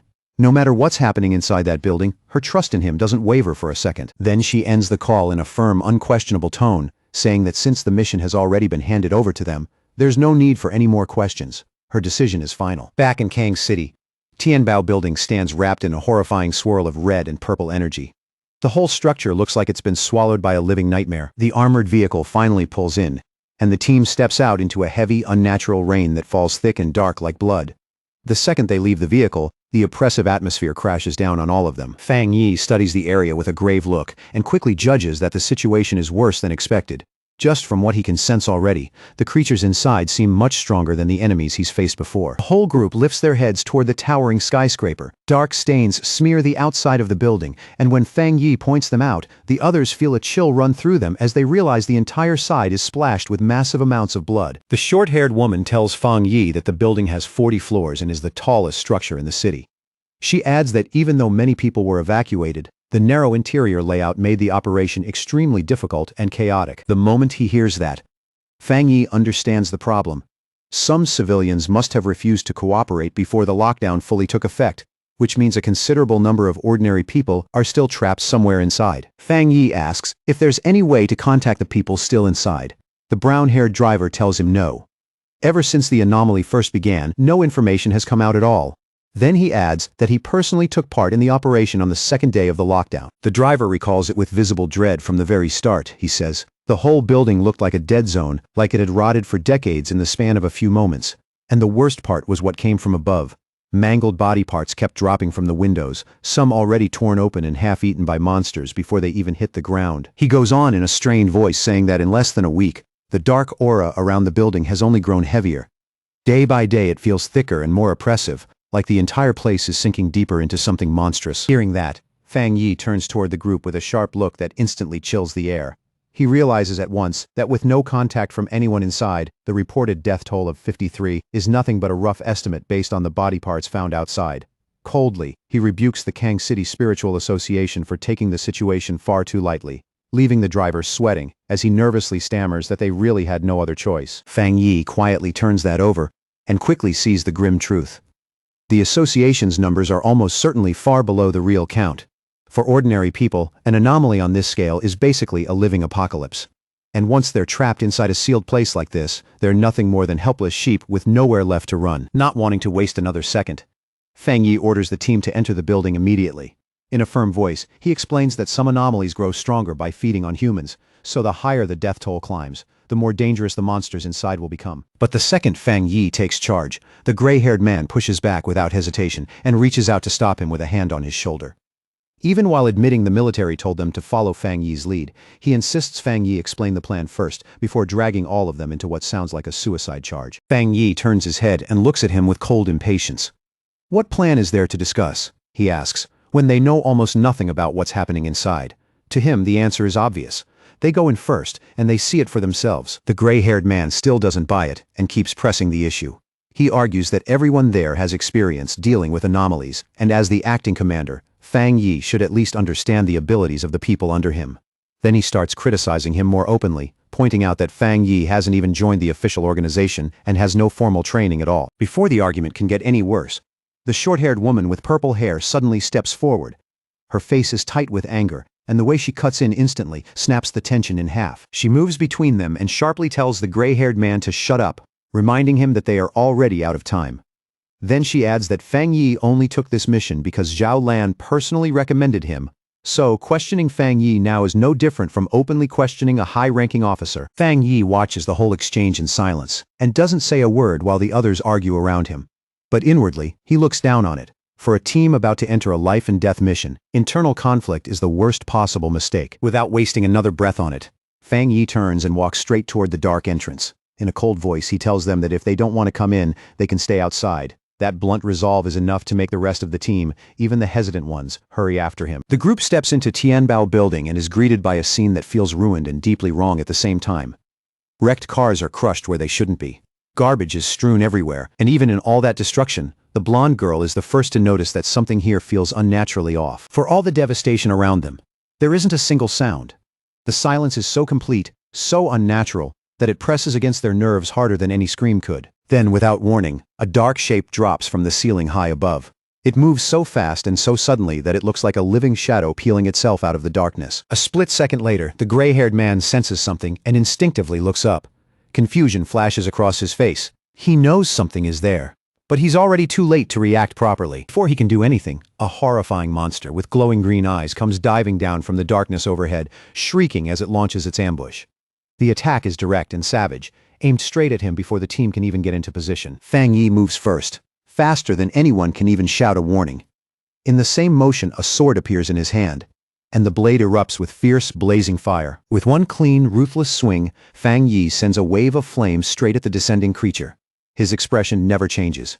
Calm, cold, and completely focused. The monster doesn't even get the chance to resist. In less than a heartbeat, it's split apart by a flash of light and slashing sword energy, its attack ending before it ever really starts. Fang Yi lands smoothly, steady as ever, with the flaming sword still burning bright in his hand. Behind him, the monster's body is already breaking apart, completely destroyed before the others have even fully processed what they just saw. The gray-haired man and the short-haired woman with purple hair can only stare. They can barely believe the fight is already over. To them, the whole clash lasted no longer than a blink. The woman keeps staring at the massive blade of fire in Fang Yi's hand, her eyes wide. She can't stop wondering where he got a weapon that terrifying, or if the weapon itself is only a small part of what makes him so frightening. Ignoring the stunned looks around him, Fang Yi crouches beside the remains of the creature.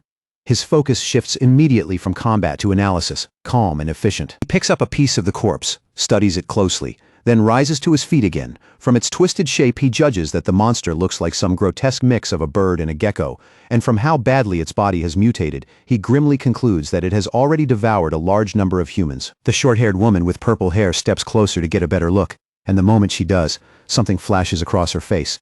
A terrible realization hits her. What they're looking at is even worse than she thought. She identifies the dead creature as an A+ grade anomaly, and that alone sends a wave of fear through the team. But what truly shakes them is not just the monster's rank. It's the fact that Fang Yi killed it instantly, when a creature like that would normally require a full squad of elite pioneers to bring down. As the smoke and scorched residue around the dead anomaly slowly clear, the purple-haired woman and the gray-haired man remain rooted where they stand. The shock on their faces only deepens as the reality of Fang Yi's strength starts to sink in. The woman immediately realizes Fang Yi's power is far beyond the one-star spirit creation realm. And beside her, the gray-haired man breaks into a cold sweat as an even harsher truth hits him. If Fang Yi had wanted to, killing him earlier would have been effortless. The brown-haired man finally admits, looking embarrassed, that he was wrong about Fang Yi. He says he never imagined this young man could really be the legendary sealer, because in his mind, the sealer had always been some old master who never let go of his sword. With his back still to them, and the blade in his hand still wrapped in fire, Fang Yi explains that after advancing, he fused his spiritual power with his sword and turned it into a spirit weapon he can summon and shape whenever he wants. Even then, he says it modestly, as if it's not some impossible technique unique to him alone. Now that the team's earlier suspicion has turned into a mix of trust, awe, and fear, Fang Yi tells them to move faster. And as they follow him deeper into the darkness, the purple-haired woman quietly admits with real relief that she's glad Fang Yi is on their side. To light the way ahead, Fang Yi raises one hand and summons a sphere of fire that burns steadily above his palm. Its glow washes over the walls as he leads the team into a long, narrow hallway swallowed by darkness. He carries that flame like a torch, using it to cut through the gloom while the others follow carefully behind him. And with every step they take, the oppressive silence only seems to grow heavier. Before long, they reach a staircase soaked in blood that the sight alone makes the air turn cold. Looking at the sheer amount of gore covering the steps and walls, Fang Yi grimly realizes the truth is far worse than the official report. In his judgment, the dead number at least 500, not just 53. At that moment, Fang Yi's expression sharpens again. His glowing red eyes narrow as he senses something deeply wrong ahead, and his whole body goes alert in an instant. The group moves into what looks like a supermarket area, where the brown-haired association member and the purple-haired woman nervously scan their surroundings. The floor is smeared with blood and littered with trash, but there are no bodies anywhere. That absence forces the woman to wonder out loud if the monsters consumed the victims so completely that nothing was left behind. Hidden from their sight, a sinister shadow creature with glowing green eyes crouches in the darkness and gets ready to strike. It waits there in silence, like a trap just about to spring. Fang Yi senses the danger first and immediately warns everyone to watch their backs. The purple-haired woman spins around in terror, screaming the moment she sees the monster leaping out of the darkness at them. Fang Yi reacts without even pausing and hurls his flaming sword past his teammates with astonishing speed. The blade rips through the air like a streak of fire. The sword catches the shadow monster in midair and cleanly takes off its head in a single devastating strike. Black blood bursts outward along with sparks and flame as the creature is cut down instantly. As the burning corpse slams to the floor, the brown-haired association member stammers in fear. Only now does he realize another monster had been hiding right beside them the whole time. Fang Yi stands calmly in the middle of the dying flames and turns toward his teammates with a serious, almost severe expression. He asks if they really didn't notice anything strange, making the gap between his awareness and theirs painfully clear. Glancing at the fire still flickering in his hand, Fang Yi keeps analyzing the situation out loud. He tells the gray-haired man that while the two monsters they've killed so far were both powerful, there simply weren't enough of them to trap and wipe out the earlier rescue team by themselves. Then a possibility hits him, sudden and deeply unsettling. Fang Yi suggests that the place they're standing in might not actually be the real Tianbao building at all. The team freezes in the dark, blood-smeared hallway and stares at him in confusion. For a second, the silence around them feels even colder than before. Gray-haired man and the blonde girl both ask what he means, still unable to follow his conclusion.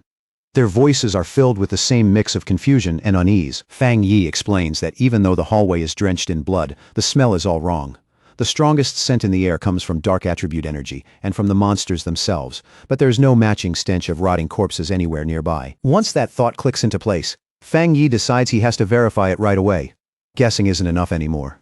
He needs to test whether this whole environment is fake. The purple-haired woman watches nervously, her chest tightening as Fang Yi prepares to use a powerful technique.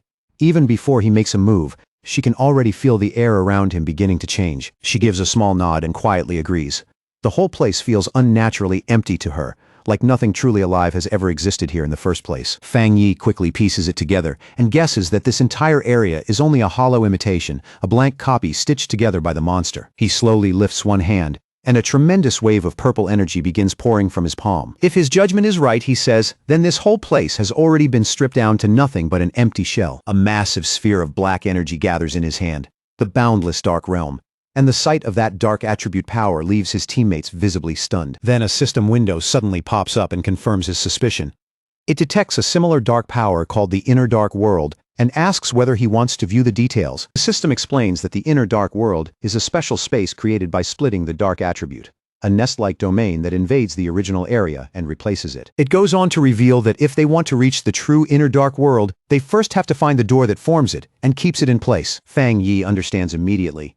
He tells the others that if they want to enter the real Tianbao building, they first need to locate that door, and the same rule must have applied to the people who tried to escape earlier. He explains that everyone trapped inside was affected by the dark attribute and dragged into hallucinations.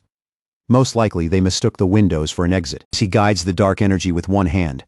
Fang Yi coldly concludes that this is exactly why the people who tried to flee through the windows all ended up dead. The purple-haired woman finally understands, and the color drains from her face. Realizing the victims were deceived by the dark attribute right up until the end, she hurriedly asks Fang Yi if their next step is to search for that door. But before they can act, the situation gets worse in an instant. Fang Yi's system suddenly warns him that the hostile Inner Dark World has sensed his presence and has now fully manifested. The appearance is so abrupt that even Fang Yi is caught off guard. And in that same moment, an enormous blast of purple energy comes crashing down from above, pressing the whole team under its weight. The brown-haired association member and the blonde girl collapse immediately under the crushing pressure. Clutching their heads in agony, they cry out that their spiritual defenses are being torn apart. Fang Yi's eyes flare with overwhelming power, one glowing red and the other shining gold as he stares straight into the descending energy. In the next instant, he summons a barrier and spreads out a powerful dome of golden light, shielding his teammates from the assault. Inside that barrier, the blonde girl and the brown-haired association member gasp desperately for breath, relief washing over their faces as the unbearable pain finally starts to fade. They lift their heads and stare at Fang Yi in shock. While they were nearly crushed by that dark energy, the sealer is standing there completely untouched. At that moment, they both understand the truth. That dark power could have killed them without even touching them directly. And without Fang Yi, there was no way they were getting out alive. Then suddenly, Fang Yi locks his gaze onto a single point in the empty air. His sword erupts in fierce flames as he says he's found it. Without a second's hesitation, he unleashes Fire Dragon, drawing his blade and slashing violently at the unseen point, while shouting that the entrance is right there. The impact is so violent that the surrounding space cracks apart like shattered glass. The gray-haired man and the purple-haired woman can only stand there and watch in shock as the hallway splits apart and collapses right in front of them. Fang Yi steps onto the newly revealed ground ahead, his face cold and his focus heavy. As the fake scene peels away, it reveals a massive, horrifying gateway wrapped in dark green mist and twisting shadows, the real entrance to the Inner Dark World. Fang Yi takes the lead, his flaming sword casting light through the dark, and orders everyone to stay close behind him. As they push deeper into the real building, Fang Yi keeps a golden barrier around the team, protecting them from the disgusting red flesh-like veins spread all across the walls. Blonde girl suddenly turns sick and covers her mouth, saying the smell in the air is horrible. Fang Yi stares ahead with a grim expression and says the stench is unmistakable. It's the smell of blood and corpses, their own people. Not long after that, the group comes across a horrifying sight. The floor is covered with the bodies of the missing pioneers, proof that they were trapped here and slaughtered inside this dark space. Before anyone can fully process it, the group is suddenly ambushed as a swarm of shadowy, bat-like creatures pours down from the ceiling and surrounds them. Looking up, the team sees a terrifying mass of monsters swirling overhead, closing in from every side and sealing them in. Then, from the center of that swarm, a gigantic A+ grade demon-like monster with glowing red eyes dives straight down at them. The gray-haired man and the brown-haired association member freeze in shock, shouting that it's insane to run into another high-level dark monster this fast. Fang Yi doesn't hesitate for even a second. He summons his blazing sword at once, then he hurls it forward, and the blade tears straight through the descending monster's chest in an eruption of fire. The monster lets out a pained roar, but Fang Yi is already moving, charging in to finish it. He drives his sword into the ground and clamps his hand tightly around the hilt. Then, in a blur of unbelievably fast motion, Fang Yi unleashes a storm of flaming slashes across both the swarm and the giant monster. He lands with effortless control, and a huge explosion of holy fire erupts around him, swallowing and burning everything in its path. The blonde girl and the purple-haired woman throw up their arms to shield their faces from the searing heat, stunned as they watch the dark monsters melt away the instant they touch his flames. Only then does it really hit them. Ever since this mission started, they've barely had to do anything at all.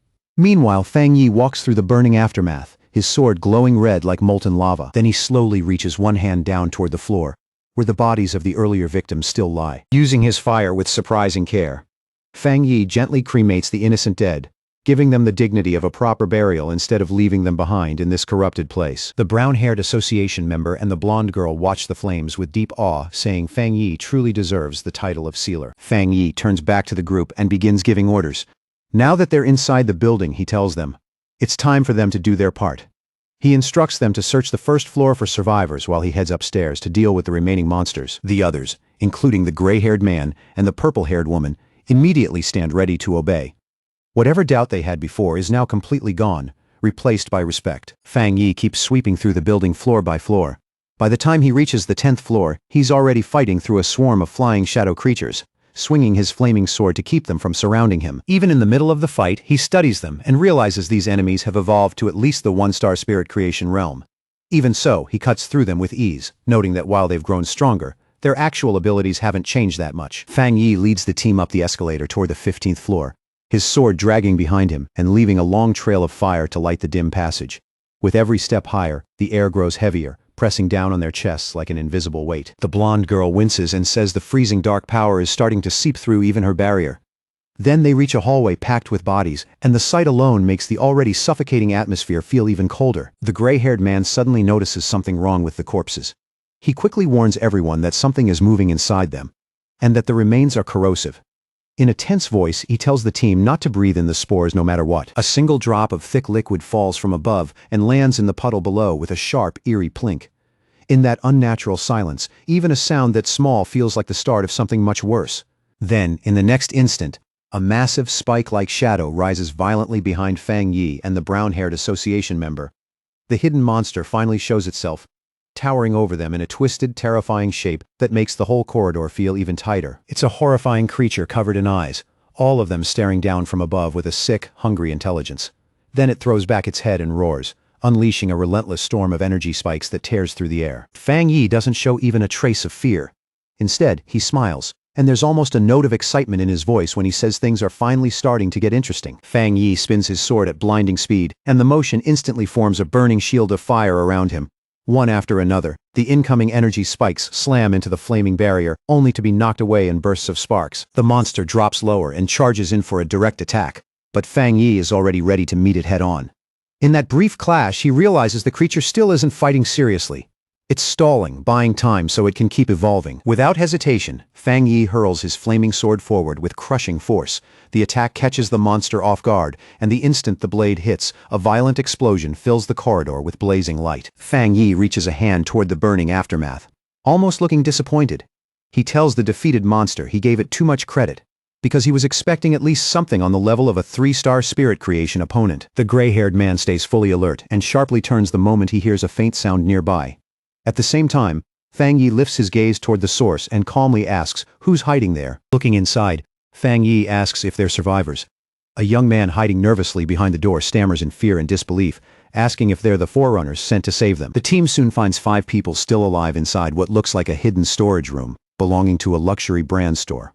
The survivors are packed tightly together in the dark, pale and trembling, with terror written all over their faces. Fang Yi quickly understands they must have hidden in this room to avoid the attack outside, and judging by the way they look, they've likely been trapped here for a long time, barely daring to make a sound. Seeing how terrified they are, Fang Yi softens his expression and gives them a gentle smile meant to calm them down.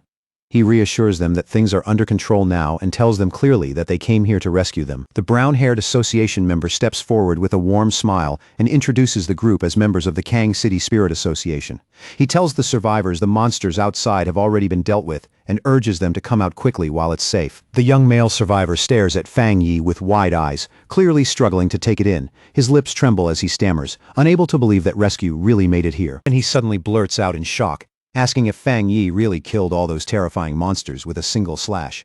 His voice is full of disbelief, like he's talking about some legend, not something a real person could do. Meanwhile, outside Tianbao Building, the monitoring team continues watching the situation closely. The whole structure is still wrapped in ominous red energy, But even through the tension, everyone at the monitors can tell something is different this time. They track Fang Yi's spiritual energy floor by floor, picking up the fire from his spirit weapon everywhere he goes. Then an analyst suddenly shouts that the latest reading has already reached the 40th floor, and the whole room freezes.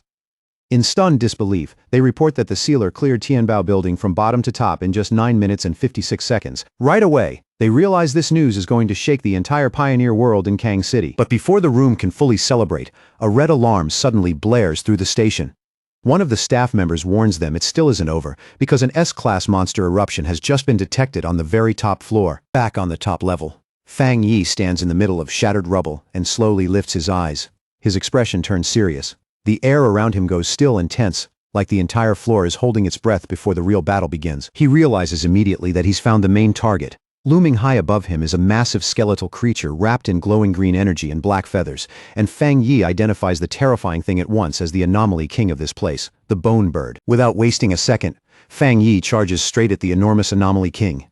He leaps into the air with sword in hand, closing the distance in a flash with a direct, fearless attack. As he rushes in, he analyzes the creature in an instant and notices something strange. The worms crawling across its body aren't parasites at all. They're actually part of its main body, fused into that grotesque form. With one powerful swing, Fang Yi unleashes a golden slash that tears across the air with terrifying force.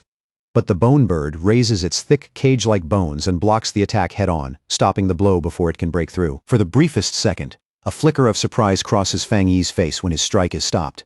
It lasts only an instant, but it's enough to show that this monster is at least worth noticing. The monster fixes him with its glowing green eyes and glares down at him with cold hostility. The look in those eyes is vicious and predatory, full of the confidence of something that still thinks it can win. Down below, his teammates can only watch in despair as the fight unfolds. Seeing even the powerful sealer meet resistance from the Anomaly King leaves them painfully aware of how small and helpless they are, with no real way to support him. Fang Yi lets out a quiet sound of annoyance. It's small, but the irritation in it is unmistakable. Having tested the creature enough, he decides the fight has already dragged on long enough. He stops holding back, and his presence alone makes it clear that he's about to end this for real. He calls down divine thunder, and crackling blue lightning instantly coils around his sword. The blade hums with violent energy as snapping electricity fills the air around him. Then he swings again with thunder surging through the blade. This time, the attack cuts through the bone defenses that stopped him before with shocking ease, like they were never strong enough to matter. The Bone Bird roars in pain and fury, but Fang Yi, wrapped in flickering blue lightning, only tells it coldly to stop making so much noise. His calm contempt hits even harder than the attack. Then he unleashes a massive vertical slash of blue energy that tears straight through the monster's giant body. The strike is clean, brutal, and overwhelming, splitting through it with unstoppable force. Staring coldly at the creature, Fang Yi remarks that even though this monster turned the building into a feeding ground, it's still much weaker than the Bat Anomaly King he fought before. To him, the whole battle is already starting to feel disappointingly one-sided. Fang Yi moves again at incredible speed, vanishing and reappearing around the monster as he unleashes a rapid flurry of slashes. Only after the barrage is finished does he land lightly back on the ground, steady and fully in control. The gray-haired man and the blonde girl stare in complete shock as they watch the fight. They realize Fang Yi isn't just resisting the monster or even matching it. He's completely overwhelming the Anomaly King by himself. The purple-haired woman watches even more carefully, and soon something chilling clicks into place. Every single cut Fang Yi makes is perfectly measured and deliberate, like he's dissecting the monster piece by piece with terrifying precision. Fang Yi quickly realizes he hasn't even needed to strike the Bone Bird's skull directly. As he effortlessly evades its attacks, he understands the creature can barely fight back at all, because the gap between them has already become overwhelming. Right then, he concludes that he has grown even stronger than the Anomaly King itself. The monstrous bird lets out a desperate broken roar as it struggles to recover. The sound is ragged now, carrying more panic than menace. Fang Yi looks at it coldly, one glowing red eye burning with ruthless intent, and asks if it really thinks it can still heal. Then he mocks it again, asking if it honestly believes he's just been playing around this whole time. A huge amount of spiritual energy begins gathering around him at once. Bright blue lightning crackles wildly through the air, making the entire top floor tremble under the pressure of the power he's drawing in. Once the energy is fully charged, Fang Yi bends his knees and launches himself high into the air. He rises through the storm of lightning like a spear aimed straight into the sky. Then he drives that power directly into Tianbao building, releasing a massive pillar of lightning that blasts through the structure from top to bottom. The blinding strike rips into the dark red sky above and lights the whole area in a violent burst of blue-white radiance. The unleashed energy begins swirling into a giant vortex overhead, sweeping outward as it purges the darkness around it. Layer by layer, the corrupt atmosphere is stripped away by the force of his attack. At last, the attack comes to an end, and the dark clouds above split apart. Golden light from the setting sun pours through the broken sky, warm and clear, showing that the suffocating darkness has finally been wiped away. Outside the building, the association's monitors can only stare in stunned disbelief as the Anomaly King's energy signature disappears completely. In that moment, they realize Fang Yi is operating on a level far beyond anything they know, and they can't help wondering if this is the true gap between ordinary talent and a top-tier genius. They reveal that this S-class invasion has officially been classified as the King's Sacrifice Hell, and every detail of how it was resolved has been sealed away in top-secret files. But even among the stunned observers, one thing is already clear. What Fang Yi did here is something nobody else could possibly replicate. Fang Yi drops onto the shattered rubble without a stumble, while the last of the dust slowly drifts down around him.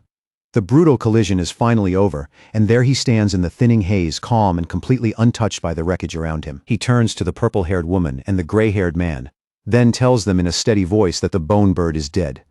With the Anomaly King gone, he says, they can finally reconnect with the outside world. Purple-haired woman immediately raises her communicator and identifies herself as Song Yu, her tone turning sharp and professional. She reports that the incident has been resolved and confirms that with the sealer's help, the mission was completed smoothly and much faster than anyone expected. While she continues her report, Fang Yi quietly starts heading for the exit. Like a victory of this scale means almost nothing to him. Song Yue adds that she expects the Kang City Spirit Association to show proper cooperation and gratitude for the help he gave them today. Then Song Yue's face suddenly shifts. Shock flashes through her eyes at whatever comes through the communicator. She immediately asks about the newly elected Kang City captain, her voice rising in anger, as she demands to know why he is only arriving now, after everything is already finished. A streak of light rips across the skyline and shoots straight toward them. On the other end, the voice hurriedly explains that the captain heard the sealer was here, and even though they tried to stop him, he was too arrogant to listen. Song Yue instantly flares up. She snaps that this mission was assigned to the military zone, which means controlling the Tai captain was their responsibility. Then she declares that Fang Yi needs to be sent away immediately, already recognizing the new captain's arrival for exactly what it is, a direct provocation. Fang Yi keeps walking down the stairs like none of this concerns him at all. Song Yue coldly states that the sealer is the most important captain recommended by their zone, then warns that anyone stupid enough to provoke him will have to face the consequences themselves. Fang Yi steps out of Tianbao building, clearly ready to leave now that the fight inside is over. The crisis has already been handled, and he has no reason to stay a second longer. Then he slows ever so slightly. A faint look of confusion crosses his face as he senses something rushing down from above at incredible speed. The presence is sharp, reckless, and impossible to miss. A figure suddenly drops out of the sky like a meteor, diving straight toward him with explosive force. The pressure alone tears through the air and sends debris flying before the impact even reaches the ground. The man crashes down hard, gripping an energy weapon that hums with open hostility. He introduces himself as Yue Fengjiang, the new captain of Kang City, and immediately demands to know if Fang Yi is the sealer from Tai City. Fang Yi does not give ground by even a single step. He just stares back coldly. Yue Fengjiang moves closer and sizes him up at close range, wrongly deciding that Fang Yi must be a wind attribute pioneer. Still, he can tell Fang Yi is hiding his true strength, and guesses he is at least in the spirit creation realm. Without wasting another word, Yue Fengjiang shifts his energy weapon and turns it into a sharp claw-like form. The instant it changes, he lunges in and attacks. Fang Yi draws his flaming sword in one clean motion, and the clash begins on the spot. Fire and raw force slam into each other as the two launch into a fast, violent exchange across the ruined street. The captain suddenly leaps high into the air and brings down a crushing blow, trying to finish Fang Yi in a single strike. Fang Yi is forced to dodge aside as Yue Fengjiang slams into the street below, cracking the ground on impact. From the very beginning, Yue Fengjiang looks down on Fang Yi, convinced he is dealing with nothing more than some arrogant brat. In his eyes, this fight is the perfect chance to build his own reputation and tighten his family's grip over Kang City even further. On the surface, he laughs like he's being generous. He even thanks Fang Yi for resolving the crisis, but in the very next breath, he accuses him of crossing the line, smugly lecturing him about rules, rank, and seniority. Fang Yi is completely unmoved by the speech. In a cold, flat voice, he says he only came because the military asked for support, and when he arrived, there wasn't a captain anywhere in sight. Then he directly asks what this newly appointed captain actually wants. Yue Fengjiang gives him a smug little smile and claims he's a man of taste with no bad intentions. But the greed beneath the act shows itself almost immediately when he reveals why he stopped Fang Yi in the first place. He wants to borrow Fang Yi's sword. As the words leave his mouth, dark energy starts gathering in his hands. The aura around him thickens with hostility, making it obvious this was never a polite request. Wrapped in a purple and white aura, Yue Fengjiang openly threatens him. If Fang Yi refuses, he says, then he will never leave Kang City alive. Fang Yi stays calm the entire time. Not even the slightest trace of panic appears on his face. Instead, he smiles, like the whole demand sounds ridiculous to him. Across from him, Yue Fengjiang stares back with a twisted excitement in his eyes, clearly enjoying the thought of pushing this even further. Fang Yi decides the talking has gone on long enough. He releases his full presence, draws his sword all the way out, and flames erupt around him in a violent burst that instantly changes the air between them. Yue Fengjiang visibly stiffens at the sudden surge in Fang Yi's power. The pressure alone is enough to wipe that smug expression off his face for a moment. With his eyes glowing and his aura blazing around him, Fang Yi mocks Yue Fengjiang's shameless talk about borrowing his weapon. In a cold, cutting voice, he says he'll borrow Yue Fengjiang's whole family instead, making it painfully clear he's about to beat him without mercy. Fang Yi makes the first move with a heavy slash of fire. The blazing arc rips through the air and crosses the space between them in an instant. Yue Fengjiang narrowly slips past it with astonishing speed, barely avoiding the flames. But instead of fear, a grin spreads across his face, and he says with growing excitement that now the fight is finally getting interesting. Nearby, Song Yue quickly realizes the clash has cut off their signal again. She urgently tells her team they need to leave at once, report everything to the military and their superiors, and get the survivors to safety before this gets even worse. Surrounded by roaring flames, Fang Yi warns them sternly without even turning around. He tells them they have 10 minutes to get away, darkly hinting that if they stay any longer, they may end up watching a captain die. The brown-haired association member instinctively tries to say something, but Song Yue immediately clamps a hand over his mouth. She shouts that she understands, then drags him away without hesitation, determined to get everyone out before the battle turns even deadlier. As the group runs off, Song Yue curses Yue Fengjiang under her breath. Furious that he is stirring up trouble right after being elected, her teammates grimly agree that it might actually be good for their arrogant captain to get taught a painful lesson by the sealer. Once the others are gone, Fang Yi fixes Yue Fengjiang with a cold stare and raises one hand. In the next instant, he fires a powerful thunderbolt straight at him. Yue Fengjiang blocks the lightning with his weapon, but the force behind it still drives him backward. Even so, he shouts back at Fang Yi that if he really intends to kill him, then he should stop holding back and fight with his full strength. Fang Yi answers without saying a word.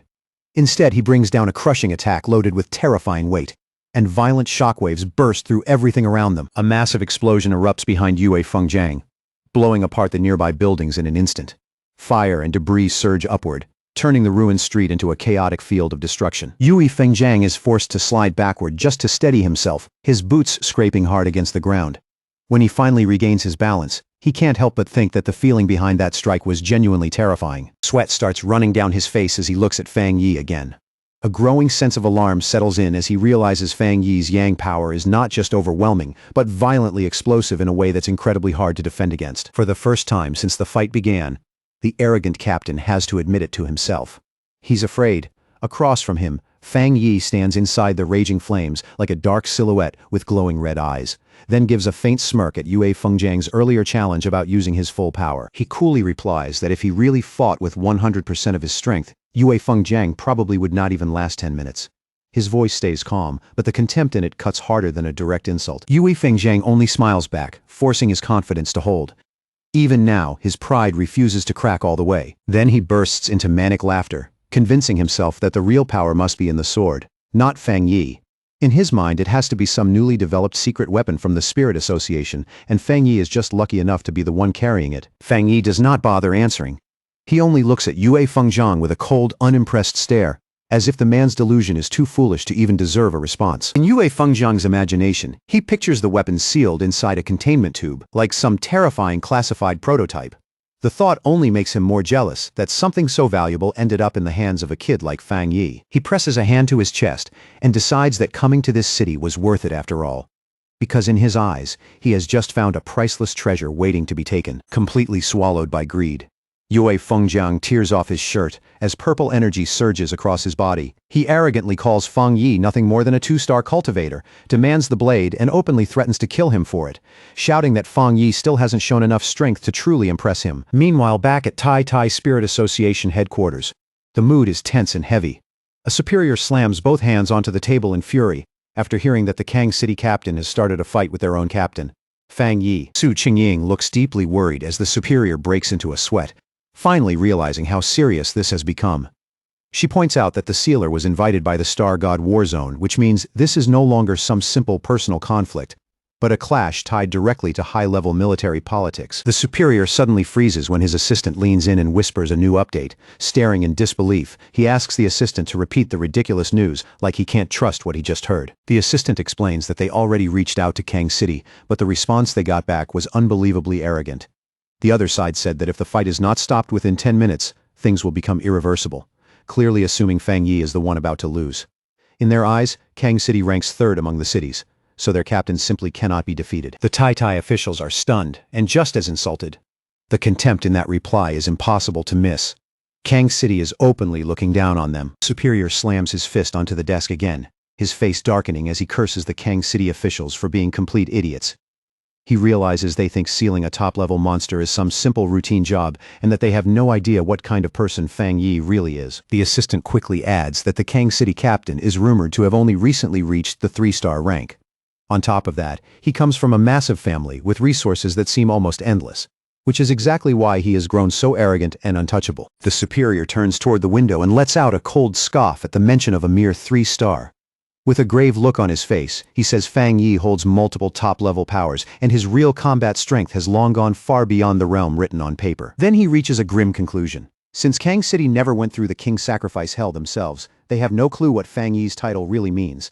In his view, their captain is not just going to lose this fight, he may end up dead. Back in the fight, Fang Yi pulls his arm back and readies a devastating punch. His glowing red eye burns with a ruthless light, making the pressure around him feel even heavier. The punch smashes straight across Yue Fengjiang's face with brutal force. Blood and broken teeth burst into the air at once, and the arrogant captain's defense collapses in one humiliating instant. The fight climbs even higher and carries on in the sky above the city. Flames, shockwaves, and streaks of energy rip through the night, like a full-scale disaster unfolding right over the world below. As the clash drags on, Yue Fengjiang grows more and more confused.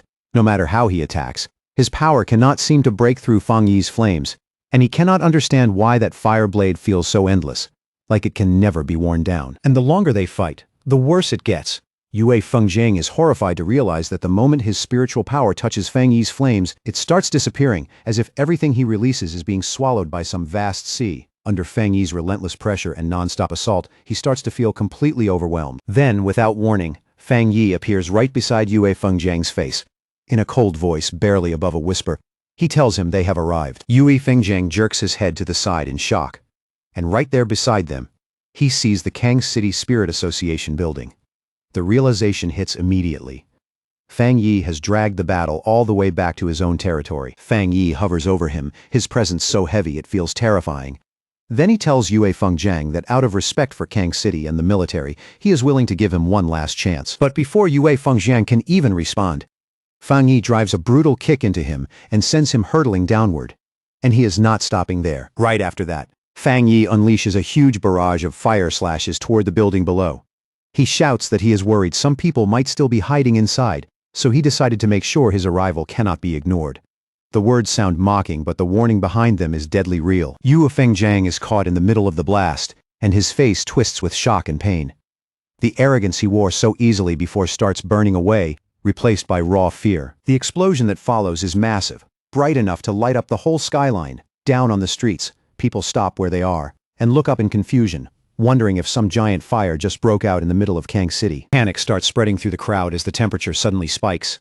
A man in glasses points frantically at the sky and shouts that there are actually 2 people fighting above the city. High overhead, Fang Yi stands wrapped in blazing golden fire, ready to clash again with Yue Fengjiang, whose body is covered in dark purple energy. On the ground, one civilian suddenly recognizes those flames from the news and excitedly tells the people around him that the rumors about the spiritual energy revival must have been real the whole time. Fang Yi looks down at his opponent with an icy, emotionless stare. He checks the time and calmly tells Yue Fengjiang that he only has 5 minutes left. Then he throws the man's own words back at him and asks if he did not want to see 100% of his power. Beaten down, furious, and too shaken to answer properly, Yue Fengjiang can only let out a low growl. It comes out thick with humiliation and helpless rage. Fang Yi drops from the sky like a falling meteor, swinging his flaming sword on the way down. As a massive slash of fire explodes out from the blade, he mocks Yue Fengjiang and asks how he can already look this pathetic when Fang Yi is only using 30% of his strength. Yue Fengjiang's face turns to pure shock. He cannot understand how this is still not Fang Yi's full power, because in his mind, there is no way a mere 2-star cultivator should be this monstrously strong. That is when real fear finally takes hold. As he watches the attack rushing straight toward him, Yue Fengjiang feels his instincts scream louder than his pride for the very first time. The massive beam of fire slams into him head-on and blasts him across the sky. Wrapped in scorching flames, he is sent flying like a shattered projectile. Meanwhile, far away at Spirit Association headquarters in Shen City, the Situation Room has already fallen into chaos. Staff rush back and forth in alarm as fresh reports keep pouring in. An operator reports a huge energy spike somewhere in the country. The map is immediately enlarged and locked onto Kang City, where the readings show energy levels rising rapidly right around the Spirit Association building. The superior with glasses stares at the screen in confusion and points out that the energy signature is not dark attribute, meaning this is not a monster invasion. He immediately demands to know what is happening over there. Then a subordinate rushes in with a shocking report. The new Kang City captain, Divine Blade, is fighting the Tai City captain, the Sealer. And it gets even worse when the report explains that Divine Blade tried to steal the Sealer's weapon after Fang Yi helped save the city, and attacked with clear intent to kill when Fang Yi refused. The superior explodes in rage, shouting that Kang City must have a death wish. He orders his staff to warn Kang City immediately and force them to stop the fight at once, threatening to remove every senior official in the Kang City Spirit Association if they fail to act. Then he declares that someone needs to be sent there right now to take control of this incident. At that moment, the doors to the conference room swing open. A lone figure appears in the entrance and instantly draws every eye in the room. The blue-haired woman steps inside and volunteers for the mission without a second of hesitation. She is Gu Yuro, a headquarters forerunner of the Spirit Association, known by the codename Sea Mystic. Somewhere else in the city, a young girl standing by a window excitedly calls out to her mother that she can see a shooting star. The bright light from the battle shines clearly in her wide, innocent eyes. Her mother reacts immediately, yanking her daughter back to protect her. She stares out in horror as a huge burst of light flashes across the glass walls of the nearby skyscrapers, then urgently tells the family to run. Inside the apartment, the family starts hurriedly packing bags with shaking hands. The father makes the call right away and says Kang City is no longer safe, and they need to leave for Shen City immediately. As they take one last look out the window at the smoke rising over the city, the mother breaks down in tears. The father does his best to steady the family, promising they will find a way out as they leave behind their home and everything familiar. Back in the sky a minute earlier, Yue Fengjiang screams in agony as a massive wave of fire swallows him whole. Trapped inside the burning blaze, he struggles desperately against the unbearable heat. He finally bursts out of the flames battered, shirtless, and badly wounded, then roars a furious threat at Fang Yi. He warns that his powerful Yue family will never let this go, and that they will come after him for what happened here. Fang Yi stays calm in the sky, not paying those threats any attention at all, while Yue Fengjiang keeps screaming that the Kang City Spirit Association will never let him escape. Down below, inside the glass-walled headquarters, a group of officials watches the battle in growing panic. Looking at the brightness and force of the attacks, they realize their captain cannot hold on much longer and start shouting for someone to save him. They desperately yell for the Tai City captain to stop his attack immediately. But Fang Yi gives them nothing except a silent, icy look. The annoyance on his face makes it clear their words mean absolutely nothing to him. Looking down at the officials gathered inside the building, Fang Yi listens as they loudly declare that Yue Fengjiang is their captain, and that attacking him is the same as provoking their entire association. The more they shout, the more obvious their cowardice becomes. One of the officials slams his fist against the glass wall and angrily shouts that they will never accept this. The words sound bold, but the panic behind them is impossible to hide. Fang Yi looks at them with glowing red eyes, completely unimpressed, even standing in front of someone far stronger than they are. The Kang City Spirit Association still chooses arrogance over common sense, and to him, that only makes them look more ridiculous. A huge spiral of fire rises around Fang Yi as he coldly mocks them. He suggests that they ignored the other captains because they assumed their own captain was stronger than everyone else, or maybe because they simply did not want to get involved until the danger reached their own doorstep. Having decided they need to be taught a lesson, Fang Yi swings and sends a massive fire slash straight at the Spirit Association building. The attack tears downward with merciless speed. Inside, the officials duck and scramble for cover in terror as the holy flames smash through the windows and sweep into the office. Fire tears across the room, burning through everything in its path and proving beyond doubt that their threats carry no weight in front of him. Fang Yi turns away from the destruction with open disgust in his eyes. Floating above the battered Yue Fengjiang, he coldly mocks him and asks if he really thought he could take that sword from Fang Yi's hand with strength that pitiful. The battle reaches its cruelest point as Yue Fengjiang, who was so arrogant just moments ago, is left bleeding, exhausted, and gasping for air. His whole body trembles under the strain, and it is obvious he is nearly at his limit. High in the sky, Fang Yi coldly asks Yue Fengjiang if he can endure what comes next. Then, like a meteor falling from the heavens, he hurls his flaming sword straight down at him with unstoppable force. Instead of dodging, Yue Fengjiang actually grins, his eyes shining with pure greed as he charges straight at the falling blade. While rushing in, he mockingly curses the local association for being useless, convinced that only someone like him deserves to claim a treasure this powerful. His face twists into something wild, almost insane, as he screams at the top of his lungs that this treasure belongs to him and him alone. By that point, reason is already gone. All that's left is obsession. Fang Yi watches him in silence, one glowing red eye fixed on him with cold, merciless calm. Deep down, he thinks he will never understand pioneers like this, people who were given power to protect humanity, only to use it to rob, kill, and take what was never theirs. To Fang Yi, people like that are nothing more than criminals hiding behind status and strength. Worse than that, he sees them as one of the reasons humanity keeps getting pushed closer and closer to ruin. With one last icy look, Fang Yi makes up his mind to end this for good. At the same time, Yue Fengjiang keeps charging forward in a fever of excitement, completely blind to the fact that he is running straight into his own death. The instant Yue Fengjiang reaches out and tries to grab the weapon, a massive explosion goes off. A giant sphere of fire engulfs the entire area in one terrifying flash, blasting heat and light across the ruined skyline. Standing calmly inside the roaring flames, Fang Yi reveals in an almost casual tone that he forgot to mention one thing. His Tang sword is not an ordinary spirit weapon at all. It is a special weapon he forged with his own hands, and it recognizes only one master. The shockwave sends the officials of the Kang City Spirit Association stumbling and screaming as they run for their lives. All around them, the building starts coming apart under the pressure, glass bursting, concrete cracking, and panic spreading everywhere at once. As they stare at the inferno in disbelief, confusion takes over their faces. The only thing they can think of is the report saying the sealer was just at the 2-star spirit creation realm, while Yue Fengjiang was supposed to be a full realm above him. The leader of the Kang City Spirit Association stands there shaking uncontrollably, his face pale with fear. In that moment, it hits him with crushing clarity that the information they trusted was wrong from the very start. He knows better than anyone that Yue Fengjiang was the city's only 3-star spirit creation expert, a celebrated genius backed by enormous family resources. He was already close to the Jinggang realm and was even seen as one of the top 5 captains in the whole country. And yet, even with all that talent, status, and support behind him, he was still no match for Fang Yi. As the dust slowly settles, Fang Yi descends lightly onto the rubble, calm and steady, as if that violent battle barely cost him anything. He stands there in silence, burning sword still in hand, and the pressure coming off him makes everything painfully clear. Fang Yi has already moved far beyond the level of an ordinary city captain.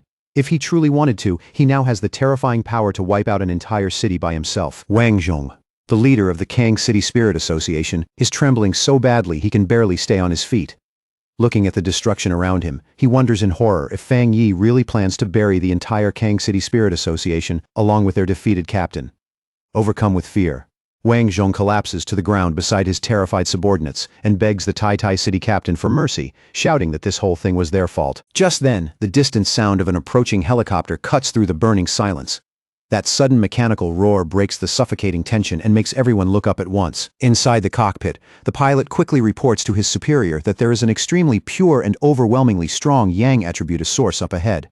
At the same time, he notes in surprise that the flames around the Spirit Association seem to be weakening little by little. Standing at the open side door of the helicopter, Gu Yuro gathers a massive amount of blue water energy in her hands.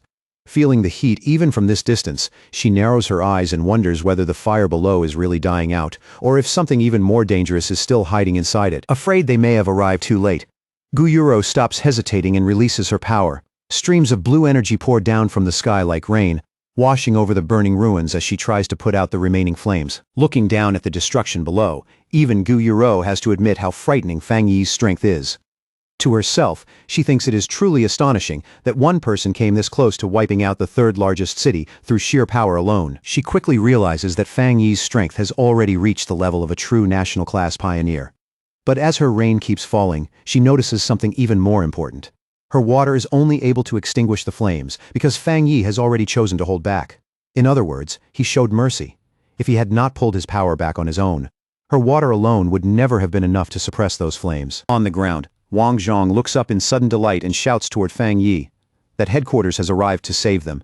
His voice is filled with desperate hope, like a man who has finally found a lifeline. Fang Yi does not respond at all.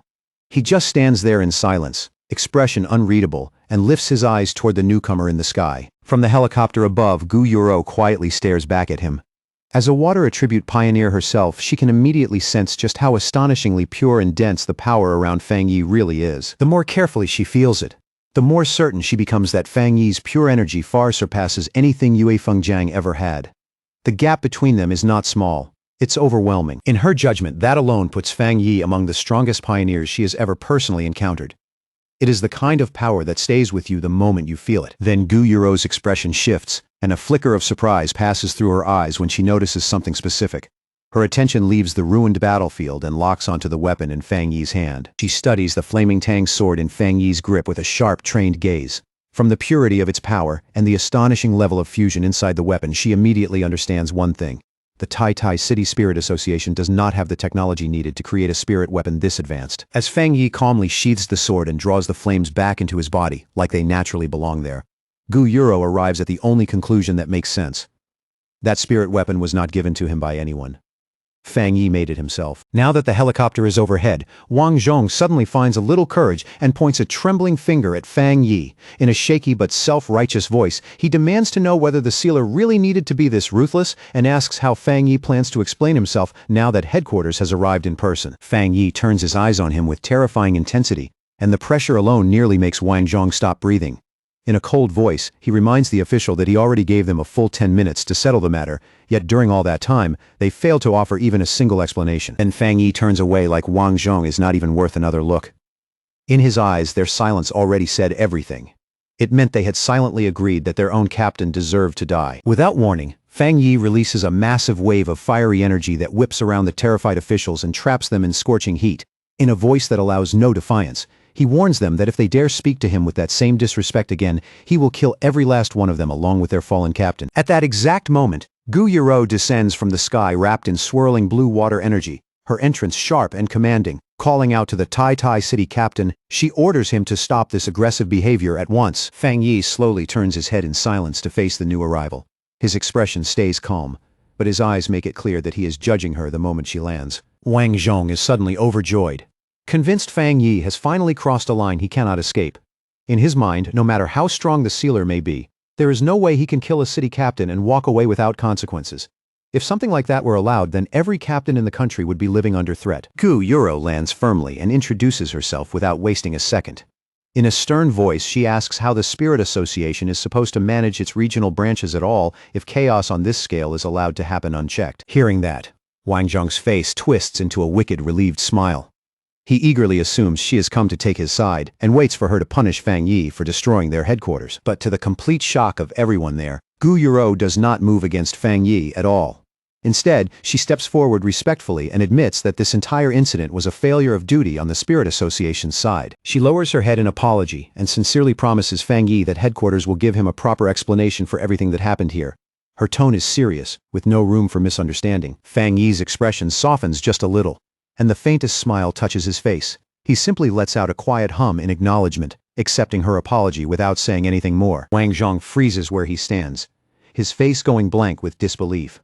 Only now does it fully sink in that headquarters has chosen Fang Yi's side, not his and not Kang City's. He keeps trembling, unable to make sense of what he is seeing. Everything is unfolding in a way that completely shatters the authority and certainty he thought he had. He watches in stunned silence as Gu Yuro bows to Fang Yi. And only then does he understand what that gesture really means. This is headquarters' respectful way of dealing with the sealer. In other words, they plan to support him, compensate him, and avoid turning this into an even bigger conflict. Wang Zhong is horrified, and he cannot stop asking himself if this is really how it ends. His captain was burned alive right in front of him, yet headquarters is not treating Fang Yi like the guilty party, and they are not putting the blame on him the way Wang Zhong expected. Fang Yi remains calm, because the opinion of the local association means nothing to him. In his eyes, Yue Fengjiang tried to kill him for his weapon and repaid help with greed and hostility, so the man's death was completely deserved. Gu Yuro then turns away from Fang Yi and walks toward the frightened local officials. With every step she takes, her expression grows colder. She sharply asks why none of them stepped in to stop the fight and calls them a pack of arrogant fools. Then she demands to know who is in charge of the Kang City Spirit Association, and Wang Zhong nervously raises his hand like a man walking toward his sentence. Wang Zhong forces an ugly, trembling smile onto his face as Gu Yuro gives her orders. She tells them they have 3 days to stabilize public opinion in Kang City and come up with a believable explanation to cover up news of the battle. Then her face turns completely icy as she delivers the real punishment. Once those 3 days are over, every one of them will be removed from their posts, and headquarters will send an entirely new group to take over Kang City. The officials stand there stunned. All color drained from their faces as the reality finally sinks in. Gu Yuro gives them one last warning. If they fail to carry out those orders properly, they will face the consequences in full, and there will be no mercy. Watching from a short distance away, Fang Yi shows a rare hint of surprise. Even he did not expect Spirit Association headquarters to go so far as to remove the entire Kang City staff just to make their position toward him absolutely clear. After dealing with the officials, Gu Yuro walks back over to Fang Yi.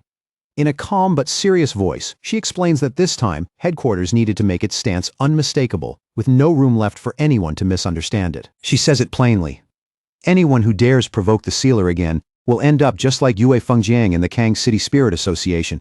Then she asks whether Fang Yi is satisfied with how headquarters handled everything, and promises that something like this will never happen again. Fang Yi answers in a relaxed tone, saying that anyone who challenges him is basically challenging headquarters as well. He adds that he does not really care what happens to those officials, but there is something else he wants to know. With supernatural events getting harder and harder to hide, how does she plan to deal with public opinion? Gu Yuro immediately understands what he is really asking. She starts talking about the growing doubt over whether news of spiritual energy revival can still be contained in the major cities, explaining that supernatural incidents are happening more and more often now, and anomaly-related disasters are breaking out almost everywhere. She admits that plenty of ordinary people have already started suspecting the truth. Even so, the government still cannot reveal everything yet, because the timing is not right. If the truth came out now, she warns, the whole world would change overnight. Society would fall into chaos, and the fragile order they have been fighting to preserve would start collapsing from the inside. She makes it clear just how delicate the situation is, and quietly hints that if Fang Yi had not saved Tai City, the consequences might not have stopped with one city. They could have spread much farther than that. Hearing that, Fang Yi thinks back over everything that happened in his recent battles. He begins to realize that the era of spiritual energy recovery may have truly started the moment the Anomaly King was destroyed, and he cannot help thinking that without sacrifices from powerful people like Elder Wu, this new age might have arrived even earlier, when humanity would have been even less prepared to face it. At that point, Fang Yi finally understands the government's reasoning. In the end, limited chaos among a small group of pioneers is still far better than letting panic swallow society all at once. In his mind, he sees the powerful figures standing at the front of this changing world, people like Jialan and Su Qingying. He understands that if the country wants ordinary people to keep living under the appearance of peace, then it needs top-tier pioneers like them, standing in front of every crisis, holding the line. Fang Yi lowers his eyes to the ruined city around him, and finally understands why Xiaoguo is so strict about controlling public opinion. Looking at the wreckage, the logic behind that caution is impossible to ignore. By controlling information tightly, they can stop weaker pioneers from recklessly stirring up trouble, and keep mass panic from spreading through the general public. That buys ordinary people more time to slowly adjust to the new era. Even so, Fang Yi can already see the weakness in that plan. It only works as long as enough powerful pioneers are willing to cooperate. A faint smirk touches Fang Yi's face as that thought settles in. He can already feel how urgent things are becoming, and the pressure of what is coming is no longer something anyone can pretend to ignore. As Fang Yi gets ready to leave, he quietly admits to himself that while his current strength was enough to deal with the disaster in Tai City, it still is not enough for what lies ahead. Compared to the future he can already feel approaching, this victory feels less like an ending and more like a warning. Before he can follow that thought any further, Gu Yuro speaks up and cuts in. With clear respect in her voice, she tells him that a special plane has already been arranged to take him back to Tai City, but asks him to give her a moment first because she has a personal request. Adjusting her glasses with a soft smile, Gu Yuro openly shares her sincere admiration. She tells Fang Yi that she truly envies Tai City for having someone so young who not only has the terrifying power to destroy a city, but also has the restraint and character to keep that power under control. Fang Yi looks at her with mild interest, a hint of amusement in his eyes. Then he tells her there is no need to be so formal with him. Gu Yuro then reaches out her hand in a warm, straightforward gesture. Speaking not as sea mystic, but simply as Gu Yuro. She asks if she can be friends with him. The sincerity in that request genuinely catches Fang Yi off guard. For a brief moment, even he does not know how to respond. At the Star God Warzone headquarters, Jialin listens in silence as her blonde subordinate reports everything that happened in Kang City, and the more she hears, the darker her expression becomes. Jialin suddenly slams her hand down on the desk, her voice sharp with anger as she calls the whole situation absurd. She does not hold back at all, cursing the Kang City Spirit Association as a bunch of idiots who created trouble after being saved. Her eyes shift to a chart showing the strategic rankings of the cities. Looking at it, she notes that Kang City, currently ranked 3rd, is already starting to slip. She predicts that if this keeps going, Kang City will soon fall out of the rankings completely, and concludes that Spirit Association headquarters needs to take control there immediately. Jialin's blonde subordinate comments that headquarters handled this matter pretty well, especially Gu Yuro. He notes that Sea Mystic may already be trying to pull Fang Yi over to their side. Jialin gives a cold little nod and says that whatever reward they offer the sealer, it has to be better than anything the association can provide.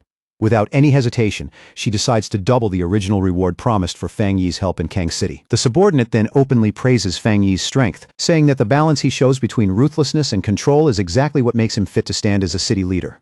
In his eyes, Fang Yi has already shown the kind of presence ordinary people simply cannot imitate. After that, he proposes a very specific reward, one he believes suits Fang Yi far better than money or ordinary resources ever could. From the sound of his voice, it is obvious he has thought this through carefully. He places a folder labeled Top Secret Restricted Area onto the desk in front of Jialin. The moment it lands on the table, the atmosphere in the room quietly changes. Jialin goes silent for a moment, immediately understanding how serious that suggestion really is. Her expression turns thoughtful as she weighs what it would mean. She dryly remarks that if she did not already know how much he admired Fang Yi, she might think he was deliberately trying to make things hard for him. The place he suggested is not something people bring up lightly. The subordinate only smiles and calmly says that crisis and opportunity always come together. In his view, Fang Yi is the only one truly worthy of entering a place like that to train and grow stronger. He adds that another genius from their war zone is already training there too. Then he explains that in the future, things even more terrifying than the king's sacrifice hell will appear, and if they want to face that unknown future, Fang Yi needs to become stronger as quickly as possible. Jialin slowly agrees and pulls the documents closer, her gaze growing deeper as she looks them over. She even wonders for a moment whether their restricted area might still be too simple for someone like Fang Yi. Right then, the door suddenly bursts open, and a staff member rushes into the room in a panic, loudly calling out for Jialin. The interruption cuts straight through the heavy discussion. Breathing hard, the staff member delivers a piece of shocking news that leaves both Jialin and her subordinate stunned. Elder Wu has awakened, and the very first thing he wants is to speak with her. Several hours later, back in Tai City, warm sunlight spills over Fang Yi's new luxury villa.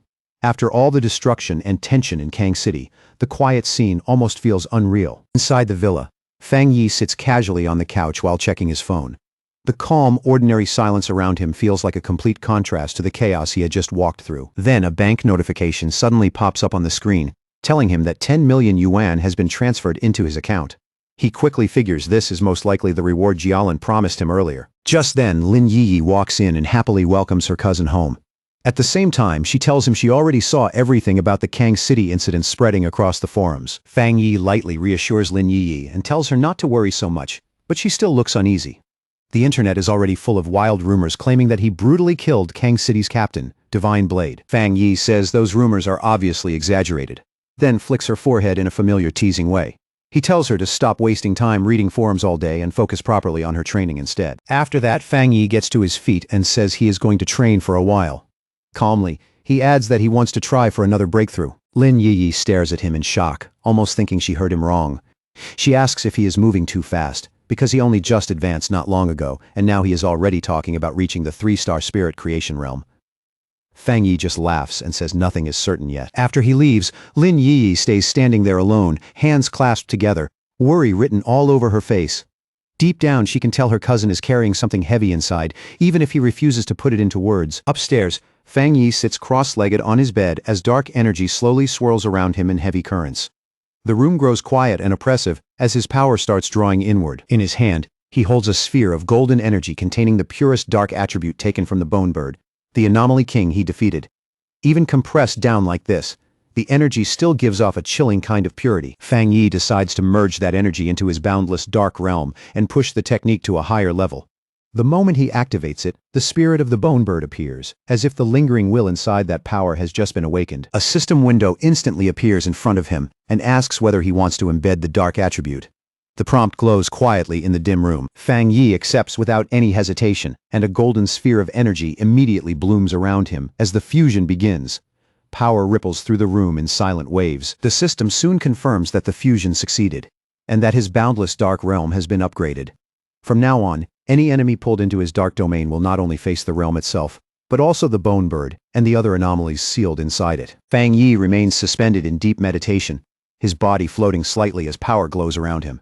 The energy moving through him feels denser now, and far more dangerous than before. Inside his mind, he starts seeing the shapes of the countless monsters he has absorbed. Their silhouettes gather in the darkness like a silent army, all of them now existing as part of the power growing inside him. He starts wondering if that means these beings can now fight for him directly. And in that instant, it hits him, just like the Anomaly King once did. He now has the power to command these anomalies himself. The moment that realization settles in, Fang Yi releases all of his strength. A gigantic golden avatar wrapped in fire rises into the sky. Many arms spread wide, towering over the sea of dark energy below. At once, a golden system notification appears. It tells him he has met the conditions for another breakthrough, and asks whether he wants to advance into the 3-star spirit creation realm. The force of Fang Yi's cultivation spills out over the city and takes visible form, creating a massive golden image of a fire god in the sky. People all across the city stop and stare upward in shock. One photographer excitedly points at it and says that figure is the immortal who saved them from the bat monsters, convinced their savior has appeared once again. Inside the villa, the power gathering around him can no longer be contained. A blinding burst of golden light erupts from Fang Yi's bed and floods the entire room. At the same time, inside Fang Yi's spiritual world, everything shifts into a dark purple void. Out of that darkness rise the spirits of the powerful monsters he once defeated and absorbed, including the enormous bone bird and the giant serpent, each one towering over him. Fang Yi looks at these reborn monsters with quiet confidence. To him they now resemble servants kneeling before their king, and their existence only makes his boundless dark realm even more terrifying. He sits upon a throne forged from dark energy, looking down as that monstrous army lowers itself before him and accepts him as its ruler. A system window appears and confirms his progress, announcing that the boundless dark realm has evolved and that he has gained a new ability. The system explains the new skill: anomaly warfare. Once Fang Yi drags an enemy into his dark world, he can summon these monsters out to fight for him, but there is a limit. The stronger the target, the more spiritual energy he will need to maintain those summons. Fang Yi holds a swirling sphere of dark energy containing the bone bird's essence. A faint smirk touches his face as he welcomes the newcomer into his boundless dark realm, praising the purity of the bird's spirit and saying it will greatly strengthen his own power. He tells the spirits to serve him well, and promises that as long as they do, he will not treat them badly. As he looks over this new army, Fang Yi realizes something else. If he wants to use this power the right way, then he will need to raise his spiritual energy even further. Back in the real world, the surge of power reaches its peak. A huge beam of golden light blasts up from the city, pierces the clouds, and lights up the sky, announcing his successful breakthrough to everyone below. Fang Yi floats above his bed, wrapped in a golden aura. The system confirms that he has successfully broken through to the 3-star spirit creation realm. As he feels the change settle into his body, he realizes all of his abilities now fit him perfectly, as though they have truly become part of him. His power feels cleaner, purer, and when he opens his eyes, they shine with a sharp red glow. He quickly notices one major change. The discomfort he always felt when using the dark attribute is now completely gone. Fang Yi steps down from the bed. Faint traces of golden energy, still glowing under his feet. Standing quietly in his room, he gathers flames into his palm and studies them with a confident look. He decides the only way to truly understand these new powers is to test them in real combat. Later, at the headquarters of the Star God Warzone, Elder Wu, now fully recovered, stands beside a huge window with Jialin as the two of them look out over the city. They talk about Fang Yi's shocking growth, noting that he has risen in rank yet again in an unbelievably short time. Elder Wu asks how long it has been since Fang Yi got the Shizai flower to save his life, and Jialin tells him it has only been half a month. Jialin cannot help thinking to herself that in a little over 10 days, Fang Yi has already done things most pioneers could never accomplish in an entire lifetime. Elder Wu admits that Fang Yi not only saved his life, but also helped preserve the future of Xiaoguo's pioneers. Then, with surprising humility, he confesses that even he, a Jinggang realm pioneer, cannot control the dark attribute as completely as Fang Yi can. Staring at their reflection in the glass, Elder Wu counts Fang Yi's achievements one by one, eliminating the anomaly kings of 2 cities, resolving major disasters, and breaking through twice in only a few days. With open admiration, he says he truly wants to meet this heaven-favored genius for himself. Meanwhile, at the Tai City Spirit Association, Su Qingying and the others are alerted to a massive wave of energy coming from Fang Yi's new home. Su Qingying is stunned when she realizes he has advanced again. The surge released by the sealer Fang Yi is even greater than the one that appeared when the Anomaly King descended. The staff at the association immediately launch an emergency response plan to make sure Fang Yi's breakthrough is not disturbed. Later on, Su Qingying looks down at her phone and thinks about how much Fang Yi has changed everything. Ever since the disaster, he has earned overwhelming respect. And now even ordinary people feel safer just knowing his spiritual power is there guarding them. She scrolls through the online discussions and quietly joins in from an anonymous account, telling people just how powerful the sealer really is. She even mocks the pioneers from Kang City for looking down on him before, and brings up how their captain ended up completely humiliated. The thought satisfies her.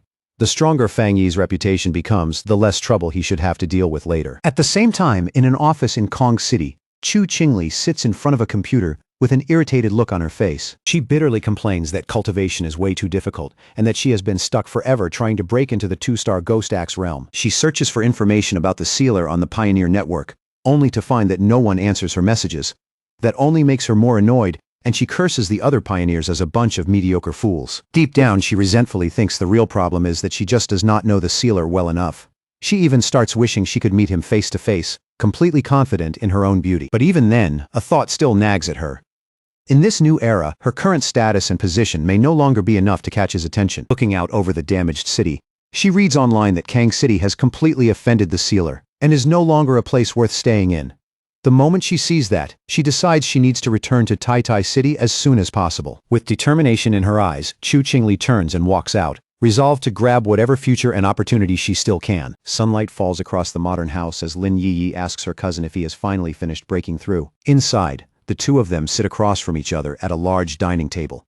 Lin Yi asks whether he feels any different now, and Fang Yi casually replies that it is nothing too special. Other than his spiritual energy moving more smoothly, and his overall efficiency doubling, he says there are no dramatic changes for now. But in his heart, Fang Yi suspects the real transformation will only come once he reaches the legendary Jinggang realm. Lin Yi then holds up her phone and shows him a message. She explains that Jialan asked whether she wanted to go to Tianhai Forest, because New World anomalies seem to have appeared there.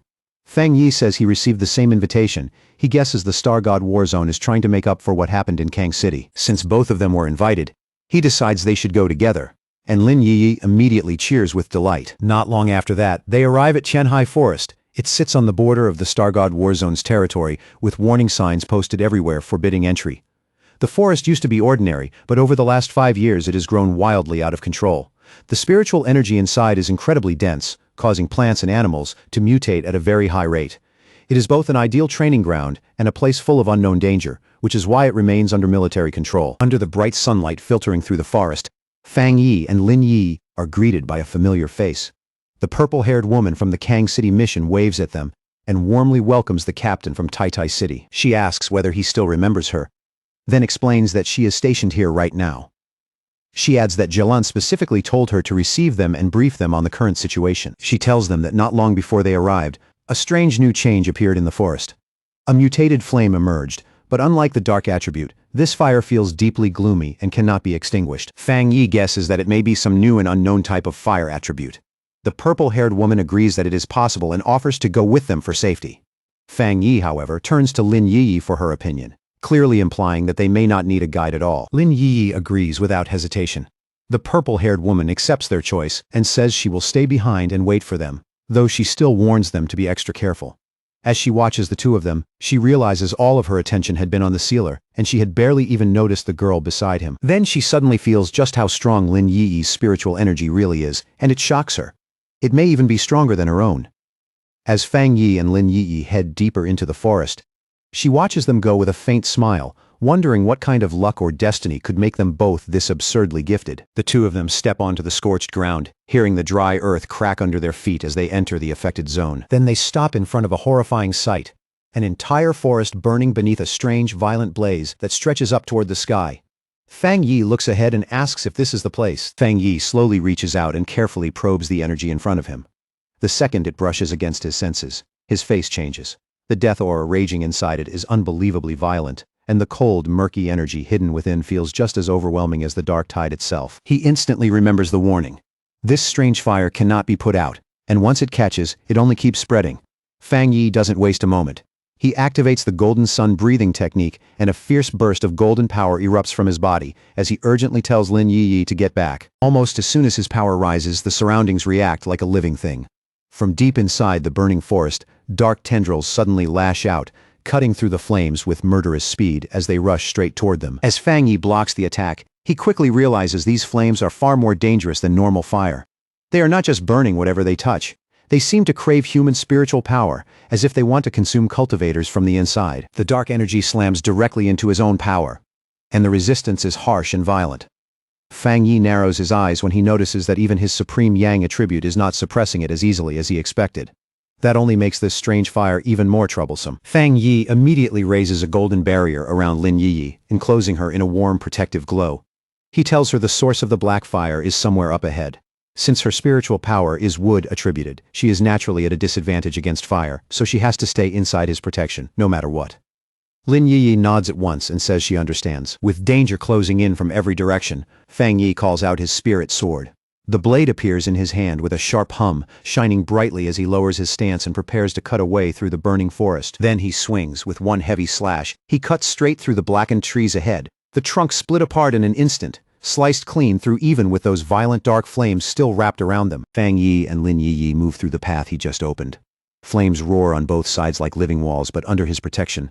They pass down the burning corridor without being touched. The farther they go, the thicker the death energy becomes. The air turns colder and heavier, pressing down on them like an invisible weight, until even breathing starts to feel grim. At last, they reach the edge of a cliff and look down. Beneath them is a huge black pit, deep and unsettling, with glowing red veins running through it like blood pulsing beneath cracked flesh. Then Fang Yi notices something dripping from the rocks above. His eyes begin to glow red and he fixes his gaze on it, studying the substance closely. It only takes him a moment to recognize it. It is magma, thick, scorching, and packed with unstable heat, slowly seeping from the stone like the earth itself is breathing. Only then do they fully understand where they are. They have reached the very heart of the anomaly, standing above a lava-filled pit where heat, darkness, and death energy have all fused into one terrifying source. A system window suddenly appears in front of Fang Yi. It tells him that a major change in heaven and earth has been detected. The system identifies the power as the twilight fire attribute and announces that it will automatically begin gathering data to create a brand new technique. Fang Yi does not pull back. He reaches his hand straight into the flowing magma, and the moment he touches that strange source of power, another system window appears, informing him that he has obtained the Twilight God domain. The system immediately explains what this new power does. It can absorb nearby attribute energies and refine them, then use those surrounding forces to strengthen Fang Yi's own yang attribute even further. Floating above the pit in midair and wrapped inside a sphere of blazing fire, Fang Yi is bathed in red, black, and gold light. Against the boiling heat below, he almost doesn't look real. As he senses the nature of this power, Fang Yi wonders if it is related to the fire attribute tied to his desolation flower. The feeling is familiar, but at the same time deeper and far more specialized than he expected. The system quickly adds another explanation. This power was specifically formed to amplify his main yang power. In other words, it is not just another element. It exists to push his core strength even higher. All of a sudden, a horrifying red aura bursts out around him and twists into the shape of a demonic face. At the same time, the system alerts him that he has gained a new ability called Death Brand, while warning him that it is a special and extremely dangerous power. Fang Yi's expression shifts in confusion when the system states that this ability grants infinite death. Then the system explains further in chilling detail.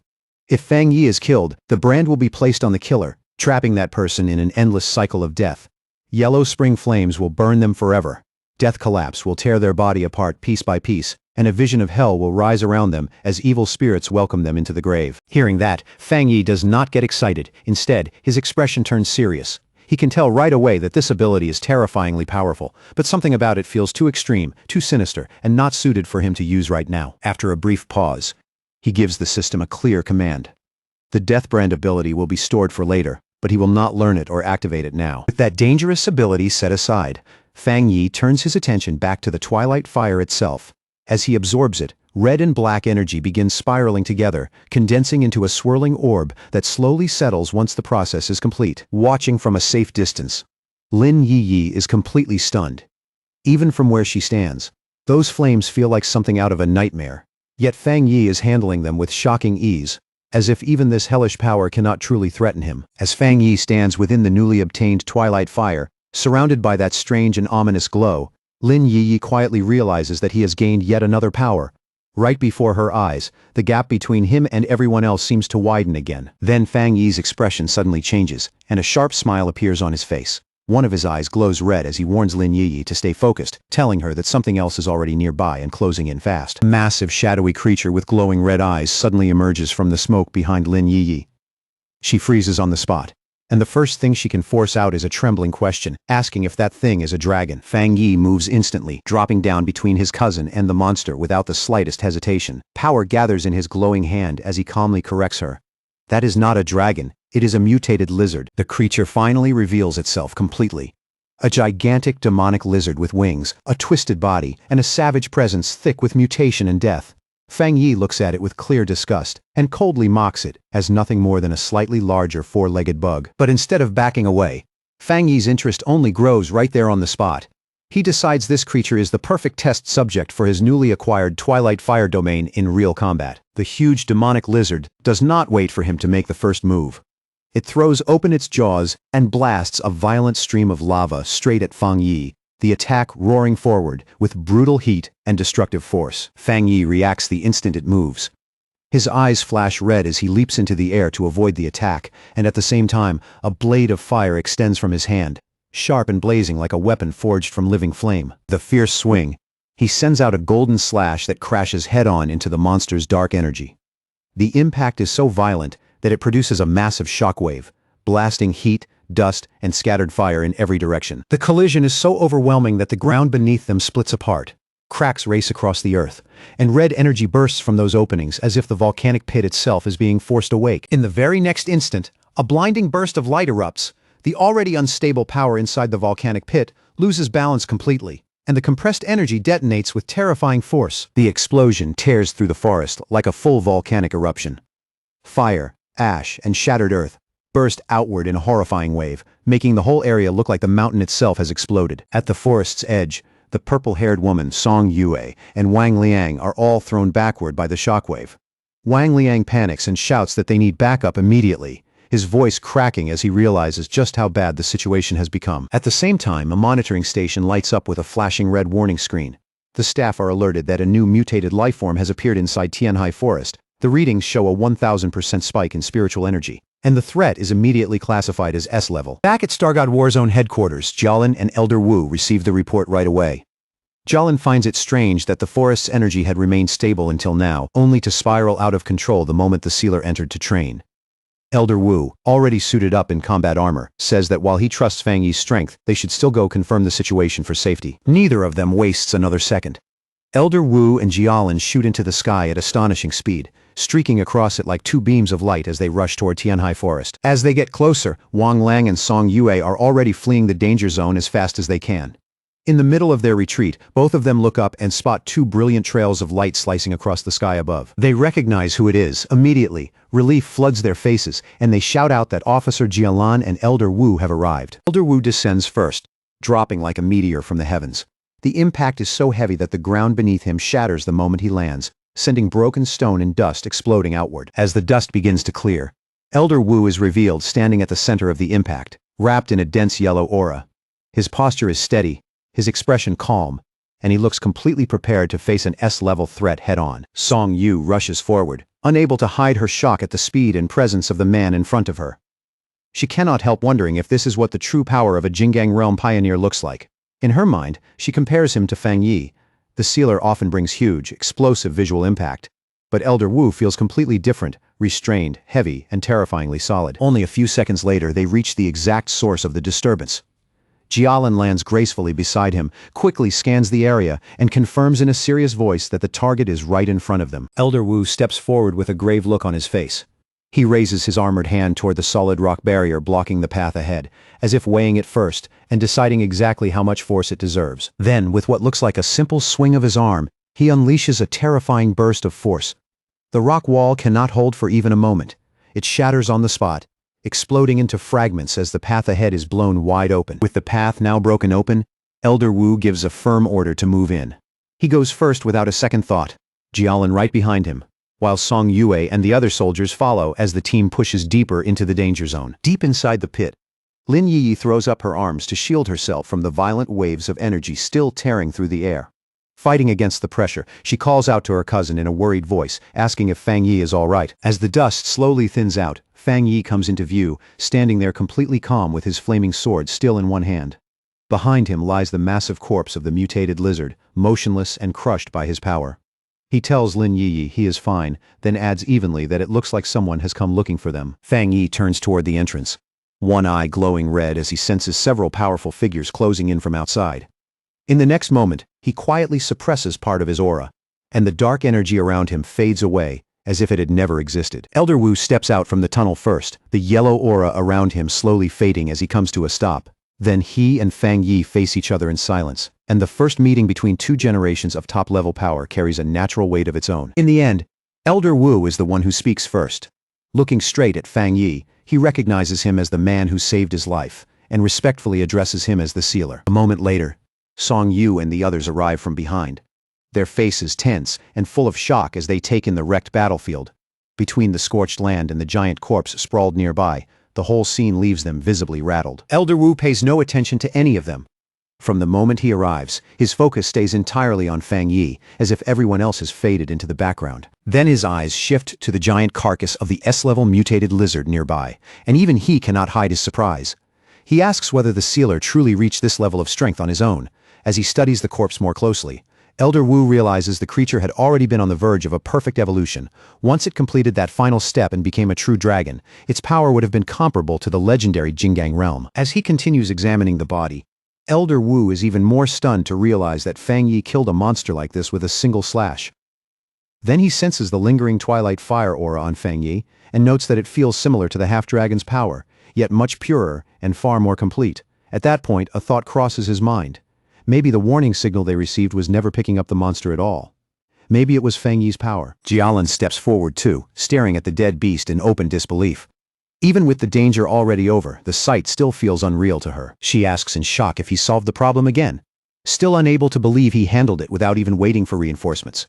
And the more she thinks about it, the colder she feels. If that half-dragon had really broken through, it would have gained Jinggang realm-level power. And since they failed to detect it ahead of time, she can barely imagine the disaster that would have followed if the sealer had not been here. Fang Yi turns back to Elder Wu with an easy smile and says he is glad to see the senior hero fully recovered. Elder Wu laughs out loud and jokes that now that such a powerful successor has appeared, maybe he can finally retire in peace. After that light comment, Elder Wu's tone turns serious. He asks Fang Yi to keep the true nature of this creature a secret from anyone outside Tianhai Forest, including the Spirit Association. Fang Yi understands right away and answers with a faint smile, making it clear that no more explanation is needed. As they continue talking, Fang Yi quietly reflects on what Tianhai Forest really is. He realizes it is not just a convenient training ground, but a hotspot for spiritual change where dangerous things can appear without warning. In fact, he suspects whatever emerges here may be even more dangerous than the dark anomalies inside the extreme dark zone. With that in mind, he finally understands the burden carried by the Star God War Zone and agrees with how they have chosen to handle this place. As he walks away from the corpse, Fang Yi keeps analyzing the twilight fire he just obtained. The more he studies it, the more clearly he feels that its core nature is devouring, and that immediately makes him think of the legendary beast Teoti. That thought leads him to wonder whether the hidden secret of Tianhai Forest might be tied to a creature like that. Maybe long ago, a Teoti really did exist here and left part of its nature behind. Elder Wu then reaches out a hand toward Fang Yi in thanks, saying it seems Fang Yi already understood why this matter has to stay secret. There is obvious appreciation in his voice, along with the respect of one expert recognizing another. As the group gradually gathers back together, Elder Wu says they should not pin their hopes on the birth of high-level anomalies, and they should not burden ordinary people with unnecessary fear and pressure.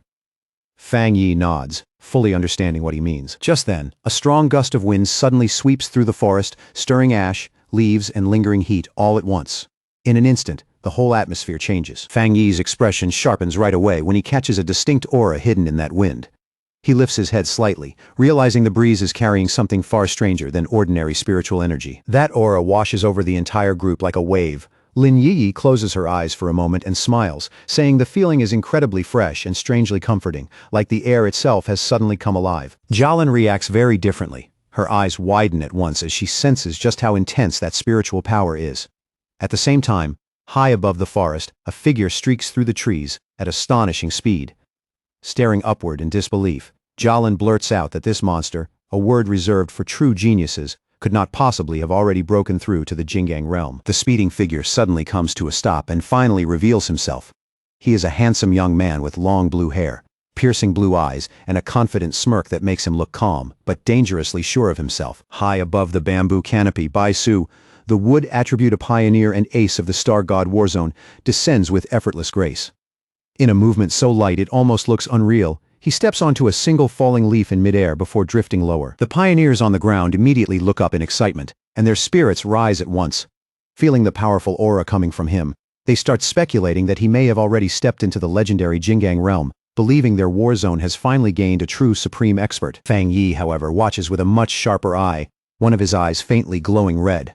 After sensing Bai Su's spiritual power for himself, he realizes it is not exactly what the others think. Bai Su lands lightly and calmly addresses Elder Wu and Jialan, saying that he has finished his training period. There is no arrogance in his voice, but the confidence in it is impossible to miss. Then he sweeps those glowing blue eyes across the group, taking in everyone present. When his gaze finally stops on Fang Yi, he pauses and asks who this unfamiliar person is. Elder Wu introduces Bai Su as the ace of their war zone and explains that he had been in seclusion while trying to break through to the next level. Bai Su greets them simply, but makes it clear that he has only reached the half-step Jingang stage and has not completed the true breakthrough. Fang Yi smiles with easy confidence and introduces himself in return as the captain of Tai Tai City and the Sealer. His tone stays calm, but his presence alone gives those words weight. As Fang Yi studies the green energy around Bai Su, he notices it feels different from what he usually senses in other people. Bai Su's power is clean, steady, and unusually comfortable to be near. From that alone, Fang Yi judges that their strength is probably on a similar level, which only confirms how difficult it truly is to step fully into the Jingang realm. Bai Su shows a trace of skepticism when he hears Fang Yi's title, clearly unsure what to make of it. But Elder Wu immediately corrects him, explaining that Fang Yi not only saved his life, but also resolved the Tai Tai City disaster and has already become a vital partner. His voice turns stern as he tells Bai Su to show proper respect. Bai Su is visibly surprised to hear that so much has happened while he was cut off from the outside world. Elder Wu then explains to Fang Yi that Bai Su is a rare prodigy who awakened early and was raised with the nation's best resources, allowing his growth speed to rival Fang Yi's own. That is also why he spent so long in isolation, and knows very little about recent events. Elder Wu goes on to explain the harsh truth of this new world. Human cultivation, he says, goes against the natural order itself, which is why mankind evolves more slowly than the monsters and creatures they are forced to fight. He reveals that even though pioneers may seem numerous on the surface, truly top-level power is still incredibly rare. Right now, only 5 people in the entire world have reached the peak 3-star spirit creation level known as the Jingang realm. Fang Yi listens quietly as Elder Wu admits that hidden talents may still exist somewhere, just as Fang Yi once did. Even so, the gap between this stage and the next is unimaginably vast. Elder Wu describes the Jingang realm as a sheer cliff that most pioneers will never be able to climb in their lifetime. Many do not just fail there, they die trying to break through. But he also says that once someone truly crosses that threshold, the transformation is complete. Their body changes on a fundamental level, becoming almost like the immortals described in old legends. Then Elder Wu turns toward Bai Su, clear pride showing in his eyes. With a smile, he says that reaching the half-step Jingang stage with such calm and pure energy is already an extraordinary accomplishment, one worthy of real praise. Fang Yi says nothing for the moment. He simply watches the exchange in silence, observing both Elder Wu and Bai Su with steady interest. Then Bai Su suddenly steps closer to Fang Yi and fixes him with an intense look. He reveals that while he was in seclusion, he felt the shockwave from Fang Yi's breakthrough. According to him, that burst of energy became the final push that helped him reach his current state. Because of that strange connection, he says, he has wanted to test himself against Fang Yi ever since. 2 powerful pioneers face each other head-on, and their auras rise without restraint. Around Fang Yi coils the image of a golden fire dragon, while Bai Su answers with a green dragon shaped from nature itself. Bai Su remarks that even though they look completely different on the surface, he can feel that deep down, they are the same kind of people. Fang Yi lets out a confident laugh and accepts the challenge without hesitation. Golden energy begins to glow around him as he agrees to the fight with the kind of excitement only a true powerhouse could have. Seeing that a battle is about to break out, Elder Wu steps in immediately and takes the role of referee. He orders everyone else to fall back to a safe distance and warns the 2 of them not to go too far or seriously injure each other. Fang Yi and Bai Su lock eyes, and the air between them turns hot with invisible pressure. Their gazes alone seem to spark as both men prepare to make the first move. Then, in less than a heartbeat, their powers slam together and explode. The collision unleashes a massive blast that rips through the forest, shaking the surrounding land, and sending spiritual force surging in every direction. Song Yu watches in total shock, hardly able to believe she is seeing a clash between two monsters like this with her own eyes. Beside her, Jialan says nothing, but the look on her face shows she is taking in every detail. Elder Wu watches just as closely, his eyes fixed on the duel as he wonders who will come out on top, the rapidly rising star of Tai Tai City, or the longtime ace of the Star God Warzone. With the duel now fully underway, Baisu brings his hands together and starts gathering his spiritual energy. His expression sharpens as he prepares to unleash his signature technique. As a wood attribute pioneer, Baisu controls the power of nature with frightening ease. The ground trembles under that pressure, and in the very next moment, huge green vines burst out like a living tide, rushing in from every direction to swallow Fang Yi. Fang Yi reacts instantly. Blue spiritual energy gathers into his hands in a dense, focused surge, and his body shifts at once, ready to meet Bai Su's opening attack head-on. Moving at blinding speed, Fang Yi slips through the wildly twisting vines as if he is dancing through chaos. Sharp bursts of energy flash out one after another, cutting them apart, while he quickly realizes that Bai Su is not just using a technique, he is turning the entire forest into a weapon. But the assault does not stop there. More vines crawl out from the shadows and lunge at Fang Yi, trying to pin him in place. Seeing that, he only grins and says that with this much wood around, Bai Su has practically handed him the perfect fuel for a fire. With that, Fang Yi summons his sword. Flames ignite around his hand first, then race along the blade, throwing hot light across the battlefield. Then he swings hard, releasing a huge slash of fire that rips straight through the massive roots in front of him. Fang Yi fully expects the flames to catch and spread, turning Bai Su's own attack back against him. But instead, the severed vines suddenly glow green. The damage seals up almost immediately, healing before the flames can really take hold or spread any farther. Fang Yi's expression tightens right away. The moment his fire fails to produce the result he expected, he knows this fight is going to be far more troublesome than it first looked. Standing in front of that thick wall of writhing vines, he looks at Bai Su and asks directly if his plants are actually immune to fire.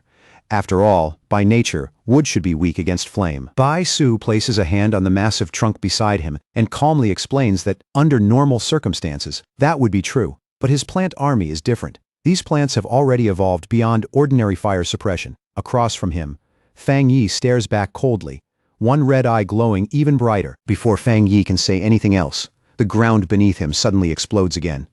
Fresh vines erupt upward without warning, their timing so viciously fast that they leave him almost no room to react. In an instant, the enormous roots swarm over him, wrapping around his body and sealing him inside a giant sphere of wood.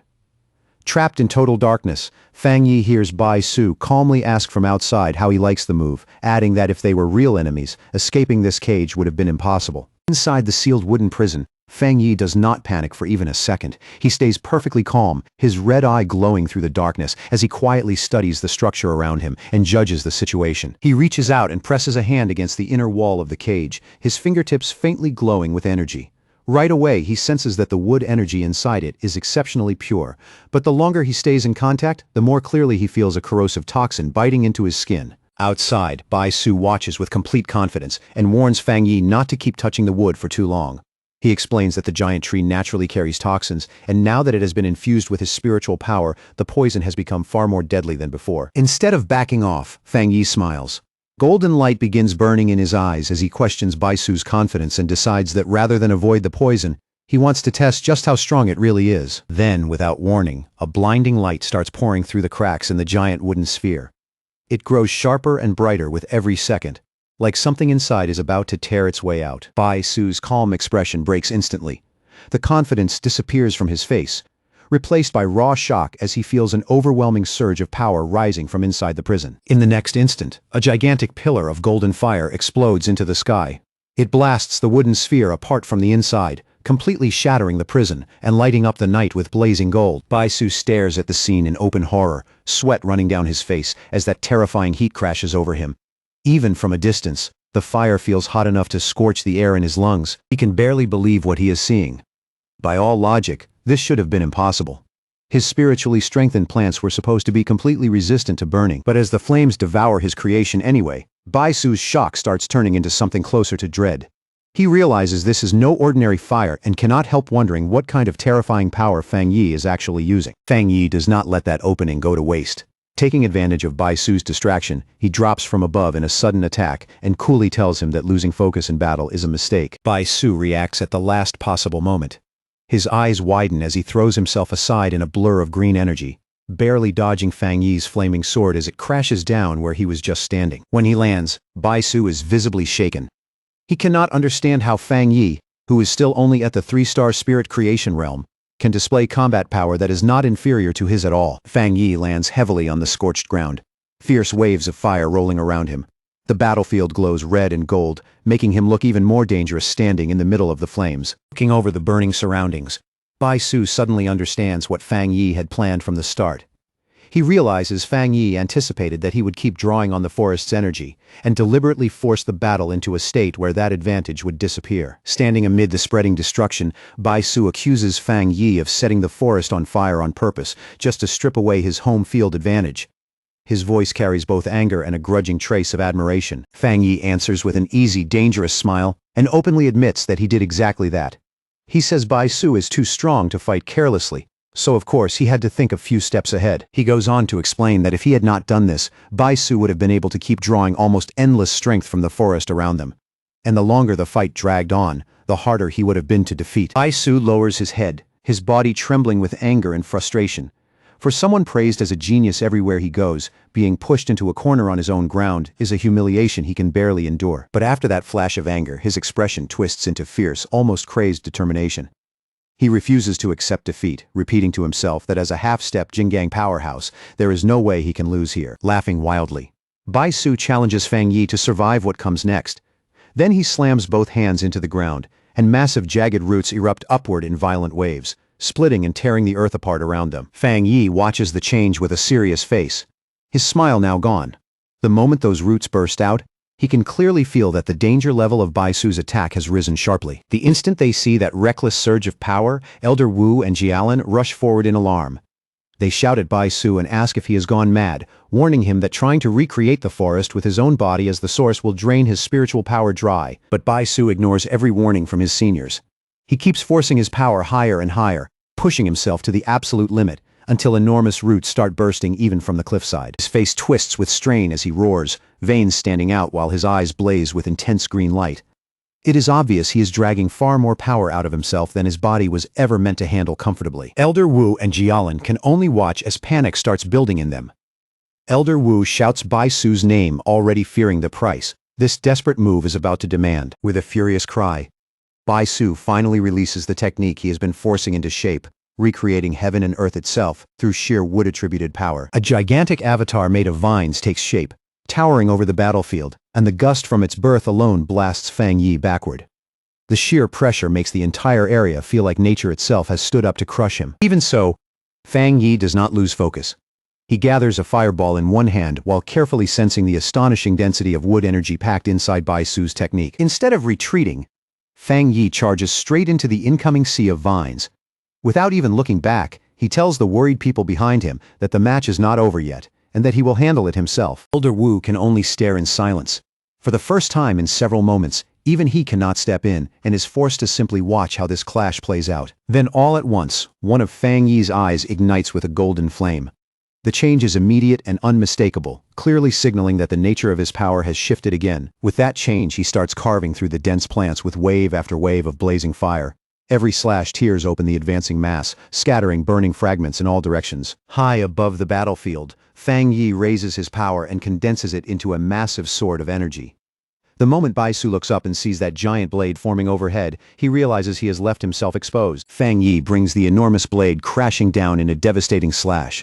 Bai Su barely dodges in time, and the attack tears through the towering vines behind him with overwhelming force. But the burden of this battle has finally pushed Bai Su to his limit. The moment he lands, he covers his mouth and coughs up blood, the backlash from forcing his power too far finally showing on his body. Even like that, Bai Su still refuses to give in. A wild light flashes in his eyes as he clasps his hands together again and shouts that he can still fight, that he will recreate the entire forest again if he has to. Looking down at him, Fang Yi gives only a faint, almost mocking smile. In a calm voice that cuts deeper than anger, he asks if this is really all the strength Bai Su has. Without giving Bai Su even a second to answer, Fang Yi disappears from where he stands and closes the gap in a flash. In the next instant, he is already airborne, driving forward with a heavy, explosive punch aimed straight at Bai Su. Bai Su reacts on instinct alone. He throws both arms up in front of himself and desperately pulls green spiritual power together. A thick emerald barrier blooms around him at the last possible second, barely enough to shield him from the blow. The impact goes off like a bomb. A huge explosion bursts outward, shaking the ground under everyone's feet and throwing dust and spiritual force high into the air. Song Yue can only stare, stunned by how violent that collision really is. What shocks her even more is what that impact says about the fight itself. Bai Su has actually been pushed this far, but beside her, Lin Yi does not look nervous at all. She simply watches with a small, confident smile, like this outcome is exactly what she expected. Through the drifting smoke, Lin Yi watches Fang Yi descend slowly and steadily, and inwardly, she cannot help mocking that so-called genius. In her eyes, Fang Yi has not even shown his full strength yet, and he still has not seriously used his other attributes. Losing this badly to a version of him that is still holding back feels almost embarrassing. Elder Wu and Jialan watch with grim, complicated looks on their faces. Elder Wu quietly notes that Bai Su's mentality has already cracked under the pressure and admits that the gap between him and the sealer is simply too wide. Jialan adds that Bai Su has always been a pure battle fanatic, someone who lives for fighting, and he has never tasted a defeat like this before. Looking down at Bai Su kneeling weakly in the dust, Fang Yi thinks the match is finally over. Blood runs from the corner of Bai Su's mouth, and in a low, hoarse voice he murmurs a thank you, sounding for a brief moment like he has finally accepted both the lesson and the loss. But that brief calm shatters instantly. Bai Su suddenly jerks his head up and screams that he can still keep going. Green energy bursts wildly around his body as he refuses to surrender, shouting that his spiritual power has not been exhausted yet. Fang Yi stays where he is and lets out a quiet sigh. Looking at Bai Su's stubborn refusal to stop, he thinks to himself that it is finally time to end this match properly. Bai Su brings his hands together once more, every bit of his focus tightening into a single desperate point. His posture stiffens, and the spiritual power still left in his body begins gathering with dangerous intensity. In a strained voice, he commands all living things to answer his call. At once, several glowing green avatars of himself appear suspended in the air around him, each one pulsing with power as they prepare for one last desperate attack. Instead of rushing in, Fang Yi carefully studies what is in front of him. He admits to himself that Bai Su's ability to create these clones proves he really is a top-tier pioneer, and easily the strongest opponent Fang Yi has faced so far. Even this fight has already forced Fang Yi to spend a serious amount of energy. Even so, when the green clones dive down together, Fang Yi does not give ground at all. He plants himself firmly, moves with terrifying speed, and unleashes a storm of blazing slashes, cutting through the incoming figures one after another and destroying them almost the instant they reach him. The fire spreads wider and wider until it becomes a massive blaze that swallows the illusions whole. Bai Su is left briefly disoriented, unable to track Fang Yi through the light and heat, only to realize far too late that Fang Yi has already slipped right up beside him. Fang Yi strikes from that blind spot without warning, launching a sudden attack that catches the wood attribute of Pioneer completely off guard.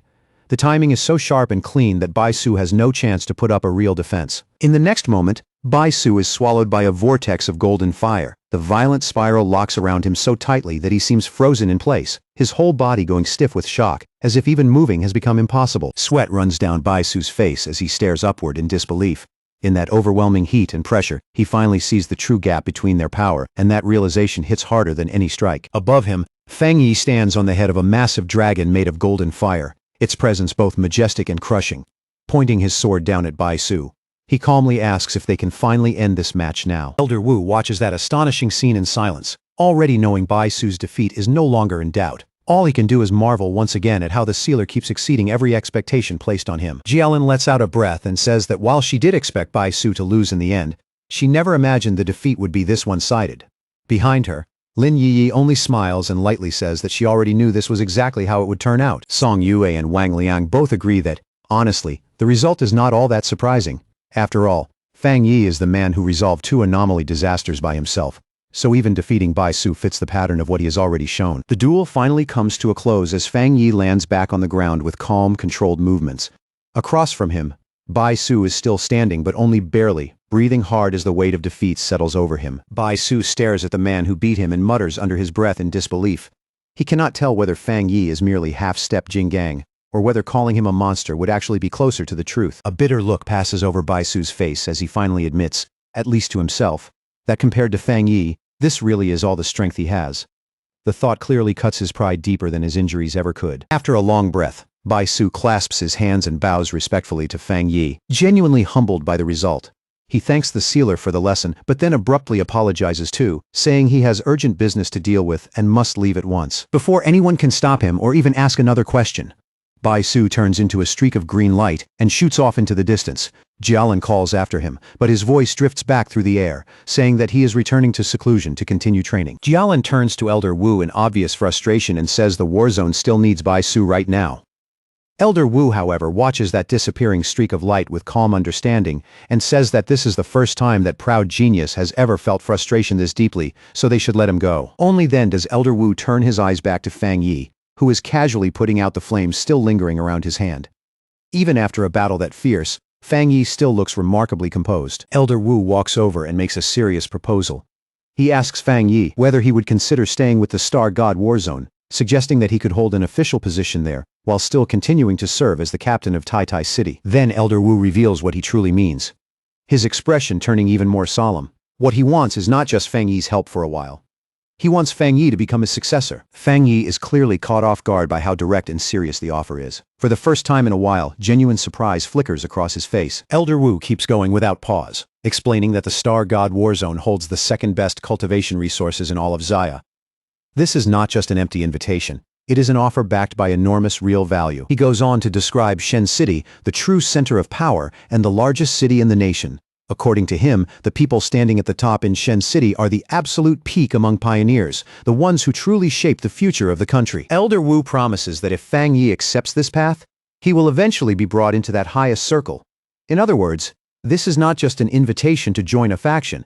It is an invitation to step into the very core of national power. Even so, Fang Yi politely refuses. His red eyes glow faintly as he thanks Elder Wu for the respect behind the offer, but clearly says he has no intention of making plans like that. He explains that he is not even truly part of the Spirit Association and only accepted the title of captain to protect his hometown. More than anything, he says firmly that he does not want to belong to any single group. Song Yue and Wang Liang are both stunned when they hear that answer. They can barely believe anyone could reject an offer like this so calmly, as if turning it down were nothing unusual at all. Elder Wu, however, takes Fang Yi's refusal without any anger or disappointment. He understands very well that the strongest pioneers are often the least willing to be tied down by rules, obligations, or the structure of any organization. Instead of pressing the matter any further, Elder Wu offers something simpler and wiser: friendship. He tells Fang Yi that even if he does not join them, he is still free to ask for anything he needs, choosing a bond of mutual support over formal allegiance. Fang Yi then says that he and Jialan will stay in the forest a while longer to continue training on their own. His tone makes it clear he has already decided exactly how he wants to use the rest of this opportunity. Just then, the sky begins darkening rapidly, as heavy storm clouds gather overhead.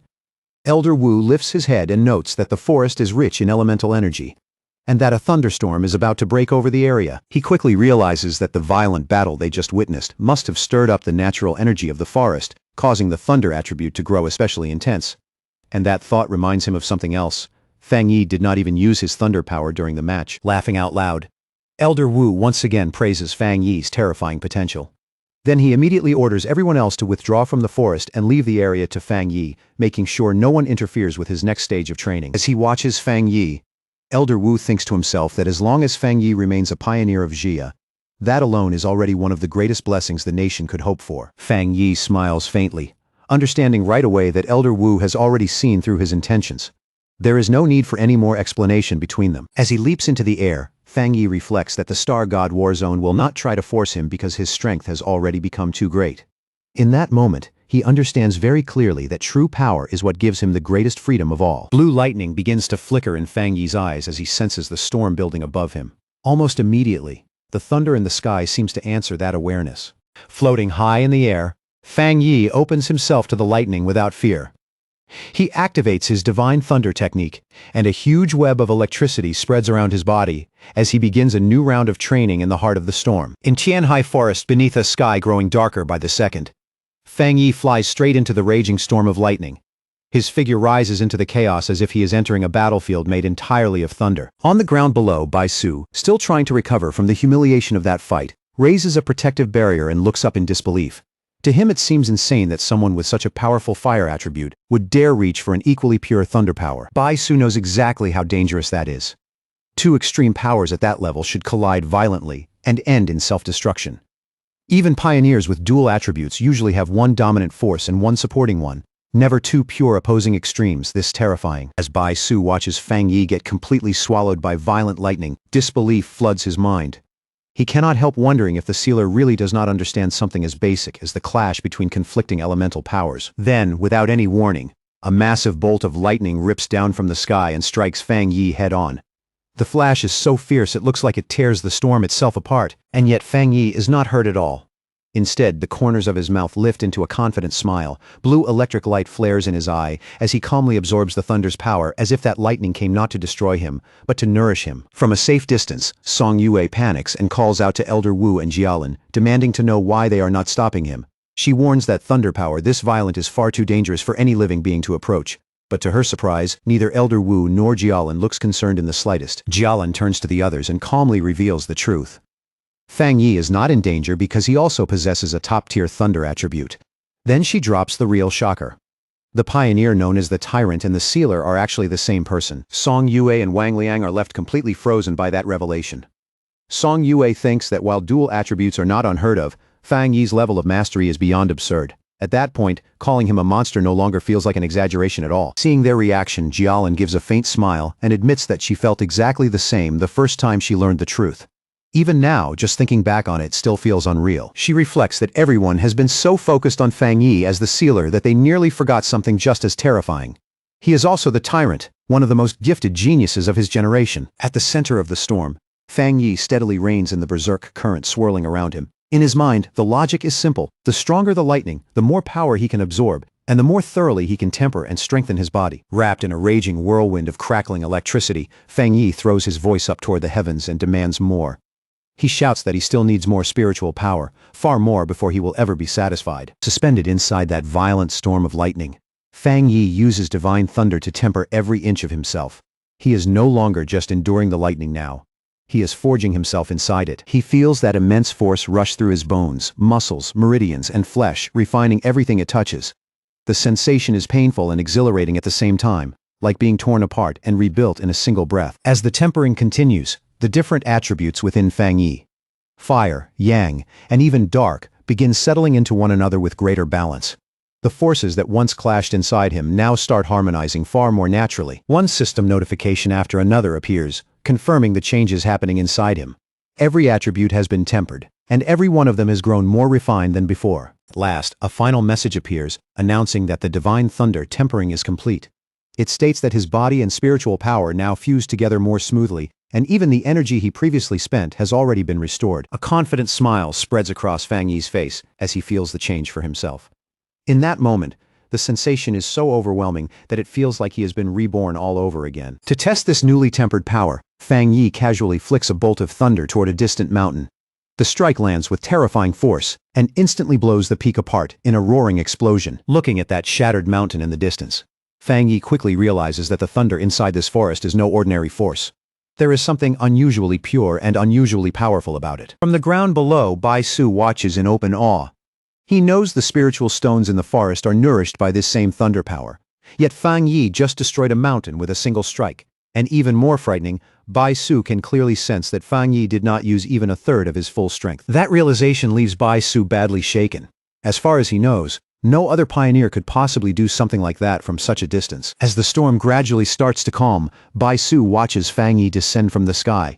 Just from the way the atmosphere changes, he knows this round of training has come to an end. His eyes harden with determination as he tells himself that one day, he and the Sealer will fight again. This defeat has not broken that desire. It has only planted the seed for a future rematch. Nearby, Elder Wu watches everything with a smile touched by both admiration and amazement. This young man, he thinks, really never stops surprising him. His desire to bring Fang Yi into the Star God War Zone grows even stronger than before. The more he thinks about Fang Yi's achievements and that terrifying rate of growth, the more he feels the young man's talent is practically limitless. In Elder Wu's heart, one thought becomes clearer and clearer. If someone like Fang Yi could truly become his successor, then he would have no regrets left in this life. As the storm fully dies down, Elder Wu laughs out loud, while Jialin calmly points out a simple truth. The Star God War Zone needs the Sealer's support far more than the Sealer would ever need theirs. Elder Wu then turns to Jialin and comments on how much she has grown as well, which only makes him feel even more confident about the future. Slightly flustered by the praise, Jialin asks if he truly means it. Then Elder Wu's attention shifts again. When he notices Lin Yi meditating peacefully nearby, a new idea comes to him at once. If Fang Yi will not join them, maybe they can invite her instead. With his training finished, Fang Yi lands gently near his cousin. Lin Yi is still seated there, quietly absorbing the rich spiritual energy left behind by the storm, his red eyes faintly glowing. Fang Yi tells her this is a rare chance and urges her to make full use of it. His tone is calm, but the encouragement in it is unmistakable. At that moment, Fang Yi notices that Elder Wu and Jialin still have not left. Their continued presence tells him right away that they still have something else they want to say, so Fang Yi asks them directly why they are still here. Elder Wu answers that he has one more proposal to make, and this time it will ask nothing at all from Fang Yi himself. He then formally invites Lin Yi to train at the Star God War Zone. And as those words fall, the green spiritual energy around Lin Yi begins surging more noticeably, as if even her aura is reacting to the moment. Fang Yi considers the offer in silence for a moment. He knows it is an incredible opportunity for his cousin. But even so, he cannot help wondering what Lin Yi herself truly wants. Having heard the entire conversation clearly, Lin Yi slowly opens her eyes and ends her meditation. Her expression stays calm, but there is a quiet firmness in it now. Fang Yi turns back to Elder Wu and sincerely thanks him for the invitation. He explains that as her guardian, it would be hard for him to reject such a good opportunity on her behalf. But at the same time, he has no right to make that choice for her. Just then, Lin Yi rises to her feet. After Fang Yi asks if she has finished her training, she looks straight at Elder Wu and plainly says that she will not go. Meeting the elder's gaze directly, she thanks him respectfully for the generous offer. But even so, she repeats in a firm, steady voice that she does not want to accept it. Elder Wu is surprised by the answer, but he stays calm and open-minded. Instead of forcing the issue, he simply asks her why she is refusing. Lin Yi explains that her way of thinking might sound a little childish. She says that if her reason were only that she did not want her cousin to be used, then that kind of thinking would actually be disrespectful. But as a pioneer, she says, she has pride of her own. Looking at them with determined eyes, she says she wants to earn everything she deserves through her own ability, not receive it because of Fang Yi's name or influence. Fang Yi goes speechless for a brief moment, clearly caught off guard. For the first time, he realizes his cousin really has started to grow up. Far from being offended, Elder Wu bursts out laughing and gives her a thumbs up. He apologizes for thinking too one-sidedly, then tells her they will keep watching her growth and encourages her to do her best. A bright, genuinely happy smile appears on Lin Yi's face, full of energy. She promises that she will not waste that encouragement. Later that night, the scene shifts back to Fang Yi's villa, where everything is quiet and still after the chaos in the forest. As he and Lin Yi walk upstairs together, Fang Yi thinks over everything he has gained recently. In his mind, the problem of spiritual energy reserves is basically settled for now, and what he needs next is to figure out how to fully develop and use his new Twilight Fire attribute. At the same time, his thoughts drift to the far more troublesome Death Brand ability he acquired. That power feels less like a reward and more like a problem he will eventually have to understand and resolve. When they reach the upper floor, Lin Yi suddenly stops and points ahead in confusion. She asks her cousin why someone is squatting right in front of their door. At those words, the person lifts her head, revealing that it is Su Qingying. Looking tired and a little stiff, she stretches her body and tells them they have finally come back. Caught off guard by the sight of her, Fang Yi looks genuinely surprised and asks Su Qingying why she is here this late at night. Su Qingying speaks in a low, steady voice and says a major disaster has erupted along the border. The captain of Yue City fought her way all the way to the Tai City Spirit Association just to ask for emergency support in person, because the situation has already gone far beyond anything they can normally handle. Fang Yi immediately asks where the captain is now. His voice stays calm and direct, but it is obvious he wants to hear the rest from her firsthand without losing even a moment. Su Qingying tells him the captain was already badly injured by the time she arrived, and she is now being treated at their medical facility. Her condition is serious, but at least she made it back alive. She continues, explaining that the captain forced herself to survive what happened in Yue City for one reason alone: to deliver a warning.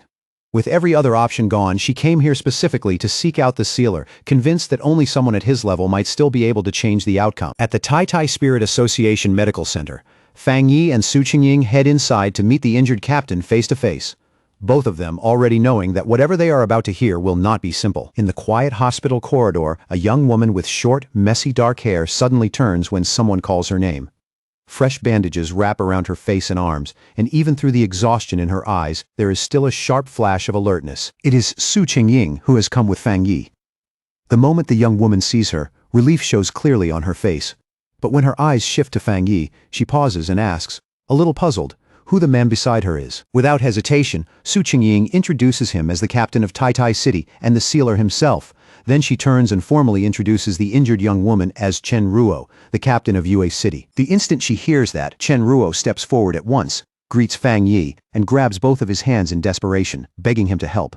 Her voice shakes as she explains that the anomaly in Yue City is far more dangerous than the official report claimed, well beyond A+ rank, and that she has heard he has handled disasters like this before. Fang Yi does not answer right away.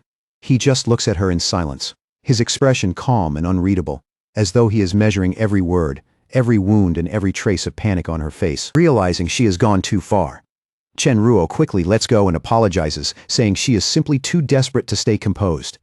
She explains that the anomaly was first classified as only B level, yet one pioneer after another vanished without a trace. Her entire team was lost. The reinforcements disappeared too, and even her own powerful sister is now missing. Fang Yi listens closely, and with each sentence his expression grows more serious. Inwardly, he finds it hard to believe that something marked as a B-level anomaly could cause this many disappearances, especially in a border city where even regular pioneer standards should already be above average. He looks at the shaken captain and asks one sharp, direct question. The pioneers who vanished, including her sister, are they truly missing, or are they already dead? Chen Ruo opens her mouth, but in the end, she cannot give him an answer. Su Qingying gently tells her to calm down and speak slowly, then helps her sit before urging her to continue. Chen Ruo, clearly frustrated, says she really does not know what happened, because she has been completely unable to contact any of them. Holding her aching head, Chen Ruo insists that her sister is different. She says the two of them share a special bond, and because of that, she can still faintly but clearly sense that her sister is alive somewhere. After saying that, she suddenly goes still, as if a buried thought has finally pushed through the panic and exhaustion, and her expression changes when she remembers something important. She quickly tells Fang Yi that she almost forgot the most important thing.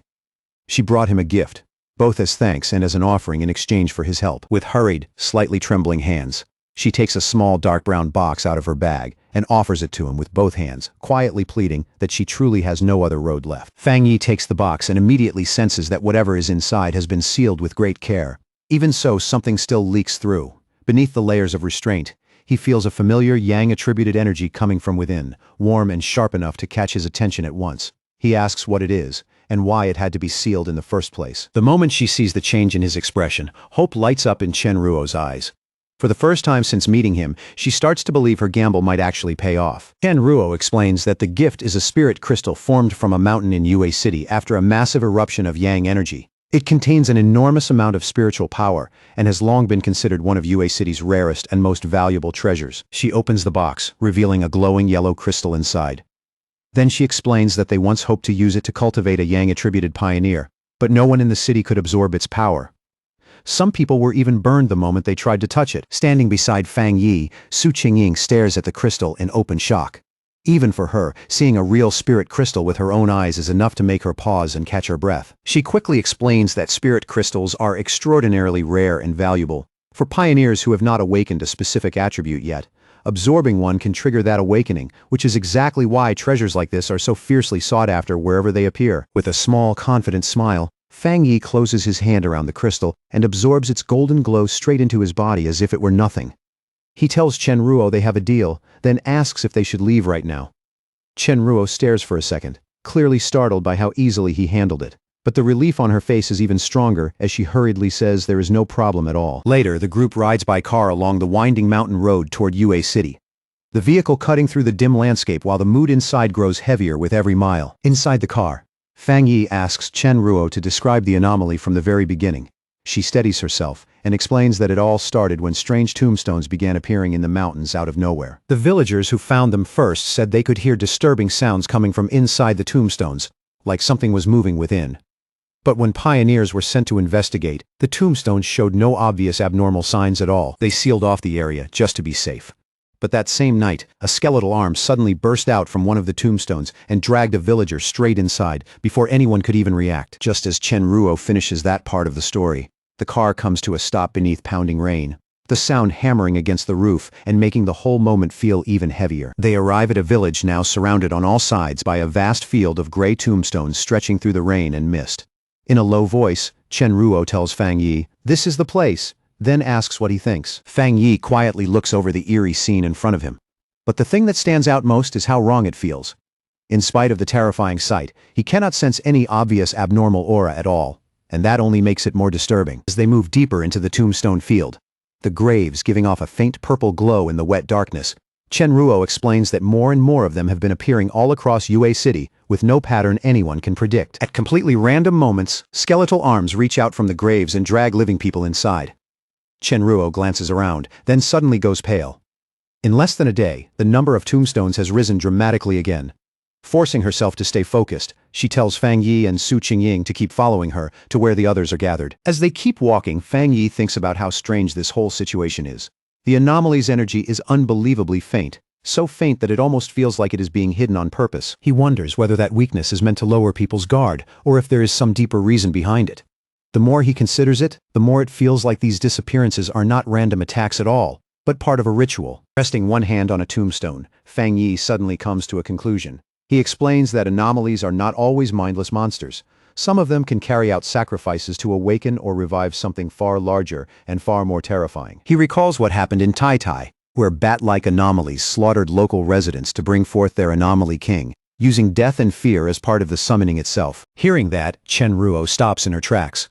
Horror spreads across her face as she asks in a strained voice whether the disaster in Yue City could also be some kind of sacrifice. Now visibly panicking, Chenruo explains that the people in the nearby mountain villages are extremely traditional and refused every evacuation order.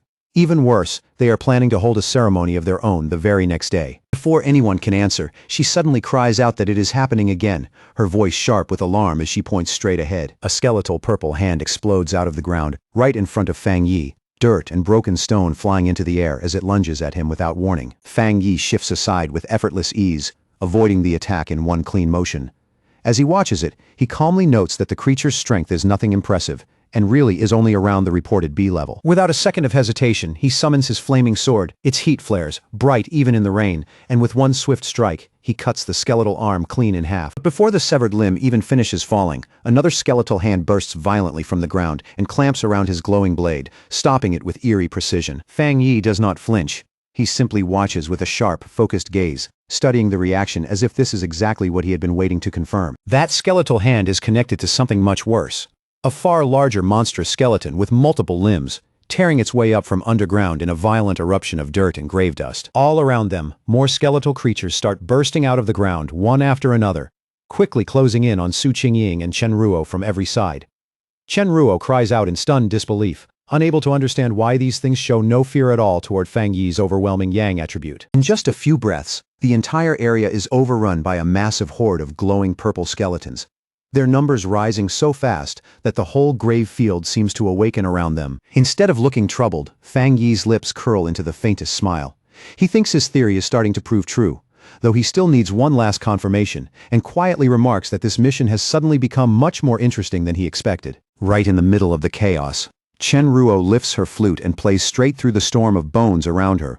With every sharp note, bursts of green spiritual energy tear outward, slicing through the skeletons and blowing them apart one after another. Through clenched teeth, Chenruo says these skeletons are not especially high level. But what makes them terrifying is how relentless they are. They feel no pain, they do not hesitate, and they just keep rushing forward like a tide that never stops. Then her heart sinks. There are far more of them than before, so many that wiping them all out feels impossible. The hope in her eyes starts to fade as she cannot help wondering whether even the sealer might be helpless against something like this. Seeing her struggle and the fear rising on her face, Su Qingying sweeps several skeletons away with one clean kick and tells her not to give up. Her voice is firm and steady, cutting through the panic at once. Then, all of a sudden, a huge burst of hellish red flames erupts around Su Qingying and reduces the skeletons crowding her to ash. She stares at the blazing fire in shock, wondering what kind of terrifying power this is. At the very center of the battlefield, Fang Yi releases his twilight fire domain. He rises into the air above a massive red sphere of energy, hanging there like the calm center of a storm, while blazing power pours out around him. Below him, the ground vanishes beneath a rolling sea of fire spreading in every direction. The skeletal horde is swallowed almost instantly, their bodies collapsing and disappearing as if they were never there to begin with. As this new power fully unfolds, a system notification appears, saying a special death attribute has been detected. It then explains that his domain is continuously absorbing that unusual attribute and converting it into nourishment for his own yang attribute, steadily strengthening it. A second later, one final notification flashes before him, confirming that the enhancement is complete. The message is brief, but the change in power is immediate. Su Qingying and Chen Ruo can only stand there and watch as a huge burst of fire sweeps across the battlefield and erases the last of the skeletons. When the final wave disappears, all that remains is heat, smoke, and stunned silence. Chen Ruo is clearly shaken, but just as clearly impressed. She admits that Fang Yi's reputation as the sealer is completely deserved. Relief finally washes over her, and for the first time, she truly feels that Yue City might still be saved.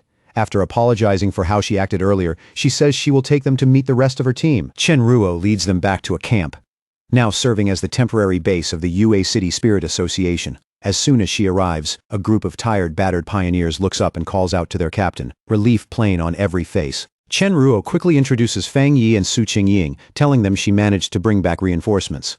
Then she makes it clear exactly who came with her, the famous sealer himself, along with the captain of the Tai Tai Association. Her three teammates, Chen Feng, Chen Xing and Chen Shi, all stare at Fang Yi in disbelief. It is hard for them to accept that someone this young could really be the legendary pioneer who once resolved a disaster all by himself. One of them says in a low, uneasy voice that his age may not be the issue, but what is happening in Yue City is completely different. Whatever they are facing now is not something ordinary strength can solve so easily. The mood turns sharp when Chen Feng angrily scolds Chen Ruo for coming back, and even bringing outsiders here just to die with them. He shouts that almost no one is left. The city is about to be swallowed whole, and they were tricked from the very beginning, lured here only to become sacrifices. As Chen Ruo tries to explain that her team has already suffered enough, and that she had no other choice, Fang Yi says nothing. He just watches them quietly, taking in every trace of fear, anger, and exhaustion on their faces. Then Fang Yi finally speaks. His expression does not waver as he says that he accepted this request, so he will do what he came here to do. His voice is steady and absolute when he declares that he will solve the problem in this place himself. Meanwhile, Chen Shi explains to the furious Chen Feng that their city is remote and isolated, and because of that, many local customs have remained deeply traditional. When the people run into troubles they cannot solve, they do what they have always done for generations. They pray to the gods for help. From a clifftop, Fang Yi looks down toward a village wrapped in strange purple mist drifting up from the tombstones below. Watching the eerie scene in silence, he wonders whether the people there are preparing some large ceremony to ask for blessings. As he turns over those old customs and rituals in his mind, Fang Yi starts to suspect they are not just background to this disaster. The more he thinks about it, the more likely it seems that the village's beliefs and the strange anomaly are connected. All at once, a strange wind cuts through the forest, hissing through the trees, and turning the whole atmosphere cold. Chen Feng and Chen Shi both stiffen on instinct. Following the wind, they soon reach a clearing and find a large crowd of villagers already gathered there. Packed tightly together, the people stand in tense silence, clearly preparing for some kind of ritual. The moment Chen Ruo sees it, she realizes the ceremony is about to start, and worry rushes across her face. She says that if the tomb anomaly erupts again in the middle of all these people, it will turn into a complete disaster. Fang Yi, though, looks more interested than alarmed. With a calm, confident smirk, he asks who wants to watch the whole thing up close, then starts walking straight toward the crowd without a second of hesitation. Before long, the group arrives at Yueyuan Square, where a huge bonfire burns fiercely at the center. Firelight flickers over the stone ground and across the anxious faces of the villagers gathered around it. The villagers are completely desperate, crying out for their god to look upon their suffering. One man, his voice breaking with grief, offers up his own life and begs for his children to be spared instead. All around the square, people kneel low and press themselves toward the ground, their foreheads nearly touching the stone as they beg again and again for the heavenly God's mercy. Fear, desperation, and trembling faith fill the whole place. Then, without warning, the bonfire goes out. The stone platform beneath it splits apart with a violent crack, and long fractures race across the square, like something underneath is forcing its way up. That is when the real horror starts. Skeletal hands begin clawing their way out from behind the tombstones, and someone in the crowd screams that the monsters from the tombs are coming out again. Out of the swirling purple mist, several skeletons slowly rise into view, red eyes glowing with a sinister light. They just stand there, staring at the terrified villagers like predators deciding where to strike first. Panic explodes across the square. An old man shakes so badly he can barely get the words out, insisting this must be some kind of test from their god, while the rest of the villagers break and run in every direction. A mother pulls her crying child tightly against her chest, her face drained of color.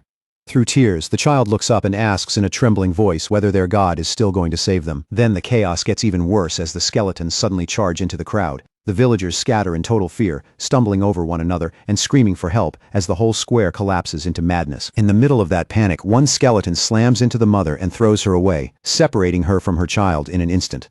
The little girl can only stare in horror, crying out for her mother through broken sobs. And just as the child is left standing there alone, an even larger ghostly skeleton slowly rises out of the mist behind her. Its towering shape feels far more terrifying than the others, like death itself stepping through the fog. The creature stretches out its bony hand toward the crying little girl. The motion is slow, but there is no escaping it, and the shadow of that hand falls over her as she freezes in terror. But before those fingers can even brush her, the creature is blown apart in a flash of golden light.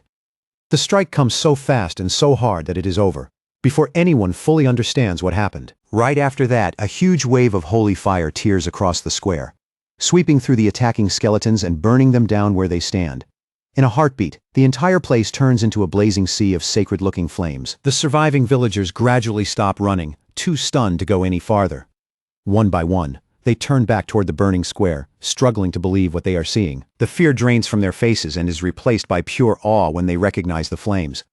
Some start shouting that it is heavenly fire, and in an instant their despair flips into wild joy as they throw up their arms and cry out in worship. As the flames keep raging across the shattered square, Fang Yi descends and lands on the broken stone platform at the center.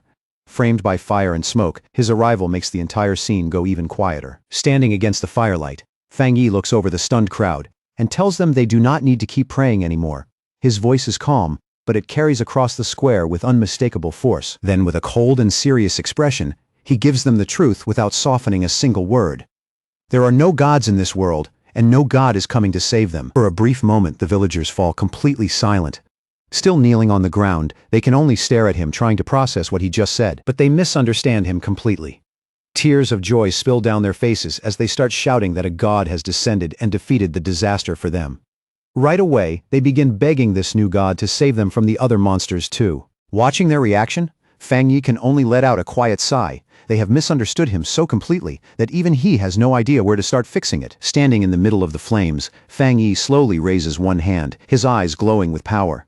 The firelight plays across his face, making him look even more unreal to the kneeling crowd below. Then he activates his Twilight Fire domain once more.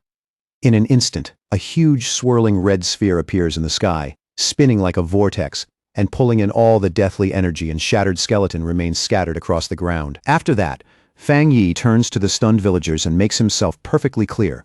He tells them he is not a god at all, but a pioneer captain from Tai City, a man known by one title alone, the Sealer. The villagers and Chen Ruo's team can only stand there staring at the terrifying red sphere hanging overhead, their faces locked in shock. The sight is so strange and so overwhelming that for a moment nobody can even find the words. Still shaken by what he just saw, Chen Feng asks in disbelief what Fang Yi is even doing. Already fed up with her teammates' doubts, Chen Ruo snaps back that she told them from the start Fang Yi was never some ordinary pioneer. She goes on to remind them that Fang Yi is the very man who resolved the disasters in both Tai City and Kang City on his own. Even the highest-ranking authorities treat him like an honored guest, and to her, that alone should tell them exactly what kind of person they are dealing with. After clearing away the immediate threat, Fang Yi shoots into the sky like a blazing golden comet and heads straight for the main village. In the distance, it is still buried beneath thick purple mist, with countless skeletons moving below like a waking nightmare. At that very moment, a system notification appears before him, confirming that the Twilight Fire domain has absorbed a massive amount of the Death attribute. Because of that, his own Yang attribute has grown even stronger, clearly more powerful than before. Looking down from above at the sea of skeletons crawling through the village, Fang Yi narrows his eyes and quietly gathers his strength. He is already getting ready to use the power he just gained. He summons his blazing sword again, and this time the flames along the blade burn brighter and fiercer than ever. The whole weapon hums with heat, as if it too has sharpened after that surge in power. With one powerful swing, he sends out an enormous wave of fire and declares that he will free Yue City once and for all. His voice cuts through the chaos with absolute certainty. The flames, now mixed with a strange purple hue drawn from the absorbed energy, roar through the village like a storm. They sweep across the streets and the tombs alike, burning through everything in their path with terrifying speed. From a safe distance, a group of survivors watches the scene in stunned disbelief before suddenly breaking into cheers. Through tears, they cry out that the tombstones and skeletons are gone, celebrating that heaven has not abandoned their city after all. Once the attack is over, Su Qingying quickly checks the readings on her device and reports that the anomaly levels in the Anding district have returned to normal. Her voice stays steady, but the relief underneath it is obvious. Standing beside her, Chen Ruo confirms that the Baimu district has been cleared as well. She explains that only the Jinming district is left now, and that area has always had the strongest concentration of the anomaly's power. But just as they are about to move again, Su Qingying's expression suddenly changes. The relief drains from her face and sharp shock takes its place. She urgently asks whether none of them have noticed that something is seriously wrong. The tension in her voice makes everyone turn their attention back toward the village at once. Pointing toward the village, she explains that the pillars of purple light have not disappeared at all. If anything, there are more of them now, which means the situation has not improved in the slightest and may actually be getting worse. Chen Ruo also cries out in alarm as she confirms that a massive surge of energy is erupting from the Jinming district. She can clearly feel the anomaly's power gathering and compressing into a single point. Right in front of them, a horrifying change begins. A swirling vortex of dark green and purple energy twists through the mist, slowly taking on the outline of something huge. Then, out of that rolling mist, a giant skeletal being finally emerges, a newly born anomaly king with empty eye sockets glowing a menacing green. And even in front of that crushing presence, Fang Yi does not back away. He stays right where he is, calm and completely fearless. As Fang Yi faces the new threat, two system windows appear one after another before him. The first says an unknown power has been detected and is being analyzed. Then the second delivers the result and identifies that strange force as the death attribute. The enormous anomaly king, wrapped in layers of green and black energy, glares down at Fang Yi from above. Its size is so overwhelming that it dwarfs the entire village below, turning the scene into something almost apocalyptic. Floating in midair inside his golden aura, Fang Yi stares right back without blinking. As he measures the monster, he senses something deeply strange from it, heavy and hostile in a way far worse than anything he has faced before. Watching from farther back, Chen Ruo and Su Qingying are both left speechless. Chen Ruo finally stammers out, "What kind of creature this thing even is?" saying its bizarre energy feels even more oppressive than the S-class disaster in Tai City. In that moment, the whole group realizes this new anomaly king must be the true source behind those pillars of light. Su Qingying suddenly shouts for everyone to be careful, warning them that the creature is about to attack. Her voice cuts sharply through the stunned silence. The anomaly king releases its power at once, sending out a swarm of shadowy black tendrils rushing forward like a living flood. They twist through the air in violent waves, fast and vicious. That strange energy crashes over Fang Yi in an instant, and even he is visibly shaken by what it does. The impact comes so suddenly that his expression changes for the first time. He feels a sickening force invade his body, something foul and oppressive, that seems to reach straight into his thoughts, like his brain itself is being poisoned just by the creature's presence. In that instant, Fang Yi realizes with real alarm that this is a fully evolved anomaly king. The death aura pouring off it is far more complete and far more terrifying than anything he has encountered before. Then the black tendrils come crashing down toward Fang Yi from every direction, trying to bury him under their sheer numbers. They close around him like a net meant to swallow him whole. His expression hardens at once, and his red eye burns with sharp focus as he prepares to strike back. The momentary shock is gone, replaced by cold concentration. He moves with astonishing speed, swinging his flaming sword through the air and cutting apart the shadowy arms one after another. Every strike is clean, forceful, and bright against the darkness. Even while fighting, Fang Yi is already working through the battle in his head. Yang power should naturally suppress dark and deathly forces, which means his flames ought to be highly effective here. But what troubles him is that, even with that advantage, his powerful Yang energy still is not completely shutting down the enemy's attacks. Just as Fang Yi cuts through one wave of tendrils, the anomaly king's power surges again with even greater force. At the same time, the surviving villagers in the distance begin chanting and praying once more, desperately calling for their god to descend and save them. Then the anomaly king releases its full power. The pressure in the air spikes so violently that the entire battlefield seems to shake under it. From outside that storm of power, Su Qingying can only watch with wide, disbelieving eyes. The shock on her face only grows as the situation turns more dangerous by the second. Inside the violent storm of energy, strange green tendrils suddenly erupt and wrap tightly around Fang Yi's body, locking him in place. The moment she sees him bound like that, Su Qingying screams his name, no longer able to hide her panic. A moment later, Fang Yi's sword slips from his hand, drops to the ground below, and shatters apart. The sound is brief, but to everyone watching, it feels devastating. Far away in Tai City, Lin Yiyi is suddenly hit by a wave of dread so intense that she instinctively cries out for her cousin. It is as if, even from that distance, she can somehow feel his pain reaching her. Pacing anxiously through a forest, Lin Yiyi tries to steady her breathing and tell herself she is only overthinking it. She cannot understand why she feels this afraid when, on the surface, this should have been just another mission for Fang Yi. She keeps reminding herself how strong Fang Yi is, how many impossible situations he has already survived. And yet that heavy feeling of worry refuses to leave. Regret starts creeping in, and she finds herself wishing she had ignored his advice and gone with him anyway. As she keeps staring at her phone, That unease only gets worse. Then suddenly, her phone rings. The screen lights up with an incoming call, and the name that appears is Jialan. When Lin Yi answers, Jialan's voice is serious, heavier than usual, as she delivers the bad news. They have received word that Yue City is now completely surrounded by a massive sea of tombs, and an official lockdown order has already been issued. Then she bluntly tells Lin Yi that Fang Yi is in danger. As those words hang in the air, a large convoy of military vehicles races through the mountain roads, clearly moving fast for a major emergency operation. The report that Fang Yi may have died sends a shockwave through the Tai Spirit Association. Officials who had only recently started to feel hopeful are suddenly crushed by despair again. Gathered around a table, they ask in disbelief whether their greatest hero, the sealer himself, has really fallen. Some even start wondering whether humanity's fight means anything at all, if someone as powerful as Fang Yi can still be brought down. At the Spirit Association headquarters, a high-level meeting is already in progress. One senior official speaks with visible regret about what happened in Yue City and says that the appearance of an anomaly king from what began as a B-level threat confirms an important theory. Those kings must be destroyed before they are allowed to fully evolve. Before he can go any further, Gu Yuro cuts him off without warning. Rising from her seat, she coldly asks whether this is really the time to be calmly discussing theories. Without a moment of hesitation, she states that she will go to Yue City herself. Another official immediately tries to stop her, reminding her how important she is to Shen City and insisting that the military has already taken control of the situation. Gu Yuro turns her gaze away, her thoughts darkening as she considers the price of their current strategy. First, they had nearly lost Elder Wu, and now it feels like they are prepared to sacrifice Fang Yi too. Her frustration finally spills over, and blue energy begins to glow around her body. She angrily confronts the official, accusing them of being willing to abandon an entire city, just because the battle has become too difficult. Shocked by the force of her outburst, the man demands to know what exactly she means. He shoots back that Fang Yi went to Yue City by his own choice. In this brutal new era, he says, one wrong move is enough to get someone killed. And it should not surprise anyone that even a hero like Fang Yi might die. That is when Gu Yuro's anger fully erupts.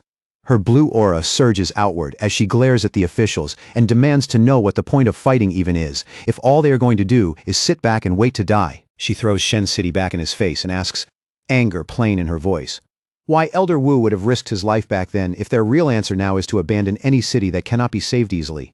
To her, that is not strategy, it is cowardice pretending to be reason. Ignoring the voices calling after her, she brushes past the officials, trying to stop her and talk her down.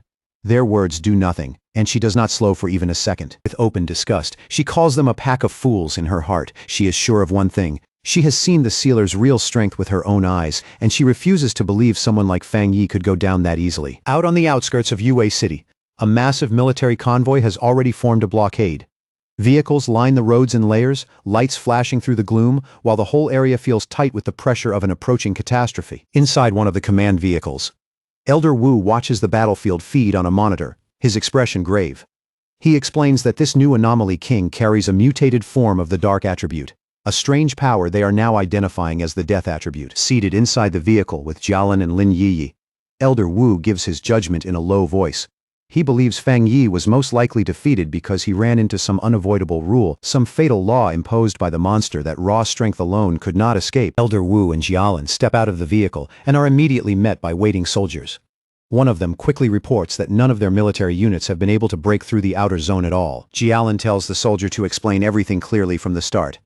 Her tone stays sharp and controlled, but the urgency underneath it is impossible to miss. The soldier reports that even after deploying all available forces, every push forward has failed. Yue City, he says, is now buried under an overwhelming number of tombstones, so dense that the entire place has turned into one enormous grave field. Whenever they send troops in, an equal number of tombstones rise up in response and attack them directly. Then he delivers the worst part with grim finality. Every frontline soldier they sent forward has already been dragged into the graves. The soldier adds that the anomaly king's influence is still spreading outward from the city even now. Hearing that, Lin Yi starts trembling uncontrollably, fear tightening across her face. With a dark expression, the soldier says the odds of restoring Yue City to normal are effectively zero. Then he asks Elder Wu whether they should issue a retreat order before the spread reaches any farther. He goes on to say that the Anomaly King appears immune to every power they have used against it. Worse still, it has already captured all the pioneers stationed at the front, including Fang Yi himself. The moment she hears that, Lin Yi lets out a sharp cry and refuses to accept it.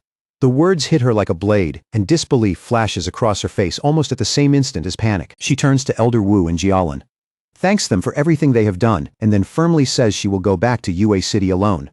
She makes it clear she will not drag anyone else into what she believes may be a suicide mission. Deep inside UA City's anomaly zone, the land has already changed beyond recognition into a silent, terrifying graveyard.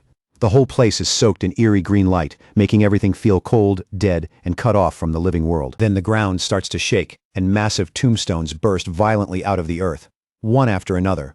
Carved into those newly risen stones are two names that land like a curse: Su Qinying and Chen Ruo. Above that ghostly graveyard, the Anomaly King manipulates the thick death energy like a weaver working threads.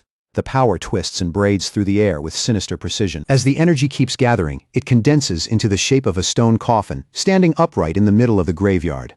It looks ancient, oppressive, and deeply unnatural, like a tomb prepared for something that should never come back. Inside that coffin, Fang Yi hangs motionless, trapped in place. From the outside, it looks like all strength has already drained out of him. Clusters of ghostly green centipedes crawl across his body, wrapping around him layer after layer. They bind him there with slow, horrifying persistence, as if they are determined to keep him sealed forever. He looks completely lifeless inside that monster-made tomb, sealed away like a corpse being offered to death itself. His eyes are hollow and dark, making it seem, at least on the surface, that the sealer has truly died. But in the deepest part of that death-like silence, a system notification suddenly lights up. The Death Brand ability Fang Yi obtained earlier has now activated successfully, and the system confirms that he has gained a new power: infinite death. Not long after that, the system announces that the Death Brand trial has officially ended. The message is simple, but it carries the weight of something enormous having just been completed. Fang Yi is completely exhausted, but he is awake. Letting out a long, strained breath, he thinks to himself that the Death Brand trial was far more brutal than he ever expected. He raises his eyes toward the giant green skull-like face of the Anomaly King looming above him, and notices with dry irony that the King of Death feels a lot less threatening now. Even so, with power glowing in his eyes, he admits to himself that he never wants to go through a rebirth trial like that again. Just before he was sealed inside the coffin, Fang Yi understood what had happened. The Anomaly King had hit him with an unavoidable death ability, a fatal rule that could not be dodged or blocked by normal means. Faced with certain death, he made a desperate gamble. He chose to implant the dangerous Deathbrand skill into his own body by hand, the same ability he had obtained earlier from the magma, but hesitated to learn because of how risky it was. The system immediately confirmed that the implantation had begun and started the learning process. From that point on, there was no turning back. Then a violent burst of red agony exploded out from Fang Yi's body as the skill fused into him.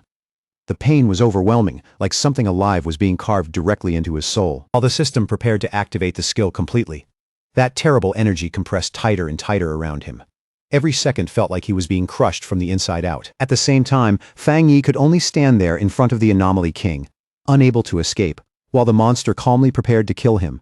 It was a brutal moment, helpless and balanced right on the edge of death. Then the system informed Fang Yi that the Anomaly King's inevitable death rule had started taking effect. The warning came with cold precision, leaving no room for hope. In the very next instant, Fang Yi really did die.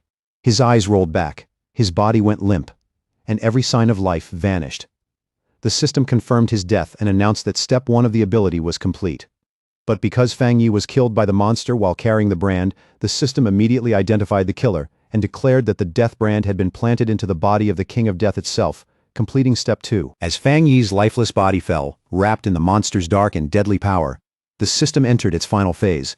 It activated the death trial while he was already dead, and that is exactly how he was later able to come back to life, and why even now the exhaustion in his body runs so deep. Now, standing inside the coffin's eerie green glow, Fang Yi has successfully endured the entire process. He is drained to the bone, but he made it through death and returned. The system explains that the death trial he just passed was actually a triple trial meant to determine whether the user was worthy. To obtain the Death Brand's 3 abilities, Fang Yi had to survive 3 separate ordeals, each one more terrifying than the last. The first was the fire attributed trial, Mystery Yellow Spring, where he was burned without end by hellish flames. Every moment felt like being thrown alive into a furnace from the underworld. The second was the poisoned attribute trial, Death Collapse, where his body was cursed to rot, crack, and break apart again and again without ever being allowed real release. It was slow, merciless torment. And the last was the Earth Attribute trial, Hell Evil Scene, where the gates of hell opened wide and tried to drag him into a burial ground filled with evil spirits. That final descent felt like being swallowed by endless graves. Looking back on it all, Fang Yi thinks the pain was so intense that it became hard to tell what was real anymore. It felt like being trapped in an endless cycle of dying over and over, with no clear beginning and no end. But after pushing through that brutal test with nothing but effort and willpower, he has finally mastered the skill. His eyes open with a sharp red glow as he decides, with quiet certainty, that now the real battle can begin. He looks up with a cold, focused expression and realizes that he is now resisting the Anomaly King's inevitable death rule. The very power that should have guaranteed his end is no longer absolute against him. Blue lightning suddenly starts gathering in his hand, crackling harder and harder as it builds. The disturbance is so sharp and unnatural that even the Anomaly King senses it immediately. The massive skeleton lowers its gaze in visible confusion, staring at the coffin as if it cannot understand where that sudden surge of power is coming from. For the first time, the monster seems unsure. Then, without warning, a tremendous blast of blue lightning erupts from inside the stone prison. The force tears straight through the coffin in a violent explosion of light and debris. Fang Yi smashes through the stone slab and breaks free, dropping heavily to the ground below. The impact is brutal, but it is the kind of pain only the living can feel. Through the thick green mist, the monster stares down at him without moving. It watches its prisoner escape from the tomb that should have held him forever. Fang Yi slowly steps out through the smoke and shattered debris, one hand partly covering his face as he gasps for breath. He is drained and clearly paying the price of resurrection, but he is alive, free, and back on his feet. The Anomaly King is left in pure shock. It cannot understand how the human it had already killed for certain is now standing in front of it again, alive and ready to fight once more. As Fang Yi faces it once again, the system reveals that the King of Death has already noticed his resurrection. The giant skeleton reacts immediately, gathering its dreadful power without hesitation as it moves to crush this revived threat before it can rise any further. It gives Fang Yi no time at all to recover. The Anomaly King attacks again at once, unleashing a relentless barrage of massive green energy blasts from high above, each one crashing down like judgment. The attack slams into the ground with terrifying force and erupts into a huge explosion of green energy, swallowing the exact spot where Fang Yi had been standing. In an instant, the whole area disappears beneath violent light, smoke, and destruction. But when the dust finally starts to clear, Fang Yi is still there, crouched low on the shattered ground without a scratch on him. A grin spreads across his face as he finally understands the truth. The monster's attacks do not work on him anymore. The system immediately confirms that Fang Yi has successfully escaped the inevitable death rule. He rises and stands tall before the giant skeleton, his cape snapping in the wind, while the Anomaly King looks down at him in growing confusion and unmistakable fear. Fang Yi lifts his head and looks up with a terrifying expression. One eye glows a sharp red, blood runs from the corner of his mouth, and yet he smiles with complete confidence, like the fight has only now started to get interesting. At that moment, the Anomaly King is struck by a danger it has never felt before. Its empty eye sockets widen slightly as it realizes, too late, that the hunter has become the one being hunted. Far beyond Yue City's barrier, the mountains have been twisted by the disaster too. The slopes are covered in glowing green tombstones, each one giving off a thick, suffocating aura of death into the dark air. Elder Wu, Lin Yiyi, and Jialan stand on a cliff overlooking the disaster zone below. As Lin Yiyi feels that overwhelming death energy rising from the city, her chest tightens and she cannot stop herself from anxiously calling out for her cousin. Jialan decides they cannot afford to wait any longer. Telling the others not to worry, she raises her hands and summons purple flames that coil around her palms, ready to blast through the tombstones, break the barrier, and force a path to Fang Yi. But before she can fire, a massive surge of blue water tears across the air and cuts her off. The force is sudden and overwhelming, instantly interrupting her attack. A woman descends from the sky wrapped in spiraling water energy, her arrival sharp and commanding. It is Gu Yuro, and the moment she lands, she declares without hesitation that she is here to fight alongside them. Jialan looks up in clear surprise and recognizes her at once. She blurts out that it is the sea mystic from headquarters, unable to hide her shock at seeing Gu Yuro here in person. Gu Yuro shouts that she is joining the battle, and both women move immediately. Combining Gu Yuro's crashing blue water with Jialan's blazing purple fire, they unleash a huge joint attack straight at the barrier of tombstones. The combined strike detonates in a chain of massive explosions that tear through the darkness and light up the entire area. Fire, water, and shattered stone burst outward in a violent storm. When the blast finally settles, two soldiers buried under the rubble begin to stir. Weak and confused, they open their eyes and wonder in a daze what just happened. The anomaly reacts instantly to the intrusion. The ground shakes violently, and enormous green tombstones burst up from the earth like jagged spikes, sealing off the area again in a heartbeat. Gu Yuro, Jialan, and Lin Yi end up back-to-back, completely surrounded by a ring of towering tombstones. Jialan clicks her tongue in annoyance and says the trap is activated again. She warns the other two to be extremely careful, explaining that this anomaly can drag any living person directly into the tombstones. Her voice is tight, because she knows exactly how dangerous that power is. Then, without warning, skeletal hands burst out from both the ground and the stone surfaces around them. The whole grave field suddenly feels alive in the worst possible way. A swarm of skeletons drops from above next, diving through the air and attacking the three women all at once. Their numbers are overwhelming, and they come down like starving beasts. And yet, right in the middle of that charge, the skeletons suddenly stop. Their bodies start trembling, and they look terrified, like they have sensed something far more frightening than the enemy standing in front of them. Instead of attacking, the skeletons panic and hurl themselves back into the ground and the tombstones, scrambling desperately to hide. It is not a retreat so much as blind fear taking over. Gu Yuro and Lin Yiyi stare at the scene in total confusion, unable to understand why the monsters would suddenly run like that. The change is so abrupt it almost feels unreal. The group carefully moves through the battlefield, which has gone eerily quiet, wondering why the Anomaly King suddenly pulled all of its forces back. None of them can tell what it is planning now. Then a heavy military boot drops to the ground with a dull thud. The sound cuts through the silence and makes everyone turn at once. It is Elder Wu, carrying two unconscious soldiers over his shoulders, as if he pulled them straight out of the jaws of the disaster. He tells the group this may actually be a good sign. The Anomaly King has withdrawn its power, which means the people buried alive may still have a chance to be saved. Elder Wu looks out over the field, where many soldiers now lie unconscious but alive instead of dead. From that alone, he reaches a firm conclusion. The sealer has not fallen. In fact, Fang Yi must be causing such serious trouble inside the anomaly that the king had no choice but to pull back its power just to defend itself. Back inside the battlefield, the smoke slowly parts, and Fang Yi's sharp red eyes appear through the haze with chilling calm. His gaze is steady, clear, and very much alive. He stands completely unharmed at the center of the ruined battlefield, as if the last attack meant nothing at all. At that moment, the system updates his status and displays a new number, Death Count 2. The system explains that because the King of Death used its own power to kill Fang Yi, it has now been dragged into a cycle of death itself. As punishment, the monster's strength has already been reduced by 10%. Fang Yi quietly thinks over what that means, noting that being targeted by the King of Death would normally guarantee certain death. He understands now that this inevitable death rule is exactly what makes the creature so dangerous and so hard to fight. Then a dark, satisfied smile curls across Fang Yi's face as he realizes he has completely turned the situation around. The inevitable death rule that once belonged only to the monster is now going to come back and haunt it instead. High above, the creature stares down in shock, unable to understand why the human it killed is still alive. Panicking now, the Anomaly King attacks again. From inside its giant ribcage, it fires a storm of green energy beams, each one screaming down through the air with desperate violence. The beams rain down on Fang Yi in a merciless barrage, but he does not even try to dodge. He simply stands there and lets the attack come, as if he is daring the monster to keep going. The assault hits head-on with full force, creating another massive explosion of green energy that completely engulfs Fang Yi. For a moment he vanishes inside the blast. The monster grins, convinced it has finally done it. But before it can celebrate, the system appears again. The death count rises to 3, and the system announces that because the king has killed Fang Yi again, its power has now been weakened by another 30%, and its body is starting to collapse. At once the monster's body begins to break apart from the backlash. Cracks spread across its face, and pieces of bone split loose and fall from its massive frame. Then, through the fading smoke, Fang Yi slowly walks forward. His body restores itself as he moves, whole and unharmed, as if the explosion did nothing except buy him one more step. The monster stares in absolute horror, its green eyes widening with raw fear as the truth finally sinks in. Every attack it uses against Fang Yi is only destroying itself. With a crooked smirk, Fang Yi wipes the blood from his mouth and mocks the creature without mercy.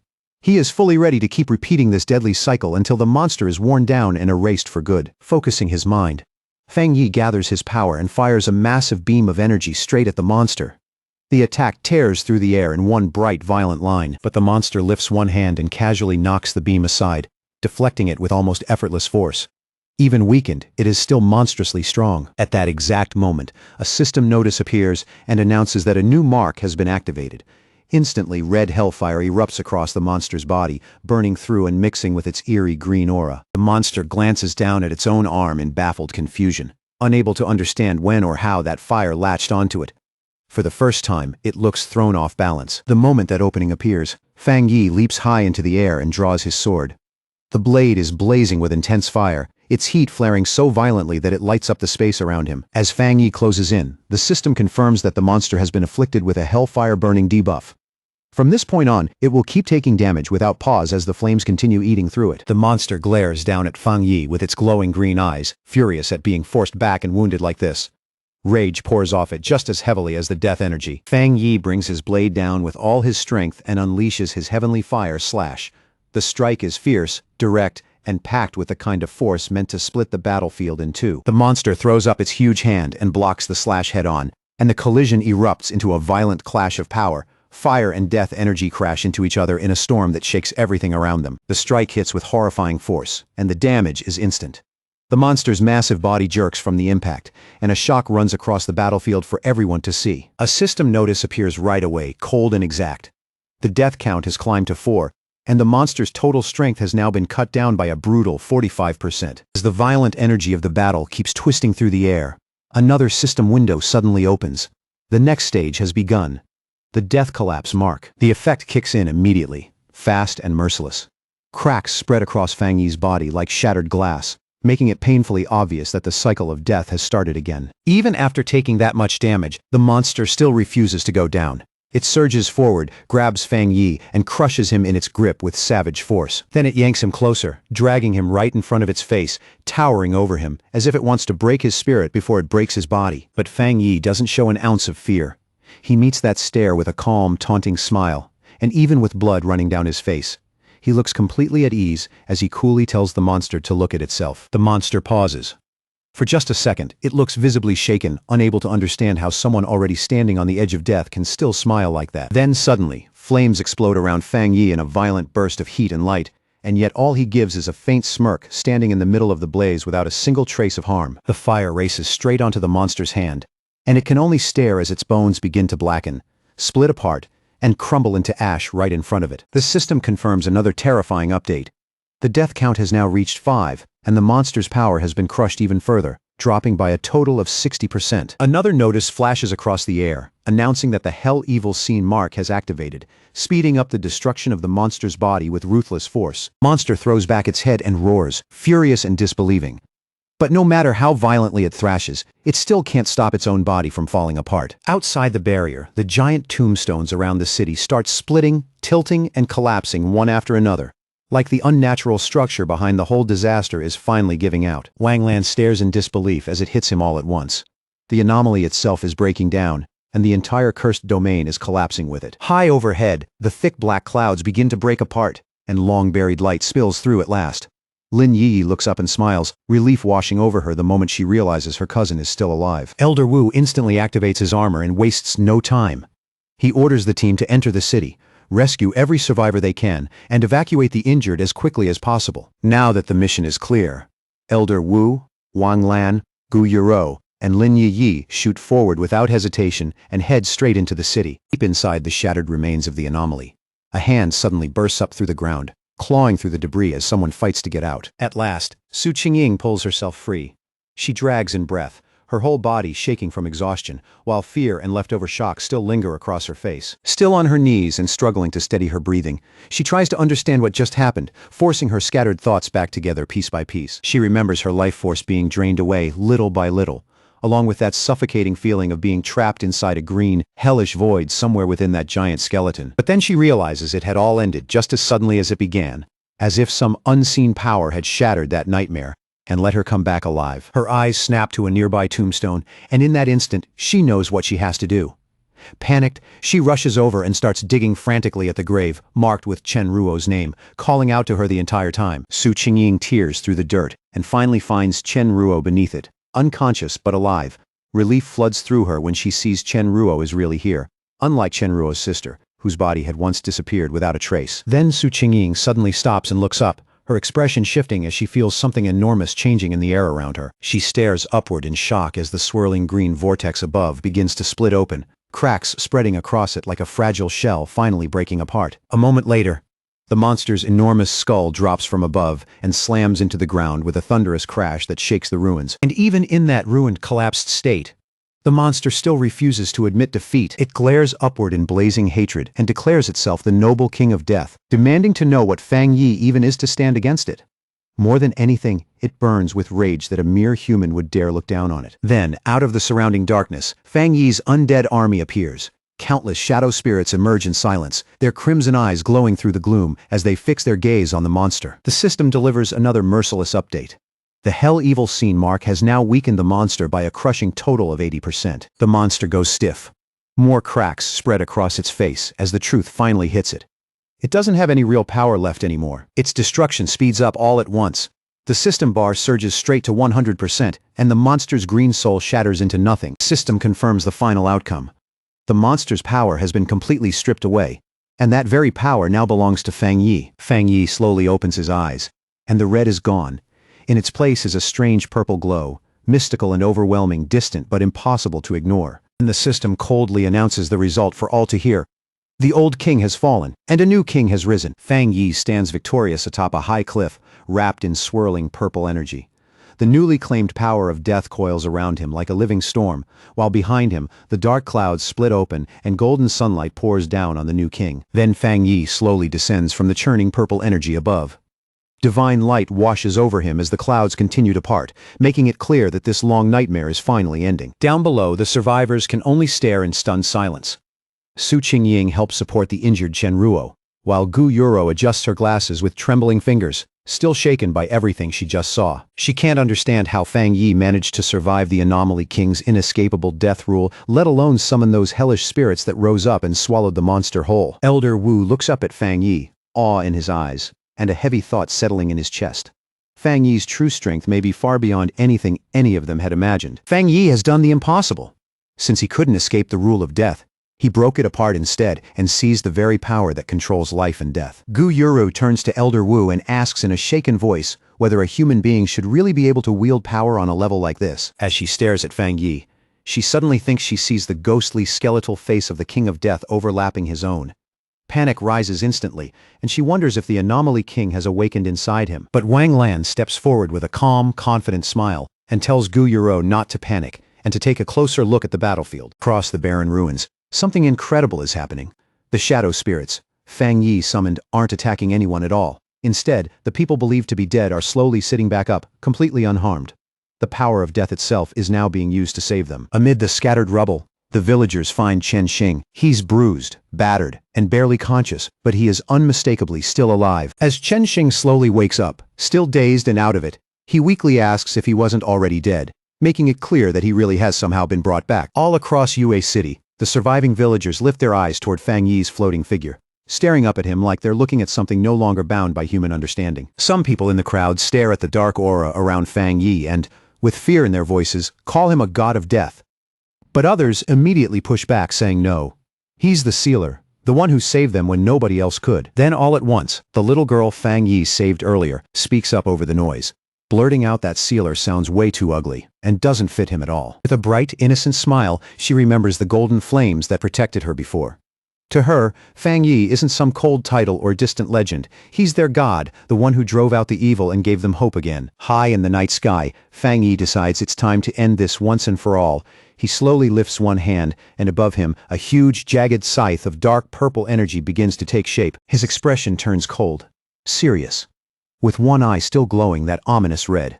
Fang Yi says in a low, final voice that everything ends here. In the very next instant, he brings that massive weapon down, unleashing a colossal arc of purple light that rips across the sky with overwhelming force. Down on the ground, Yue City's pioneers, including Feng Chen, look up in total shock, eyes wide as they watch that unbelievable power unfold above them. Fang Yi's strike tears forward and cuts straight through the dark barrier that had sealed off the city for so long, splitting it apart in one clean, terrifying blow. And it doesn't stop there. The slash drives straight into the swarm of red ghostly spirits in the air, shredding through them and dragging them along with a force none of them can resist. In the middle of that violent storm where red and black energy churn together and light and shadow twist through the air like they're tearing the sky apart, Fang Yi gives a calm, absolute order, commanding the spirits to return to where they belong and bring this unnatural chaos to an end. Then he shifts the power inside his body and calls on his Yang attribute for a large-scale purification. Stretching out his hand, he releases a blinding wave of golden light that sweeps across the battlefield and wipes away the last of the death energy. The survivors can only stare as that brilliant gold radiance tears through the darkness and lights up the night sky like a second sun rising over the ruins. When the technique finally ends and the last traces of corruption disappear, Fang Yi quietly lets out a breath, relieved that the fight is finally, truly over. Nearby, Chen Ruo breaks down crying and throws herself into Feng Chen's arms, overwhelmed by the simple fact that the two of them actually made it out alive. But Fang Yi knows the fight against the King of Death drained an enormous amount of spiritual power from him, and he can't help worrying about what side effects the death brand he absorbed might still be hiding. After the battle, Fang Yi slowly descends from the sky, dropping through the fading light before landing softly among the shattered ruins below. Before he can even steady himself, Lin Yiyi rushes straight at him and crashes into him with a fierce hug, crying out for her brother in pure relief and catching him completely off guard. He gently comforts his cousin, patting her softly on the head as she blurts out that she really thought he had died. Fang Yi just gives a faint smile and tells her it's all right now. The worst is over. Just then, Fang Yi's eyes catch on someone nearby, and his expression shifts slightly when he notices a figure standing not far away. He turns and sees Su Qingying smiling at him, open and sincere, as she thanks him from the heart. Fang Yi looks a little puzzled by the sudden gratitude. Then Su Qingying looks past him toward the survivors, where Yue City Captain Chen Ruo is sitting on the ground, crying in relief as she clings tightly to her teammate. Watching that scene, Fang Yi smiles quietly and asks if Chen Ruo's sister is still alive. Inwardly, he thinks that after so much death and so much bad luck, being able to save her is at least one piece of good news. But away from that emotional reunion, the mood among the leaders is much heavier. Elder Wu receives the final damage report, and the weight of what's left behind settles over everyone at once. What they see is grim. Body bags and coffins line up in painful silence. According to the report, nearly half of Yue City's population is gone, most of them ordinary civilians. Out of the 1,500 pioneers who came to help, 50 are confirmed dead, 30 are missing, and more than 1,000 are injured. Elder Wu lowers his eyes, his expression grave, and speaks about the urgent need to rebuild the city and properly compensate the victims' families. Behind him, Gu Yuro adds that Shen City will also send support to help Yue City recover. Wang Lan looks down, guilt and frustration written all over her face. She asks her teacher whether they can finally make the truth about spiritual energy recovery public, saying it feels unbearable to keep so many secrets when they still couldn't save everyone. Elder Wu looks at her, kind but firm, and explains that a decision that big is far beyond the authority of any of them. He tells her ordinary people aren't nearly as fragile as she thinks. In fact, many of them have already begun figuring out the truth for themselves and are quietly preparing for what's coming. Then he places a steady hand on her shoulder and gently reminds her that she doesn't have to carry the weight of the whole world alone. Gu Yuru gives a small smile and says she originally came here just to meet the sealer. But looking at things now, it seems her help isn't needed after all. The leaders watch as Fang Yi is surrounded by cheering pioneers, and in that moment, they all understand the same thing. This battle has turned him into a central figure for the entire nation. The crowd starts chanting Fang Yi's name again and again, calling him their god and thanking him with raw emotion for saving them when all hope seemed gone. And already, the impact of this battle is spreading far beyond Yue City. Elder Wu understands that once word gets out that Jia Nation's pioneer, the Sealer, defeated the Anomaly King, every other country will take it as a warning. Spies from multiple nations immediately start scrambling for information, growing more frustrated by the minute because they still know almost nothing about Fang Yi's real abilities. Elder Wu knows that once the truth of the Yue City incident is revealed, the whole world will believe Jia Nation became the first country to understand the king's deadly rule through Fang Yi, something no one else has managed to do. And because of that fear and uncertainty, no other nation will dare move recklessly against Jia Nation. Fang Yi's victory has earned his country a massive strategic advantage. Elder Wu turns to his team and orders them to return at once and study every bit of data gathered from the scene. Then he reminds them firmly that the road ahead is still long, and they can't rely on the sealer to solve every crisis for them. Wang Lan and Gu Yuro smile and agree with their teacher. Gu Yuro says with confidence that people like them don't get to retire, and that whatever comes next, the Shen City team will handle it. Later, back at his villa in Tai Tai City, Fang Yi finally gets a chance to relax a little, lying in a large bathtub and casually scrolling through his phone in the quiet aftermath. His thoughts drift back to the battle. After the area was cleared, the officials found a dark attribute spirit crystal left behind by the King of Death and handed it to him as a gift of thanks. With his phone in one hand, Fang Yi quietly goes over everything he gained from the fight. He also remembers the Yang attribute spirit crystal Chen Ruo gave him earlier. Soon, two glowing crystals appear before him, the purple dark crystal and the golden Yang crystal. Looking at them, he realizes he now holds two top-tier attribute crystals at the same time. Fang Yi rises from the water and makes up his mind right away.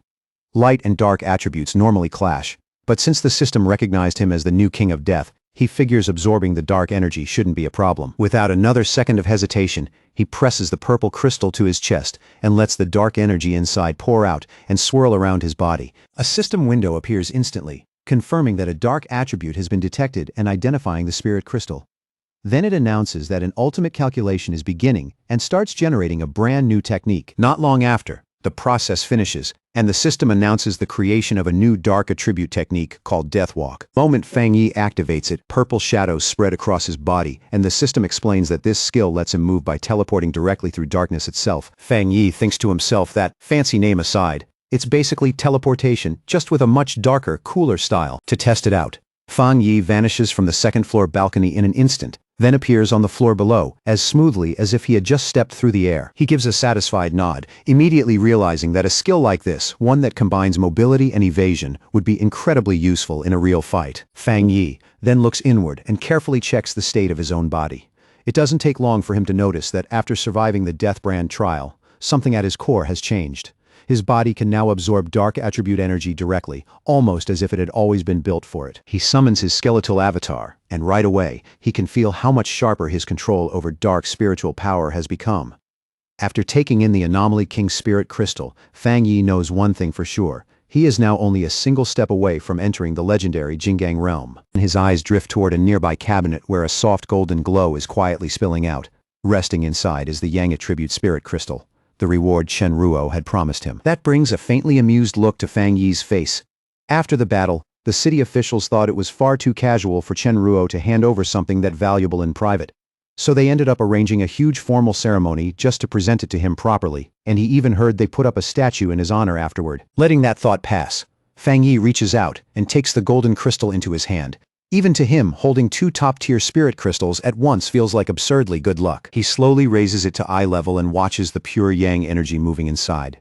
It swirls like liquid sunlight, bright and steady, overflowing with fierce vitality. The instant he pours his own power into it, fiery red energy erupts around his body in a violent spiral.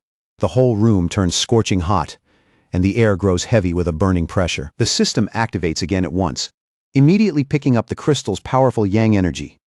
Just like before with the dark crystal, it announces that an ultimate calculation is underway to create a brand new technique from this power. Fang Yi concentrates fully on refining the crystal and guiding the process forward. After a tense pause, the system finally gives its answer. The new technique has been successfully formed. Then, without any warning at all, a blinding wave of golden light bursts out from Fang Yi's body. It spreads in every direction, shining with an intensity that rivals the sun. The system announces the name of his new Yang attributed technique. Sun God, surrounded by roaring, swirling flames. Fang Yi releases the full force of this newborn power and feels its terrifying heat rising all around him. The system explains that Sun God lets him summon a solar avatar capable of burning through anything in its way. At the same time, a radiant golden mark appears on Fang Yi's forehead, glowing with a divine brilliance. High above the city, a massive golden bird made entirely of blazing fire suddenly appears in the night sky. Its light spreads in all directions, pushing back the darkness below. Down on the streets, a reporter hurriedly covers the unbelievable sight, while online comments flood in by the second. Some people joke that the light is so strong they are getting blinded from cities far away. The reporter tries to reassure everyone, saying their guardian, the sealer, is probably just getting even stronger. Online, others guess that the godlike figure who saved them before is now facing yet another terrifying trial. Over on a Pioneer forum, users quickly confirm that the event is happening in Tai City. A lot of them recognize that familiar yang energy right away and start guessing that the sealer has awakened another new power. Elsewhere, deep inside a forest glowing with strange spiritual light, a small group of pioneers is resting. Among them is Fang Yi's ex-girlfriend, Chu Qingli. One of the male pioneers excitedly praises the sealer for being completely overwhelming and for humiliating Country B. He angrily brings up the so-called Great Prophet from Country B, the one who had boldly claimed that Jia Nation would not even survive the first year after spiritual energy recovery began. Chu Qingli looks uneasy and quietly asks whether that prophecy might still come true. The male pioneer immediately bristles and shuts the idea down with obvious irritation. But even with his confidence, Chu Qingli lowers her gaze and stays uneasy. In the back of her mind, she knows too many dangerous and unsettling things really have been happening across Jia Nation lately. The atmosphere around the group quickly turns cold. Before long, several people start directing their frustration straight at Chu Qingli, and the male pioneer openly mocks her weak cultivation. Another man lets out a sneer and asks if she is some kind of traitor. Then he cruelly mocks her for still being stuck at one-star Ghost Axe realm.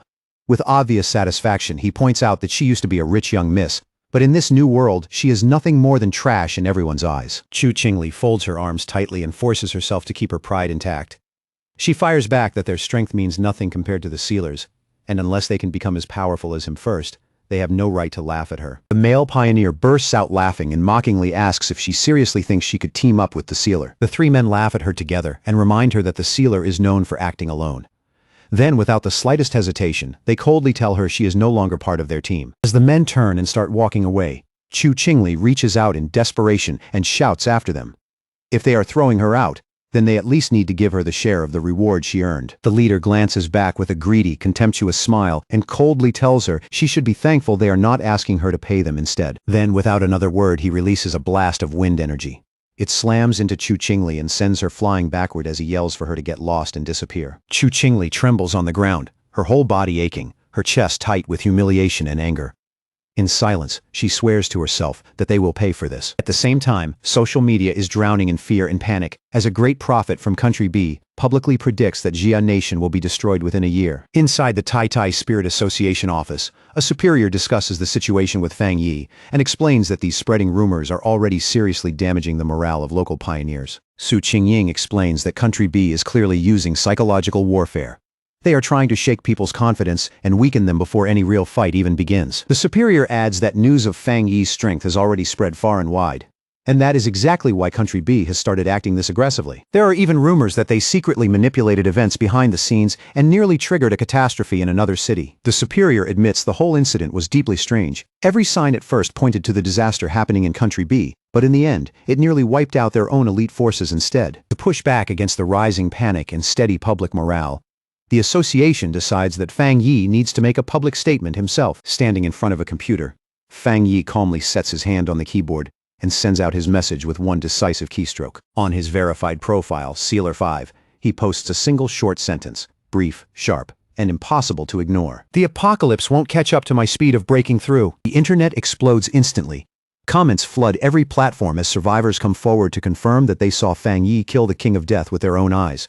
Once that spreads, people start openly mocking Country B's prophecy. In Fang Yi's eyes, the fastest and most effective way to shut them all up is simple. State one undeniable truth as plainly as possible. His strength speaks for itself. All across the nation, pioneers stare at their screens in shock as they realize Fang Yi is breaking through again. Cheers erupt for the god of great Xia, because even if the hell that prophet warned about really comes to their land, they believe Fang Yi will be there to stop it. Meanwhile, over at the enemy's headquarters, inside Country B's information center, the entire place has already fallen into chaos. Staff members scramble in a panic, bitterly complaining about the sealer and the terrifying scale of his power. Even now, they still have not been able to uncover any real personal information about him. Country B's pioneer network data expert finally loses his temper completely. He screams at his team for failing to trace even one person and threatens to fire every last one of them. Back at the Tai Tai Spirit Association, things have mostly calmed down. Fang Yi tells the superior that his statement should be enough to settle things for now, and the superior lets out a relieved laugh and thanks him. But then an assistant suddenly rushes in holding a tablet, panic written all over his face. He reports that a new restricted zone has appeared in Western Jia Nation after two extremely powerful attributes collided, and the military has already sealed the area. Fang Yi immediately asks what attributes are involved in this newly formed restricted area. The assistant explains that it was caused by a clash between Yang attribute and Dark attribute. Since those two opposing forces are colliding so violently, the area is unbelievably dangerous, but it could also be hiding enormous opportunities. He adds that Sea Mystic and Gu Yuro from headquarters specifically sent this notice to Fang Yi, inviting him to head there the next morning. Fang Yi agrees without a second thought, tightening his fist. He thinks to himself that this is the perfect chance to test the limits of his two new abilities in a real battlefield. Not long after that, in the barren and desolate lands of Western Jia Nation, a convoy of military vehicles steadily advances toward a swirling vortex known as the Black Sun Pool. One of the armored vehicles slowly rolls to a stop. Then Fang Yi and Jialin step out into the rough, unstable air, and the moment they appear, every eye turns their way. Fang Yi quickly realizes why so many people were stationed here to monitor the area. Up ahead, the black wind and rain curtain forms a natural barrier, and until that thing is broken through, no one can enter the zone safely. He stands calmly in front of the storm, his face unreadable as he studies the magnificent but chaotic clash of Yang and Dark attributes raging inside it.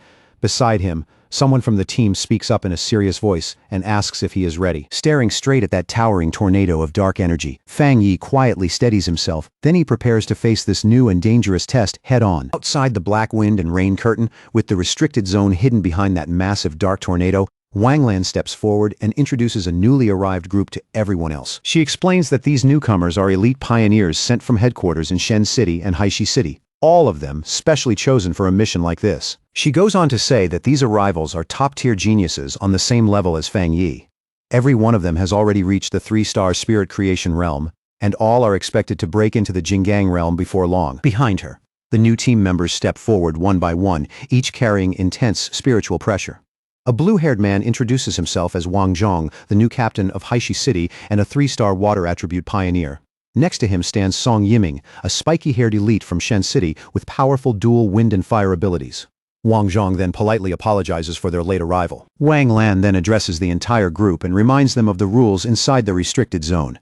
She tells them to rely on their own strength to break through the dark curtain and make their way inside. Fang Yi says nothing. His red eyes give off a faint glow as he notices the 2 new captains openly watching him and sizing him up. Song Yiming lets out a dismissive snort, clearly unimpressed with Fang Yi at first sight and not even trying to hide it. Wanting to prove himself, he steps forward right away and declares that he will go first.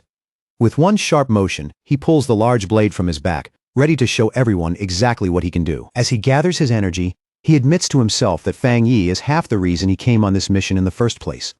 He had heard about the sealer's rare yang attribute, and he wanted to see for himself how his own strength measured up against that legend. Flames erupt from Song Yiming's body as he leaps into the air and activates both attributes at once. Blue wind energy coils around his blazing fire sword while he boasts that his fire attribute is the purest of them all, and his wind power drives that destruction to the absolute limit. Then, with one huge swing, he sends a roaring wave of wind and fire crashing straight into the dark barrier ahead. Watching closely, Wang Lan remarks that Song Yiming really is a genius. Someone who has already pushed both of his attributes close to their limit. Song Yiming lands as the force of his attack tears open a path through the energy in front of him.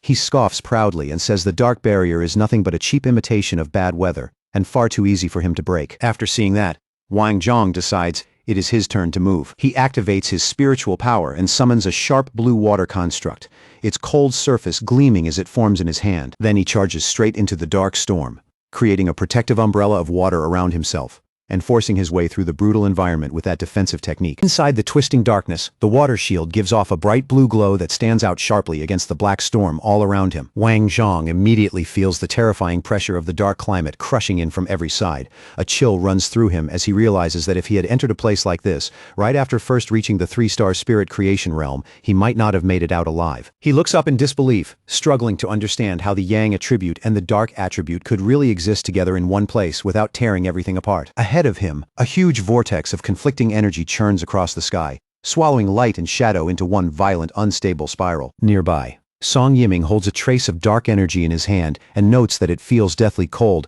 like something the human body naturally rejects.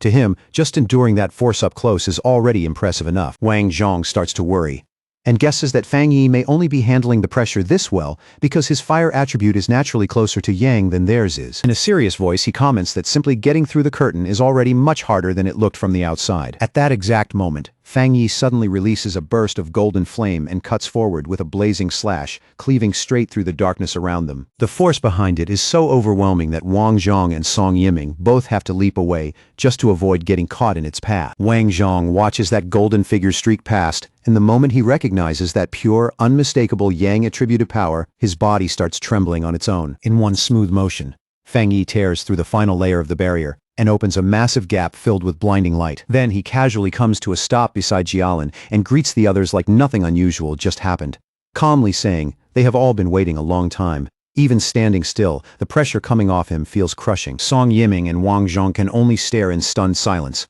They are completely shaken that the sealer passed through that deadly barrier as easily as if it was never there at all, unable to hold back anymore. Wang Zhong asks Fang Yi how he is keeping the black wind and rain curtain split open like that. Holding a sphere of golden energy in one hand, Fang Yi calmly explains that the method is actually simple. As long as your yang attribute is stronger than the surrounding dark attribute, you can suppress the darkness. He admits it burns through a huge amount of spiritual power, but says it can be maintained as long as the user has enough reserves. Song Yiming is immediately annoyed that Fang Yi would call something so outrageous simple. At the same time, Wang Zhong cannot help wondering whether Fang Yi is even truly in the same realm as the rest of them. Wang Lan just smiles and tells him he will get used to it, because every genius pioneer reacts the same way the first time they see Fang Yi in action. Fang Yi only smiles back, completely unfazed by their shock, and the disbelief still hanging in the air. Then, without warning, the system sends him an alert. A source of pollution and an A-level dark anomaly have just appeared nearby. At the same time, the ground under their feet starts shaking violently. Song Yiming's eyes light up at once.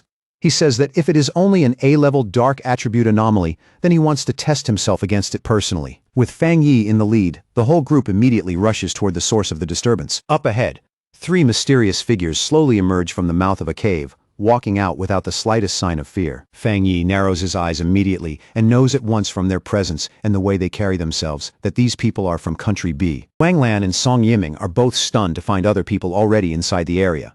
While Jilan quickly realizes these strangers are the ones who killed the anomaly first, she immediately shouts that no other pioneers were cleared to enter today, which means these people have to be stowaways. Then Jialan demands to know exactly who they are. The three intruders stand there boldly, not showing a hint of unease. One is a blond man in a purple shirt, another is a muscular man with long black hair, and the third hides beneath a hood. With open arrogance, the blond man smiles and introduces them as pioneers from Country B who came here to train. Song Yiming is furious on the spot. He shouts that this is Jia Nation's territory, and they have no right to enter a restricted zone here without permission. Wang Lan immediately backs him up and orders the intruders to leave at once.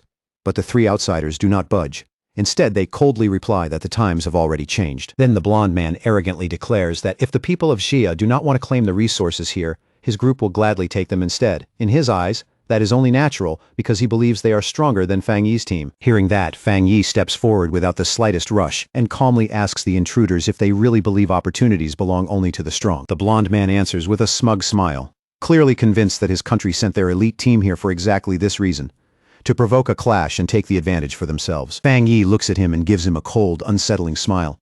His red eye glows like a warning in the dark as he tells them plainly that if strength is really the only rule here, then they can get lost. While Fang Yi faces them down, Jilan quickly tries to report the situation back to headquarters. But before she can finish, the enemy suddenly makes the first move without any warning. The blond man throws out a surge of eerie green energy and sneers that they were offered a polite way out. Since they refused it, there is no need to keep acting civilized anymore. Song Yiming and Wang Lan both react in shock, immediately realizing what they are looking at. The enemy is using a rare and extremely dangerous dark attribute, something far worse than an ordinary opponent. Blond man throws his head back and laughs, openly declaring that a place overflowing with dark attribute power is the perfect battlefield for someone like him. Jialan studies that foul, sickening energy for a split second and realizes what it is. Alarmed, she identifies it as a nether poison attribute, a mutated power born from rotting corpses and dense death energy. Panic spreads through the team when she suddenly shouts that the enemy's attack has already destroyed all of their communication devices. Just like that, they are completely cut off from the outside. Fang Yi's expression hardens immediately as the truth becomes clear. These intruders never came here to negotiate. From the start, they planned to kill every last one of them. Song Yiming refuses to wait another second and charges forward with his flaming sword in hand. He shouts that if they cannot absorb dark energy, then they will just burn it away and destroy it. Wang Lan tries to stop him, but Song Yiming ignores her completely. With an angry roar, Song Yiming hurls a massive fireball at the enemy, sending blazing heat crashing through the dark air. But it does not go the way he expected. The green nether poison energy swallows the fire, twists it out of shape, and then detonates the fireball in midair, sending a brutal shockwave crashing right back at him. Even so, Song Yiming forces himself to stay on his feet. His eyes widen as he stares at the failed attack, too stunned to believe what just happened. That explosion immediately sets off an even more dangerous counterattack. A heavy tide of green energy surges toward the Izaya team, and Jialan shouts a desperate warning as the deadly mist rushes in. The green energy closes in from every side. At the last possible moment, Wang Lan reacts and throws up a massive blue water barrier, desperately shielding the group from the toxic assault. Inside the barrier, everyone else is tense and bracing for the worst. Fang Yi, though, stays completely calm. His red eye glows steadily as he watches the enemy's power, with a cold, focused stare, not showing the slightest hint of fear. The fight escalates fast as the blond man from Country B presses forward and starts hammering directly at Wang Lan's water barrier. Then a huge shadowy claw suddenly rips through the shield and tears it open with terrifying force. Fang Yi steps forward at once and orders the others to move and spread out. At the same instant, he releases a powerful slash of golden energy that tears through the dark mist, splits the pressure apart, and forces the enemy backward. The blond man is visibly thrown off, clearly not expecting his attack to be shut down that cleanly and that quickly. He recovers in an instant and rises into the air, mocking Fang Yi as nothing more than a fire attribute pioneer from Xia Nation.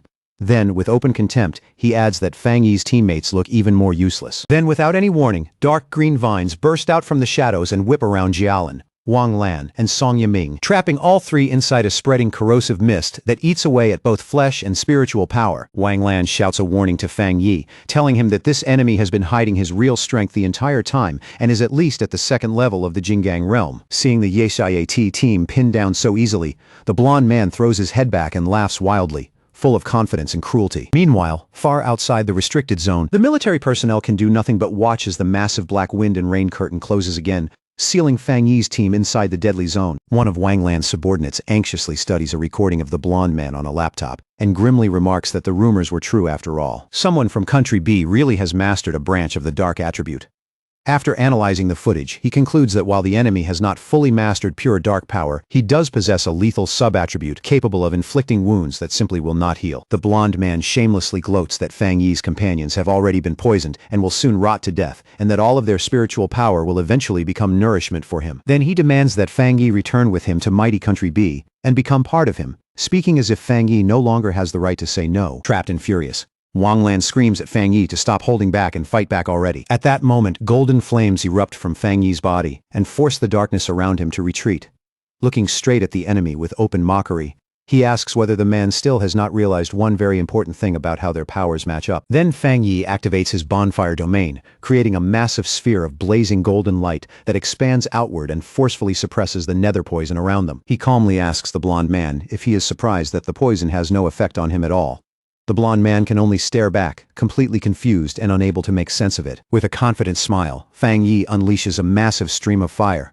But instead of aiming at the leader, he sends it straight toward the two subordinates below. The blonde man's face twists with fury as he sees his defense being torn apart and realizes that Fang Yi's real targets are his men. Fang Yi rises into the air and taunts him from above, asking with obvious contempt if he is really not going to save them. The blonde man snarls that Fang Yi is arrogant, then gathers a huge sphere of concentrated poison mist and shouts that as long as Fang Yi is still human, there is no way he can escape that power. Fang Yi ignores the threat completely and charges straight into the attack, his flaming sword carving a fierce line across the sky as he advances without the slightest hesitation. But the moment Fang Yi closes the distance, the blonde man's face changes from rage to shock. At last, he realizes what Fang Yi's power really is. It is the Yang attribute, the natural counter to everything he has. Fang Yi raises his flaming sword high overhead and coldly announces the name of his move, Skyfire Slash. Then, with one clean and devastating swing, Fang Yi cuts straight through both the enemy's defense and his body, slicing the blonde man in half in a single strike. Overwhelmed by disbelief, the blonde man cannot understand how a human could possibly wield a power so close to that of an anomaly king. His body starts coming apart in midair, leaving him broken, confused, and completely defeated by what he just witnessed. Song Yiming and Wang Lan can do nothing but stare in absolute shock, their faces frozen by the sheer absurdity of Fang Yi's strength. The blonde man coughs up blood, but even in that condition, he stubbornly refuses to die. Using the dense dark energy saturating the area, green vines pull his two severed halves back together. He madly shouts that as long as the dark attribute here stays this rich, Fang Yi will never be able to kill him. Fang Yi floats there in the air with a bored, almost disappointed look on his face, quietly judging that this nether poison attribute is far too weak, and that even its regenerative ability is pitifully low. In Fang Yi's eyes, this opponent is so underwhelming that he decides the man is not even worth using his ultimate move on. All of a sudden, the blonde man looks down at his own hands, and his face twists in confusion. Something is terribly wrong. His regeneration has stopped, and the flesh that should be repairing itself stays broken and motionless. A sharp, desperate scream rips out of him. Panic cracks through his voice as he demands to know why his body is no longer healing, why the power he trusted so completely has suddenly failed him. Fang Yi calmly snaps his fingers, that small crisp sound cutting straight through the chaos with chilling certainty. In the very next instant, the energy Fang Yi had secretly planted behind him detonates. Golden light erupts like a miniature sun, tearing the man apart so completely that nothing is left behind except destruction and ash. Fang Yi lands lightly on the ground as if the fight cost him nothing at all. Then he turns and walks away from the blackened remains with cold indifference, and somehow that calm makes the whole scene feel even more overwhelming. He raises a hand toward Wang Lan and Song Yiming, and crackling blue lightning immediately coils around their bodies with precise control, locking onto the green poison-like marks still spread across their skin. In an even voice, Fang Yi explains that he is stripping away the dark attribute contaminating them. The two pioneers can only stare at him, clearly shaken by both the method and how effortlessly he is doing it. Then he reaches over and taps Jialin on the shoulder, purifying her just as easily. Still trying to process everything she just saw, she voices her disbelief, stunned that Fang Yi killed a Jinggang realm pioneer that cleanly and with so little trouble. As the dust settles, Fang Yi quietly replays the fight in his head. He concludes that the blonde man probably did not reach the Jinggang realm through any normal path because his spiritual power felt muddy and impure from the start. At the same time, Fang Yi finds it even stranger that the enemy side seemed to know almost nothing about someone like him. Jialan admits she is confused too. But then she recalls an old internal rumor. Years ago, Elder Wu supposedly used his own body to block a bizarre disaster that had been meant for Country B, stopping it at a terrible personal cost. The more they think about it, the more it seems possible that the long rivalry between the two nations never really eased, and that Elder Wu, because of what he once did and what he stood for, likely became a marked target in Country B's eyes a long time ago. The heavy mood finally loosens a little when Song Yiming suddenly blurts out in excitement that from now on, he is going to hang a portrait of the sealer right next to his bed so he can look at it every day and push himself harder. Wang Lan turns to him with a straight face and asks if the Yang attribute completely fried his brain. Fang Yi, however, simply turns away from the group and tells them that even though he removed the dark attribute from their bodies, they are still in no condition to enter the true core of the restricted zone. He tells Jialin to take the others back, or at the very least keep them training only in the outer area. As he says that, he walks forward alone into the swirling wind and dust without looking back, leaving the team standing there in silence. With his eyes glowing a deep, radiant gold, Fang Yi finally reveals what he really wants. He wants to see the true face of this restricted zone's core with his own eyes. Alone. He stands before a monstrous storm of blue lightning and dark energy, vast enough to twist the sky itself. Power cracks across the heavens as he prepares to step into a deadly center no one else there could even hope to reach. As Fang Yi walks deeper into the storm-filled heart of the restricted zone, Jialin, Song Yiming, and Wang Lan can only stand back and watch his figure disappear further into the chaos. Song Yiming stares after him in total disbelief, so stunned by Fang Yi's courage that for a moment, he cannot even find the words. After a long pause, Wang Lan turns to Jialin and quietly asks what their chances really would have been if they had come here alone, without Fang Yi. Jialin gives a bitter, self-mocking smile and admits that she once believed she was the strongest candidate to inherit Elder Wu's position. But ever since the sealer appeared, she has already accepted that she can only stand in second place. Song Yiming and Wang Lan are both visibly stunned.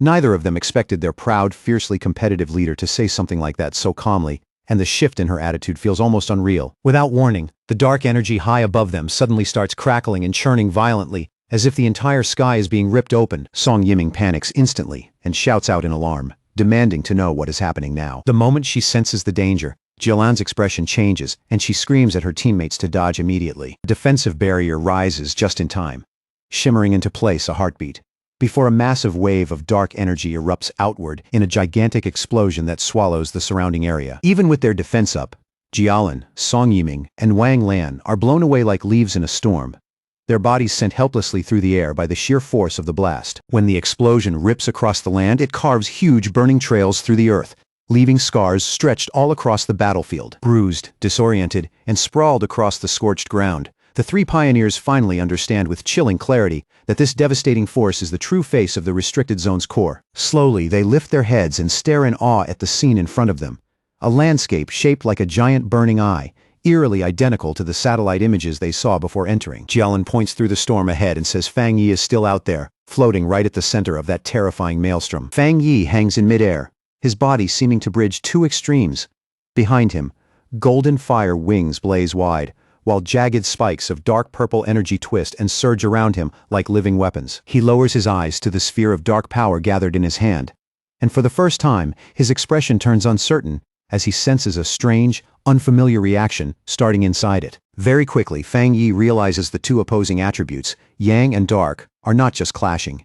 They are slowly beginning to fuse into an entirely new kind of spiritual power. The two forces spiral together in a chaotic, unstable vortex, purple and gold grinding against each other in violent waves. At that moment, the system alerts Fang Yi that it has detected a major change in heaven and earth caused by the collision of the Yang and Dark attributes. The reaction grows even more intense, and Fang Yi's body almost looks split in half, with one side turning into a skeletal shadow while the other burns with pure golden light. Then the system announces the birth of a completely new and previously unknown attribute, Turbid Yang. Fang Yi steadies the fused power in his hand, and once it finally stabilizes, the system immediately begins gathering and analyzing data to build a brand new technique from this unprecedented energy. Fang Yi narrows his focus and draws the swirling vortex of purple-black energy toward himself, guiding it into his head and absorbing the newborn attribute directly into his body. His eyes suddenly blaze with a blinding white radiance. The system confirms that he has obtained a new technique, the Spirit Turbid Eye technique, a power capable of governing endless transformations and touching both illusion and reality. At the same time, all the dark energy filling the crater suddenly vanishes, drained away in an instant, as if the vortex swallowed the entire abyss dry. Watching from far away, Song Yiming is completely dumbfounded. In shock, he mutters to himself, wondering if the dark attribute really fused with the yang attribute just to create some kind of monster. Jialun, however, quickly notices that something in the atmosphere has changed.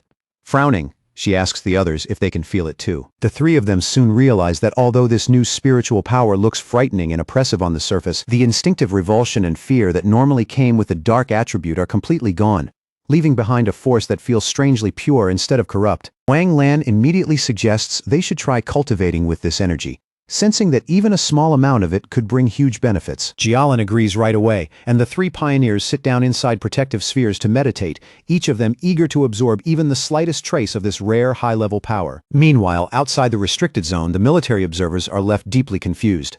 The massive energy readings have suddenly stabilized, yet every signal from Country B's intruders has disappeared without a trace. Before long, the soldiers reach the same conclusion.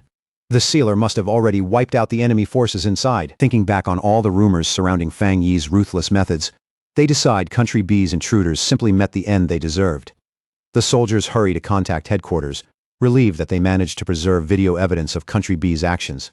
In the diplomatic conflict that is clearly coming, that footage could become a powerful bargaining chip. Far away, inside the highest military intelligence office of Country B, a group of men in black suits stands in rigid silence, too nervous to even breathe loudly. Then a blond man with a mustache slams his fist down hard and demands to know what happened to their strongest pioneer. He roars at his subordinates, his voice echoing through the room as he demands to know how their agent could just disappear without a trace, as if a living person had been erased out of thin air. Standing in complete contrast to the panic around him, a man with long, wavy gray hair calmly suggests that their missing agents are most likely already dead. The way he says it is so steady that it makes the conclusion feel even colder. With a dark, unreadable expression, he admits that their side took heavy losses this time and that Xiaoguo thoroughly outplayed them, a fact that clearly leaves a bitter taste in his mouth. Country B's leader slams both fists onto the table so hard the whole room seems to shake. Then he erupts, screaming in disbelief over how their strongest force could lose so absurdly to Xiaoguo. Furious, he threatens the gray-haired man on the spot, demanding that he recover every benefit they meant to take from Xiaoguo, and warning that if they fail again, he will cut off all funding to their organization. The gray-haired man slowly lifts his eyes and stares back with a frighteningly sharp, icy gaze. Without bowing his head even slightly, he tells the leader that they will repay this grudge in full and make Xiaoguo return that debt with interest. Then a burst of green spiritual energy explodes out of his body, flooding the room with such crushing pressure that the nearby guards instinctively recoil. Rising to his feet, he coldly says that while he is indeed a proud citizen of Country B, he is not some dog to be ordered around like the bodyguards standing nearby. He states plainly that he despises threats, and he hopes the leader remembers that. The leader and his guards can only stand there, frozen between anger and fear, as the powerful pioneer turns his back on them and walks away without the slightest hesitation. As the gray-haired man leaves, the leader shouts after him in humiliation and fury, yelling that he will contact Xiaoguo's leaders immediately and demanding that the pioneers teach them a lesson they will never forget. Walking through a dim, silent hallway, the gray-haired man asks for the latest investigation results. Three cloaked figures follow close behind him like shadows, and one of them reports that they were unable to enter Xiaoguo's restricted zone and completely failed to locate the second young master. The subordinate goes on to explain that the tracking instrument implanted in the target's body was most likely destroyed, though they still cannot completely rule out the possibility that the massive energy fluctuations in the area interfered with the signal. The moment he hears that, the gray-haired man's face twists with naked hatred. In that instant, he finally accepts that the loss is real, and silently swears that Xiaoguo will pay for it. Meanwhile, deep inside the core of the restricted zone, Fang Yi floats alone in the violent center of the storm, surrounded by unstable power and an eerie silence. The system starts feeding him detailed information about his new ability, the Spirit Turbid Eye technique. It describes it as a terrifying illusion art, capable of dragging any living creature into a realm of despair, so deep they may never escape. And according to the system, the most frightening part is that Fang Yi does not even need to move once the technique is triggered. His enemies can be trapped in endless hallucinations until they die without ever understanding what happened. Fang Yi descends and lands, quietly thinking to himself that a power this convenient almost feels too perfect, like it has to come with some hidden price. The moment his feet touch the ground, a sharp pain rips through his body without warning, locking him in place as the spiritual energy inside him starts fluctuating violently. He drops to one knee immediately and coughs hard. his whole body straining to contain the newly formed power as every breath turns rough under the crushing pressure. Wiping the blood from the corner of his mouth, Fang Yi lets out a low remark about just how tyrannical and overbearing this dark power really is. Dark purple energy surges around him in unstable waves, and Fang Yi quickly realizes that even though he successfully created a brand new attribute, that power is still resisting him from within and causing a severe backlash. And yet, even with that pain tearing through him, a twisted smile slowly spreads across Fang Yi's face. Instead of being intimidated, he finds the whole thing genuinely exciting, admitting to himself that it has been a long time since he faced a challenge this difficult and this interesting. Inside a meeting room belonging to the Country B Pioneer League, the members are in the middle of a tense discussion about their recent failure. One says he still finds it hard to believe their so-called ultimate weapon was crushed by Xiaoguo, while another wonders whether the defeat may have come from hidden side effects in the experiment itself. Before the discussion can go any further, the gray-haired pioneer leader suddenly strides into the room, bringing with him a terrifying pressure that instantly silences everyone there. Without any hesitation, he releases his power. Dark, ghost-like shadows lunge at the members like living nightmares as he sneers that now that everything has already gone wrong, everyone suddenly seems to have such clever opinions. Then he points at one terrified subordinate and coldly orders that person to serve as bait in the next experiment, like he is assigning some trivial errand instead of a death sentence. The subordinate immediately drops into desperate pleading and begs for mercy, but the leader ignores every word. With total contempt, he declares that the previous leader was nothing more than a useless straw bag who deserved no respect. His voice turns even colder as he vows that he will personally give Xiaoguo a proper display of power and make them understand exactly what they have provoked. Inside the Blue Star United Supreme Council Hall, the atmosphere is heavy and tense, with anger and suspicion hanging over the chamber like a storm ready to break. A representative rises and angrily declares that Xiaoguo has gone too far this time, his accusation ringing sharply through the hall. The envoy from the E-Federation follows with a formal condemnation, accusing Xiaoguo of killing important pioneers from another nation. He argues that with a global disaster threatening all humanity, countries should not be wiping out each other's elite forces like this. Then, without warning, loud laughter suddenly echoes through the chamber, and a voice openly shouts, "Killed well," leaving the representative stunned on the spot. Elder Wu, commander of Xiaoguo, walks into the hall in full combat armor, and his presence instantly takes over the entire room.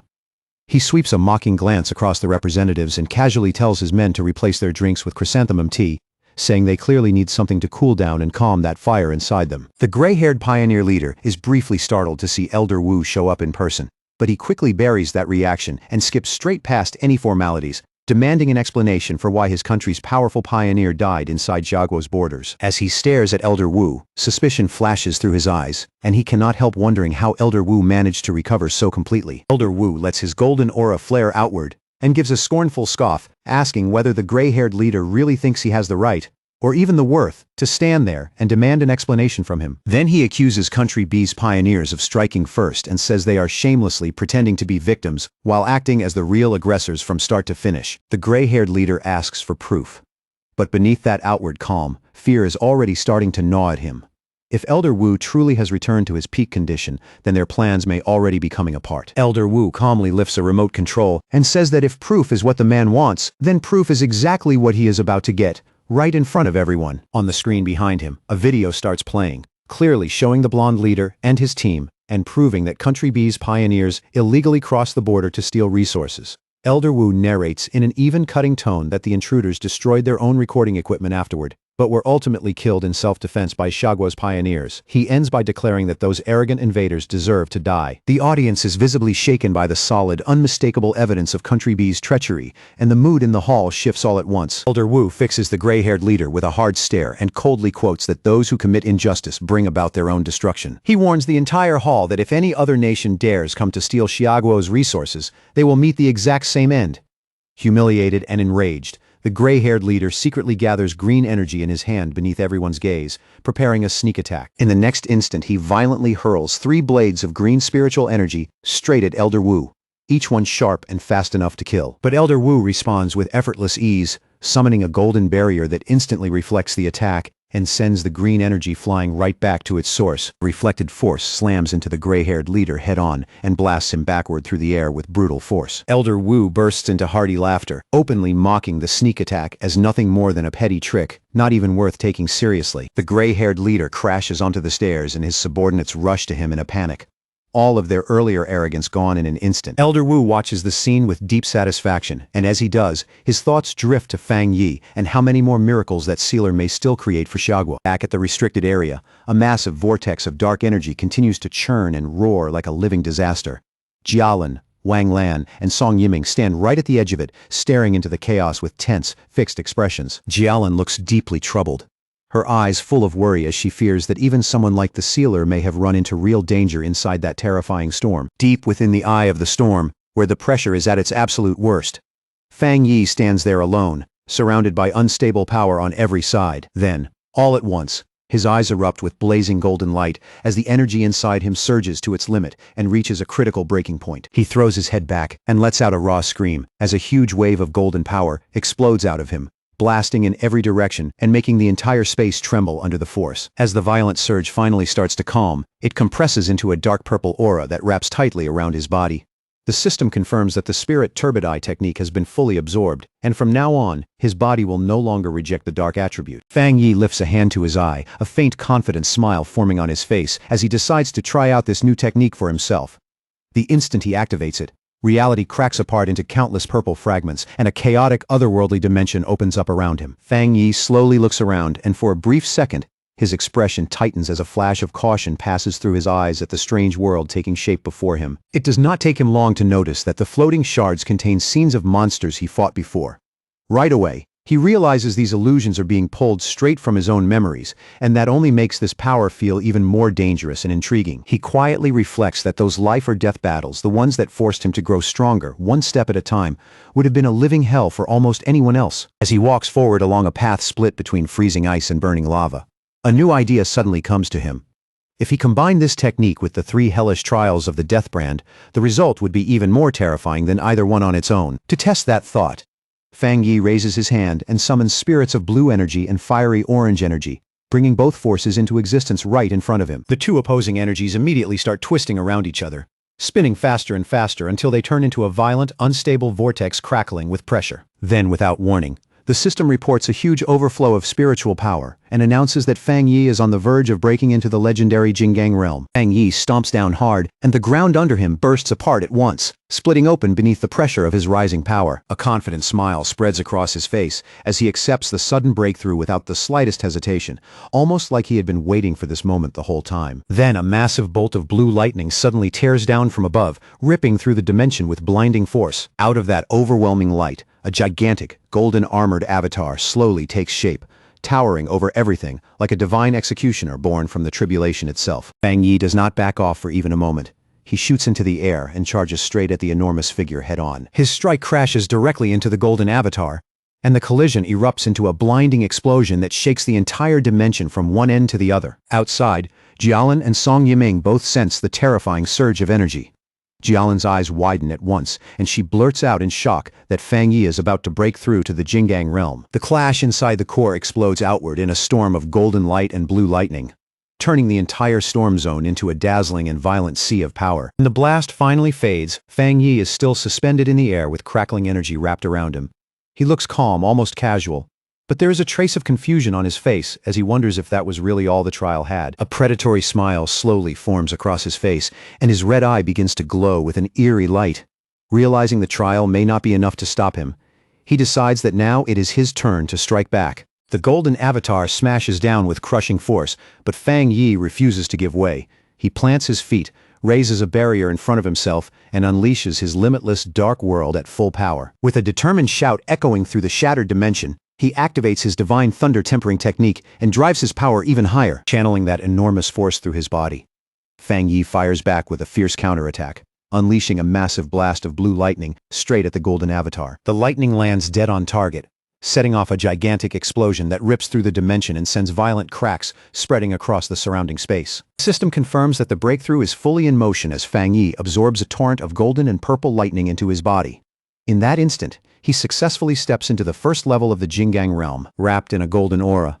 Fang Yi slowly descends from the sky, clearly a little surprised that he managed to break through to the Jinggang realm right here of all places. He gathers an enormous amount of power into one hand, his eyes glowing red, and with one simple swing, he releases a devastating force that instantly blows the surrounding rocks into fragments. The pressure is so overwhelming that Jialan and Song Yiming can barely keep their footing, with the sheer weight of Feng Yi's spiritual power bearing down on them even from a distance. Storm born from his breakthrough tears through the area, hurling dust, stones and shattered debris wildly in every direction, and even flinging an armored vehicle into the water like it was nothing more than a toy caught in a flood. An observer watching the situation stares at the readings in disbelief as the energy data instantly blasts past the maximum measurable limit, making him realize that a major breakthrough must have just happened. As they watch the golden glow burning on the horizon, the team finally understands that the sealer has truly advanced into the Jingang realm. Standing at the edge of the massive crater, Jialan says in shock that the spiritual energy inside the restricted area has been almost completely drained. Feng Yi absorbed nearly all of it, leaving only the tiniest bit behind. Wang Lan, still visibly stunned, says Feng Yi is like a bottomless pit when it comes to absorbing energy. Even so, he admits it is far better for the sealer to take that power than to let the enemies from Country B steal it. The three pioneers then move together and land near the center of the phenomenon, heading in to see Feng Yi for themselves. But the moment they draw closer, Song Yiming is completely shaken by the terrifying presence that suddenly presses down on him. Then, from inside the blinding light, Feng Yi walks toward them one step at a time, releasing an aura so heavy and overwhelming that it feels like an entire mountain is crashing down onto their shoulders. Even under that suffocating pressure, Wang Lan still grins, pulls out his phone, and snaps a photo, already planning to use it as wallpaper to bless his own future breakthrough. Beside him, Song Yiming breaks out in a nervous sweat, wondering just how monstrously strong Feng Yi has become now. Feng Yi steps out of the golden light, looking perfectly calm and composed. He casually greets the group like he did not just trigger a massive energy storm and turn the whole area upside down. Jialan looks at him with deep admiration and quietly thinks that if he once felt like a sharp sword, then now he has become something even greater, a divine sword radiating both terrifying power and majesty. The group can only stare in amazement, thinking about how hard it is for any pioneer to cross that half-step gap into the Jingang realm. Yet Feng Yi managed to reach this level in such a short time. Jialan smiles faintly to herself, thinking that Feng Yi has given her an enormous surprise, and that his very existence is a true blessing for Xiaguo.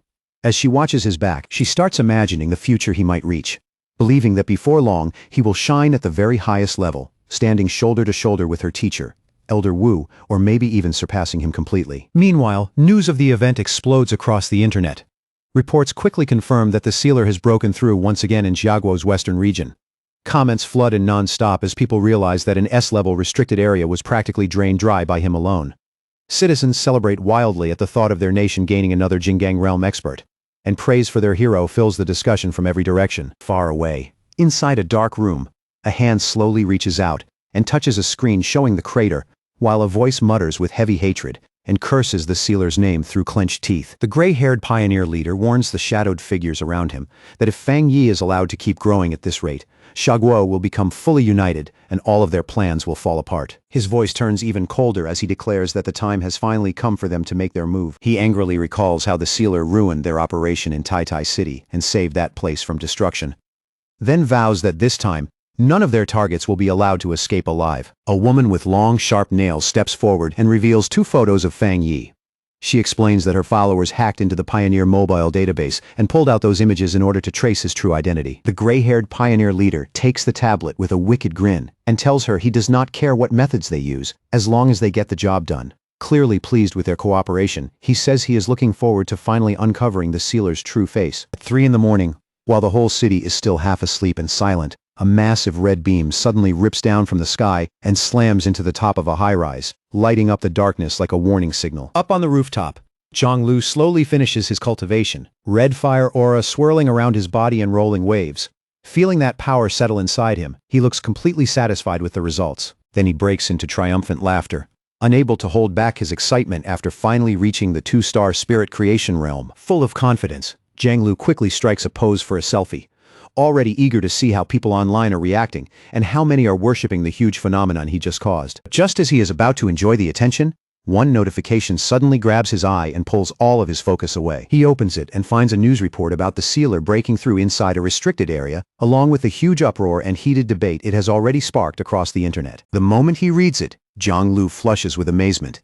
He can barely believe it as he realizes Feng Yi has grown stronger again and widened the gap even further. That news lights a fire in him. He punches the air and tells himself that if a genius like the sealer is still pushing forward that hard, then he has no right to be proud of such a small breakthrough. Staring at Feng Yi's image on the screen, Zhonglu feels his motivation surge. In that moment, he convinces himself that one day he really can follow in Feng Yi's footsteps. The next morning, Jiang Lu walks through the streets of Tai Tai City, with excitement written all over his face, shouting at the top of his lungs that he has finally returned, like he is announcing his comeback to the entire city. Still riding that energy, he keeps walking and accidentally bumps into a woman in high heels, making both of them stop in place. But instead of apologizing, Jiang Lu turns around with an annoyed look and snaps at her, asking if her mother never taught her the basic manners to say sorry after bumping into someone. The woman stays perfectly calm.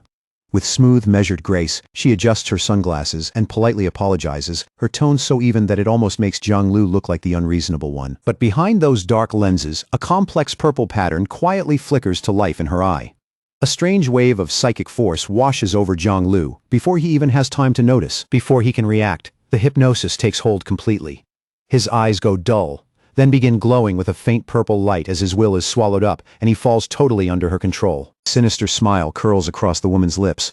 Looking at the dazed Jiang Lu, she calmly tells him to follow her and says that someone has been waiting to meet him. Now stripped of his own will, Jiang Lu asks in a blank, obedient voice where they are going, but his feet keep moving after her without even a hint of resistance. As she adjusts the brim of her hat, she quietly whispers the name of the organization she serves, the Heaven's Choice Cult. In her mind, she sees their base, a dark and ominous cathedral radiating cold authority, a place she worships with absolute devotion as sacred ground. Her expression gradually turns serious, the calm from before giving way to cold purpose and firm resolve. As she leads her captive through a narrow, shadowy alley, cloaked figures leap silently across the rooftops above, escorting them from the darkness. Deep down, she reminds herself of her mission: infiltrate Tai Tai City successfully and do not disappoint the leader she reverently calls father. The woman makes a silent vow that Fang Yi's home ground will become their next territory, fully convinced that the Heaven's Choice cult will soon spread its light across the entire nation. Jiang Lu wakes up in a dark and terrifying place, only to learn that he has been brought to the repentance room inside the Tai Tai City headquarters of the Heaven's Choice cult. He screams in agony as the torture continues, his voice breaking while he desperately cries out that he truly does not know the person they keep questioning him about. Then horror hits him. He realizes he cannot even control his own mouth. Thinking back to the woman on the street, he understands that he was hypnotized and already brainwashed. These cruel people are trying to force information out of him about the man he hopes will one day become his master, Fang Yi. And in the middle of all that pain, Jiang Lu finds one small piece of comfort.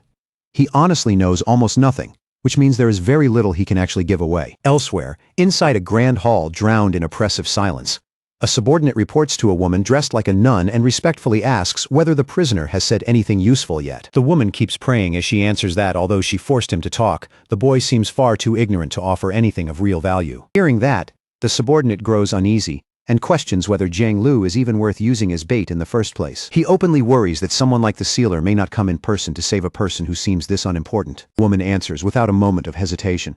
She says she will intensify the torture, fully determined to complete the mission Father gave her no matter what it takes. At the Tai Tai Spirit Association office, Fang Yi and Su Qingying sit across from two unfamiliar visitors. Su Qingying gets straight to the point and asks if they came to Tai Tai City looking for help to find Jiang Lu. One of the men, who is Jiang Lu's friend, quickly explains that Jiang Lu came to the city hoping to find the sealer and ask to become his disciple, but vanished not long after arriving. The red-haired man adds that they later received a tip saying Jiang Lu had been taken by a mysterious group called the Heaven's Choice Cult. The moment those words come out, both Su Qingying and Fang Yi visibly react. Su Qingying recognizes the name right away and identifies it as an evil cult backed behind the scenes by pioneer forces. The red-haired man honestly admits that his side has no confidence in taking on such a dangerous organization by themselves, which is why they came all this way to ask Fang Yi for help. Su Qingying explains more about the enemy. She says they oppose the Spirit Association and specialize in spiritual and mental attacks. On the surface, they hide behind the image of an ordinary church to blend in with the public, but their real headquarters is in Chuanxi City, where they already have nearly 1 million believers under their influence. She goes on to say that even though the local Spirit Association has tried more than once to suppress them, the cult is incredibly slippery and hard to pin down. Fang Yi's expression hardens at once. If their real headquarters is in Chuanxi City, then their appearance here means they have already infiltrated Tai Tai City. Su Qingying quickly adds that she needs to inform the association immediately so a citywide search can begin. A sharp smile appears on Fang Yi's face as the pieces fall into place. The cult slipped into the city without being noticed, then kidnapped the very person who came looking for him. That means Jiang Lu was never their real target. They came for him. Fang Yi falls silent and thinks it through. If an elusive organization like this was willing to come thousands of miles just to target him, then they would never leave obvious traces behind if they meant to stay hidden. Then his expression turns even more serious.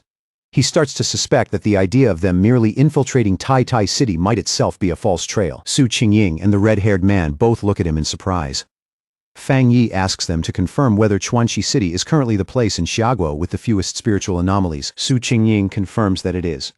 She explains that the city is so widely known as a peaceful retirement destination for the elderly that many people living there do not even realize how much the world has already changed. Fang Yi quickly works through the enemy's strategy and theorizes that the cult likely plans to create scattered weak points in Tai Tai City first, then use those openings to slowly spread and seize control bit by bit. And in that entire plan, he realizes that his own existence is the biggest obstacle standing in their way. Suddenly, Fang Yi rises from his seat and reaches a conclusion. Zhang Lu has most likely already been transferred to the cult's headquarters in Chuanxi City. Instead of sitting around and waiting for the enemy to make the next move, he decides to take the initiative himself and tells Zhang Lu's friend to book the earliest possible tickets to Chuanxi City so they can confront the cult head-on. Two men agree on the spot, their faces lighting up as they eagerly declare that they are more than willing to follow Lord Sealer without hesitation. Fang Yi then turns to Su Qingying and tells her to contact her superiors immediately, and at the same time push anti-cult warnings across the city so the people stay alert and safe while he is away. Su Qingying answers with cheerful confidence and says she will take care of it right away. As he prepares to leave, Fang Yi silently reaches one conclusion. This cult cannot be allowed to keep existing. It has to be wiped out as soon as possible. He admits to himself that he is genuinely surprised such a powerful organization stayed out of his notice for this long, and then he suddenly remembers that his aunt is currently living out her retirement in that very city. Meanwhile, back at the Heaven's Choice cult headquarters in Chuanxi City, a subordinate steps forward and approaches the leader with careful respect, reporting that the sealer and his companions are already on their way and are flying toward the city at this very moment. The leader, dressed in spotless white religious robes, reveals a sinister smile. She sounds almost amused that such useless bait actually worked, and even more pleased that Fang Yi is walking straight into her territory on his own. She slowly tightens her fist, crushing the energy gathered inside it, and decides that since such an important guest is coming, they need to prepare a proper welcome. Summoning a glowing white clock into her hand, she studies it with a wicked grin and wonders whether even a powerful heretic like Fang Yi can be broken down and turned into a useful tool for her church. She coldly remarks that heretics are always stubborn by nature. Standing nearby, the subordinate reassures the leader that she has no reason to worry. The woman answers with a sinister smile. Then she turns away, and thick waves of dark purple energy begin pouring out of her body. As she declares that there is only one fate waiting for heretics, their bodies will be burned away and destroyed completely. At Chuanxi Airport, which feels far more peaceful than expected, Fang Yi finds it genuinely surprising that flights within Xiaguo are still running after everything that has changed in the world. As they move through the terminal, one of his companions explains that flights have become rarer and rarer these days, and if the Spirit Association had not stepped in to secure tickets, they probably would not have made it here in time. Later, after arriving at a quiet wooded area, Zhang Lu's friend asks Lord Sealer where they should go next. Fang Yi calmly tells them, there is no need to go anywhere. All they have to do is wait. The two companions glance at each other in confusion, clearly thrown off by that answer when they had been ready to keep moving. Fang Yi raises one finger and signals for silence. His eyes sharpen as he tells them to listen carefully, because he has already sensed the enemy nearby. He calmly says their hosts have arrived. The moment those words leave his mouth, cloaked figures begin emerging from the seemingly empty air around them. The enemies hover in the air under dark hoods, their faces wrapped in bandages, with only exposed eyes glowing in eerie purple spirals that seem to pull people in just by looking at them. Fang Yi immediately warns his companions to stay sharp. He reminds them that the Heaven's Choice cult specializes in mental attacks and orders them not to look directly into the enemy's eyes no matter what happens. The red-haired man and Zhang Lu's friend answer at once and instinctively shift into fighting stances, doing everything they can to stay focused. But while Fang Yi keeps his attention on the cloaked minions ahead, a figure silently slips out of the purple mist behind him. It is the mysterious woman again, now floating close and draping herself over his shoulders as she leans to his ear and teasingly asks why, if he warned his friends not to look, he has not bothered to close his own eyes. The woman instantly releases her spirit creation realm power. Her eyes flare with intense purple light as she activates a technique called disarming charm. In a mocking voice, she asks if he wanted to keep her beauty all to himself, all while trying to invade and control his mind. But Fang Yi remains completely unaffected. A terrifying red light slowly begins to glow from his eye, and a dangerous smile spreads across his face as he asks whether she really thought a trick like that would work on him. The woman's confident expression vanishes in an instant, replaced by pure shock. A massive, horrifying red eye opens behind Fang Yi in the spiritual realm, instantly crushing the woman's purple energy under its pressure. Fang Yi tells her that since she was brave enough to come close first, she deserves a little reward. Then he adds that illusion-type pioneers like her are actually pretty interesting to him. Inside the spiritual realm formed by their clash, Fang Yi unleashes his mental power completely and activates the spirit turbideye technique without holding back. The woman from the Heaven's Choice cult recoils in terror, stunned beyond belief that the sealer can actually use illusion arts, something none of their reports ever mentioned. Even so, she quickly forces herself to settle down and lets out a disdainful scoff, declaring that illusion techniques are the greatest strength of her cult. She reaches into her clothing and pulls out a pocket watch glowing with a strange purple light, then sneers that Fang Yi is beneath her and boasts about the power her father personally granted her. Inside her own illusion, she sees herself slicing Fang Yi cleanly in half, and for a brief second she believes she has already won. But when the vision clears, Fang Yi is still standing there completely unharmed, wearing nothing but a smug, knowing smile. He calmly tells her to keep going if she wants. That casual challenge leaves the woman visibly shaken and deeply unsettled. Now it is Fang Yi's turn, saying that such a lively opponent makes the perfect test subject. He causes a massive sphere of red energy packed with dark spirits to materialize right in front of her. She is swallowed whole by Fang Yi's power and starts screaming as the illusion turns terrifyingly real, while her own mental techniques begin failing one after another under the pressure. Chains burst out of the surrounding darkness and lock her in place, crucifying her above a roaring inferno as the heat and terror keep closing in together. Panicked and desperate, she screams that she is a chosen child of her god, completely unable to accept being crushed in such a humiliating way. She remains trapped in that nightmare world, surrounded by darkness on all sides and by countless hostile red eyes staring at her without mercy. Little by little, her confidence collapses completely, and under that crushing pressure, even her mind begins to splinter apart. The illusion devours her sense of reality until she falls into total panic, forgetting even who she is as monstrous shadows close in on her from every direction. Fang Yi descends before her like a judge delivering the final sentence, his presence so overwhelming that it crushes the little resistance she had left. In that moment, the woman realizes her own skills are far too weak, and that if she keeps resisting, she will absolutely die. With his red eye glowing ominously, Fang Yi coldly demands that she tell him everything she knows about the Heaven's Choice cult's ultimate objective. And trembling uncontrollably, the woman reveals that father said the sealer had to be removed before their grand plan could be completed. Fang Yi presses her harder, demanding details about the plan itself, along with father's whereabouts and Jiang Lu's location. Barely able to get the words out, she stammers that they are at the altar, but before she can say anything more, terror suddenly twists across her face. At that exact moment, a restriction buried deep inside her mind is triggered. Before she can say another word, a lethal force erupts from within her and kills her on the spot, cutting off everything she was about to reveal. Her body goes limp and drops lifelessly in front of Fang Yi, all signs of struggle ending in an instant. Back in reality, the illusion quickly breaks apart and fades away. Fang Yi looks down at the corpse and immediately realizes that she triggered a forbidden restriction left by father. From that alone, he deduces that any follower who tries to reveal truly sensitive information is executed from within. The forest grows quiet again. Fang Yi walks forward through the aftermath of the battle, where his companions lie defeated on the ground around him. Sensing a hidden gaze fixed on him, Fang Yi calmly calls out into the darkness and asks the unseen observer if they were the one who just silenced their own subordinate. Cult's minions burst out of the shadows one after another, moving fast and hard as eerie purple energy coils around the strange clock-like devices in their hands, filling the air with a sinister glow. They shout that they will capture Fang Yi and use him to make their cult's name shake the entire land.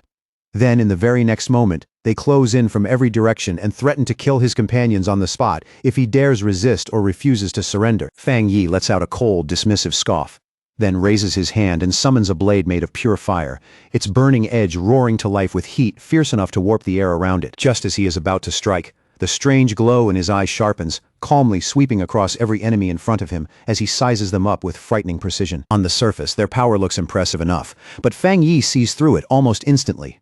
Their foundations are unstable, their aura is scattered, and all that apparent strength is nothing but hollow force with no real substance behind it. The result clearly disappoints him. Tightening his grip on the flaming sword, Fang Yi's expression turns even colder, like these opponents are not even worth the trouble. Then, with one huge slash blazing down like heavenly judgment, Fang Yi tears straight through their defenses in a flood of fire. As the attack rips through them, he coldly remarks that their actual combat ability is laughably pathetic. The cultists are blown away by the overwhelming flames, their screams echoing through the area as they tumble helplessly through the air, completely crushed and defeated in a single exchange. Fang Yi steps over one of the fallen cultists and looks down at him, his terrifying red eye still glowing, pressing down on the man with a weight that feels even heavier than the flames. Under that gaze, the cultist starts trembling uncontrollably, finally understanding just how monstrous the gap between them really is. Every trace of his earlier arrogance disappears, replaced by raw instinctive fear. At that moment, another terrified subordinate slowly walks forward, his hands shaking as he presents a strange oval mirror wrapped in flickering purple energy, as if even he is afraid of the thing he is carrying. Fang Yi turns his eyes toward it with a hint of curiosity. The moment he focuses, he senses a presence hidden inside, and soon a dark silhouette begins to emerge from the mirror's murky glow. Then a voice drifts out from within the mirror and addresses the sealer directly, speaking in a calm, composed tone as it claims this whole matter is just a misunderstanding. The voice goes on to insist that the heavenly chosen cult exists for one noble purpose alone: saving humanity. It even proudly boasts that they have already resolved 3 spiritual anomalies in Chuanxi City, as if that alone proves their righteousness. Growing more arrogant by the second, the leader declares that compared to the cult's so-called sacred mission, the Spirit Association is useless, incompetent, and far beneath them in both vision and action. Fang Yi lets out a mocking laugh, clearly unimpressed by the whole act. He bluntly tells her not to get drunk on her own propaganda or start believing the lies she feeds other people. In a calm, almost casual tone, Fang Yi tears her argument apart piece by piece. He points out that Chuanxi City has long been classified as a secure zone with no record of beast-related disasters, which means the so-called anomalies they claim to solve were never real in the first place. From there, Fang Yi lays their scheme bare without hesitation. In his eyes, the cult creates fake crises, plays savior to frighten civilians, and uses that fear to gather followers and wealth for their own cultivation. To him, the entire operation is filthy, shameless, and utterly despicable. Hearing that, the woman inside the mirror lets out a low, condescending laugh, the kind dripping with disdain instead of amusement. Then she reveals a glimpse of her real power, taking what looked like an ordinary pocket watch and turning it into a vessel overflowing with thick, sinister dark energy. Her voice sharpens with fury as she declares that Fang Yi completely misunderstands their noble cause.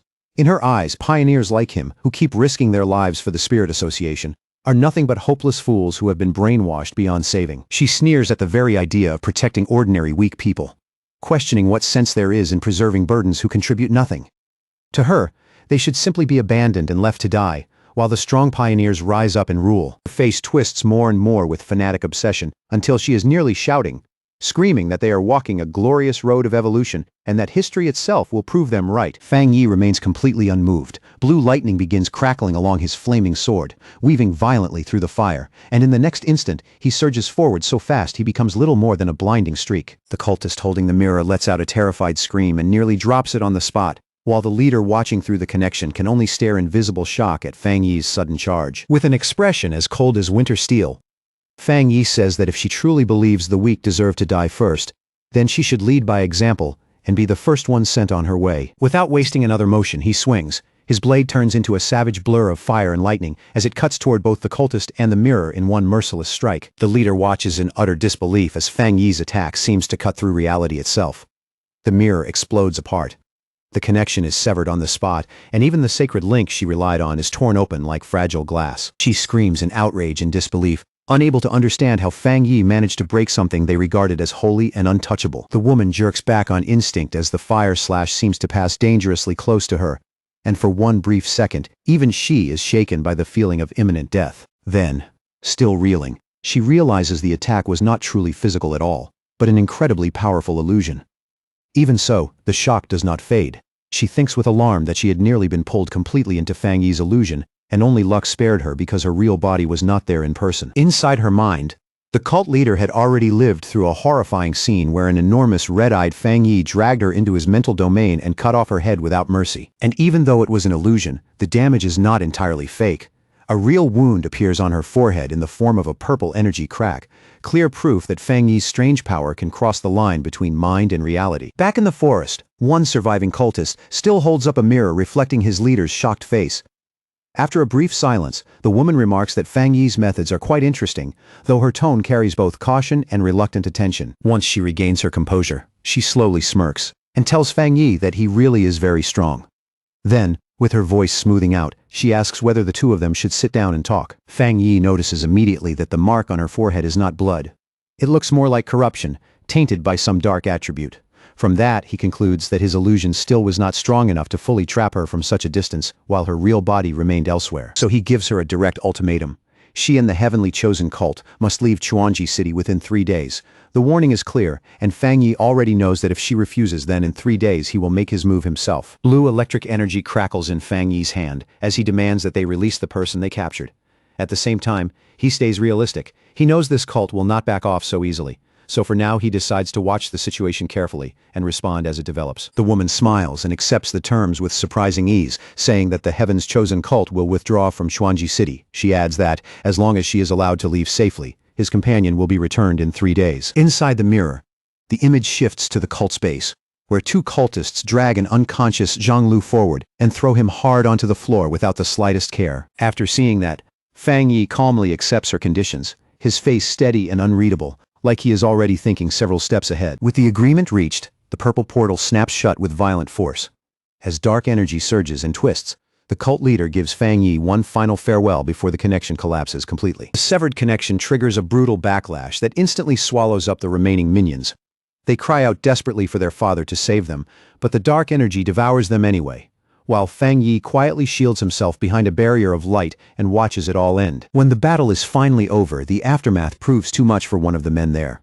The mental pressure shatters his composure, and he starts screaming in pure terror. Fang Yi then turns his attention to Zhang Lu's friends, who are still rattled and frozen by everything they have just seen. To snap one of them out of his panic, Fang Yi walks over and slaps him clean across the face, jolting him out of that stunned, half-broken state. Keeping his voice calm and steady, Fang Yi explains the situation to them. He assures them that Yang Lu is not the cult's main target, which means there is a strong chance he will be returned safely in 3 days. He tells them to come with him to the Chuanji City Spirit Association and wait there for now. Then, with both hands casually tucked into his pockets, Fang Yi turns and prepares to leave the scene behind. As the three of them walk away, exhausted, shaken, and still trying to process the nightmare they just lived through, Fang Yi glances at his phone. After a brief pause, he decides it is safer to wait until everything is truly settled before contacting his aunt in the city. Not long after, they arrive at the towering Chuanji City Spirit Association building, its imposing structure rising in front of them like a final refuge after all the chaos they just survived. Inside a tense conference room, Fang Yi meets face-to-face with the local Spirit Association officials. The branch leader, already briefed by Su Qingying, offers full cooperation right away.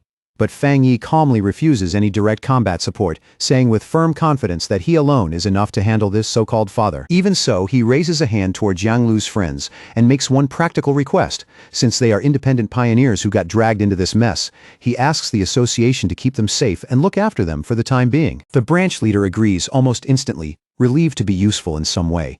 But before the room can settle, the door suddenly slams open and a staff member rushes in, out of breath, shouting for his boss to check the Pioneer Forum immediately. The staff member hurries straight over to Fang Yi in visible panic, his face pale and his voice shaking as he bows again and again, desperately begging the sealer not to take what he is about to see too personally. He hurriedly explains that people online are deliberately stirring up hostility toward Fang Yi, fanning negative emotions and pushing the crowd to turn against him. Fang Yi barely reacts on the surface. He simply extends his hand and asks to see the phone himself. On the screen, post after post flashes past in an ugly flood of hate. They say the sealer is unfit to lead the pioneers, accuse him of killing innocent people, and paint him as arrogant and cruel. But in the middle of all that noise, one detail jumps out right away. Every one of those hateful posts comes from IP addresses inside Chuanji City. Inside the Spirit Association, the atmosphere turns chaotic in an instant. Phones start ringing, voices overlap, and the whole office feels like it has been shoved into sudden disorder. Local superior is already on the phone, barking orders to block all local IP addresses from posting any further. Even as he speaks, dread settles across his face. He realizes the Heaven's Chosen cult has to be eliminated immediately, or this situation will grow into a full-blown disaster for the entire city. At the same time, deep inside the cult's headquarters, the cult leader stands before her followers in a dark cathedral-like hall, preaching from the shadows like she is delivering some sacred revelation. She claims she has seen a future where the chosen ones are trapped inside a cage of fire. Twisting the truth with practiced ease, she tells them the lightning and flames they encountered were not judgment at all, but cruel oppression from their enemies. Floating high above her kneeling followers, she keeps up the act, deliberately painting Fang Yi as the villain.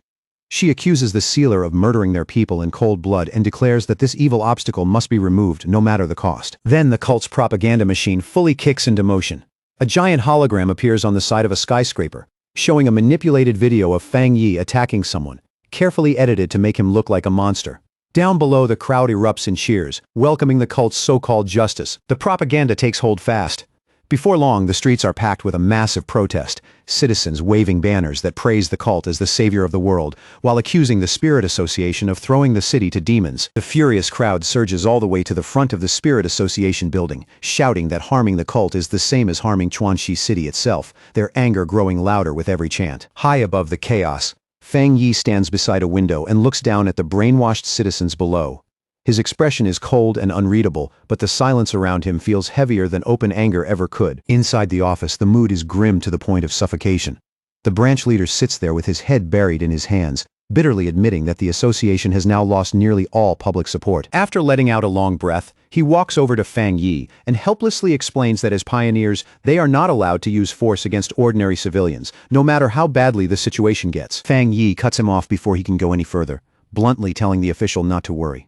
His tone is flat, almost dismissive, as he adds that he never expected much from them in the first place. By this point, Fang Yi already sees the cult's plan clearly. They are using the people of Chuanxi City as both weapons and hostages, trying to tie his hands with public outrage.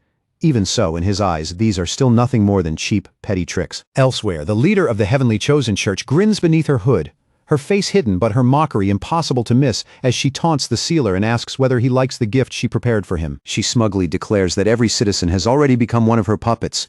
If Fang Yi wants to destroy the cult, then he would have to destroy the whole city first.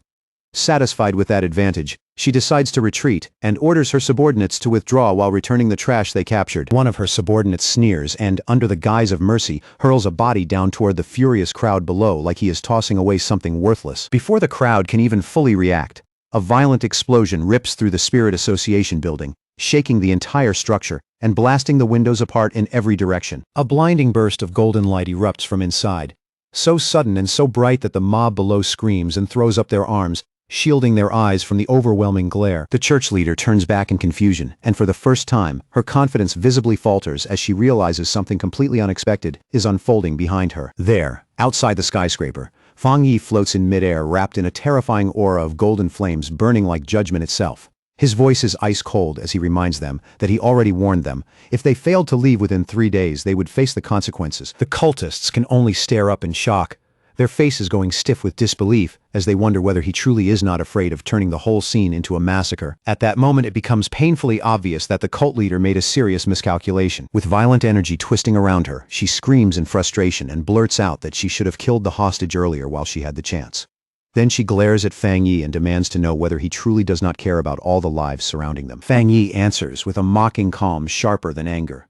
He tells the cult leader there is one thing she still does not understand, then swings his sword down and reveals that his technique was built specifically to counter dark attribute anomalies. The woman is left stunned as the enormous fire slash crashes down and hits her subordinate directly, shattering her expectations in a single instant. Then, moving on pure speed, Fang Yi vanishes from sight and appears behind her in the very next breath, catching her completely off guard before she can adjust. Without giving her a second to recover, he brings his sword down hard, forcing her to hastily throw up a magical barrier just to withstand the crushing weight of the blow. Locked in that brief but deadly stalemate, Fang Yi stares straight into her eyes, his own glowing with a cold red light.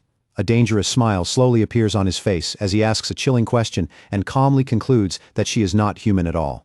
The moment he says it, her expression changes. A crack splits open across her forehead, glowing with strange purple light, and she admits with reluctant admiration that she is impressed. He figured it out so quickly. The crack spreads wider and wider until it reveals a grotesque purple eye hidden beneath the skin. She stares back at him and admits that truly nothing escapes his sharp vision, openly exposing the fact that she is no longer human. The monster inside her calmly admits that it has been a very long time since it last ran into a situation like this, as if Fang Yi has finally forced it to take things seriously. Then the creature inside the cult leader's body digs its fingers into its own face and tears at the skin, exposing a monstrous form underneath, layered with multiple eyes and shaped into something no human body should ever contain. Standing across from that horrifying sight, Fang Yi does not move at all. His expression stays calm, steady, and completely fearless, as if even this twisted reveal is not enough to shake him. In the next instant, the enemy explodes outward into a gigantic mass of jagged purple shadow. At the same time, a system notification appears before Fang Yi, warning him that dark intelligence has been detected. The system immediately explains that this thing is a self-aware sub-attribute known as grafting, a dangerous existence with intelligence of its own. It has no true physical body. Instead, it survives by stealing hosts and grafting itself onto different pioneers, feeding on them and growing stronger every time. That is how it took over the leader of the heavenly chosen church and turned her into its vessel. A brief flashback flickers by, showing the destruction of the heavenly chosen church headquarters, the entire building collapsing into flames and ruin under the chaos it unleashed. Back in the present, the giant shadow monster looms over Fang Yi like a living nightmare. It tells him that his body is perfect, rich with powerful spiritual energy, and greedily demands that he hand it over. The monster then calls out to its remaining followers, coldly declaring that the time has come for them to finally be used. Once, the cultists let out agonized screams as their life force is violently ripped from them. Purple streams of energy burst from their mouths and eyes, torn free in a brutal display with no trace of mercy. That stolen energy whirls through the air and rushes toward the monster, gathering above it and condensing into a massive sphere of dark power, dense and ominous enough to make the air itself feel heavy. Once the sphere is complete, the monster unleashes all that gathered power in one devastating beam, firing it straight at Fang Yi with overwhelming force. Fang Yi does not step back even once. Facing the incoming destruction head-on, he raises his sword already wrapped in blazing fire and swings without the slightest hesitation. The blade rips through the darkness with unstoppable force, cleaving the massive sphere in two, in a single swing and shearing off one of the monster's huge arms. Like its body was never as solid as it wanted everyone to believe. The creature just stares at its severed arm, frozen for a moment, like its mind still hasn't caught up. Then, in a warped voice full of disbelief, it mutters that the pain is far worse and far sharper than it ever imagined. With the flaming sword still burning in his hand, Fang Yi walks straight toward the wounded monster without slowing down once. His voice stays calm, but absolute, as he says this much damage still isn't enough, and he plans to wipe the creature out completely. As he moves in, Fang Yi quickly figures out what this dark intelligence has really been doing. It was hiding its true nature the whole time, wearing a human identity and using that stolen face to slowly build an entire faction for itself. Fang Yi lifts a hand slightly, his eyes sharpening as he measures the threat again. To himself, he realizes taking this thing down may be even more troublesome than killing the last anomaly king. Then, all of a sudden, a gigantic claw made of crackling blue lightning drops from the sky, tearing through the air with terrifying speed and crushing force. From a nearby building, the branch leader and another pioneer watch in horror. In that instant, they understand the truth. This dark attribute hasn't just grown intelligent. It can even graft itself onto pioneers.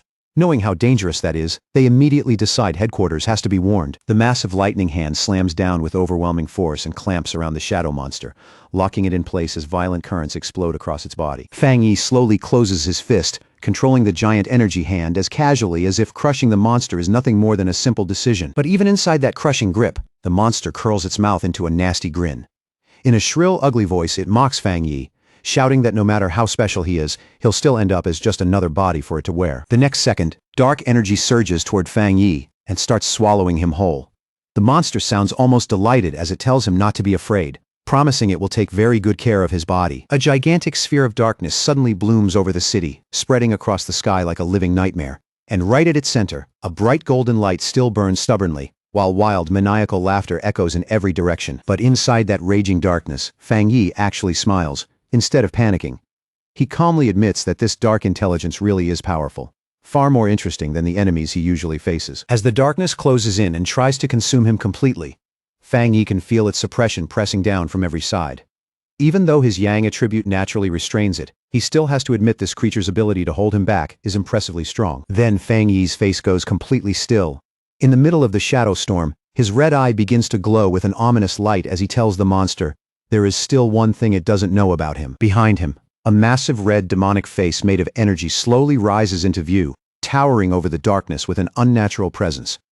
In a chilling voice, Fang Yi declares that he cannot be killed, and the monster instantly screams in confusion, demanding to know what he just said. The purple sphere of energy suddenly starts churning violently, its balance breaking apart as the situation flips, and the monster begins losing its grip on the fight. Outside, panic spreads fast. The red-haired man shouts in disbelief, asking if the sealer was really swallowed whole.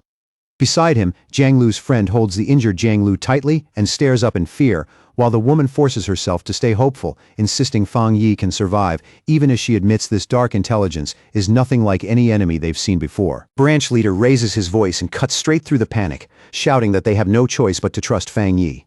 And right in the middle of all that confusion, Jiang Lu finally wakes up groggily and asks in a dazed voice, "What's happening?" His first clear thought is fear. Looking around in alarm, he blurts out the question he's most afraid to ask, wanting to know if his master has already been defeated. But inside that chaotic purple space, Fang Yi is neither dead nor cornered. He's still alive, perfectly calm, walking through the violent storm like it can't truly lay a hand on him. He looks around at the warped space and quickly realizes what this place really is. He wasn't just swallowed by darkness, he's inside the dark intelligence's body itself. A system window appears in front of him, confirming that everything went exactly according to plan. His death count rises to 1 and activates his death brand, because he let himself be devoured on purpose. The system places a debuff on the enemy, cutting the dark intelligence's abilities by 20%. Fang Yi lowers his gaze to his own hand, a faint frown touching his face. Even though he's clearly inside a spiritual space, he realizes he isn't here in spirit form, which makes the whole situation even stranger. Then his glowing red eye catches something beneath him, and his attention immediately shifts downward toward a faint stir of movement in the dark. There, floating in the black void around him, Fang Yi sees glowing blue ghostly figures drifting in silence like lost souls abandoned in the dark. Fang Yi steps toward one of them, his expression tightening as he recognizes the outline and starts to understand what he's really looking at. He asks if she is the pioneer the monster grafted most recently, the same woman who once led the heavenly chosen church. The blue spirit says nothing. She only hovers there in silence, her face heavy with sorrow and exhaustion. Then, all at once, the female spirit and the other blue ghosts around her slowly drop to their knees, bowing before Fang Yi in a silent plea that says more than words ever could. Fang Yi looks down at them, his red eyes narrowing as the meaning becomes clear. Without anyone speaking, he already understands what they want from him. In a low voice, he asks if they're begging him to set them free, to finally release them from the monster that has kept them trapped for so long. After taking in the scene, Fang Yi comes to a grim realization. These pioneers died long ago. What remains before him now are only traces of their soul breaths, still bound inside the monster's body. Fang Yi summons his sword again, fully accepting the cruel truth in front of him. These trapped souls and the monster now share the same life force, which means if he destroys the dark intelligence, whatever is left of them will be destroyed too. He quietly gathers his strength and makes his choice. If there is any mercy left to give them, then burning everything away with the pure world divine fire is the only release he can offer. With no hesitation left in his heart, Fang Yi swings the massive blade with everything he has, pouring all of his resolve into that strike. The fiery slash tears straight through the darkness, clean and absolute, splitting the enormous shadow entity in half as the burning blade rips across its core. As that purifying fire sweeps through the space, the spirit of the female pioneer begins to fade. For the first time, peace settles over her face, and then she quietly disappears at last. The dark intelligence screams in agony. But even then it refuses to give in. Its body twists and mutates into a jagged, spiked mass of shadow as it roars that Fang Yi's resistance means nothing and threatens to tear his limbs off one by one. Another system window appears, calmly confirming that contact with such an enormous dark attribute has successfully triggered the Hell Evil scene mark. The system announces that the monster's power is being drained at a horrifying rate. First, its strength falls by 50%, and then, almost immediately, the weakening surges to 80% as the Hell Evil scene spreads over the enemy. No longer able to hold its old shape together, the monster collapses into a chaotic sphere covered in writhing red eyes, its once threatening form breaking down into something unstable and desperate. The system declares that the weakening has now reached a critical 99%, reduced to almost nothing. The creature can do little more than tremble helplessly under Fang Yi's cold, glowing stare. Fang Yi stretches out a hand toward the ruined creature and coldly orders it to hand over its power. The dark intelligence can only stare back in shock and fear, finally understanding that this fight is over and that it has been completely crushed. With one final command to break, Fang Yi unleashes a tremendous burst of light that rips through the darkness and tears the entire dimension apart, while the monster screams in despair as everything around it starts collapsing. The whole dark dimension shatters, and that collapse erupts outward into a massive explosion of fire above the city, lighting up the sky like the end of a nightmare. Down below, the branch leader and Zhang Lu brace themselves against the violent shockwave, raising their arms to shield their bodies as they stare upward and wonder if Fang Yi has finally destroyed the dark intelligence. Zhang Lu keeps his eyes locked on the sky, too stunned to speak. In that moment, he's completely overwhelmed by the sheer level of power Fang Yi is showing them. High above the city, Fang Yi releases his power and summons a blazing sun that lights up the entire sky, its radiant brilliance burning away the last remaining traces of dark energy. With the evil completely erased, Fang Yi slowly descends through the fading light, calm and composed, his cape drifting behind him as the entire city looks up in silence. A faint hint of satisfaction passes across Fang Yi's face as he raises his hand and draws out a thin strand of dark purple energy. Holding it in front of his eyes, he quietly studies the strange new power he has just claimed. The system quickly confirms that the dark intelligence has been completely erased. At the same time, it reports that Fang Yi's body shows no rejection toward the dark attribute. and that both his illusion abilities and domain techniques have grown noticeably stronger because of it. Then, unexpectedly, a large red spirit flower suddenly pokes out from Fang Yi's clothes, swaying eagerly like it has been waiting for this exact moment. Its intent is obvious. It wants the dark energy in his hand, and Fang Yi can't hide his surprise when he realizes the little flower has evolved enough to express what it wants. Without hesitating for even a second, the red flower lunges forward and greedily sucks the dark purple energy out of Fang Yi's palm, devouring it with a hunger that feels both fierce and oddly childlike. After feeding, the flower settles lightly into his palm and softly thanks him. Fang Yi lowers his eyes, listens for a moment, and then notes with some surprise that the spirit flower's voice is unmistakably female. Wrapped in a warm, gentle glow, Fang Yi looks at the spirit flower with clear affection in his eyes. He realizes it has been quietly growing stronger ever since he entered the Jingang realm, especially after absorbing so much dark spiritual energy over time. A moment later, the flower suddenly shrinks back down and slips into Fang Yi's clothes, falling asleep like it exhausted itself all at once. Fang Yi lets out a small smirk, remarks that it seems even sleepier now, and decides he can study it more carefully later. By now, the whole city is washed in the bright light of morning.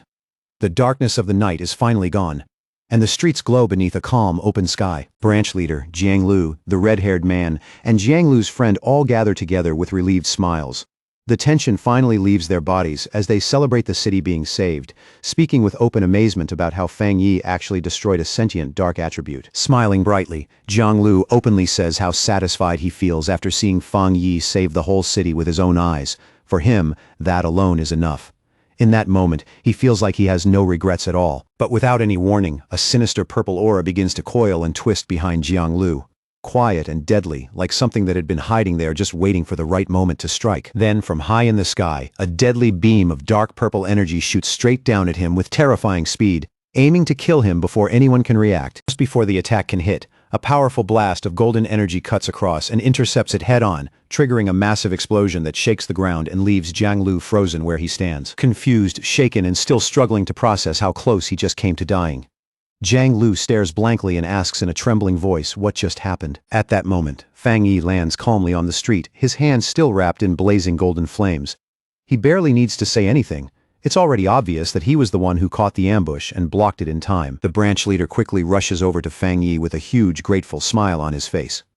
The relief in him is so obvious he almost looks ready to collapse as he thanks Fang Yi for saving them. He keeps thanking Fang Yi over and over while Jiang Lu stands safely behind him, still too stunned to speak.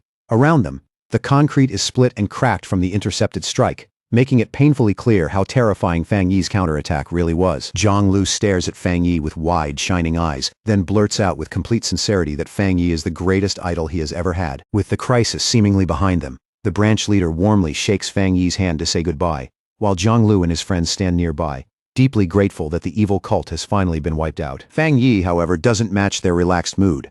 His face stays serious as he warns them that destroying the cult is not enough, and that from this point on, they still need to stay alert. He explains that even if the city looks peaceful on the surface, its location is rich in natural resources and spiritual conditions. Because of that, a large-scale spiritual mutation isn't just possible, it's inevitable. The moment those words leave his mouth, the branch leader freezes in place, and the relief on his face drains away almost instantly. Cold sweat starts forming on the branch leader's face as he hurriedly assures Fang Yi that they are always prepared, insisting that the restricted zones are patrolled every single day without fail. But before any of them can steady themselves, the branch leader, Jiang Lu, and Jiang Lu's friend are all left stunned when Fang Yi reveals that a trace of the dark attribute had nearly grafted itself onto Jiang Lu's body without anyone noticing. And before they can fully absorb that shock, Fang Yi simply turns around, already moving on to the next issue. He walks off calmly and tells the branch leader to take him to the city's restricted mountain area immediately, because he believes the coming spiritual mutation is already close. As he walks, Fang Yi checks his phone with a serious look and quietly decides to postpone visiting his aunt, choosing instead to deal with the danger in front of him first. Not long after, an official SUV tears up a dirt road winding through the mountain forest, its tires kicking up dust as it pushes deeper into the highlands. Inside the vehicle, the branch leader drives while trying to lighten the mood, cheerfully asking Fang Yi if he wants to see pandas or eat hot pot after they finish the mission. Sitting in the passenger seat with his eyes closed, Fang Yi politely turns him down and reminds him that their focus needs to stay on official business for now. Even so, Fang Yi can't help reflecting on how relaxed the locals seem. At the same time, he quietly wonders whether all this dense spiritual energy might someday cause even pandas to mutate into terrifying beasts. Then suddenly, a sharp flash of energy cuts across Fang Yi's forehead as his senses kick in. His eye glows red at once, signaling that he's picked up something unusual. He turns to the window and looks toward a dark mountain peak in the distance.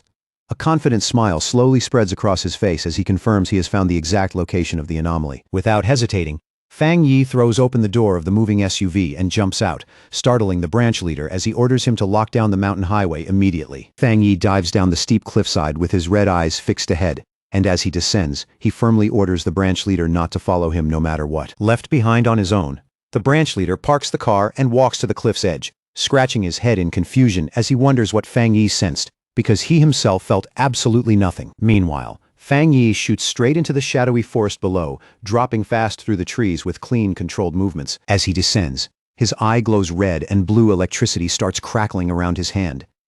He can feel an immense power nearby, and he notes that the resonance from that lightning aura is getting stronger and stronger the closer he gets to the peak. With practiced control and effortless agility, Fang Yi lands lightly on a huge tree branch, settling onto it as naturally as if he had stepped onto solid ground. The moment he straightens up, intense blue lightning surges up his arm and wraps around his entire body, making him look like a figure forged from stormlight. That raw power crackles loudly as it races down the giant tree trunk, spreading a deep blue glow through the surrounding woods and making the whole forest tremble under its light. Fang Yi lifts his eyes and finally sees it, a massive, terrifying vortex of purple and pink lightning swirling overhead like a violent wound torn open in the sky. The system immediately confirms what he's looking at, identifying it as a massive thunder attribute boundary. Narrowing his eyes, Fang Yi slowly raises his glowing hand toward the violently churning sky, calmly measuring the force gathering above him. Then he unleashes his divine thunder tempering technique, firing a colossal blast of blue lightning upward with explosive force and perfect precision. His blue energy slams hard into the descending purple storm clouds,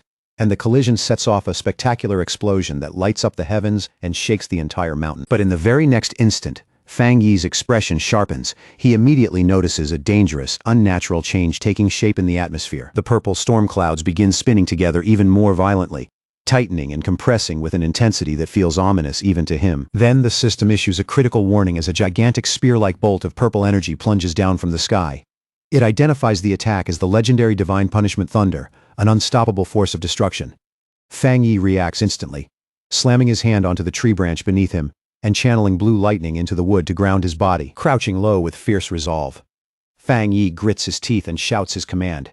Instead of dodging the devastating heavenly thunder, he chooses to pull that terrifying power straight into his own body. The apocalyptic purple lightning comes crashing down from the heavens like divine judgment itself, slamming straight into the huge surge of blue lightning erupting from the forest below, where Fang Yi holds his ground and refuses to give even a single step. The instant Fang Yi's blue energy collides with the descending purple thunder, the impact erupts into a blinding flash so fierce it seems to swallow the entire mountain in raw, violent light. That brutal clash surges upward into a towering pillar of light, shaking the whole forest as it rises.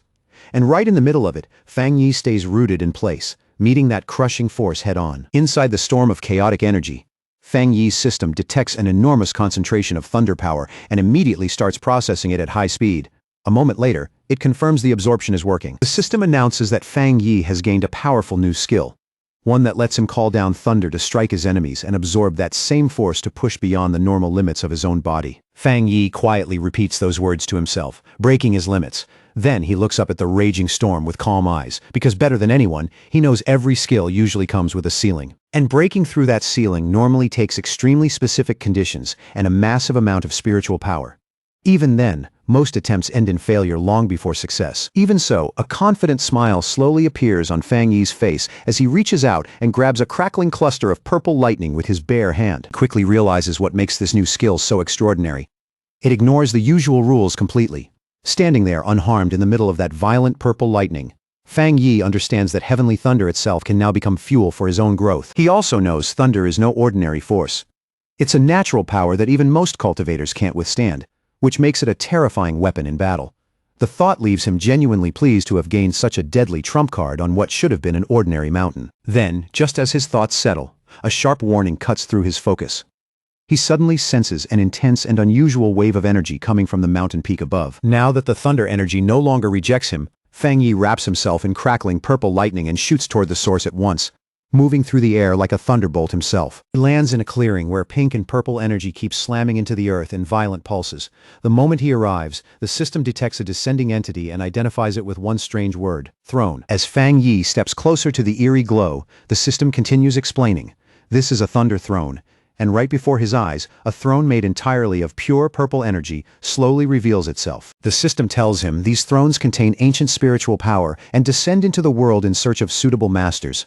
Hearing that, Fang Yi's curiosity rises immediately. Without wasting any time, Fang Yi walks straight toward the glowing throne and reaches out, intending to touch it and examine the newly descended thunder throne for himself. But the instant his fingers touch the purple structure, a sudden burst of force knocks his hand away, rejecting him with surprising strength. A system alert appears at once, informing him that the Thunder Throne already has a master and is rejecting him. Startled, Fang Yi looks more carefully and notices a small gourd vine growing from the throne itself.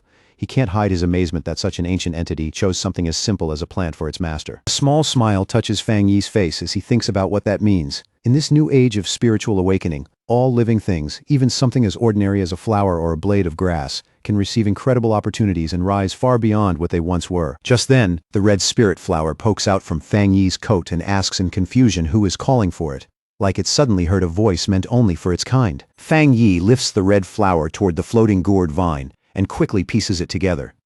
The vine must have sensed the flower and started speaking to it directly. The glowing purple gourd sways happily in the air, moving with bright, lively energy, clearly greeting the red spirit flower with simple excitement. Flower then translates the vine's message for Fang Yi. According to it, the vine is saying hello and wants to be friends, because they are the first beings like itself it has ever met. Fang Yi is amused and a little puzzled at being counted as part of a plant's circle of kin.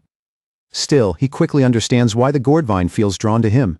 It probably likes him because he just absorbed the same thunder energy that empowers the throne. The red flower explains that the vine can't leave yet. It has absorbed a huge amount of energy and now needs to enter a deep sleep so it can digest and refine that power properly. Hearing that, Fang Yi realizes the vine has stumbled into an extraordinary opportunity. Once it fully digests the Thunder Throne's immense power, it will likely evolve at an astonishing pace, just like his own spirit flower once did. With an easy, friendly smile, Fang Yi reaches out his hand toward the glowing vine, offering it a handshake as if greeting an equal. Fang Yi accepts that he arrived too late to claim the throne for himself, but he has no intention of taking it by force.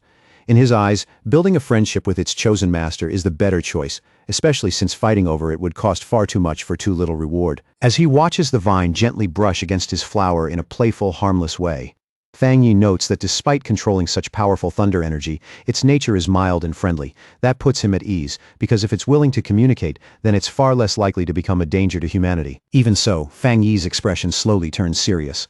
He immediately understands this throne can't be the only one. And the moment he imagines other thrones awakening across the world, securing one of them becomes a top priority in his mind. He also sees the danger right away. If a throne can choose a plant, then it could just as easily choose a vicious monster.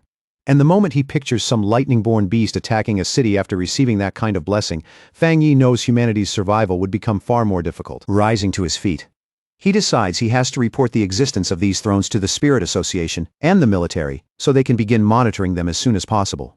At the same time, another thought crosses his mind. Can one person claim more than one throne? Before he can think any further, the red flower suddenly interrupts and passes along another message from the vine, telling him to head west. Fang Yi lowers his gaze, surprised. The flower explains that the Thunder Throne has sensed another throne descending somewhere to the west, and this one is a wood throne. A confident smile appears on Fang Yi's face at once, as the thought of chasing down another throne stirs his fighting spirit all over again. But just before he can move, the green vine gently curls around his ankle and stops him, like it's asking him not to rush off just yet. Fang Yi looks down in confusion, and the red flower quickly explains that the vine wants him to stay a little longer and practice his new thunder skill here first. The vine explains that this place is saturated with exceptionally pure thunder energy, and training here right now would bring Fang Yi enormous benefits. Touched by that gesture, Fang Yi smiles and agrees, deciding it would be rude to turn down such sincere kindness from a new friend. He sits down to meditate, and slowly rises a little off the ground, wrapped in rippling purple lightning. As he begins training, Fang Yi feels a quiet sense of gratitude, knowing the vine is treating him like a real friend by sharing such a rich spiritual treasure with him. Fang Yi fully activates his new skill, Thunder Divine Limit, and the moment it begins, a vast storm of purple lightning starts spinning around him like a living vortex. Wanting to test exactly where his new limits are, Fang Yi thrusts out his power and fires a massive blast of thunder energy straight into the dark sky above. Intent on seeing just how far this force can raise his strength, he keeps pushing harder, and the purple lightning around him crackles, spreads, and expands with frightening intensity. In the middle of that violent storm, Fang Yi's eyes begin to glow as he activates his golden sun breathing technique at the same time, stacking one terrifying power on top of another. Triggered by the surge of his energy, a giant pillar of golden thunder suddenly drops from the clouds and crashes into the forest, swallowing the entire area in a massive explosion of light. Sweat beads across Fang Yi's body under the overwhelming pressure, and even he is struck by how terrifying the thunder's force truly is. He can feel the lightning pouring into his bones and being rapidly absorbed and refined by the golden aura inside him. To his surprise, those two overwhelming powers don't clash at all. Instead, they merge in perfect harmony, making his whole body burn with heat, while his soul feels like it's stepping into a completely new realm. Then, all at once, something changes, and it catches his eye hard enough to make him look up in complete surprise. High above him in the pale dawn sky, a giant blue image of a meditating god appears, solemn and majestic beyond words. The system immediately informs him that his golden sun breathing technique has broken past its limits and fully evolved. Fang Yi lowers his gaze to his own hand, quietly staring at the radiant golden energy now wrapped around him after his skill's evolution. The system identifies the evolved technique as the divine sun swallowing heaven technique. It explains that Fang Yi now functions like a living sun, giving him a far greater ability to absorb, process, and refine the spiritual energy of the world around him. The moment he activated the skill, the spiritual energy around him thickened instantly, condensing into dense streams of golden light that drifted down through the forest like radiant rain, turning the whole woodland into a shining sea of gold. Suspended high in the air with both arms spread wide, Fang Yi gave himself over to the sensation. Pure spiritual power poured up from the mountains and the forest below, rushing toward him in endless waves and washing over his body like a warm, living storm. Then, all at once, his expression shifted. A flash of shock crossed his face as he sensed an unexpected change taking place deep inside his body. Bathed in the glow of a giant fiery golden image of himself, Fang Yi quickly understood what was happening. That overwhelming flood of energy had forcefully pushed him right to the threshold of the two-star Jingang realm. The system immediately confirmed it. It explained that his extreme yang attribute was merging with the newly awakened void thunder, cleansing and tempering his veins from within and officially triggering his breakthrough into the two-star Jingang realm. A confident smile slowly spread across Fang Yi's face. Golden light burned in his eyes as he stood there, genuinely struck by how quickly his strength had risen in such a short span of time. Wrapped inside a roaring vortex of golden lightning, Fang Yi kept drawing in the violent power around him, absorbing it into himself, while the storm cracked and churned with terrifying force. Before long, his eyes began glowing with a brilliant yellow light, sharp and blazing, as raw power surged through every part of his body and made the air around him tremble. At that moment, a towering golden silhouette of Fang Yi rose up behind him like a divine shadow, majestic and overwhelming, making it clear that his breakthrough into the two-star Jingang realm had succeeded. After that, he drifted back down and landed lightly in the golden forest below, where sunlight poured through the trees in dazzling sheets.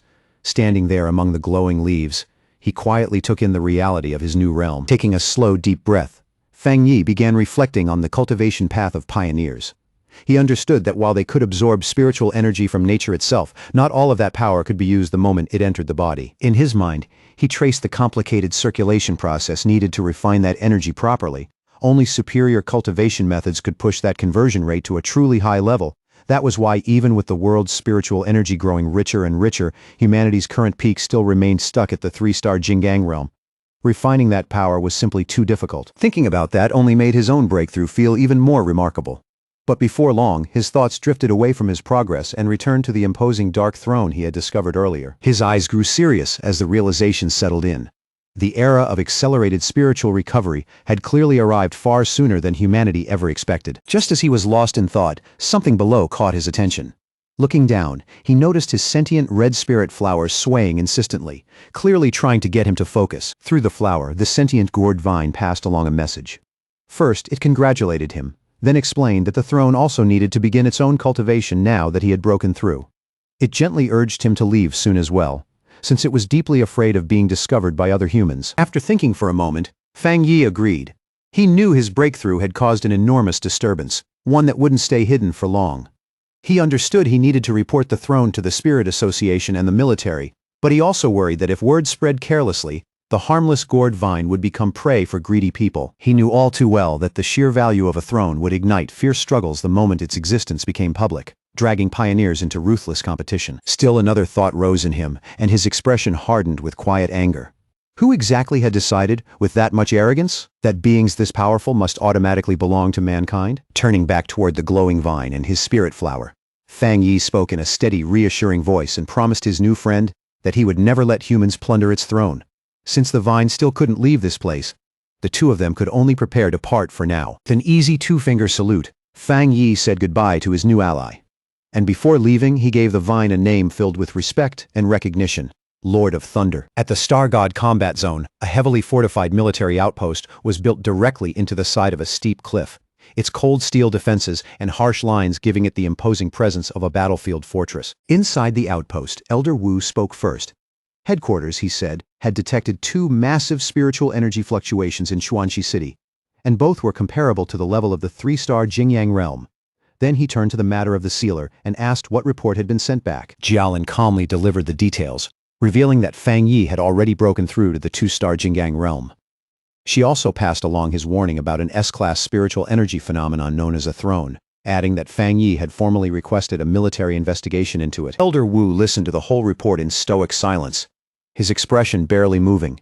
Seeing almost no reaction from him, Jialin couldn't help asking if he truly felt no surprise at how serious things had become. Elder Wu answered in an even unhurried tone that the accelerated resurgence of spiritual energy was already a known reality.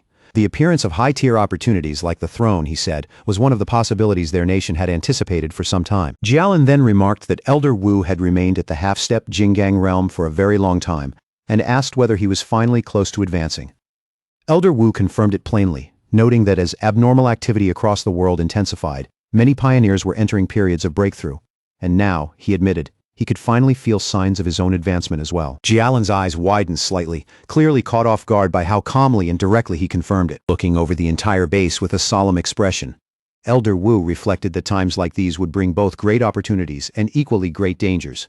He reminded Jialin that before they were pioneers, they were soldiers, and their duty was to face those dangers head-on and secure the nation's safety, even if it cost them their lives. As he spoke, he seemed to picture a united force made up of the nation's strongest pioneers, including Fang Yi and Su Qingying. In a firm voice, Elder Wu declared that their country had to seize this historic opportunity, and that even an old veteran like him would ride this rising wave of power. Clenching his fist tightly, he stated their objective with absolute clarity. They had to make sure the sealer obtained a throne, and that their other loyal pioneers secured as many thrones as possible. With unquestionable authority, Elder Wu issued a direct order to fully coordinate with Fang Yi and the Spirit Association and maintain total unity. Any independent pioneers or rogue factions driven by selfish ambition, he said, would be forced to stand down under the combined pressure of both the military and the association. At Spirit Association headquarters, Gu Yuro stood before a monitor displaying the purple throne.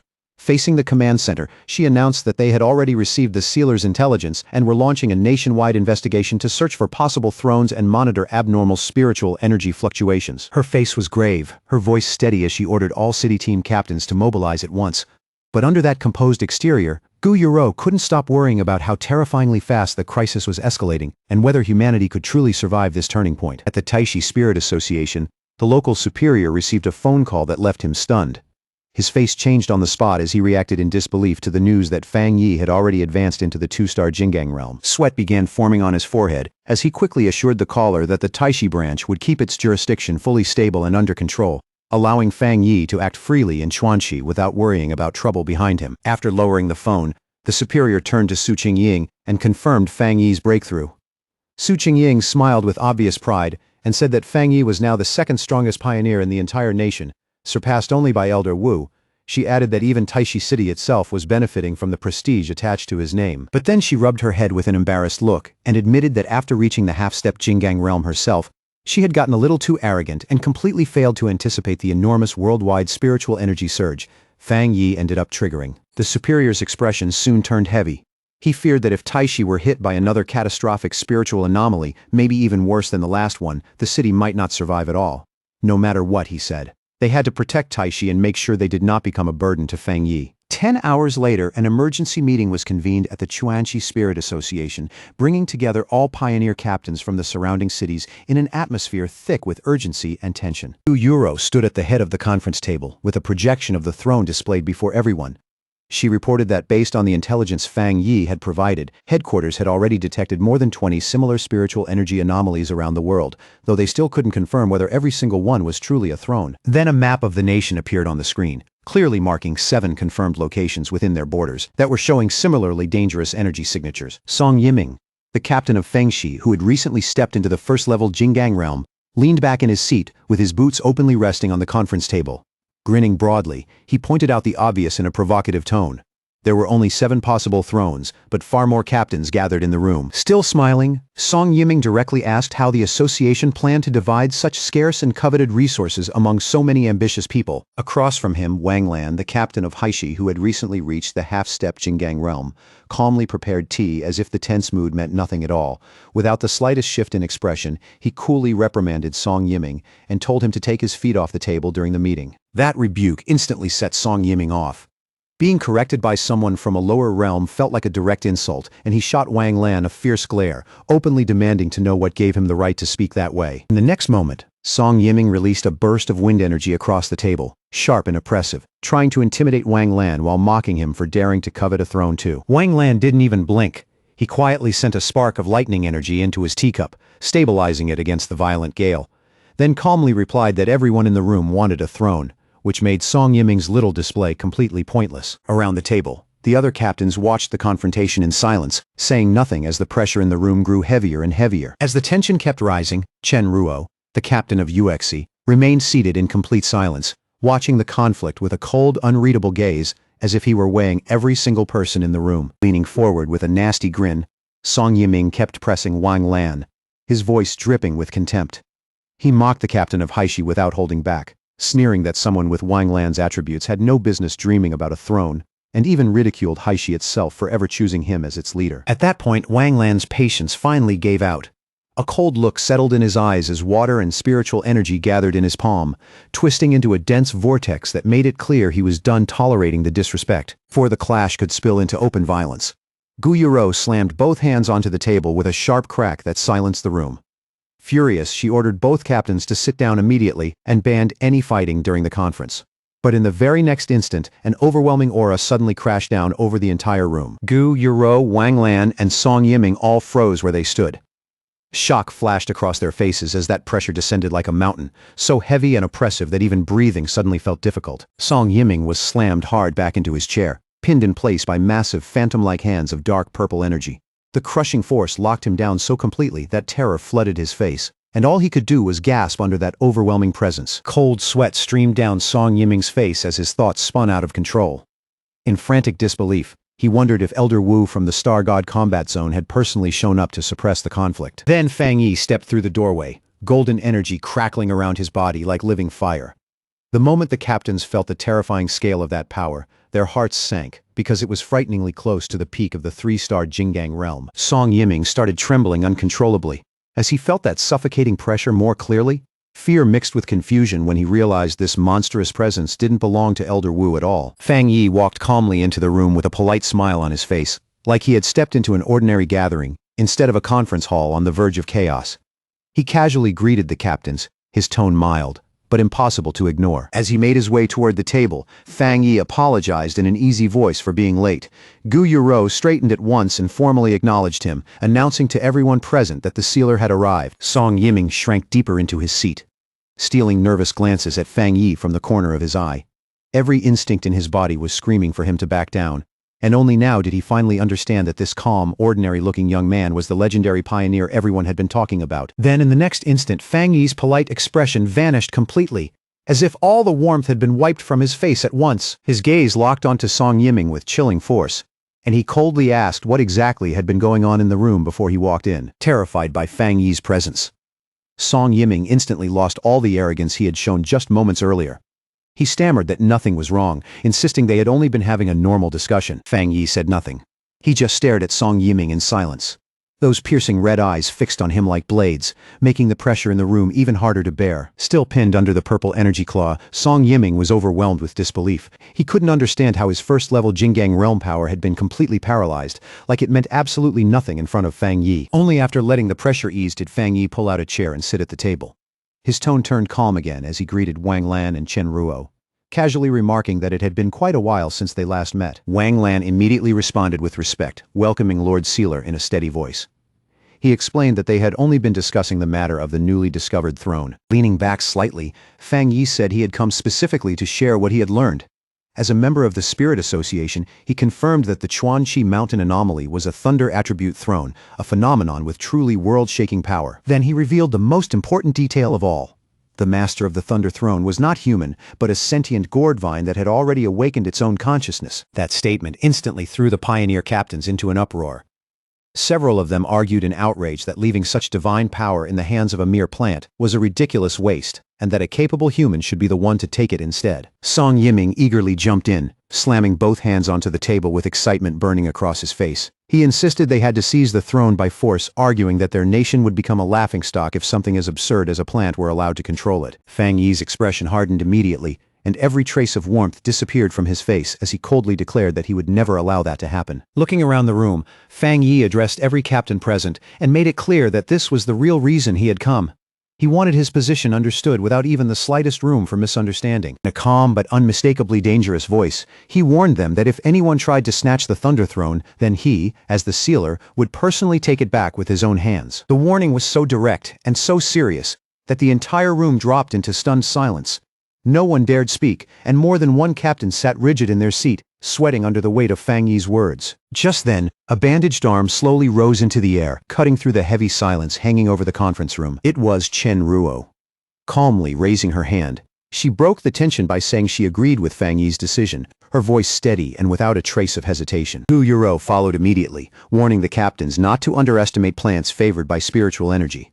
She revealed that even before the meeting began, the mountain region surrounding the throne had already turned into a deadly purgatory, packed with raging lightning that made getting close nearly impossible. After that, Wang Lan raised his hand as well and openly voiced his agreement with Fang Yi, making his stance clear without wavering for a second. Seeing the room turn against him, Song Yiming could only grit his teeth and give in for the moment. In a bitter tone, he muttered that they should just focus on finding new thrones that hadn't already been claimed. Gu Yuro quietly let out a breath of relief. Deep down, she had to admit that Fang Yi's intimidating presence had been incredibly useful in forcing the room back under control. At the same time, she couldn't help thinking about how difficult it had become for the Spirit Association to keep these top-tier pioneers in line. As their strength kept rising, handling them was becoming more and more dangerous. Gu Yuro then turned toward the map and started assigning search zones, dividing the captains across 4 regions based on the abnormal energy fluctuations detected there. She made one thing especially clear: the association would not interfere in fair competition, but anyone who found a throne and tried to hide it would be directly violating the rules. Right at that moment, a panicked staff member burst through the doors and interrupted the meeting, breathless as he shouted that the Lord of Thunder had already evolved. The staffer hurriedly explained that their drones could no longer get anywhere near the mountain. On top of that, the entity's power readings were still climbing fast, far beyond what anyone had expected. Then he delivered the most alarming detail of all. The plant's power had already reached the level of the 3-star Jingang realm.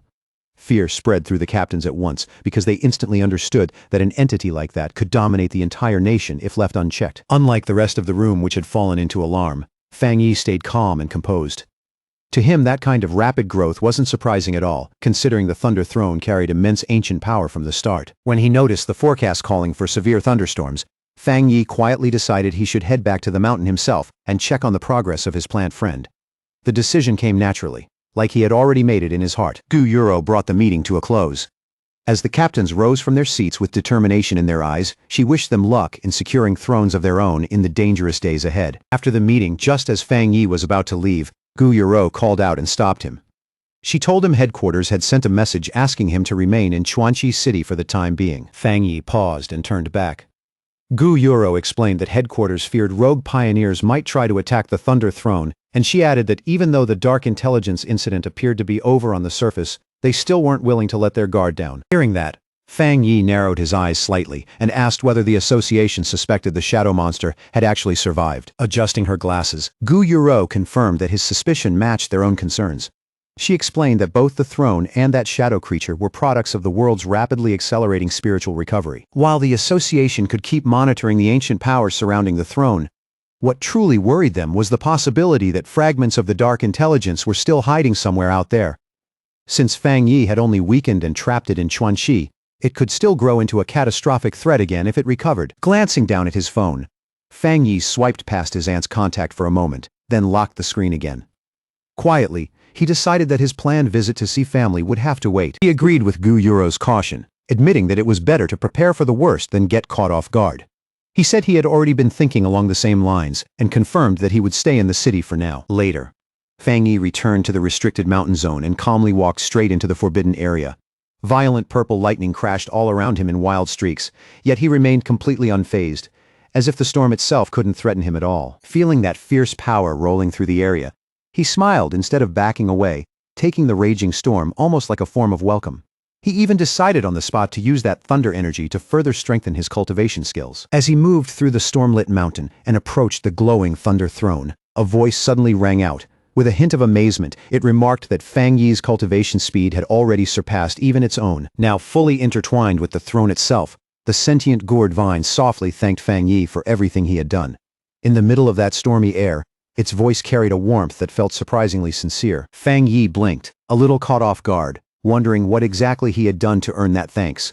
But when he looked more carefully at the Lord of Thunder, he quickly understood. This being had already developed intelligence nearly on par with a human, which made perfect sense for something standing at the very peak of cultivation. The vine explained that the throne's own consciousness had already told it everything that happened at the meeting, including how Fang Yi had protected them from greedy hands. Wanting to return that favor, it offered him spiritual energy without hesitation, though it also admitted honestly that it had been afraid he might never come back. The second it said that the sentient red spirit flower suddenly popped out from Fang Yi's clothes, it swayed excitedly in front of him, obviously hoping to get a share of that rich spiritual energy too. A soft golden flame flickered in Fang Yi's hand as he smiled at the sight.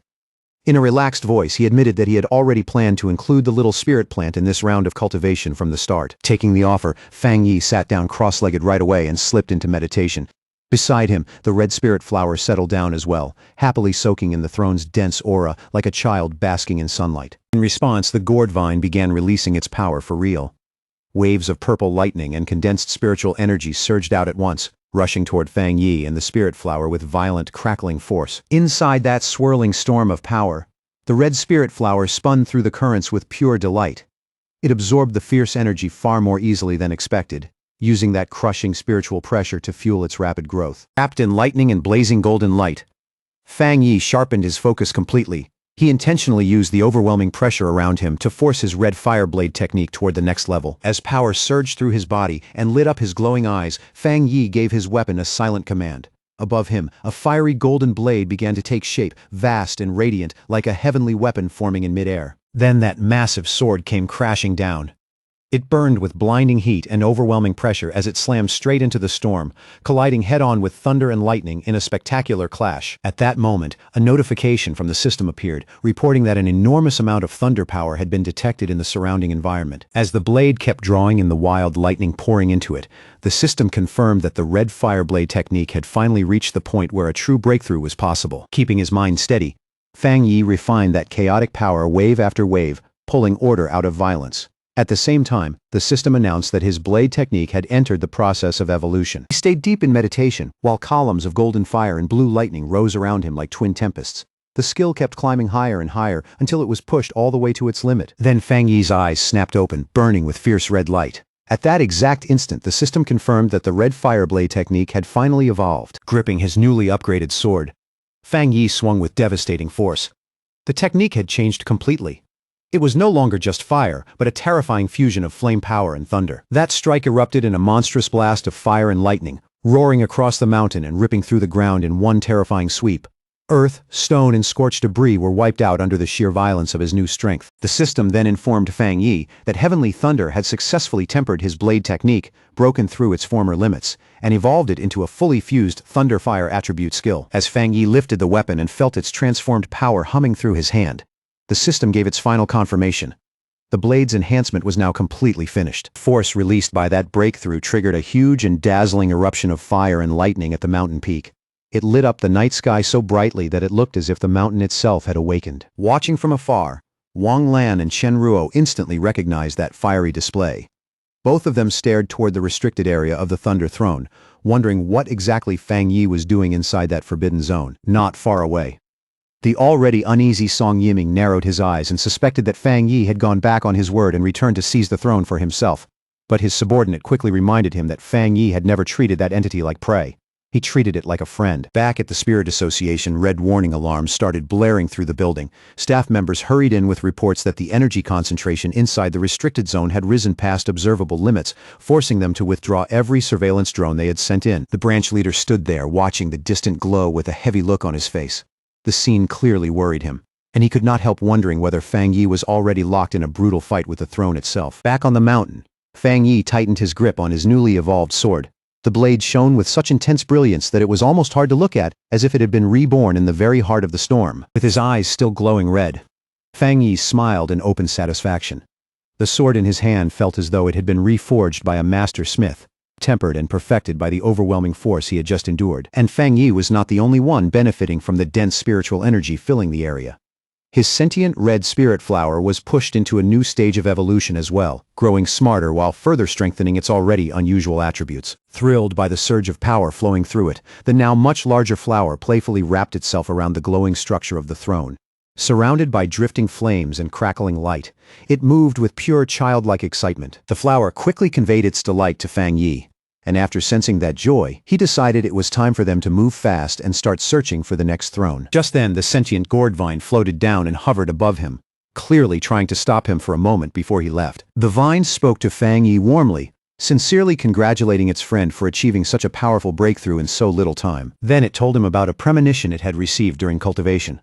Very soon another throne would descend, and the aura of that new entity shared a deep connection with his spirit flower, one that felt opposite in nature yet strangely complementary at the same time. The moment he heard that mix of opposition and complement, Fang Yi quickly understood what it meant.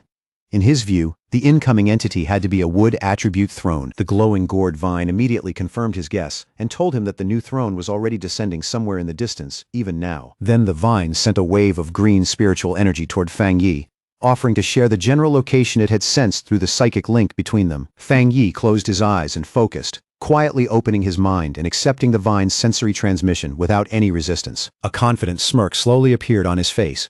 Then he opened his eyes again, already sure that he had grasped the exact coordinates. The scene shifted to a vast neon-lit metropolis at night, which Fang Yi immediately recognized as Yuan City. He noted that Yuan City was an autonomous municipality about a 2-hour drive from Chuanxi City.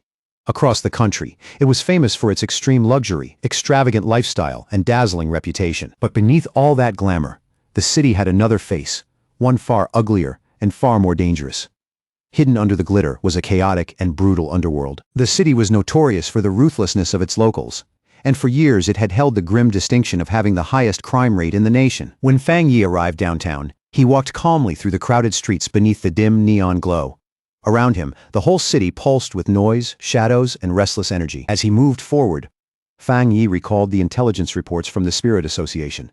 Their efforts to establish a local branch here had been stalled again and again, mainly because the city remained tightly controlled by deeply entrenched local gangs. Looking around at the rough-looking pioneers hanging beneath the flashing signs, Fang Yi reflected that none of the awakened people in this city had any interest in joining official authority. Because of that, Yuan City had remained a lawless place, with no proper Spirit Association branch and no captain assigned to keep order. Then, without warning, Fang Yi noticed the atmosphere around him shift. It was subtle, but unmistakable, like something powerful had just stirred in the darkness. His sentient red spirit flower immediately slipped out from his coat and tugged urgently at his sleeve, trying to point him in the right direction. Fang Yi quickly confirmed the reaction, realizing that both of them could clearly sense the new energy source rising from the west. To the west, at the foot of a dark-looming mountain, stood a massive private mansion blazing with extravagant lights. Even from a distance, its scale and luxury were impossible to miss. Inside the estate walls, a lavish pool party was in full swing beneath the night sky. Music, laughter, and money filled the air as the local elite indulged themselves in shameless luxury. A bodyguard in sunglasses stepped over to the host and leaned in to quietly report some news. The host immediately raised an eyebrow, clearly intrigued by the word that other pioneers had appeared nearby. That host was Zhang Gensheng, the notorious kingpin of Yuan City. He let out an arrogant laugh and threw open his jacket as he boasted that in his territory, no one had the right to stir up trouble without his permission. His arrogant laugh barely lasted another second before a blinding burst of green light exploded from the mountain right behind his estate. The flash tore through the night like a second sunrise, and everyone at the party instinctively turned in shock. A colossal sphere of pure green energy, the descending wood throne, slammed into the mountaintop with overwhelming force. The impact sent a devastating shockwave ripping across the area and made the entire mountainside tremble. That collision hit the mansion almost immediately. Glass shattered, Debris flew everywhere, and Zhang Gensheng stood there frozen for a beat, while terrified screams broke out and the luxury party collapsed into chaos. Then Zhang Gensheng snapped out of it, his face twisting with rage. With his bodyguard right beside him, he stormed toward the mountain, cursing whoever had dared stir up trouble on what he viewed as his property. 2 minutes later, Zhang Gensheng and his bodyguard were already climbing the forested mountain. Thick green spiritual energy still swirled across the slope, turning the dark woods into something eerie and unnatural. Before they could get much farther, Fang Yi appeared and calmly stepped into their path. Standing there in that strange green glow, like he had been waiting for them all along, he told them evenly that the real source of the disturbance was just ahead. The bodyguard instantly flew into a rage at the sight of an outsider blocking the way. He lunged through the air at Fang Yi and shouted furiously, demanding to know who dared trespass on young Master Zhang's so-called private property. As the heavy punch came straight for his face, Fang Yi let out a dismissive scoff. To him, hearing someone talk about private territory in a place like this was not just ridiculous, it was laughable. Without even pulling his other hand out of his pocket, Fang Yi casually raised one arm and caught the bodyguard's fist in midair. The man's full momentum died right there, and the effortless stop left him completely stunned, his eyes glowing red in the dark. Fang Yi looked at them coldly and spoke as if correcting a pair of children. He told them this mountain was national land, property of all the people of Yuan City, and declared that from this moment on, the area was under the strict jurisdiction of the Yuan City Spirit Association. The next second, Fang Yi released a burst of fiery power from his palm and blasted the bodyguard away with ease. As the man went flying, Fang Yi coldly mocked the absurd idea that they could treat public land as their own private property. Meanwhile, deeper in the forest, Zhang Gensheng was already facing the newly descended wood throne. He fought violently against the dark green vines, the sentient entity used to drive him back, struggling in open frustration as they wrapped around him and lashed through the air, refusing to accept being rejected. The arrogant kingpin shouted that the throne had no right to resist him. In his mind, the moment it landed in his territory, it should have submitted to him automatically, forcing his way through the thick vines with brute aura alone. Zhang Gensheng stubbornly insisted that the seat of power belonged to him. He even threatened to destroy the ancient relic outright if it kept refusing to acknowledge him. Watching that pathetic struggle from the side, Fang Yi let out a faint, amused scoff. The whole scene was so desperate and ugly that he did not even bother hiding his contempt. Startled by the sound, Zhang Gensheng spun around immediately, fury flashing across his face. He shouted into the darkness and demanded to know who was standing there laughing at him. Fang Yi walked right past the local boss as casually as if the man were not even there. In a calm voice, he explained that high-tier treasures had minds of their own and chose their own masters, then bluntly told Zhang Gensheng that he simply lacked the qualifications to command the wood attribute. Those words hit Zhang Gensheng right at the core. He stood there fuming in disbelief while Fang Yi calmly moved toward the throne, stepping into that chaotic mass of swirling green energy without the slightest hesitation. Zhang Gensheng could not swallow that humiliation. Pride wounded and murder in his eyes, he finally snapped, lunging at Fang Yi's exposed back while screaming that he would kill him. But in the very next instant, the kingpin stopped dead. His body froze so suddenly it almost looked unnatural, and his eyes widened in pure terror. Without even turning around, Fang Yi summoned his massive sentient red spirit flower and had it silently block the attacker's path. The moment Zhang Gensheng found himself facing that giant imposing spirit plant, his whole body started trembling, and fear locked him in place. Fang Yi only glanced back slightly and casually remarked that the gang boss somehow looked even weaker than his own bodyguard. The tone was light, but the contempt behind it was impossible to miss. With a faintly mocking smirk, Fang Yi dismissed the notorious kingpin of Yuan City as nothing but a complete letdown. For someone with such a fearsome name, Zhang Gensheng turned out to be pitifully unimpressive. Leaving the terrified boss behind without another glance, Fang Yi stepped forward alone and stopped in front of the colossal wood throne. Wrapped in crackling green energy, he quietly prepared to make contact, standing face to face with that churning green power. Fang Yi watched in silence as the system issued a notification. It announced that the ancient relic was now in the process of matching with a master. A moment later, the system confirmed the result without hesitation. Fang Yi's sentient red spirit flower had been recognized as the newly chosen master of the wood throne. At once, a massive surge of green energy burst from the mountain peak. The power exploded outward with such force that the whole summit seemed to light up like a living beacon. That energy quickly gathered into a towering pillar of brilliant green light and shot straight into the night sky. It was so bright and so enormous that even distant Chuanxi City could see it clearly. At the Spirit Association headquarters, Gu Yuro and Wang Lan both saw the sudden spike in energy. Gu Yuro immediately realized the wood throne had already chosen a new master, and her heart tightened at the thought that if some lawless pioneer from Yuan City had gotten it first, the consequences could be extremely hard to control. Anxiety rising fast, Gu Yuro did not waste a second. She immediately called Fang Yi, hoping to confirm what had happened before the situation spiraled any further. Fang Yi answered in a calm voice, sounding far more relaxed than anyone on the other end of the line. He noted that the pioneers in Chuanxi City must have already seen the massive energy wave, then told Gu Yuro that the wood throne had indeed finished choosing its master. Caught off guard by how calmly he said it, Gu Yuro asked in obvious shock whether Fang Yi himself had taken the throne, standing before his giant sentient red spirit flower. Fang Yi explained that the new master was not a human at all, but his spirit plant. He added that he himself controlled the desolate attribute and treated the flower as his pet, which only made the whole situation sound even more unbelievable. That answer left Gu Yuro completely speechless. For a moment she could not get a single word out as the absurdity and importance of that news hit her all at once. Then Fang Yi casually added one more detail, as if it were nothing worth dwelling on. He told her that he had already defeated Yuan City's notorious boss, Zhang Gensheng, who was now lying unconscious at his feet. He advised the Spirit Association to move into Yuan City immediately and take advantage of the opening. As for Zhang Gensheng's gang and the mess left behind, Fang Yi said that cleanup could be handed over to the association. After ending the call, Fang Yi turned back to his spirit flower with a smile and offered his congratulations. But he also understood that the flower needed to remain on the mountain and keep absorbing the throne's power, which meant the two of them had to part for now. As he watched the flower settle onto the wood throne, Fang Yi suddenly felt like a parent dropping a child off at school for the first time. The sentient flower then asked him, with obvious reluctance, when it would be able to return to his side. Fang Yi smiled gently and told it to focus on cultivating hard and making good use of the power it had been given. Based on his judgment, he figured they would meet again once the flower successfully reached the Jinggang realm. The next day, Fang Yi's cousin, Lin Yiyi, arrived in Chuanxi City after being transferred over by the Taishi Spirit Association. She stepped in just as news of the recent events was still spreading across the region. Walking through the neon-lit streets, Lin Yiyi thought about how the news of her cousin's spirit flower becoming the master of the wood throne had already spread through the pioneer community. What amazed her even more was how casually Fang Yi had revealed his rare desolate attribute to the public, as if it were no big deal at all. Her mind drifted back to a recent meeting where the Spirit Association had asked her to take over as Yuan City's new captain. Even with promises of full support, the promotion had come so suddenly and carried so much weight that she could not help hesitating. Letting out a long, heavy sigh, Lin Yi tried to steady herself and clear her thoughts as she kept walking beneath the city lights, rubbing her temples. She decided that before making any final decision, she needed to see things for herself and judge whether she was truly ready for that kind of responsibility.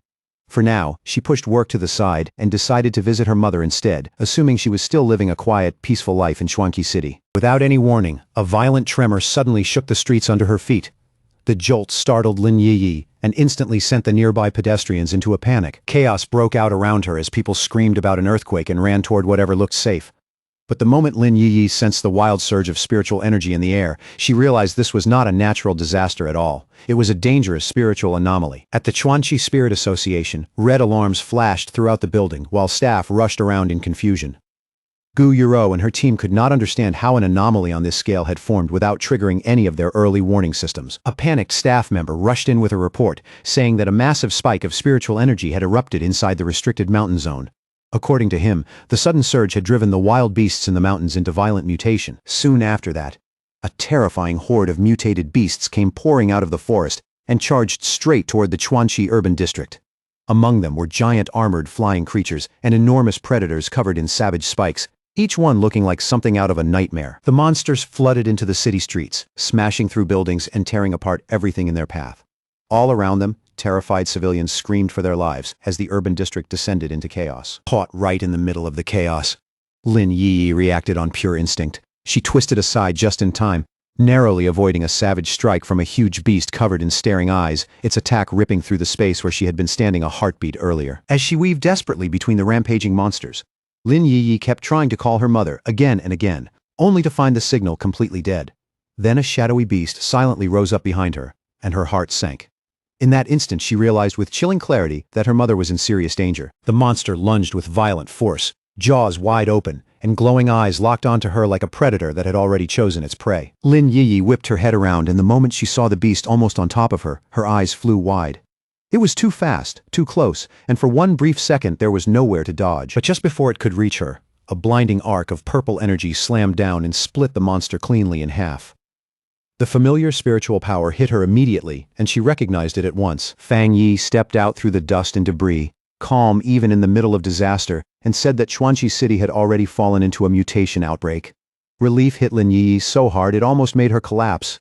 She ran straight to him in panic, begging him to help find her mother since the phone lines were already down. Elsewhere in the ruined Chuanchi urban district, inside a shattered supermarket, a small trembling voice weakly called out for a father through the dim, broken silence. Not far away, under a collapsed metal shelf, a man lay completely still. A moment later, that same small voice cried out again, this time desperately calling for a mother. Terrified little boy stood there alone among spilled groceries, torn packaging, and flickering lights overhead. Pale with fear, he looked around helplessly, wondering where his parents had gone. The horror around him was too much. The boy trembled from head to toe, while tears streamed down his face. At last, unable to hold it in any longer, he dropped to his knees and burst into loud sobs, his cries echoing through the wrecked supermarket. Suddenly, a woman rushed over and gently covered his mouth before the sound could carry any farther. It was Fang Yi's aunt, Lin Yi's mother. And as she pulled him close, she whispered that crying that loudly would draw the beasts wandering nearby. The boy looked up at her with wide, tear-filled eyes, still shaking badly as he whispered that he missed his parents and did not know where they had gone. Trying to calm him, Fang Yi's aunt forced a warm smile and reached into the scattered goods beside her. From the mess, she pulled out a bright yellow packet of a popular snack. The boy's eyes lit up right away. Kneeling beside him, she softly promised that if he stayed quiet and waited bravely for rescuers to come, he could have the snack as a reward for being strong. The boy sniffled, managed a tiny smile, and reached for the treat, his attention briefly pulled away from the terror around him. But just behind Fang Yi's aunt, a shadow wolf with glowing red eyes silently stepped into the aisle. The wolf let out a low growl and bared a mouthful of sharp teeth, its crimson eyes fixed on the two of them like it had already decided how this hunt would end. The instant the beast charged, Fang Yi's aunt sensed the danger behind her. Without hesitation, she scooped the little boy into her arms and sprinted down the aisle as fast as she could. But in her frantic rush, her foot caught on a discarded bottle buried in the debris. She crashed hard to the floor and instinctively curled around the little boy, shielding him completely with her own body. The wolf beast sprang forward at once, claws extended, lunging in for the kill with savage speed. Bracing for the worst, Fang Yi's aunt squeezed her eyes shut and prepared to give up her own life if that was what it took to protect the child in her arms. Just before those claws could touch her, a brilliant streak of golden energy tore through the darkness and cut the beast cleanly in two. Blood and shadow flew apart before the attack had even fully landed. Fang Yi arrived at the last possible moment, stepping forward with his flaming sword in hand and placing himself in front of his aunt like an immovable wall. Glancing back over his shoulder, Fang Yi calmly asked if they were hurt, his voice steady even with danger still hanging over the ruined store. Then his expression shifted when something familiar caught his eye. He looked down and saw the terrified little boy in his aunt's arms, still clutching that yellow snack packet tightly. The sight of that small treat stirred up a sudden wave of nostalgia in him, strong enough to drown out the chaos around him for a moment. He remembered a painful scene from his childhood, standing in front of a gravestone and crying while his aunt quietly stayed beside him through it all. In that memory, she gently stroked his head and handed him that exact same snack, using something simple and warm to comfort him when words could not. Back in the present, his aunt slowly looked up at him in disbelief. Then her eyes widened with overwhelming relief as she finally realized the one who had saved them was her nephew. Fang Yi's expression softened and he quietly asked his aunt about the child she had just risked her life to protect, smiling despite everything she had just been through. She explained that the boy had gotten separated from his parents during the chaos in the supermarket. No matter what, she said, she could not just leave a child like that behind for the monsters. That tender moment was suddenly cut off by a familiar voice calling out for her mother.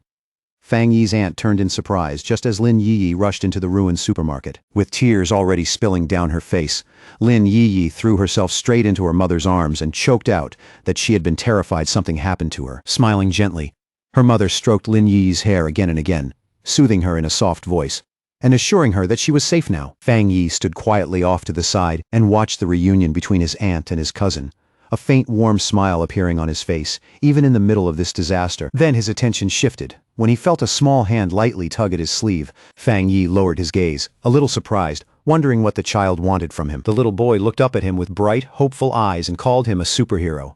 Then, holding out his yellow snack with all the courage he could gather, he offered it as a reward and asked if the hero could take him home. Clearly moved, Fang Yi knelt down with a warm smile and accepted the snack.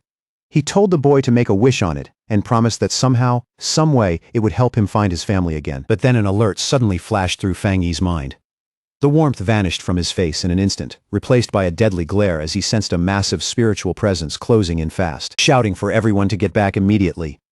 Fang Yi grabbed the little boy and leaped away just as a giant claw smashed through the building, sending chunks of heavy debris crashing down all around them. The ceiling came down in a thunderous crash, ripping the ruined supermarket wide open and exposing the wreckage to the cold night air outside. Staring up through the dust with glowing red eyes, Fang Yi felt the overwhelming aura of the new enemy pressing down over the shattered store. As the smoke slowly cleared, a towering, heavily muscled monster came into view, wild mane, glowing red eyes, and massive prayer beads hanging from its body. Fang Yi's face turned grim. This was no ordinary monster. It was the Beast King leading the mutated horde. At once, Fang Yi released a powerful surge of golden energy and formed a barrier around his aunt, Lin Yi, and the little boy, shielding them from the danger closing in. Because his own spiritual energy was by far the strongest one there, Fang Yi understood that he would become the anomaly's main target. That gave the others a much better chance to escape and greatly lowered the risk to them. He told Lin Yi to take the other two and run immediately because he could not fight at full strength while protecting them at the same time. Lin Yi understood right away and quickly agreed. As they got ready to flee, the colossal Beast King towered above Fang Yi and unleashed a deafening roar that shook the ruined building and the streets beyond. Locking his eyes on the monster, Fang Yi sensed that it carried both thunder and wood attributes. The match felt far too exact, since those were the same attributes as the two thrones that had only recently descended. The Beast King moved first, slamming its enormous fists into the ground with brutal force. Fang Yi reacted instantly, springing backward and narrowly avoiding the devastating blow. As Fang Yi raised his glowing golden sword and steadied his breathing, he felt the Beast King's violent aura surging like a storm. In that instant, he realized the creature had already been tainted by a dark attribute, twisting its power into something far more dangerous. Fang Yi's blazing slash ripped through the air and struck true, carving a searing wound beside the monster's blood-red eye. The burn flared against its flesh, lighting up the beast's furious face with fire. Even after taking that hit, the enormous Beast King showed no fear at all. Instead, it lowered its body, loaded power into its massive frame, and prepared to launch another brutal attack with terrifying momentum. The monster lunged straight at Fang Yi with its jaws wide open, fangs flashing like blades. Fang Yi stayed calm under the pressure, then lightly kicked off the ground and slipped backward with practiced ease. Still suspended in midair, Fang Yi twisted his body and brought his flaming sword down with overwhelming force. Fire streamed behind the blade like a burning comet, fierce and unstoppable. The strike landed with explosive power and forced the giant beast to stagger backward. That blow finally opened up a clear gap between them, giving Fang Yi one brief but crucial moment of space. At the front of the retreat, Lin Yi ran while projecting a protective green shield around them. Her mother stayed right behind her, clutching the little boy tightly as they pushed ahead in panic and desperation. Their escape came to a sudden stop when another massive shadowy beast emerged right in front of them. Its glowing blue eyes shone through the darkness, blocking the path like a living wall. Lin Yi froze for a second, horror spreading across her face. Only then did the full nightmare hit her. They were not facing one Beast King, but two. The second Beast King towered over them, its glowing blue eyes cold and menacing, its aura so heavy it was hard to breathe. Lin Yi immediately raised her green shield higher and planted herself in front of her mother and the terrified boy. Knowing there was no time to hesitate, Lin Yi forced herself to stay steady and reassured her mother in a low, urgent voice. At the same time, she began gathering her power, her expression tightening with resolve. To keep her family safe, Lin Yi suddenly broke away from the civilians and rushed straight toward the towering monster instead.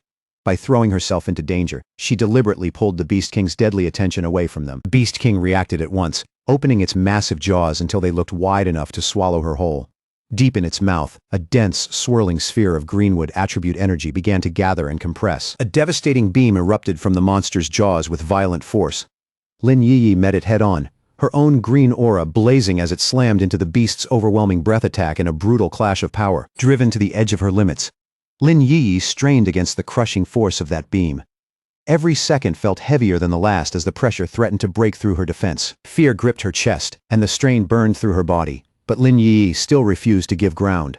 Behind her, her mother and the little boy huddled in terror, leaving her no room to retreat. Her mind raced as she judged the situation with painful clarity. Since both she and the monster were using wood attribute energy, she had no elemental advantage at all. And if her shield broke even for a moment, her mother and the child would die instantly. Faced with that cruel reality, Lin Yi made a desperate choice.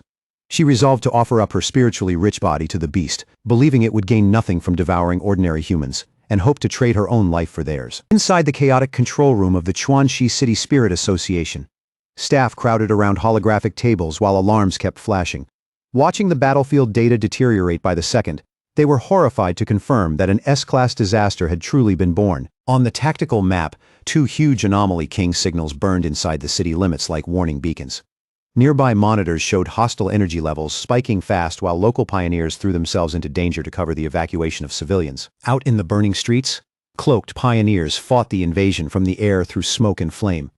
A frantic field pioneer reported that endless waves of mutated beasts were pouring out of the restricted mountain zone and threatening to wipe Chuanxi City off the map. Desperate, the pioneer pleaded with headquarters for immediate reinforcements and for the crisis to be raised to a higher disaster level. Even in the middle of that panic, he suddenly remembered the warning once given by the sealer. He turned toward the distant mountains, where a colossal pillar of purple lightning was piercing the storm clouds.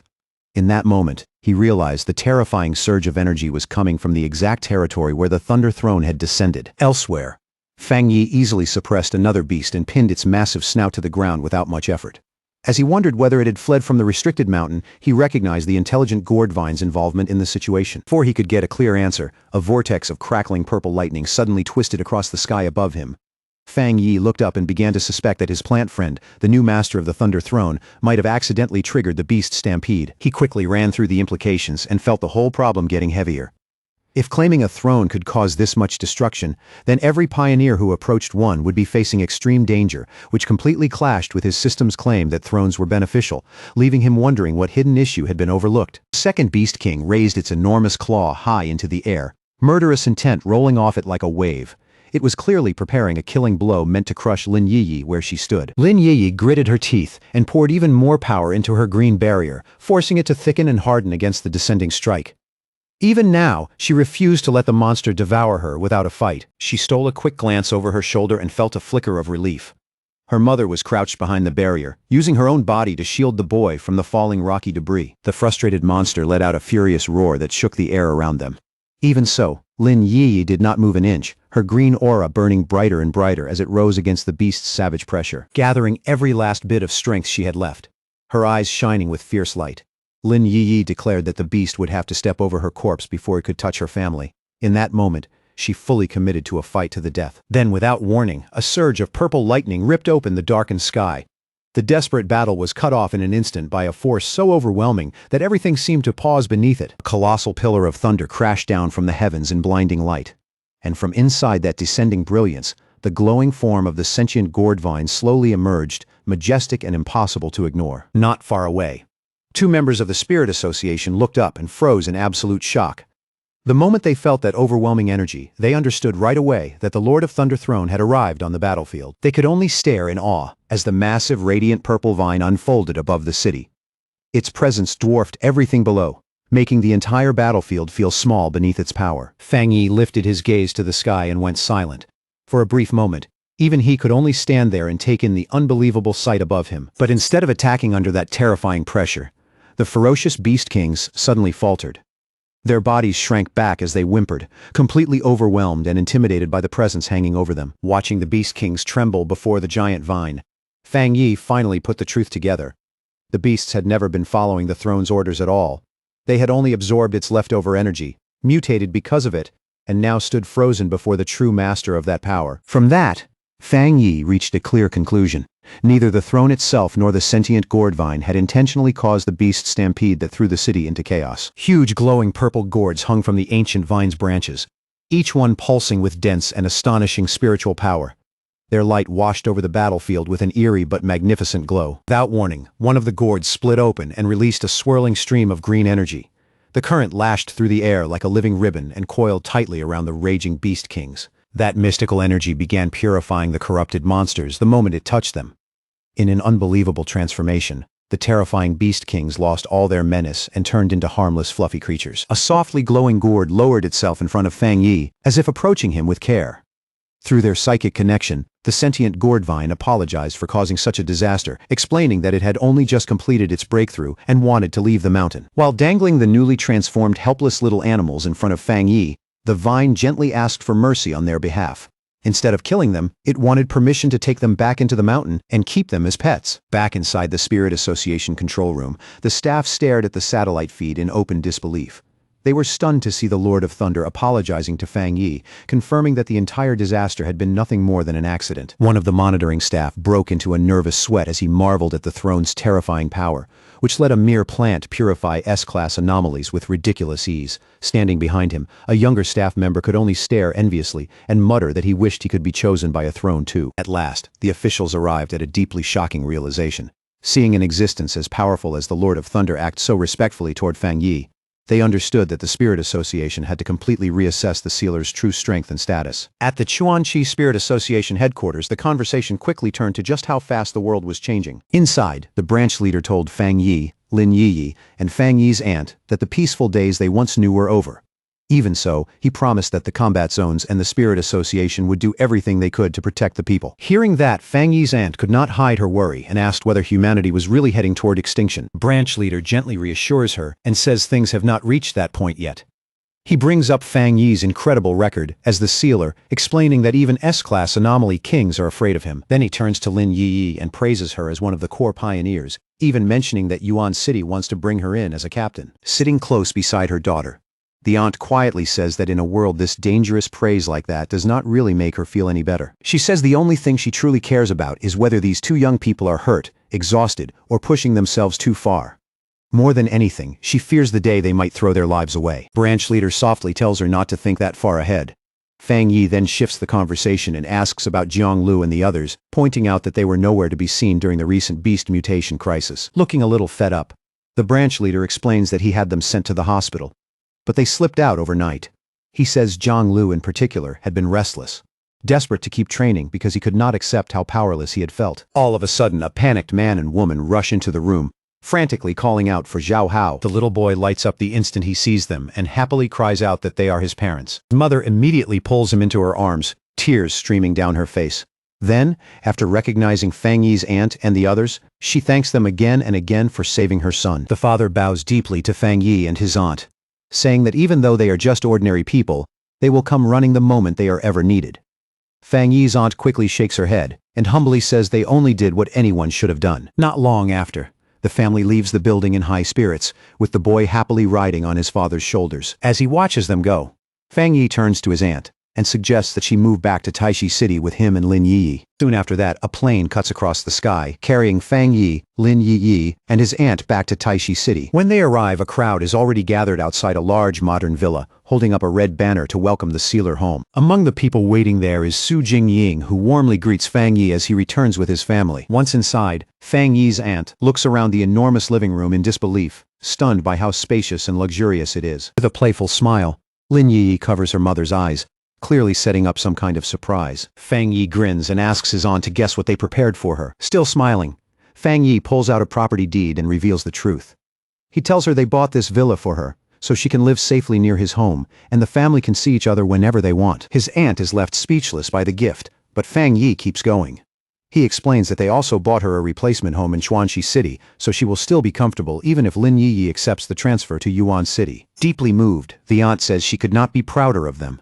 But as the moment settles, she notices the troubled look on her daughter's face and points out that Yi is clearly carrying something heavy in her heart. Fang Yi says his cousin is still struggling over whether to relocate to Yuan City. Yi admits that she still has not made up her mind about the Spirit Association's promotion offer. Yi explains why she is hesitating.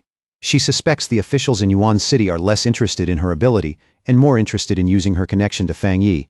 On top of that, she knows cleaning up a corrupt city will be an enormous burden, and she cannot keep depending on Fang Yi forever. Her mother encourages her to go for it, reminding Yi that she has never been the type to hold back. Then, with a teasing smile, she brings up the time Yi used a fake cram school excuse just to go find Fang Yi. Yi freezes on the spot, realizing her mother had seen through that lie all along. With her mother's support behind her, Yi finally smiles and steadies herself. She admits that it is time for her to grow up and take on the challenge waiting for her in Yuan City. That warm family moment is suddenly broken by the ringing of a smartphone. Fang Yi picks up the call and hears Zhao Lan on the other end. He asks if the combat zone has found anything new, and she tells him Elder Wu has discovered a mysterious new territory and wants Fang Yi to join the expedition. Elsewhere, deep inside an underground black market, a hopeless group huddles in the shadows of a dark alley. A purple-haired woman looks toward a man with a cigarette and asks if there is really no way for them to return to Yuan City. The man snaps back without hesitation and says their exile is real. Thinking back to the fall of their boss, Zhang Gensheng, He realizes the Zhang family gang has completely lost both its territory and its influence. Then a strange, ominous laugh suddenly echoes through the alley. Everyone turns at once and sees a cloaked figure slowly walking toward them out of the darkness. The masked stranger gives a faint smirk and tells the Zhang family members not to be nervous.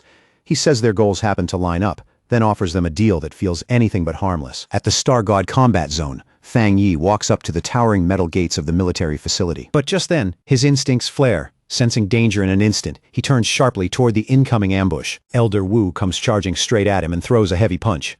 Fang Yi stays perfectly calm and catches it with one hand, blocking the blow so cleanly that a massive shockwave erupts around them. Without even blinking, Fang Yi asks what that was supposed to mean. Elder Wu bursts out laughing, then apologizes and says his old comrades simply refused to believe the rumors about a young man this talented. Elder Wu then looks back at the group of men in advanced combat armor behind him, and proudly says that little demonstration should be enough to prove just how absurd Fang Yi's strength really is. One of the veterans laughs and points out that Elder Wu had actually been forced a step backward by Fang Yi's block. Another jokingly says the younger generation has already surpassed them, and that Elder Wu might as well retire now. As Fang Yi looks over the relaxed, laughing veterans, he suddenly realizes something shocking. Every single one of them is carrying the overwhelming power of the two-star Jinggang realm. Elder Wu then turns back to Fang Yi and asks if he still remembers the extreme dark zone they had talked about before. He explains that far beyond their world, much deadlier domains have existed for a long time, and those places are deeply connected to the global return of spiritual energy. Then Elder Wu reveals a military secret. He says the nation's strongest fighters were missing during the recent monster outbreaks because they had been deployed to those domains.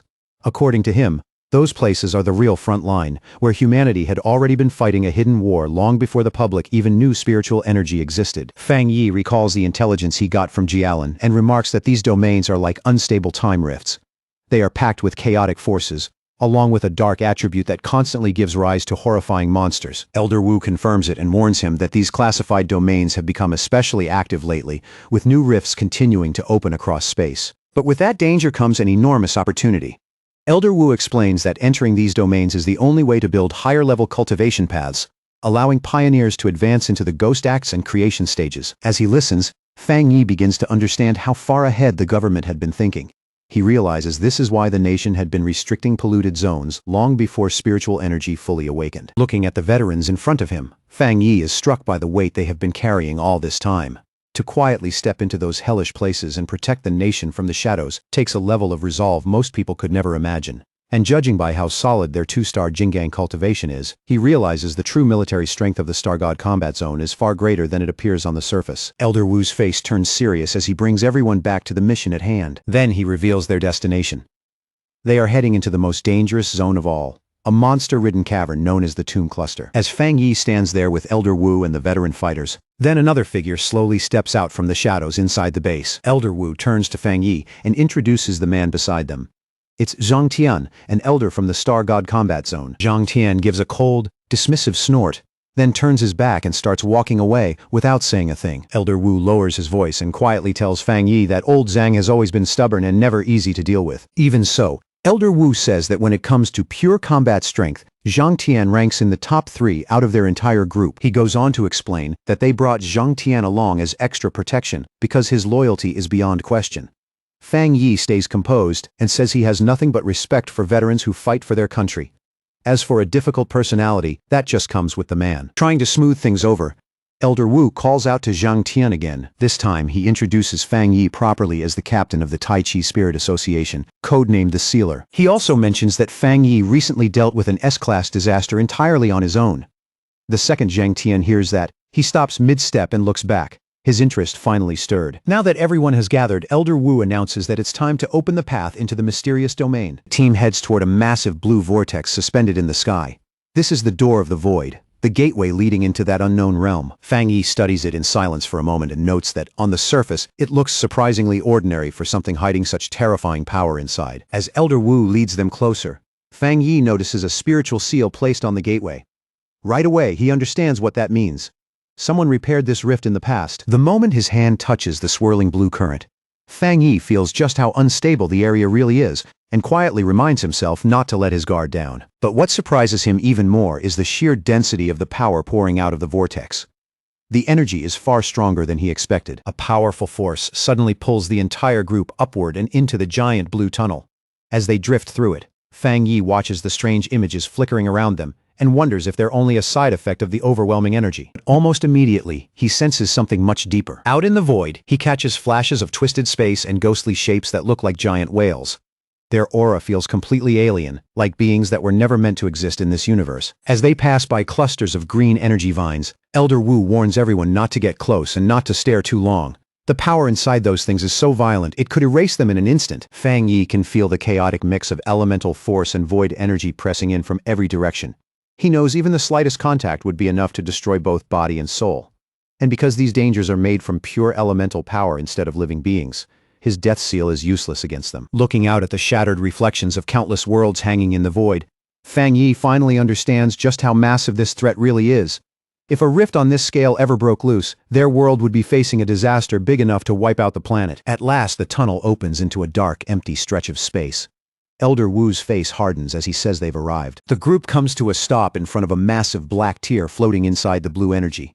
Elder Wu tells everyone to get ready. Wrapped in bright blue light, Elder Wu tells the team to release their power and keep themselves suspended before crossing into the dangerous domain ahead. The moment they come out of the portal, the team finds itself floating inside a dark, eerie cavern known as the Tomb Cluster.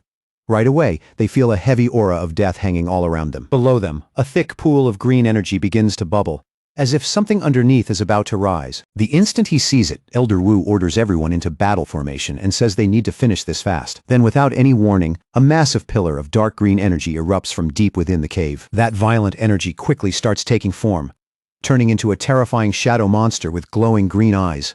Its sudden appearance leaves the whole team frozen in shock. Elder Wu and Zhang Tian don't hesitate for even a moment.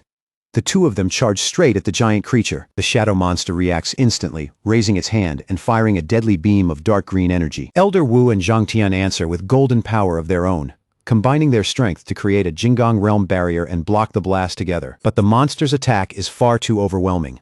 The beam smashes through their defense on contact and sends both men flying backward, blood spilling from their mouths. The other veterans can only stare in disbelief, horrified that their two strongest fighters were crushed so easily. Realizing how serious this is, Fang Yi says they're in critical danger, and that everyone needs to strike the creature together. As the veterans rush forward to catch Elder Wu and Zhang Tian, they quickly notice something else. The monster's dark energy is suppressing a pioneer's spiritual power. One of the veterans points out that the suppression is so intense, Elder Wu and Zhang Tian couldn't even bring out a tenth of their true strength. Fang Yi, however, stays calm. Golden light bursts around him as he summons his sword and says he'll test the creature himself. Fang Yi shoots into the air and coats his blade in golden flames, readying a powerful dragon slash. His burning sword slams into the giant shadow monster, and the impact triggers a massive explosion where the two forces collide. When the smoke finally clears, Fang Yi is still hovering in the air, though it's obvious some of his energy has been drained away. He calmly remarks that the cave's dark energy weakened him badly. Otherwise, that single strike would have been enough to kill the creature. Watching from below, the veterans are completely stunned. One of them says Fang Yi nearly destroyed the giant monster by himself, proving his reputation is no exaggeration. Zhang Tian watches in silence, then repeats Fang Yi's codename, the Sealer. But this time, there's real respect in his voice. Elder Wu then adds that if the veterans knew what that title truly meant, they'd be even more shaken. Ignoring the pressure that's weakening everyone else, Fang Yi sharpens his focus. Dark energy surges out of him, forming massive shadow claws around his body as he activates his Twilight Fire domain. With a single swift motion, Fang Yi sends those giant shadow claws hurtling straight toward the green monster. His system confirms that the domain has opened successfully, and the dark claws immediately start ripping into the creature's raging energy. The system detects the dense dark energy, but it also tells Fang Yi that his special technique allows him to resist the weakening effect. As the monster lets out a howl of pain, the system locks onto it as a target, siphoning away its strength and cutting its dark power in half. Hovering above the weakened beast, Fang Yi's sword flares to life again. It spins in the air, wrapped in a deadly fusion of golden fire and dark twilight energy. With his eyes cold and steady, Fang Yi lines up the final strike and gives a single calm command, "Kill it!" Then he swings, sending a blazing arc of fire straight at the monster. The moment the strike connects, a blinding surge of power explodes outward. Fang Yi doesn't flinch. His eyes burn with a chilling red glow. Then a huge wave of golden energy bursts from his body and sweeps out in every direction. That brilliant light tears through the battlefield and burns away the last traces of the monster's dark presence. Off to the side, Zhang Tian can only stare, completely thrown by the sheer power unfolding in front of him. Beside him, Elder Wu watches closely and realizes what Fang Yi is doing. He's using an overwhelming yang attribute to force back the dark energy in the area. At the same time, Far away in Yuan City, the sentient gourd vine at the wood attribute throne suddenly begins glowing with a vivid green light among the jagged mountain rocks. The sentient red spirit flower lights up too, as if it can feel that its master needs help. Answering that call, a massive beam of condensed green energy violently erupts from the mountain peak, where the sentient gourd vine is rooted. Back on the battlefield, wild golden energy crackles around Fang Yi as he keeps pressing forward with the attack. But even after taking that much punishment, the dark giant, the master of the throne and wielder of death power, still refuses to go down. It's far tougher than expected. Seeing that the dark giant is still standing, Elder Wu tells Zhang Tian that Fang Yi needs support. Zhang Tian grunts in agreement, and the elders of the combat zone rush in together. Zhang Tian, Elder Wu, and the other two armored elders immediately gather their strength, each one raising a hand glowing with a different elemental force. Then all four elders fire at once, launching powerful multicolored beams down into the battlefield. Those streams of power slam into Fang Yi's back, feeding straight into him as he pushes his own golden energy to the limit. The combined attack detonates in a massive flash of golden light that swallows the entire area whole. The blast kicks out a violent shockwave, forcing Elder Wu, Zhang Tian, and the others to shield themselves as they're driven backward. When the smoke and raging energy finally begin to thin out, the entire landscape has changed. The elders look down and realize the explosion has exposed what this place really is. Deep inside the newly split chasm lies a vast, gloomy burial ground filled with countless tombstones. Fang Yi walks back toward the group and politely thanks the seniors for stepping in when they did.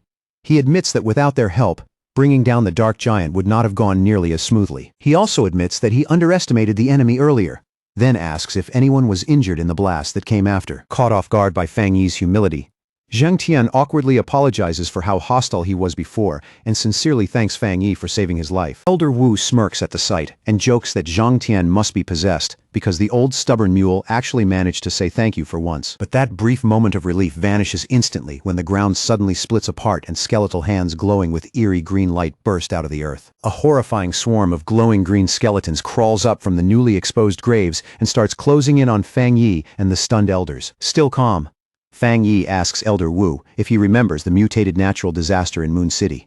Elder Wu grimly says yes, then suddenly realizes with horror that they're staring at that same nightmare all over again. The moment Zhang Tian sees the undead, disgust flashes across his face. He steps forward without hesitation, yellow energy gathering in his hands as he declares that he'll make the first move. A second later, he unleashes a barrage of explosive energy blasts into the advancing skeleton army. Not about to stand there and watch, Elder Wu and another elder from the combat zone charge in right beside him. Zhang Tian shoots high into the air and forms an energy sphere crackling with fierce yellow lightning, then boldly claims a section of the battlefield as his. Then he drives that destructive power straight down into the skeletons below. The combat zone elders meet the undead head-on, carving through the horde with heavy energy, slashes and sharp piercing beams. In the middle of all that chaos, Fang Yi's glowing red eye narrows. Something has already pulled his attention away from the battle in front of him. Then the system suddenly warns him that a strong dark attribute fluctuation has appeared nearby and tells him to touch the source so it can compile a new technique. After warning the elders about the dark energy, Fang Yi immediately heads straight for it. As the others follow his movement, Elder Wu notices a huge shape looming through the murky distance and asks what it is, while another elder wonders if they're just looking at an illusion. Elder Wu quickly shuts that down, pointing out that the giant stone tablet is actively releasing dark energy, though he has no idea why it suddenly appeared. Fang Yi concludes that it must be a physical manifestation of the area's dark power and decides to get closer. Ignoring Zhang Tian's warning shout, Fang Yi launches himself straight toward the towering monolith. Wrapped in his golden protective aura, he cuts through the dark mist and heads right for the target. He soon reaches the enormous, weathered face of the stone tablet, its surface wrapped in swirling shadows that feel deeply ominous. The moment Fang Yi places his hand against the cold stone, dark red energy reacts immediately and coils around his fingers. The system confirms that a dark attribute technique is now being compiled automatically. The process finishes, and Fang Yi obtains the Great Hell Saber method. The system explains that with a single slash, the technique can summon undead from the burial grounds to fight for him for 3 minutes, and their strength will scale directly with his own. Fang Yi quickly runs through the dark attribute techniques he already has. There's the boundless dark realm which traps enemies and wears them down over time, and the hellish evil scene, a dangerous move that only works by triggering his own death to call out spirits. He also realizes that his illusion-based eye technique works best against enemies with high intelligence, which makes it far less useful against a mindless skeleton horde. As a blade of red energy forms in his hand, Fang Yi feels the overwhelming power of this ancient burial ground, and instantly understands that the undead here are much stronger than the ones they faced in Moon City. He realizes right away just how absurd this new saber technique really is. it can not only command those terrifying entities, but their strength can keep rising along with his own, with no clear limit in sight. While Feng Yi is still turning over this new power in his mind, the elders from the combat zone gather around the enormous stone tablet. The moment they realize it's made of condensed dark energy, they immediately decide to take a piece back for the research institute. Zhang Tian, in particular, is fired up. He's convinced that if they can study this thing, it could change the future. But as he starts gathering energy into his hand to strike the stone, Feng Yi notices what they're doing and begins to feel uneasy. Zhang Tan drives a heavy punch into the monolith while Elder Wu watches with hope, thinking they may have finally found a solid sample of dark energy never seen before, one that could push their research forward and help them deal with dark attribute threats in the future. But the instant that punch lands, the entire cavern jerks with a violent tremor, and everything freezes for a beat. Elder Wu's face changes at once. Realizing they've made a terrible mistake, he shouts that the stone tablet should never have been touched. Cracks race across the giant structure, and before long, huge slabs of the dark stone start breaking loose and crashing down. Seeing the collapse begin, the elders yell for everyone to fall back and scramble out of the way as massive chunks of stone come raining down. Right in the middle of that collapse, Feng Yi suddenly feels a horrifying surge of spiritual energy spreading through the entire area. And in that moment, it clicks. He finally realizes the true and disastrous source behind the Black Sea anomaly. From the shattered remains of the tablet, a monstrous tsunami of red and black malevolent energy bursts upward. Without meaning to, the group has released an ancient dark tide from beyond this world, and its destructive force is beyond anything they've seen before. That enormous wave of dark red and black power, the dark tide, erupts straight out of the ruins. The second Zhang Tian sees it. He shouts out the first rule of exploration. If you encounter the dark tide, retreat immediately. Dark energy quickly twists itself into terrifying shadow beasts that flood the area. The elders of the combat zone immediately begin pulling back, cutting their way through the swarm as they retreat. In the middle of the chaos, Elder Wu turns and shouts for the sealer to wait, but Feng Yi doesn't move. He remains standing there, right in front of that towering wave of destruction. As the red energy rushes closer, Elder Wu desperately yells at Feng Yi, demanding to know what he's doing and ordering him to get back. Feng Yi ignores every warning and keeps staring into the tide with his glowing red eye. Then he hears it. A strange voice is calling to him from somewhere inside that dark energy. Curious, Feng Yi slowly reaches his hand toward the swirling red mass, determined to see what's hidden inside. As he faces that otherworldly power head-on, he quietly prepares himself for death. Then, without warning, a massive burst of red light explodes outward and swallows Feng Yi whole. Elder Wu and Zhang Tian can only watch in horror, shouting his name as the blast consumes him, unable to accept what just happened. Zhang Tian lunges toward the deadly wave, trying to save him, but Elder Wu instantly creates a glowing energy hand to stop him, shouting that Feng Yi cannot be saved and that rushing in now would only throw his life away too. Zhang Tian snaps back in fury, saying Feng Yi is the future of the nation. He blames himself and the other elders, insisting he would trade his own life without hesitation for those young pioneers. In obvious pain, Elder Wu says Feng Yi is most likely already gone. He warns that if they lose even more people here, the nation's future will be finished. Taking responsibility for bringing Feng Yi here, Elder Wu orders the remaining elders to retreat and stay alive. But just as the elders are about to run, a massive pillar of golden energy suddenly erupts from inside the dark tide. They all turn back in shock. The moment they recognize Feng Yi's signature golden power, a flicker of hope returns. Meanwhile, deep inside the abyss, Feng Yi calmly drops through a twisting tunnel of red and gold energy. The blast didn't harm him at all. And even stranger, there isn't a single monster anywhere inside the heart of the dark tide. As he drifts deeper into that dark red void, Feng Yi follows his instincts. Even though the voice has gone silent, he can still feel that if he keeps moving forward, he'll eventually reach whatever called out to him. Wanting answers, he tries to contact his system and have it analyze this strange place around him. Wrapped in a golden aura, he continues descending farther and farther into the endless abyss. He can tell his defenses are holding perfectly. The dark energy around him can't touch him at all. Then a strange voice suddenly echoes through the red emptiness and speaks directly to him. Startled, Feng Yi stops descending at once. His system interface flickers wildly under the pressure of that overwhelming power before finally stabilizing again. The system tells him that the ancient energy is interfering with its functions, but it still managed to detect the source, and the coordinates are straight ahead. Following the glowing blue prompt from his system, Feng Yi moves through the dark mist. At the same time, he wonders if this ancient power might be another world-changing artifact like the thrones. As he speeds up, the pressure in the air grows heavier and heavier, making it clear that he's getting close to the unknown source. The moment he finally sees where he's headed, his eyes narrow. He comes to a stop in front of a massive black vortex crackling with red lightning, and the crushing pressure pouring from it is so intense that even the space around him feels suffocating. From the center of that vortex, a hollow suit of demonic armor slowly emerges, covered in spikes and faintly glowing red from within. Fang Yi studies it and realizes that every single scale on that armor carries terrifying destructive power. A red warning flashes across Fang Yi's system, confirming that this mysterious armor is the true source of the catastrophic dark tide. Without hesitating, Fang Yi reaches out, ready to suppress the artifact, but the armor reacts instantly. Its chest splits open, revealing a jagged mouth made of glowing red energy. Fang Yi is forced to pull back as a massive burst of dark power erupts from inside it.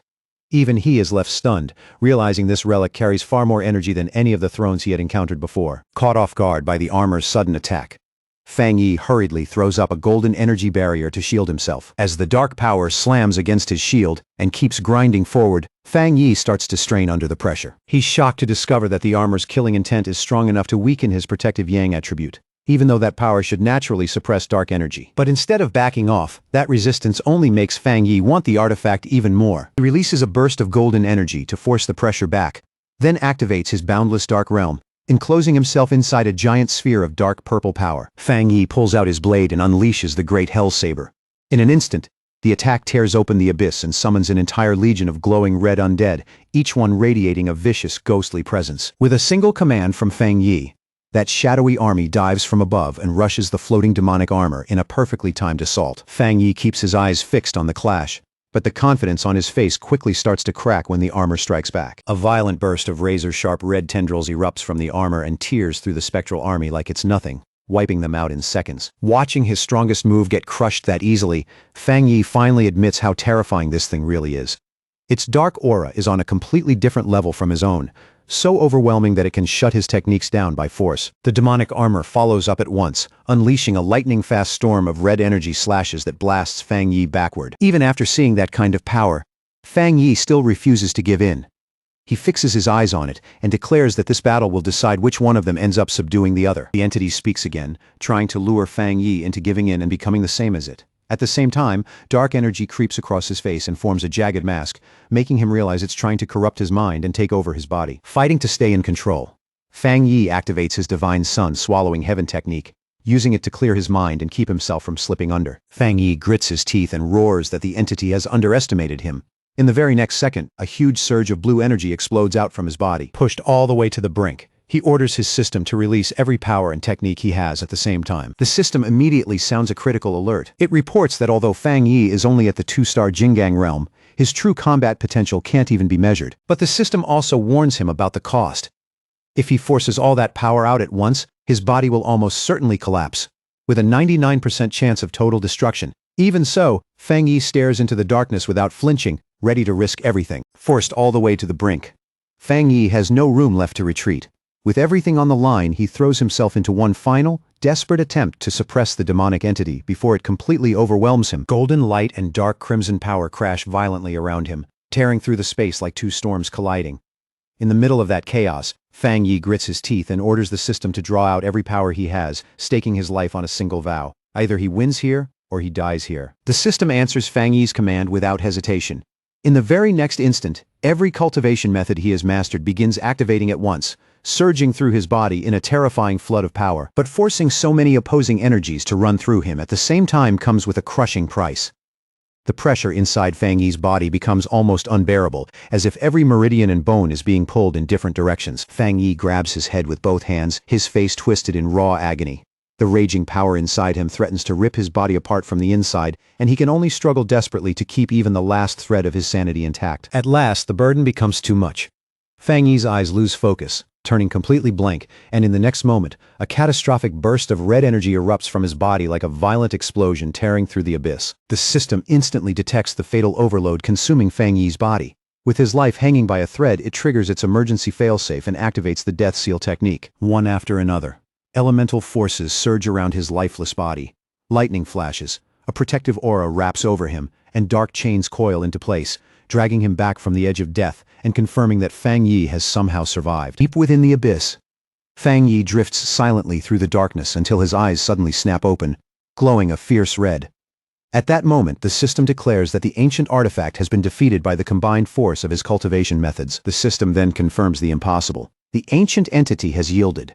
It no longer resists Fang Yi, and from this moment forward, It acknowledges him as its new master. The thick, dark energy swirling around Fang Yi begins to gather and compress, layer by layer. It wraps around his body, shaping itself into a sinister suit of armor covered in sharp, menacing spikes. Only then does the system reveal the artifact's true identity. This terrifying power is none other than the ancient god-demon armor, suspended in the abyss with the armor now covering him. Fang Yi gives off an oppressive dark aura.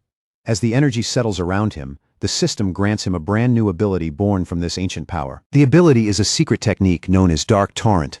It shares the same origin as the ancient god-demon armor, and the moment it enters Fang Yi's mind, he masters it instantly, as if it had always belonged to him. To test the strength now coursing through him, Fang Yi slowly clenches his armored fist.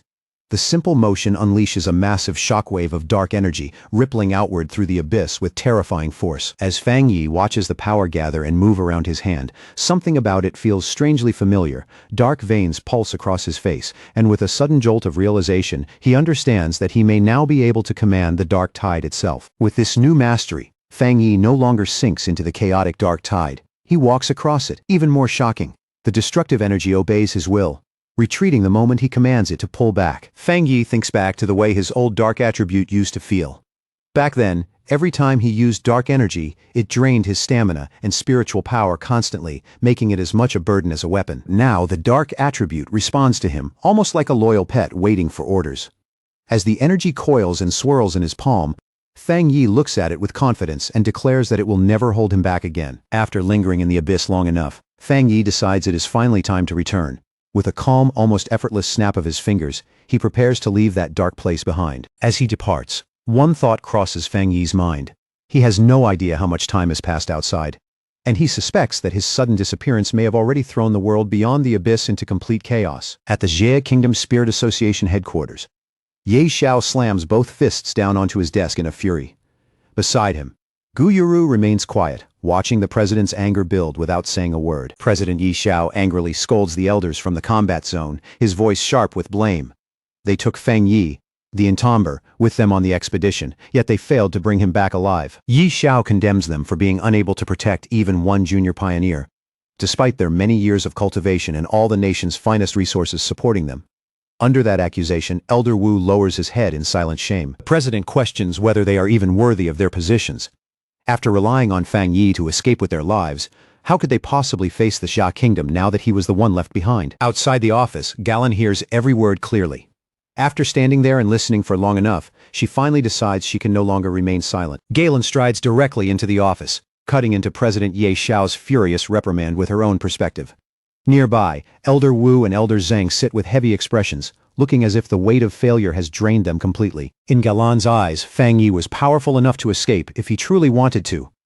She believes he chose to stay behind because he must have discovered something extremely important within the abyss. President Ye Xiao does not respond right away. He simply listens in silence, his expression tense as Galan's words hang heavily in the room. Galen then fiercely defends the veterans before him. She reminds Ye Xiao that these people have been fighting on the front lines to protect the Jie Kingdom since even before the spiritual energy awakening. She speaks of the countless battles they survived and the comrades they buried along the way.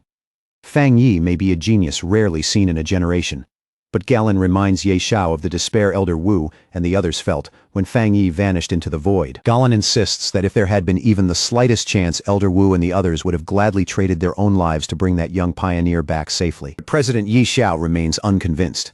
He snaps back that Fang Yi is the core of the crucial captain plan, then asks whether Galen can truly guarantee his survival when even their predecessors could never escape the dark tide. Overcome with frustration, Ye Xiao shouts that Fang Yi's value to the Jia Kingdom is greater than theirs.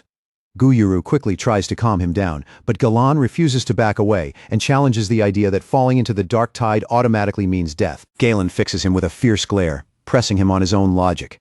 If Fang Yi is already dead, then why should one missing pioneer outweigh the entire surviving Star God combat zone? She asks him bluntly whether by doubting Fang Yi and dismissing the combat zone, he truly believes the Spirit Association alone could protect the Xia Kingdom without the strength of their military forces. Realizing Galen has pushed too far, Elder Wu suddenly shouts her name. His voice cuts through the room as he orders her to stop and stand down immediately. The sharp tension in the office finally begins to break.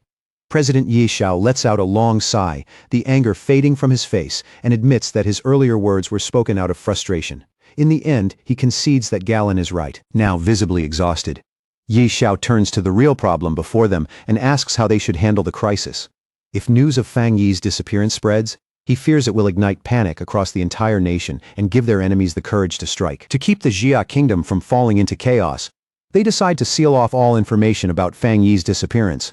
The matter is classified at the highest possible security level, leaving no room for rumors to escape. 1 week later, inside the Fang family villa, Lin Yi is growing more anxious by the day. The quiet around the house only makes her unease feel heavier. Her cousin, Fang Yi, still has not returned from the mysterious domain.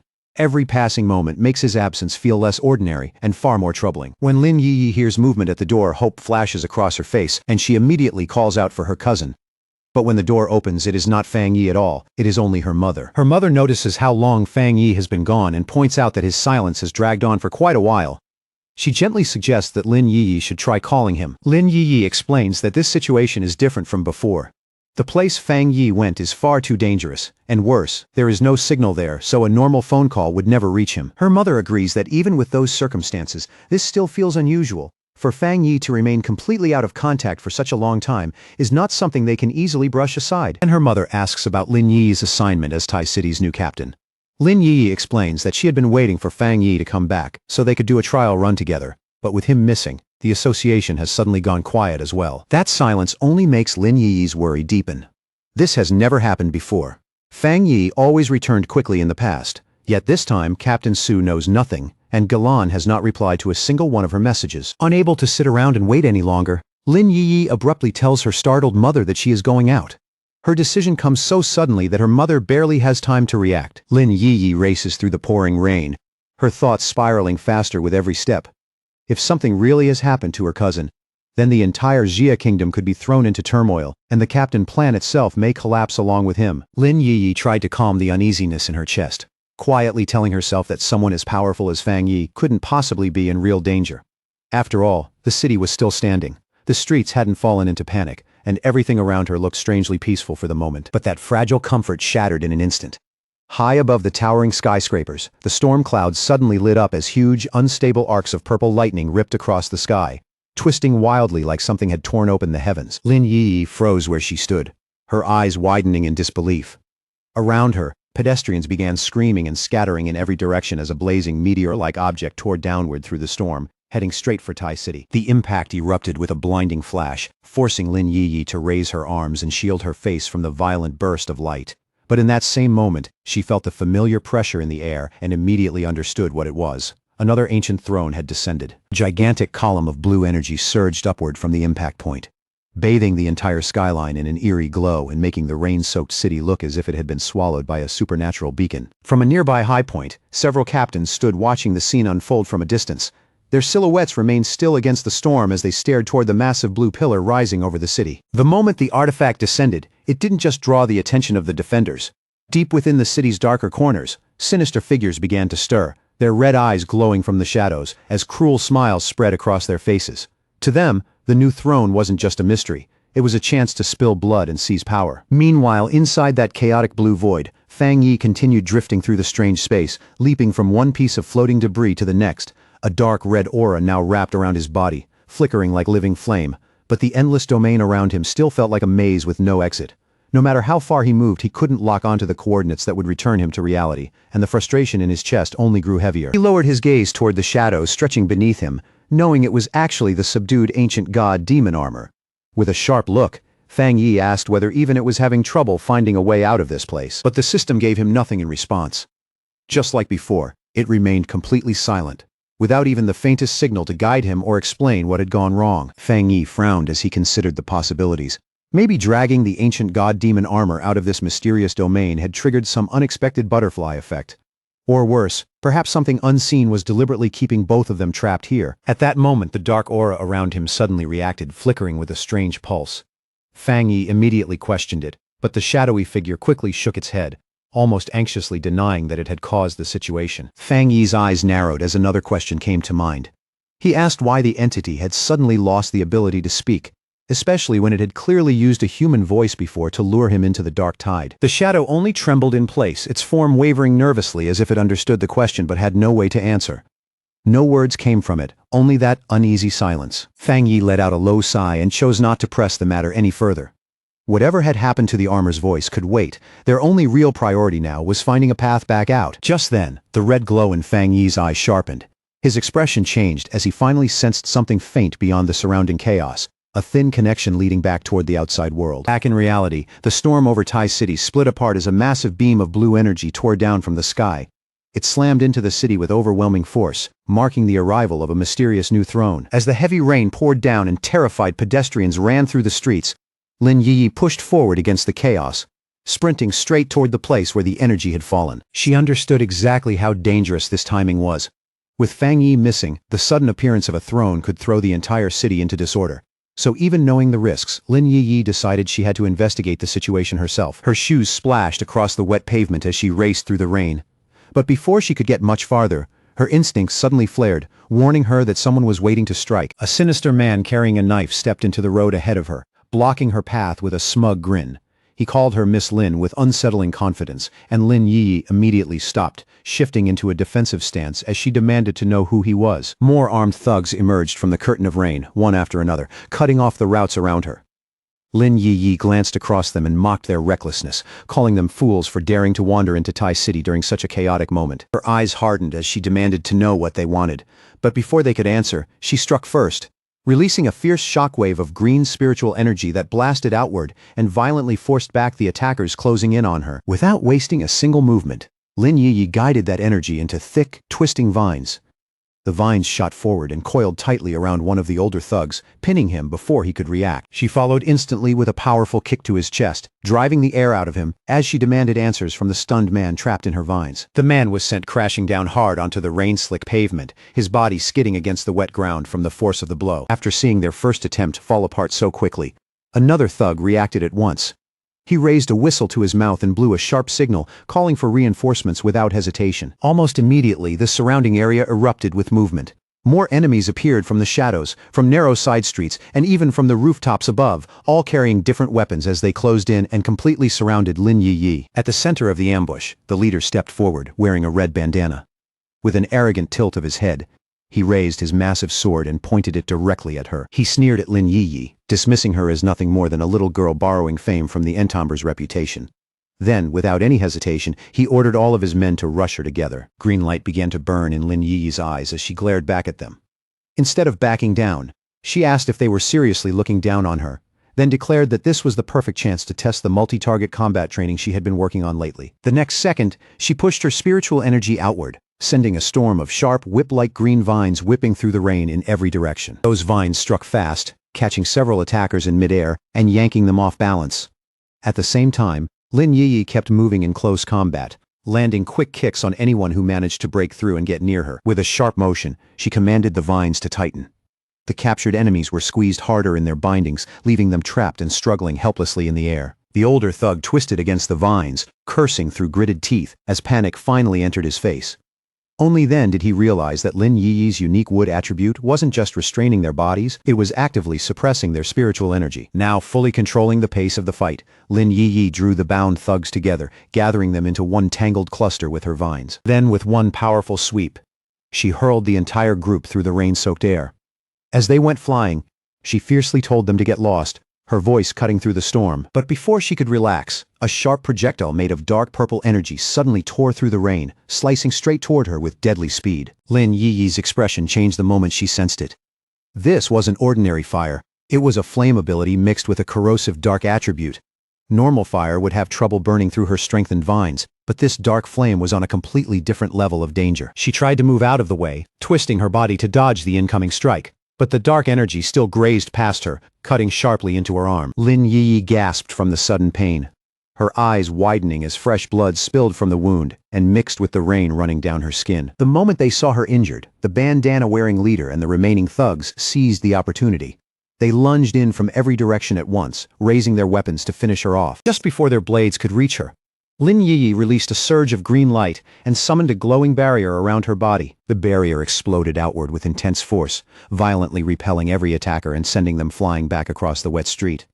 Standing inside the glow, Lin Yi mocked them coldly, saying that even 9 grown men still couldn't take down a single student. The leader landed and steadied himself against the slippery pavement, Instead of looking furious, a calculating gleam appeared in his eyes as he carefully studied the situation. He realized that even after Lin Yiyi had been pushed into a deadly position, Fang Yi still hadn't appeared to save her. That was enough for him to confidently conclude that Fang Yi truly was no longer in the city. Now that his real objective had been achieved, the leader immediately ordered his men to retreat. One by one, the thugs leaped away into the storm and vanished through the rain. Left alone in the street, Lin Yiyi caught her breath and suddenly understood that she had walked straight into their trap. Frustration surged through her, and she slammed her fist hard against a nearby wall. By defending herself so desperately, she had accidentally confirmed the very thing their hidden enemies wanted to know. Fang Yi was absent. Lin Yiyi cursed herself for being careless. Now that the enemy knew the truth, they would definitely come back even more prepared next time. And she realized she urgently needed a plan before the situation spiraled out of control. Before she could sort through her racing thoughts, the stormy sky lit up again. In the distance, a massive pillar of golden light pierced down through the clouds and struck somewhere within the city. The moment Lin Yiyi understood what that strange light was trying to tell her, her expression changed completely. Her eyes widened, not with fear this time, but with a firm, unshakable resolve, as if she had already decided what she had to do next. Without wasting even a second, Lin Yiyi quickly took out her phone, her fingers moving with urgent precision through the rain and tension. She immediately placed a call, asking to be connected to Captain Su as fast as possible. At that same moment, Captain Su was standing watch beneath the pouring rain, guarding the barricaded area around the newly descended throne. With the restricted zone tense and heavily sealed off around her, she answered Lin Yi's call and quickly asked whether Yi had been ambushed. Lin Yi answered that she had managed to drive the attackers away for now, but her tone remained grave, because she knew the danger had only been pushed back temporarily. In truth, every enemy moving in the shadows had the same target, the throne. Lin Yi then explained in a low, serious voice that their enemies had already reached a terrifying conclusion. To them, Tai City had become a city without real protection the moment the entomber disappeared. As the meaning behind those words sank in, Captain Su stood frozen in the rain, unable to respond right away, struck silent by the weight of what Yi had just said. Captain Su slowly turned her gaze toward the restricted forest, her face tightening with shock as the rain streamed down around her. On the other end of the call, Lin Yi's voice became steadier, and what she said next carried the force of a decision she could no longer turn away from. The young pioneer declared that she would personally approach the artifact and force it to recognize her as its new master. Her words were bold, almost reckless, but behind them was the desperation of someone willing to take the most dangerous path, if it meant protecting the city. When Lin Yi arrived at the restricted site, the storm was still beating down heavily around her. Facing the dangerous aura ahead, she said with firm determination that she had no other choice left if she wanted to protect Tai City. The instant Captain Su saw what Lin Yi intended to do, she rushed forward and pulled her into a tight embrace beneath the cold rain. Holding her close, Captain Su scolded her for being foolish, her voice filled with fear and anger.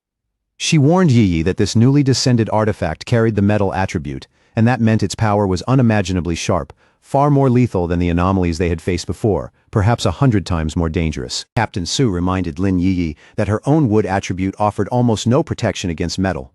Trying to confront that kind of power head-on was no different from walking straight toward death. Her eyes filled with tears as she begged Yi not to sacrifice herself, pleading with her not to throw her life away on what could only be called a suicide mission. But their emotional moment was suddenly shattered when a guard came rushing toward them in a panic.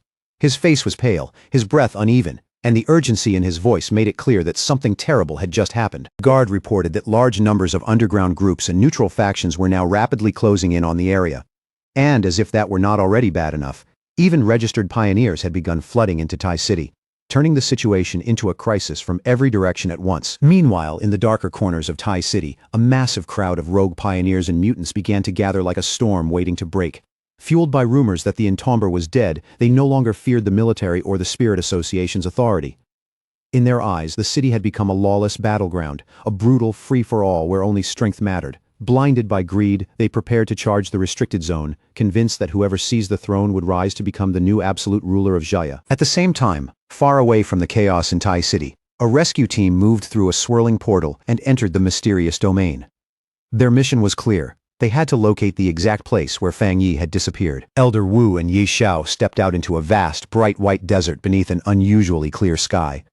The endless pale sand stretched before them, making the entire domain feel strange, empty, and almost unreal. Elder Wu confirmed that this was indeed the place where the dark tide had swallowed the entomber.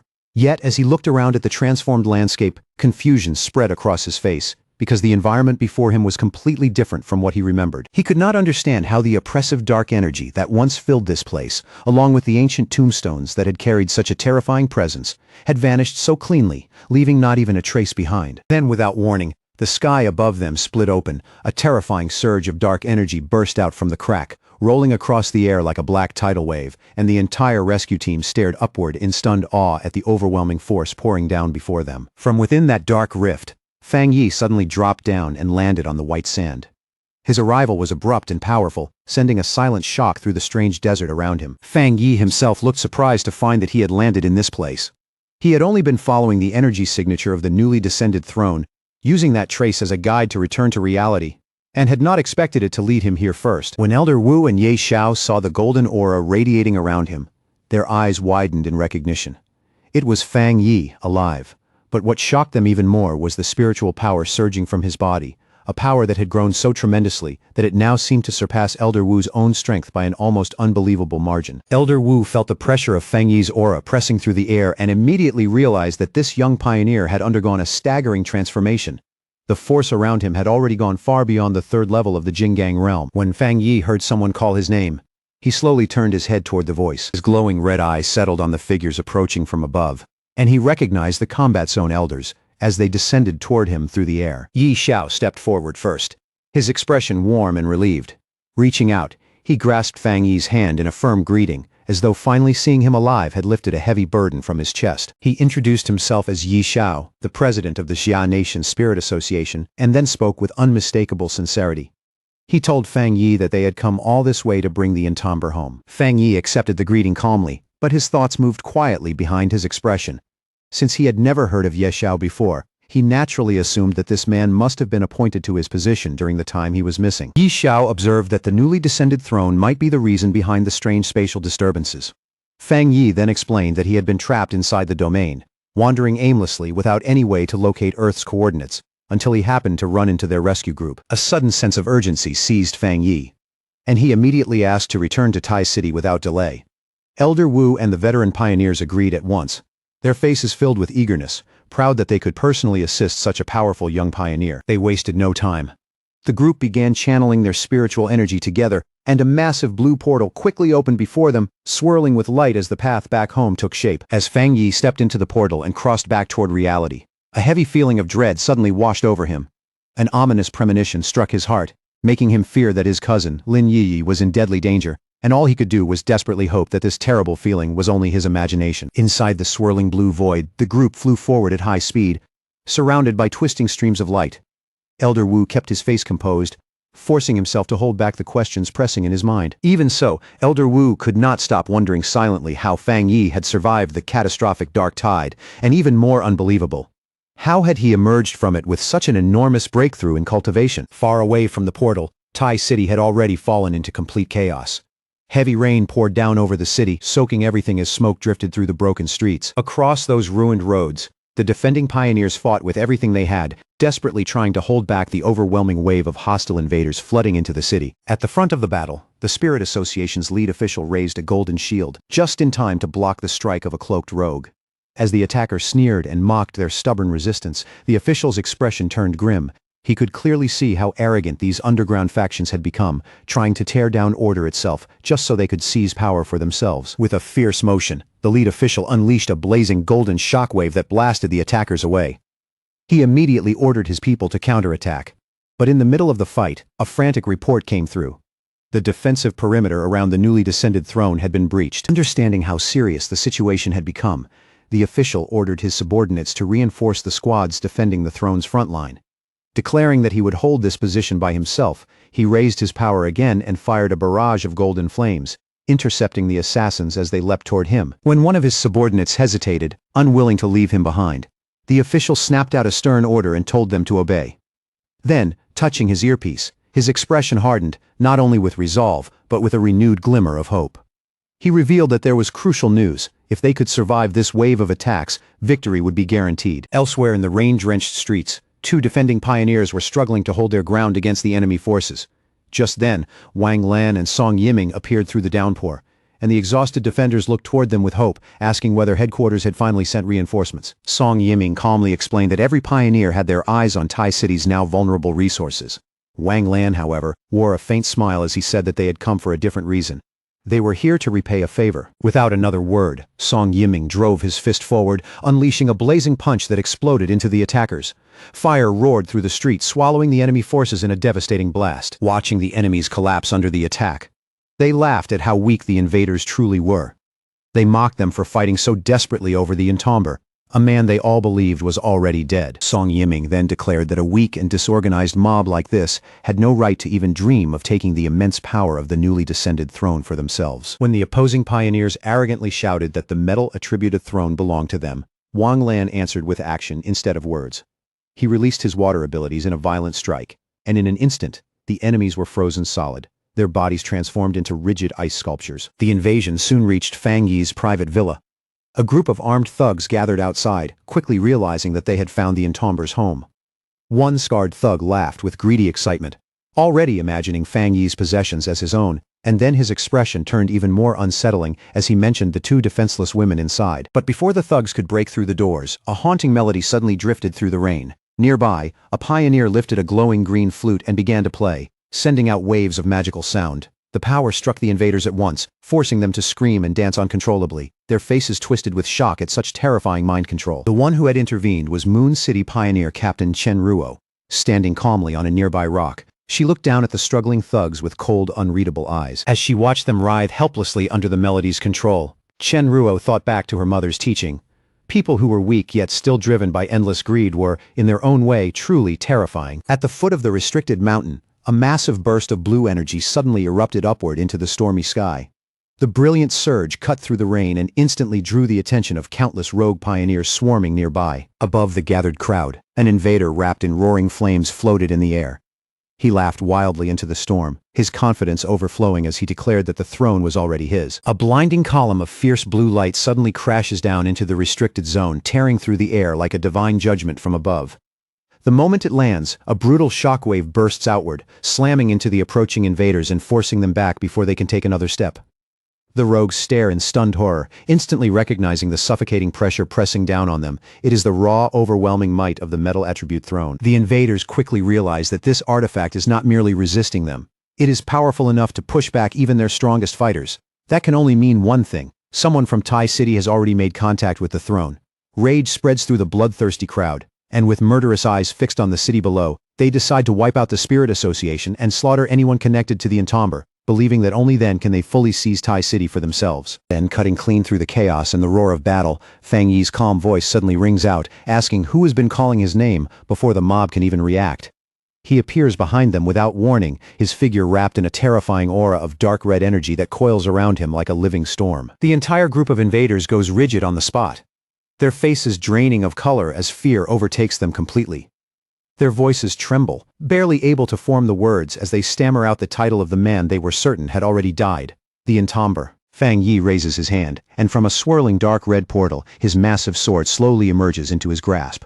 As he activates the Great Hell Saber technique he has only just obtained, the air around him turns heavy and murderous.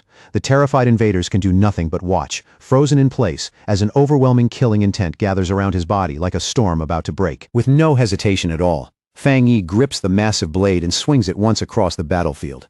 In that single motion, a colossal slash of blazing fire tears forward, carving through everything in its path with terrifying force. The moment the strike lands, the battlefield erupts into a towering explosion of flames and dark energy, swallowing the rogue pioneers before they can even scream. In an instant, the entire horde is obliterated, leaving behind nothing but scorched ground, rolling heat, and fierce flames crackling in the aftermath. As the raging fire slowly begins to settle, Fang Yi turns his gaze toward the restricted mountain peak in the distance. Feeling the familiar spiritual fluctuations coming from that direction, his expression sharpens. His earlier premonition was right. His cousin, Lin Yiyi, is on that peak, and she is trying to claim the dangerous new throne. High above, at the summit of the mountain, Lin Yiyi is suspended within a glowing green sphere of energy.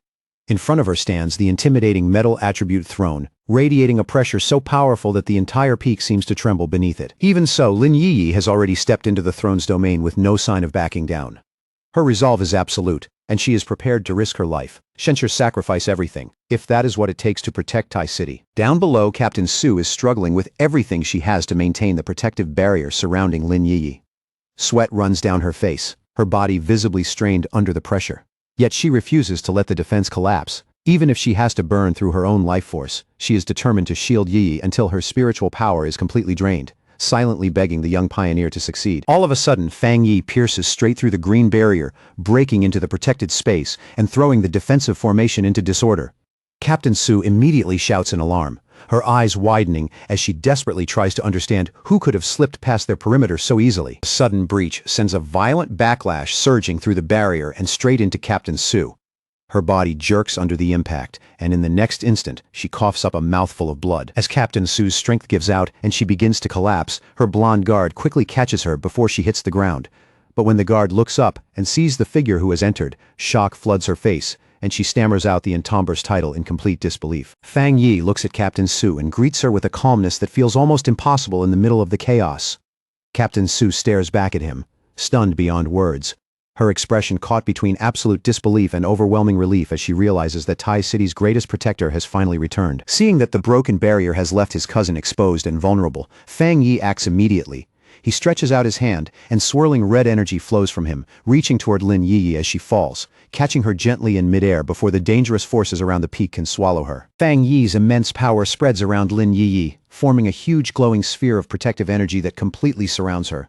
Within that shield, she is sealed away from the chaotic elements raging around the mountain peak and from the deadly pressure of the metal attributed throne looming above her. High above the ruined chaos of Tai City, the Entomber hung in the air, his gaze locked on the flames and explosions tearing through the streets below. His eyes burned a furious red, and every blast lighting up the city only made the rage on his face grow colder. As he stared down at the invading forces flooding through Tai City, one thought immediately crossed the Entomber's mind. Were these people really so bold that they had come all this way just to seize the newly descended metal throne? Behind him, Su Qinying quietly corrected that assumption. Her voice made it clear that things were not quite that simple. When the metal throne first appeared, the Entomber's name alone had been enough to frighten away most enemies. But the moment rumors began spreading that the Entomber had died, the invaders stopped holding back. They came after the artifact, the Tai City Spirit Association, and even his family all at once. Su Qinying explained that Yi had only tried to claim the metal throne because she had been cornered, desperate to protect the city from an attack closing in from every side. The instant those words reached him, the Entomber's expression darkened completely. His aura exploded outward, surging up around him like a blazing pillar of flame that seemed ready to burn the sky itself. Without wasting another second, the Entomber spread his senses across every corner of Tai City. One by one, every hostile presence was locked into his awareness, and in that suffocating silence, he made a cold vow that not a single enemy would be allowed to escape. Then his overwhelming power descended over the city. The invading forces, who had been rampaging without fear just moments earlier, suddenly froze in place as terror gripped them from head to toe. Su Qinying watched the terrifying pressure roll out from him, and cold sweat immediately formed on her skin. For one brief instant as she stared at the Entomber's back, it felt as though the man before her had stepped beyond anything human. At that moment, the Entomber suddenly sensed several familiar auras entering the battlefield. Through the chaos below, presences he recognized began moving against the invaders. In the flooded streets, he caught sight of Zhang Lu, Ji Ruoyan, and a group of allied pioneers clashing with the enemy forces. Seeing them fight their way through the disaster brought him a moment of relief, because with reinforcements now defending Tai City, the situation on the ground could still be turned around. But that small relief shattered almost instantly when Yi Yi's agonized cry cut through the battlefield. Her voice carried pain so sharp that the Entomber's attention snapped away from everything else. He turned and saw Yi coughing up blood, her body trembling as she struggled under the crushing force of the metal throne. The artifact's power pressed down on her relentlessly, leaving her barely able to endure it. Seeing her suffer like that, the Entomber could not bring himself to blame her for acting recklessly. His sudden disappearance, the arrival of the metal throne, and the enemies attacking from every direction had left her with no choice but to stand up for the city. Memories of their childhood flashed through his mind, making the sight before him even harder to bear. No matter what it took, he had to save her. further because if Yi died here, he knew he would never forgive himself. Knowing there was no time left to hesitate, the Entomber launched himself forward, his body shot through the air straight toward the blinding blue glow surrounding the metal throne. He slammed directly into the massive sphere of raw power, forcing his way against the violent pressure. With fierce confidence in his voice, he declared that a mere single elemental attribute would never be enough to block his path. The pressure tore into him and left visible damage across his body,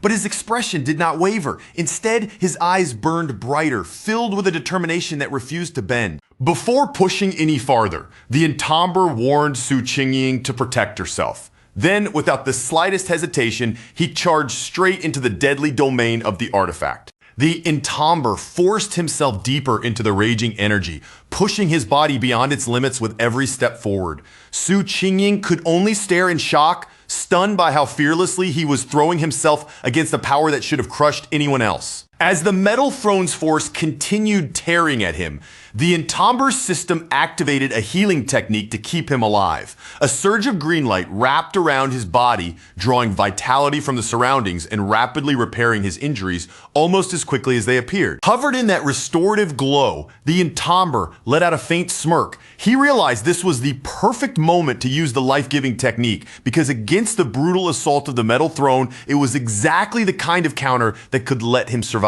His forced entry triggered a violent reaction from the artifact. A colossal eruption burst outward, sending a blinding blue pillar of energy shooting straight up through the storm clouds. Far from the center of the blast, Zhang Lu and the other defenders looked toward the sky in awe. The metal throne's energy was fluctuating wildly, and the sheer force of it felt as though it was trying to pierce the heavens. Down in the flooded streets, the Association Superior also noticed the sudden spike in energy. Recognizing that unique signature, he immediately understood that the critical moment had arrived, and he ordered his men to carry out their strategic plan without the slightest delay. Back at the heart of the disaster, the Entomber endured the storm of blue energy around him. Step by step, he pushed through the raging force until he stood directly before the glowing metal throne. With a mocking calmness, the Entomber offered a casual apology for interrupting.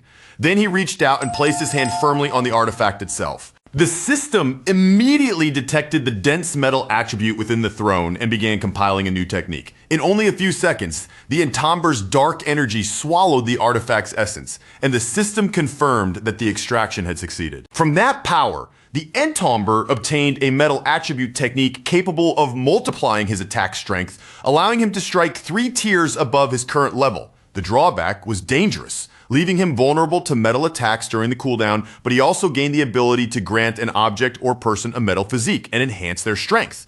With the core power now extracted, he looked down at the glowing diamond-shaped construct resting in his hands. Without any hesitation, the Entomber chose Yi as the target for his new implantation skill.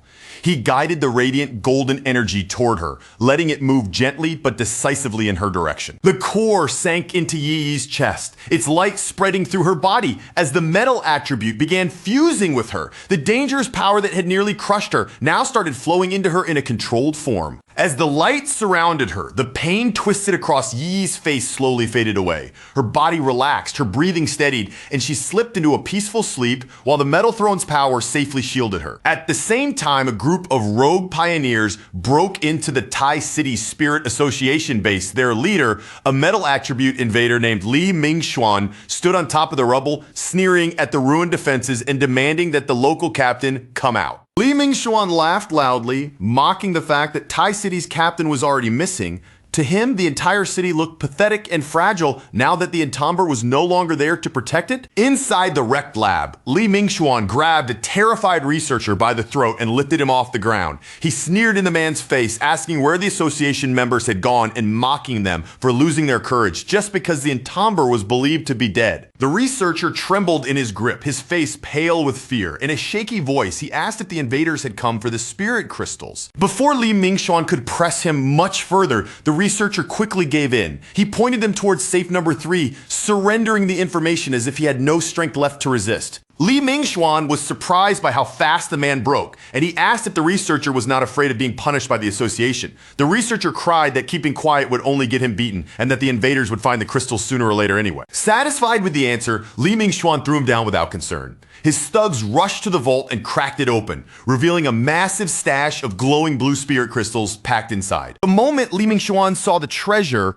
Greed flashed across his face. Still, he looked back at the cowering researcher and warned him not to try anything clever. Then Li Mingxuan ordered his men to take every last crystal from the vault. He made it clear that not even a single piece of that treasure was to be left behind for Tai City. But behind Li Mingxuan's back, the researcher's frightened expression quietly disappeared. His eyes turned cold as he silently looked at the greedy thieves, seeing them as nothing more than ignorant fools walking straight into a trap. Li Mingxuan casually settled onto a couch, already acting as though the ruined lab belonged to him.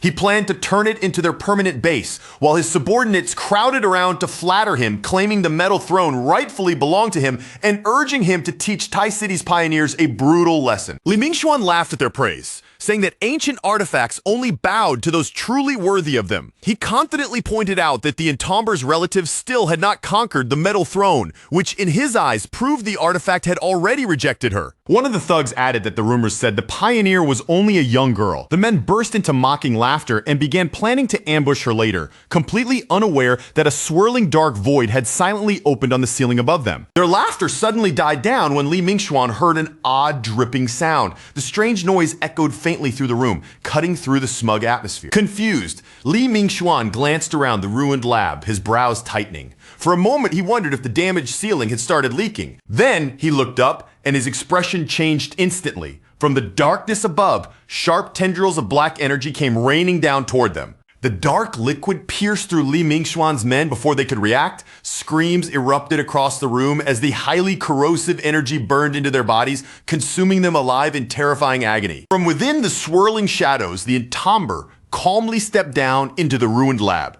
His arrival was quiet, but the pressure he carried instantly swallowed the room. The moment Li Mingxuan recognized the legendary pioneer standing before him, all of his arrogance vanished. His eyes widened in absolute terror, and his body froze as fear overwhelmed him completely. His voice trembled as the words slipped out in broken fragments, unable to believe what stood before him. He stammered again and again that the Entomber coming back should have been impossible. Li Mingxuan refused to let that reality sink in. Rage and disbelief twisted across his face as he forced his power into one hand, wrapping his fist in a bright blue glow. Then, with a violent burst of speed, he charged straight ahead, roaring in denial and demanding to know who had the nerve to stand against him. But the Entomber did not retreat even half a step. Just as Li Mingxuan came rushing in, the Entomber lifted his hand and caught him directly by the face, stopping the attack as if it had no weight at all. Then he leaned in close, raised one finger to his lips, and silently warned the invader to shut his mouth. With Li Mingxuan frozen in his grip, the Entomber stared him down through those sharp, blood-red eyes.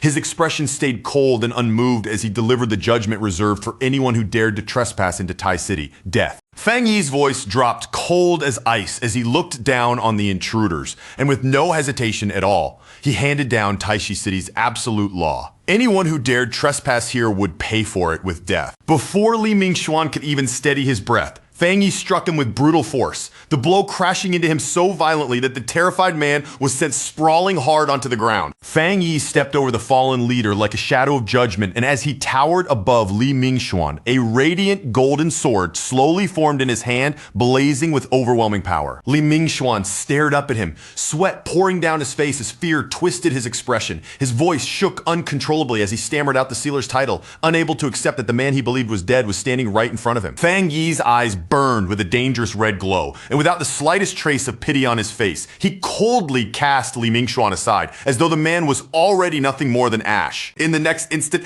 a roaring eruption of golden fire swallowed Li Mingxuan whole, drowning out his screams as the invading leader was burned alive beneath Fang Yi's merciless flames. As the last embers drifted through the air around him, Fang Yi turned his calm gaze toward the remaining thugs and said that he could understand people fighting over a newly appeared throne. But the moment his eyes sharpened, the air around him turned suffocating. What truly enraged him was that these fools had actually dared to carve up Taishi City as if it belonged to them. Fang Yi began walking toward them step by step, and each footfall seemed to crush their courage. Then his voice grew even colder as he reminded them that they had even stretched their hands toward his family. His glare carried killing intent so heavy it made the room feel frozen in place, and Fang Yi delivered the final verdict without emotion. Not one of them would leave this place alive. With a violent surge of power, Fang Yi released a blazing fire dragon that tore through the room, its flames sweeping over the invaders in an instant and erasing them before they could even scream. Outside, the streets of Taishi City were still flooded beneath the storm, and Jiang Lu stood with his allied pioneers surrounded on every side by hostile forces.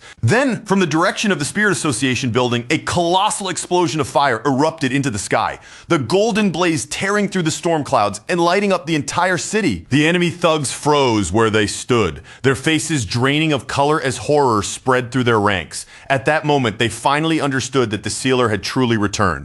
Panic surged through the invaders when Li Mingxuan's aura vanished completely. Realizing they had been fooled by false rumors, they cursed themselves for ever believing the sealer was dead and for daring to step into Taishi City. The second Jiang Lu saw their morale collapse, he burst into a triumphant laugh. He mocked them for being brave enough to attack Taishi City, but too cowardly to face the consequences, then charged straight into the fight just as the thugs shouted for a desperate retreat. The invaders broke formation at once, scattering in every direction like frightened animals, because every one of them knew that crossing paths with the sealer meant there was no road left except death. Seeing the perfect chance to crush them, the Spirit Association's lead official raised his voice and ordered his forces to pursue. He made it clear that not a single invader could be allowed to escape, regroup, and threaten the city again. Before the fleeing rogues could get far, a vast wave of fire swept across the streets, crashing through their escape route and burning through them with terrifying speed. Captain Chen Ruo watched the flames descend from above, and the moment he felt that overwhelming pressure, recognition flashed across his face. This devastating power was far too familiar. Wang Lan and Song Yiming stood stunned as they watched the destruction unfold. When they saw even powerful Jingang realm pioneers being wiped out in a heartbeat, they both knew that only the sealer could release an attack this horrifying. Su Qingyin gazed across the battered city with renewed confidence and calmly declared that no enemy would dare come near them now. With the tide of power completely reversed, she immediately ordered her subordinates to gather every metal attribute, spirit crystal available from the association. The remaining thugs fled in a frenzy through the nearby forest, branches whipping past them as fear drove them forward. But their terror only deepened when they realized heavily armed military reinforcements had already begun hunting them down. President Ye Xiao arrived with Elder Wu, Gu Yuru, and the military forces at his side. Without wasting a moment, Ye Xiao ordered his troops to capture every last invader, so the sealer could personally decide what fate awaited them. Cornered, exhausted, and completely broken, the surviving rogue pioneers dropped to their knees and begged for mercy. They swore that if their lives were spared, they would join the Spirit Association and devote themselves to protecting the SCA nation. Gyuru looked down at the kneeling men with cold disgust written across her face. To her, they were nothing but pathetic opportunists, not truly repentant at all, only trembling because death had finally reached their door. Just then, Gyuru's attention snapped upward when one of the allied pioneers shouted out in alarm and excitement that the sealer had arrived. A towering pillar of fire suddenly crashed into the street in front of them, roaring upward as heat and golden light spread across the battlefield. From within those raging flames, Fang Yi stepped out with his fiery sword in hand, his expression cold and unreadable as he asked whether these were the remaining invaders. The moment they faced Fang Yi's overwhelming presence, the trapped rogues nearly lost the last of their courage. With death pressing down on them, they desperately wondered if fighting to the bitter end might still give them even the smallest chance to escape. But fear had already locked their bodies in place, and none of them could move. In complete desperation, one of the thugs screamed that this was unfair, cursing Taishi City and blaming their coming deaths on the false rumors about the sealer. Fang Yi did not bother answering their pitiful excuses. He simply raised one hand and a terrifying mass of fiery energy began gathering above him. Gyu Yuru watched in shock as that power swelled larger and larger. The raw spiritual energy pouring from Fang Yi felt strong enough to flatten the entire city. And what stunned her most was that he possessed this level of strength even without claiming the new throne. Then Fang Yi brought his hand down with ruthless calm, and a colossal wave of fire crashed forward, instantly engulfing the remaining invaders and reducing them to ash. As the flames faded, Gu Yuru stared at the aftermath and realized that Fang Yi's strength had already surpassed even Elder Wu's.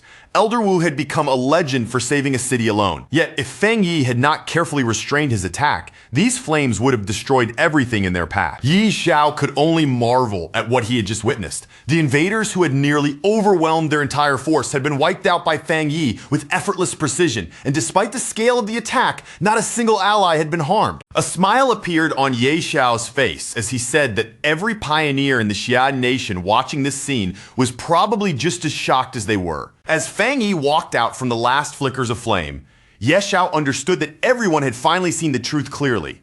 The distance between ordinary pioneers and the sealer was impossibly vast. Fang Yi's ruthless display had saved Taishi City and crushed the possibility of future rebellions in one stroke.